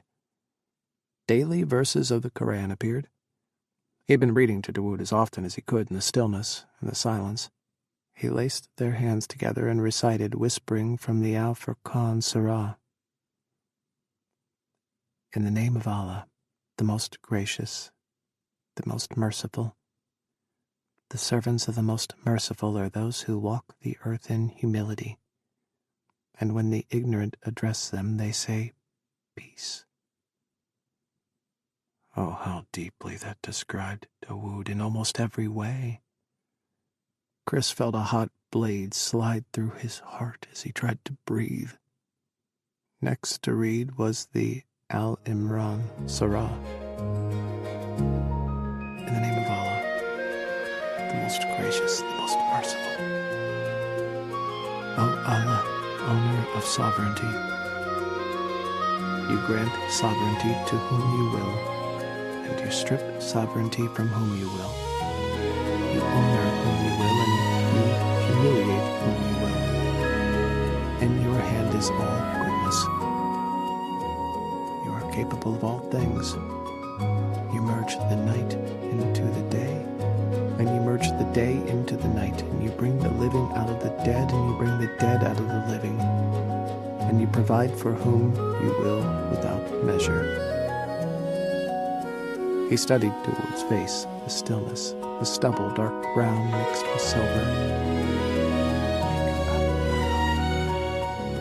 Wake up. Kris flicked to the next verse from the Al-Araf Surah. It is he who sends the wind ahead of his mercy. Then, when they have gathered up heavy clouds, we drive them to a dead land where we make water come down, and with it we bring forth every kind of fruit. Thus we bring out the dead. Kris dropped his phone on Dawood's bed and pitched forward, resting his forehead on Dawood's thigh. Oh, Allah, he whispered. I'm not ready to let go. Please. Please don't take him, not yet. Please. Fingers brushed his hair, ghosted over the back of his neck. Kris sat back, staring up at Dawood, at Dawood's open eyes, at his soft smile. At the end of the path, Dawood whispered, his voice hoarse, dry, unused for a week. You were there, Kris recited in unison with him. You were there, he repeated, rising, rushing Dawood, cradling his face in both hands as he kissed him, kissed every inch of his skin, his eyelids, his lips, his forehead. Dawood held him, his left hand squeezing his arm. His right arm was immobile in a full cast and sling, propped on a pillow. Dawood reached for Kris's left hand, brought it forward, stared at his wedding ring, and then up at Kris, his jaw slack. Kris lifted Dawood's left hand and kissed his ring finger, his wedding band. Dawood hissed, and then smiled, the same smile he'd worn the day of their wedding. I married the love of my life for all time, Kris said. Nothing will ever break that. Dawood pulled him close until they were kissing again. Ya Rui, he whispered. You are the moon in my darkness, Habibi. Always. You are my love, my light, my guiding star. They kissed and kissed and kissed until the nurses bustled in and gently separated them, moving Kris to the side of the room as they got to work checking Dawood over. Their gazes stayed locked together, fixed on one another the entire time. Nothing would ever break them apart. Not ever again. When the nurses finally left, Kris crawled into bed beside Dawood, careful to keep away from his stitches, the still healing bullet wound in his side, and not jostle his broken arm. Dawood folded into him, their heads resting together, lips trading kisses as they held hands. Weird question. Dawood asked after an hour. Do you have a phone I can borrow? Of course. Kris dug his phone out of his pants and held it out. Can you go to Gmail? I need to check something. Kris pulled up the internet browser and typed in the email address and login information Dawood recited. A single email waited in the inbox. Ari Confessions, sent by a Haruz Haddad. Is that your son? The boy you adopted? Dawood nodded. He swallowed hard. I told him everything the night before I met Dan. Who I really was, how I came to the mountain. He was just a child when I arrived. I was the stranger who showed up and became the healer and then the imam. I stitched his arm closed twice, cleaned and bandaged. So many of his cuts and bruises. He was the only one of his family to survive. Where is he now? I sent him to Islamabad to study to be an imam. I made him swear he would never pick up a weapon. Never follow the path of violence. Dawood exhaled shakily. I told him about you, too. About my husband. Kris blinked. I wonder what he said. Read it to me. Kris clicked on the email. He started to read, but his voice choked and he stopped, unable to continue. Tears blurred his vision. He held the phone for Dawood to read. Baba, I am filled with 1,000 questions. I knew you always had secrets. When we were kids, sometimes we would make up stories about where you came from. Since you always stared at the moon, I told everyone you were from there and had fallen to earth, and you were trying to climb the mountains to get back home. I think in the end I was closest in our guesses. You have always told me my jihad is of the heart, that my challenge my entire life will be to love unconditionally, to love like the Prophet, peace be upon him, when all I want to do is rage, be angry or hate. I thought I was angry and struggling when you left me in Islamabad. I kept to my studies and have tried to follow your teachings. My jihad is of the heart. I should always love. You did not tell me that, in time, answers would arrive, that I would understand one day why I have loved his heart as I have, even through the pain, the anger, why still to this day you remain a fixed point in my heart, a man and a memory I constantly turn to for guidance. Your absence has been a wound that I have not been able to close, Baba. I want to know more about who you are. And I want to know Kris, too. Teach me, Baba. I have so much more to learn. You said you may never respond to my email if the worst were to happen. If you are reading this, know that I have prayed for you every day since you sent your email. And I will continue to pray for you every day going forward. Your name will always be on my lips, O Allah. You have my love, Baba, always. Baharuz, Haddad. Dawood turned into Kris's neck and wept. 37. McLean, Virginia, September 23rd. They walked hand in hand down the soft trails of Pemmit Run Stream Park. The leaves were turning golden ochre and tawny umber, rust and cardinal floating above them, beneath them on the damp earth of the park. A stream trickled through the center, babbling over stone and fallen logs. What will happen to your brothers in Yemen? Dawood sighed. I'm sure they've seen the news reports. I'm now officially known as an undercover CIA officer who penetrated terrorist cells for years. I sent Isan an email. Tried to tell him I had to stop Dan, that he was ruining Islam, was just as terrible as ISIS, that we weren't like that, I wasn't like that, that my jihad was to preserve the best of our faith. Did he reply? Dawood shook his head. I gave their names to the State Department. The ambassador in Yemen is quietly asking to track them down. They'll be arrested. Isan will be deported to Saudi, go to one of the de-radicalization camps the kingdom has established.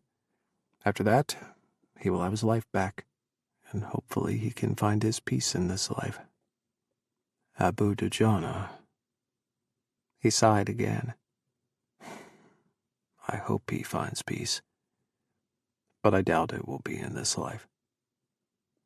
Kris squeezed his hand, wrapped his arm around Dawood's waist. You were right to keep their names hidden. Dan would have had them executed.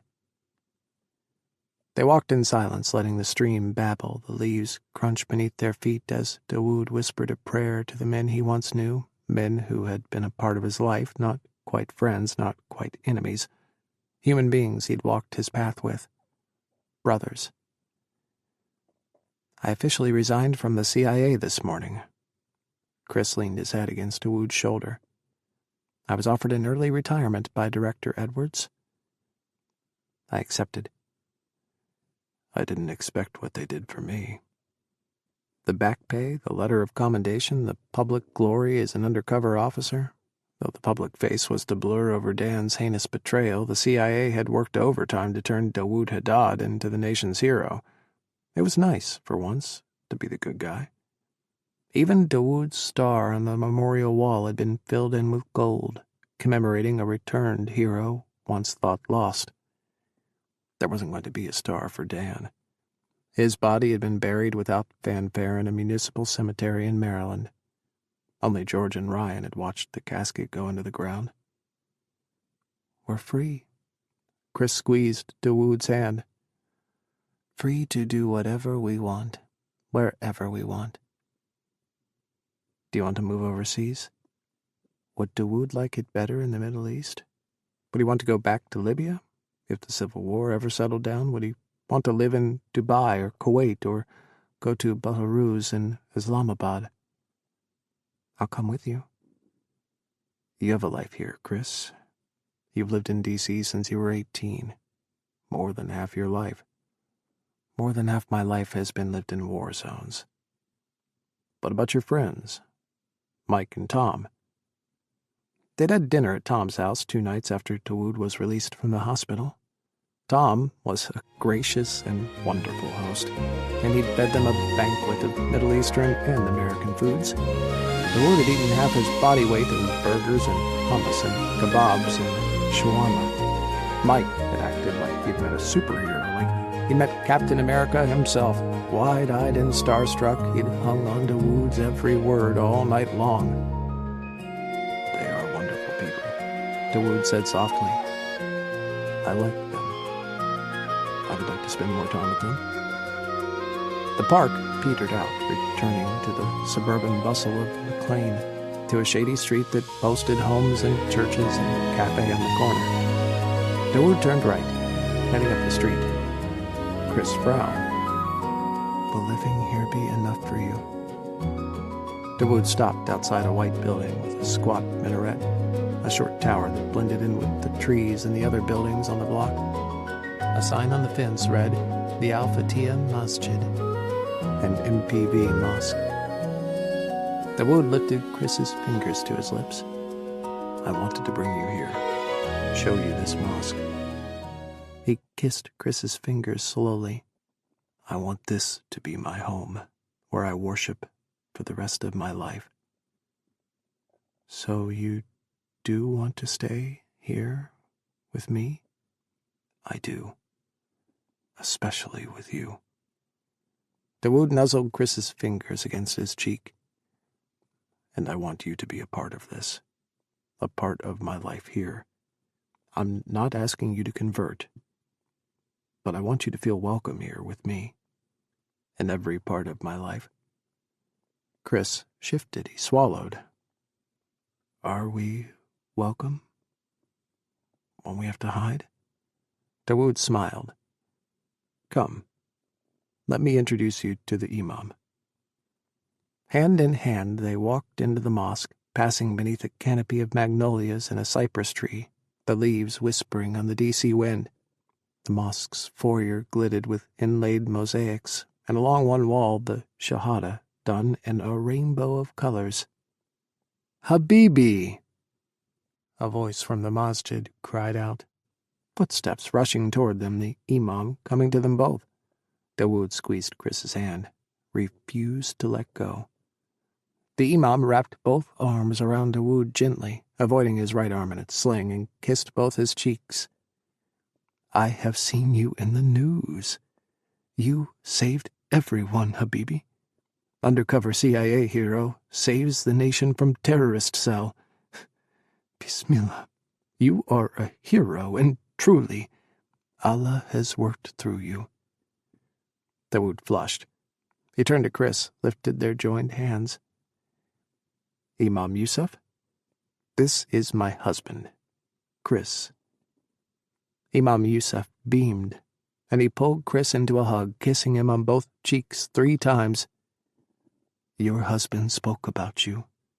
He did not do you justice, Habibi. You are more beautiful in person." Dazed, Kris blinked, his jaw hanging open. He looked from Imam Yusuf to Dawood and back. Imam Yusuf grinned. "This is an MPV mosque, Muslims for Progressive Values. There are only a dozen in the United States, but we are growing. We accept everyone, all Muslims, no matter what. We embrace women and gays and lesbians and anyone else as leaders in our faith. One of the leaders of my prayer groups is a woman.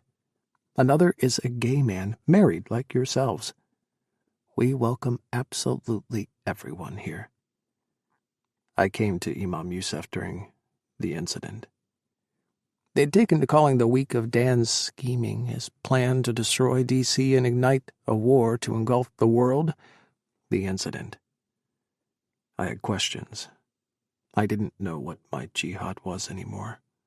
I didn't know if I should keep on the path Allah was showing me and then die, exposing the mole, or if I should abandon the path, go to you, be with you, forget about everything else. "You didn't choose me?" Kris's eyebrow arched high. Dawood flushed. "Imam Yusuf helped me see that following the path would lead me to you, in this life or the next, that the battle I was fighting against Dan wasn't just of this world, but it was a battle for the next as well, and for millions of souls. Millions of lives hung in the balance, especially yours. If I died, I would wait for you in the next life, but no matter what, we would be together again.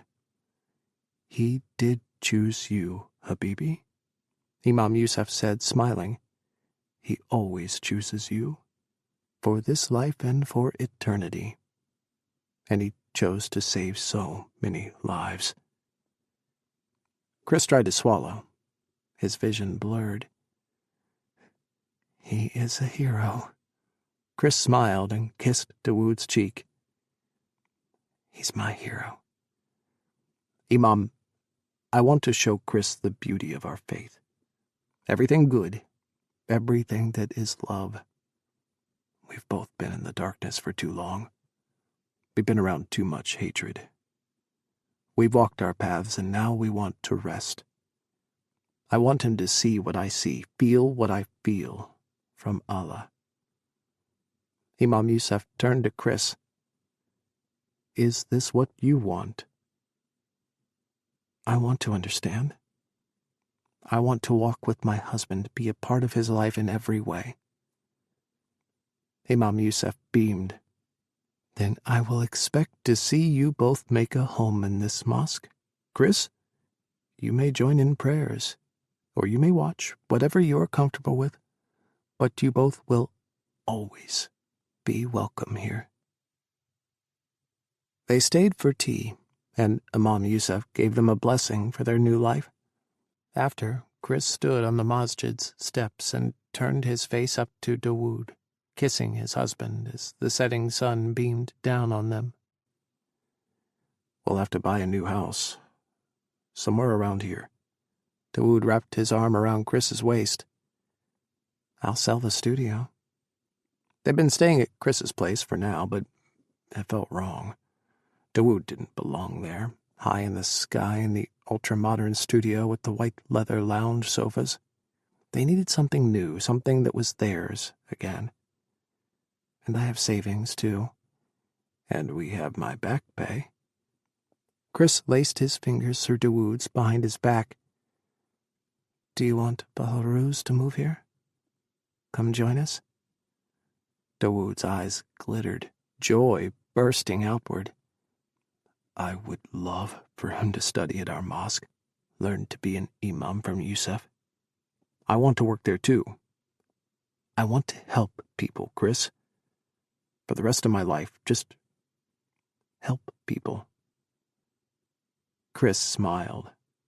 That was his husband, the hippie, the lover, the soul of the universe and all that was good in the world inside his bones, inside his heart, like his father before him and like Baharuz would be after him. Let's ask Baharuz to come to the U.S., move in with us. Let's be a family. He hesitated. A Muslim family. I'm not ready to convert, but I want to support your faith and Baharuz. La yukima li kalimati an tasifa hobilaki. Dawood breathed.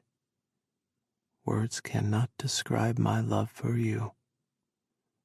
Ya Ruhi. I love you, Dawood. Always. Dawood kissed the top of Kris's head as they started walking, arms laced around each other's waists. Kris closed his eyes, letting the sun, the warmth of Dawood, the peace of the late afternoon fill his soul.